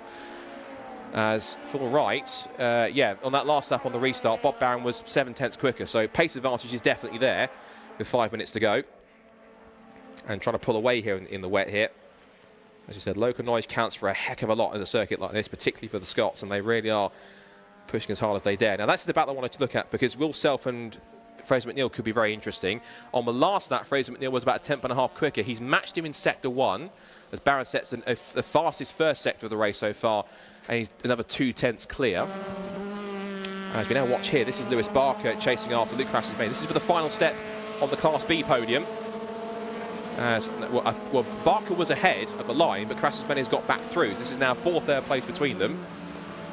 As the field passes way down, back up the inside into Jim Clark curve. He'll have the outside line for Hislop, so they come side by side. Do you really want to do this? Side by side in wet conditions. It's now Barker with the inside line, but of course on the outside will be where the wet line is. So Crassus-Main might have better braking. They're going to go deep. Crassus-Main breaks first. Lets Barker go a little first into the corner. And turns his way in, looking for the up and under. But the wetter line will be more beneficial. Cuts across, and Barker's back to 3rd place. Didn't last too long. Bob Barron has now got another half a second in his lead. He is now ahead by 1.6 seconds out in front. And also closing in on them in this battle for 3rd place is Harry Greenhill. He's in 10th place overall, but he's 5th in the class and wants to try and get a couple more points if they start to scrap. I'm keeping an eye on these battles between 1st and 3rd, and Will Self did pull another 1.1 seconds and has done another 4/10 this time in this first sector. So Will Self, I think possibly he's getting a bit more comfortable in these wet conditions now ahead of Fraser McNeil. But Fraser, meanwhile, in P4, I think this might be his best result of the season if he manages it. Yes, by far. His best result of the season to date has been 5th, and that was in the second race at Cadwell Park. And since then, his best result since then was 6th in the first race at Alton Park. Yes. So this would be his best result by far with P4. Now, Phil Wright just set the fastest second sector of the race, 24.1, 3/10 quicker than Bob Barron, but he then lost those 4/10 back when Barron did a 17.9 in the final sector compared to 18.3 for Phil Wright. So it's back and forth here at the front between these two. 1.3 seconds still the gap. There's now 2 3/4 minutes to go. I'm going to watch that clock like a hawk, because I'm not making the mistake I did in race number 1 where I called it too early. Spencer Fortag, I think, on the corner of my eye, has also got problems. He's crawling up the pit straight as well, so problems for Spencer all weekend, which is not great for him. There's James Kiff running in P5 in the Honda Integra. And actually, right behind him for overall position is Dan Thackeray. So he wants to possibly wrap up this Class B title in style provisionally.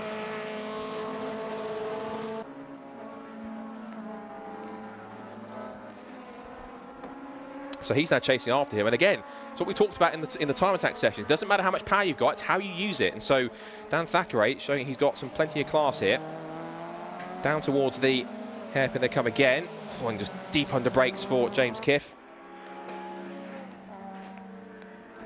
And he's chasing after him up the hill. Now Kiff will have better straight line speed, but Dan's giving as good as he gets. There is an ex-Civic Cup car, so he's got plenty of power in the mix in that car, trying to pull his way through. Down towards Duffers Dip, 2 laps to go, I call it in the books here, because yeah, lap time is 1:02, 1:03 for these faster cars. And Phil Wright got 4/10 back in the first sector. He's getting closer again as they come back towards it, and in fact, I thought there was a flashing sign somewhere, but it wasn't. It was something else being distracted. So out of Jim Clark they come, down towards the end of the line. They've got Spencer Fortag's car in the way as a blue flag. They're trying to get out of it, but Phil Wright is coming back at Bob Barron now. This isn't done, I don't think. Down towards the hairpin for the second to last time. They will go across the line, and with less than a minute to go, it will be the final lap of the race. I'm pretty certain of that. I ain't making the same mistake twice. Now up towards the start and finish line to start the last lap of the weekend, not just of the race, but the weekend for this one in Time Attack and Racing Hondas.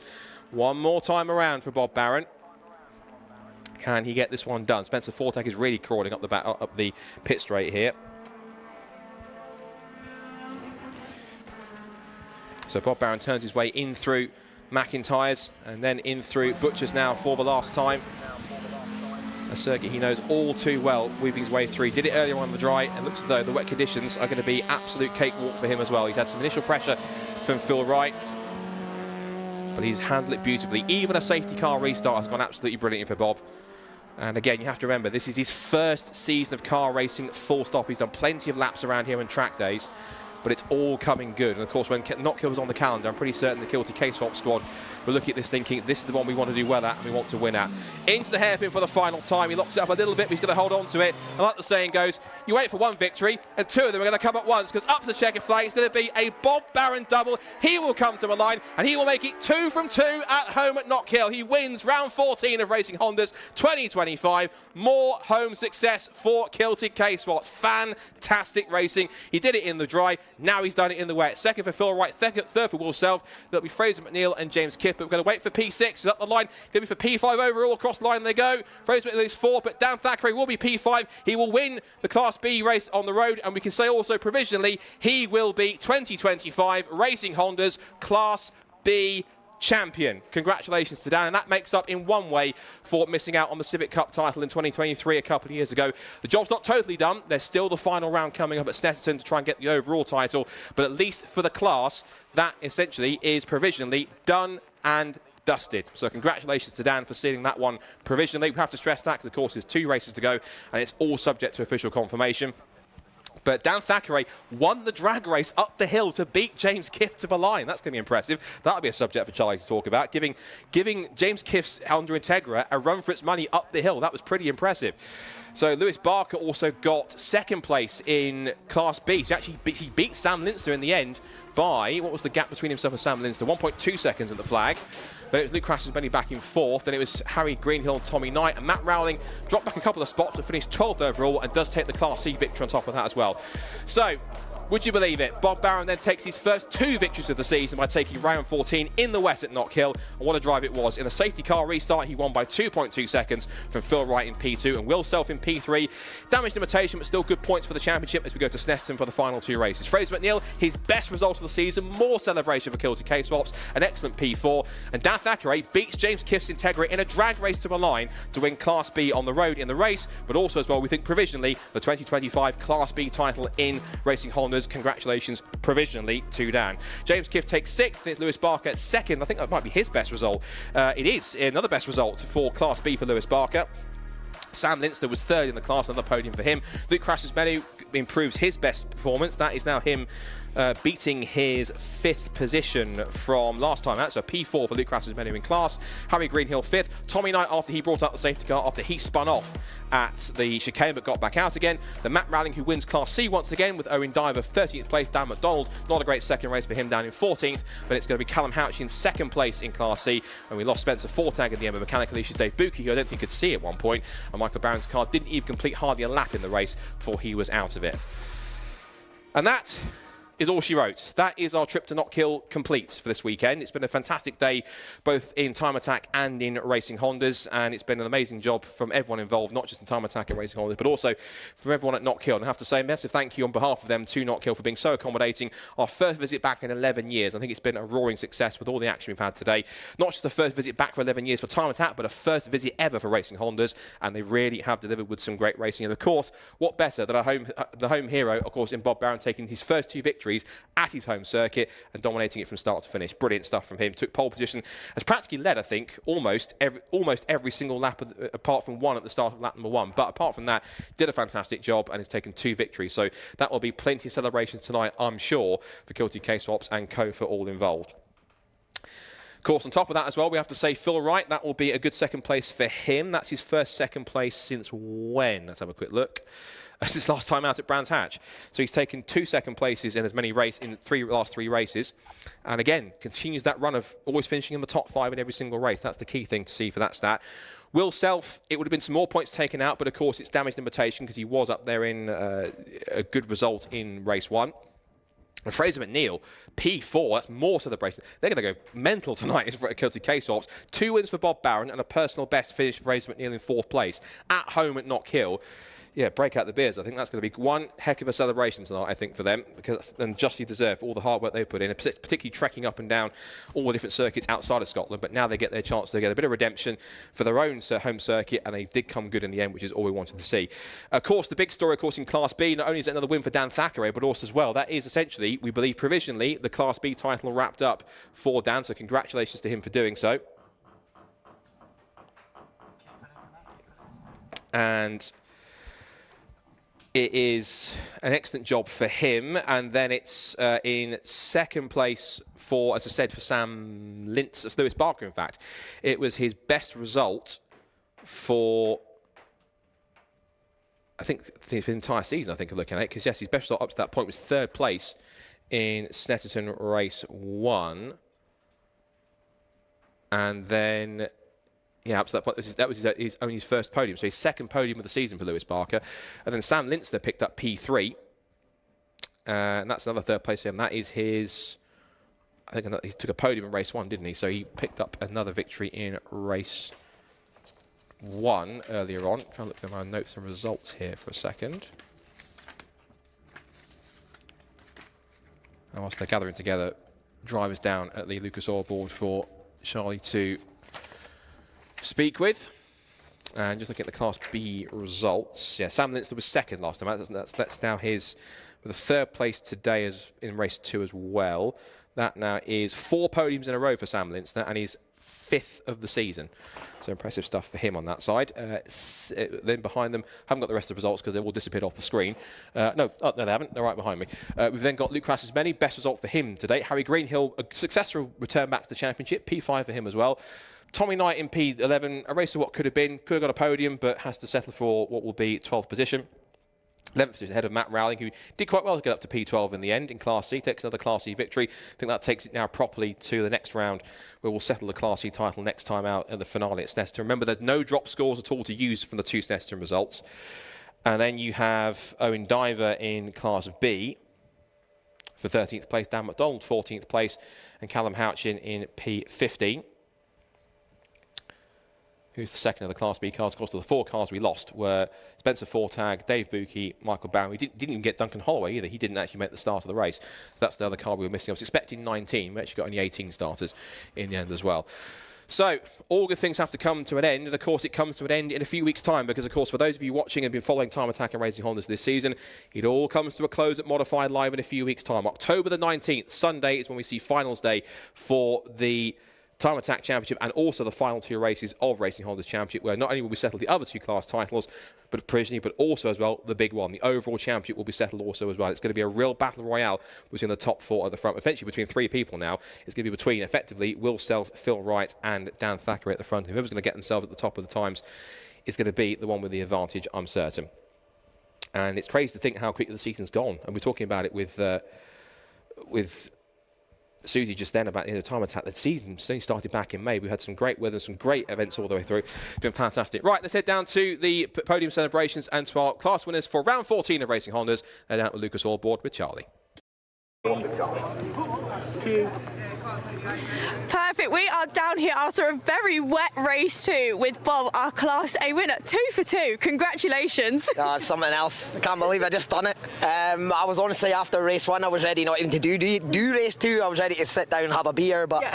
I'm glad I went out and done it. That was awesome. I knew I had to make the moves early in the race. Yep. Before they kind of figured out what it's like in the wet. I thought if I can get past them before they get, they kind of suss it out a bit. So, no, it was excellent. He was, Phil Wright, he was there. I seen him coming and I thought, I'm not going to try too hard to get a gap. There's plenty of space, let's do this, and just managed to hold it together. I've seen the safety car, and obviously I've never done a safety car, but well, I have, but never at the front, and yeah, that was quite scary. So I'm glad you go from having that bit of a gap to all of a sudden you guys are bunched right back up together. And knowing when to go, and you know, it was all totally new to me. I'm glad me and my mate had a chat about it last night, because we actually said, what if I get a safety car? And he talked me through it. He does all the Formula 1 stuff, so he talked me right through it. So it was, well, I'm glad he did, because no, it was brilliant. Fantastic. I spoke to you and Fraser this morning. You guys prayed for the rain today. It came through for you. Yeah, absolutely buzzing. That is excellent. So chuffed. Brilliant stuff. Wow, congratulations, 2 for 2 on a home circuit. What a day. Thank you. Brilliant. Right, we're going to get Dan over now, our Class B winner. Dan, you said rain's your speciality. It's come through for you. How was that? Yeah, I have to admit I was quite happy when it was raining down. I was in the minority, I think. But yeah, the spray probably one of the worst ever in terms of really could not see anything. I was hanging on the back of the Class A boys, but I mean I had good corner speed, but just no straight line speed. But I think I managed to get James out the last corner, which was a small win. I enjoyed that. Definitely. We were looking at you. You're picking your way through the Class A boys as well. I think you got right up there towards the end. Yeah, I mean I could see them in front, but every time you try and get a run on someone, they just have that enough grunt to be pesky. Yes. But yeah, I had enough of a run, luckily, to get him over the line, and although it didn't really mean anything, it was quite nice. Yeah, still little winners. Yeah, exactly. Win. Speaking of wins as well, I've just had the clerk come over my shoulder. Congratulations, you're officially Class B champion. I know, yes. Very happy with that one. It was, I've lost championships at the end before, so I was just looking forward to trying to have a sensible weekend and get it done. So I'm very pleased. I must say as well, a few rounds ago you told me commentator's curse, but here we are as a winner. Yeah, I think you commentated me curse once, didn't you? But I feel like we've broken that curse. We have. Well, I'm fine with it. Congratulations on the win and congratulations on the championship, Dan. Thank you so much. Thank you. Right, we're going to bring Matt over now, Class C. Matt, how was that? Hello. Oh, I loved every minute of that. That was so much fun. Good. This is an epic circuit and it's really good fun in the wet as well. I really like the wet conditions. Brilliant. I was like, how does it? You've done the dry race, done the wet race. How do you think it compares? Oh, totally different. It's a mega circuit, wet or dry, to be fair. I really love this place. Can't wait to come back. So yeah, but it's a little bit greasy in places, a little bit slippery actually in the dry. I don't know if that was kind of conditions or something that had gone down maybe from a previous race, but yeah, it felt a little bit greasy. But yeah, it's an epic circuit. It's really good fun. Obviously, Callum got the win earlier. Wednesday, that points is ever so slightly shifted a little bit. How do we feel going into the last round at Snet? I don't know. I think Callum's going to have the edge again at Snet. Yeah, I really do. It's 2 long straights at Snet. Yep. So yeah, I'm at a big disadvantage, a bit like the hill here, to drag up the straight. So you never know. We'll have to pray for the rain gods again. Yeah. Brilliant stuff, and congratulations again. Thank you. Right, that is everything from us here today at Knockhill. Thank you so much for tuning in, and as always to Lucas Oil for powering our live stream. We'll see you guys at Snetterton.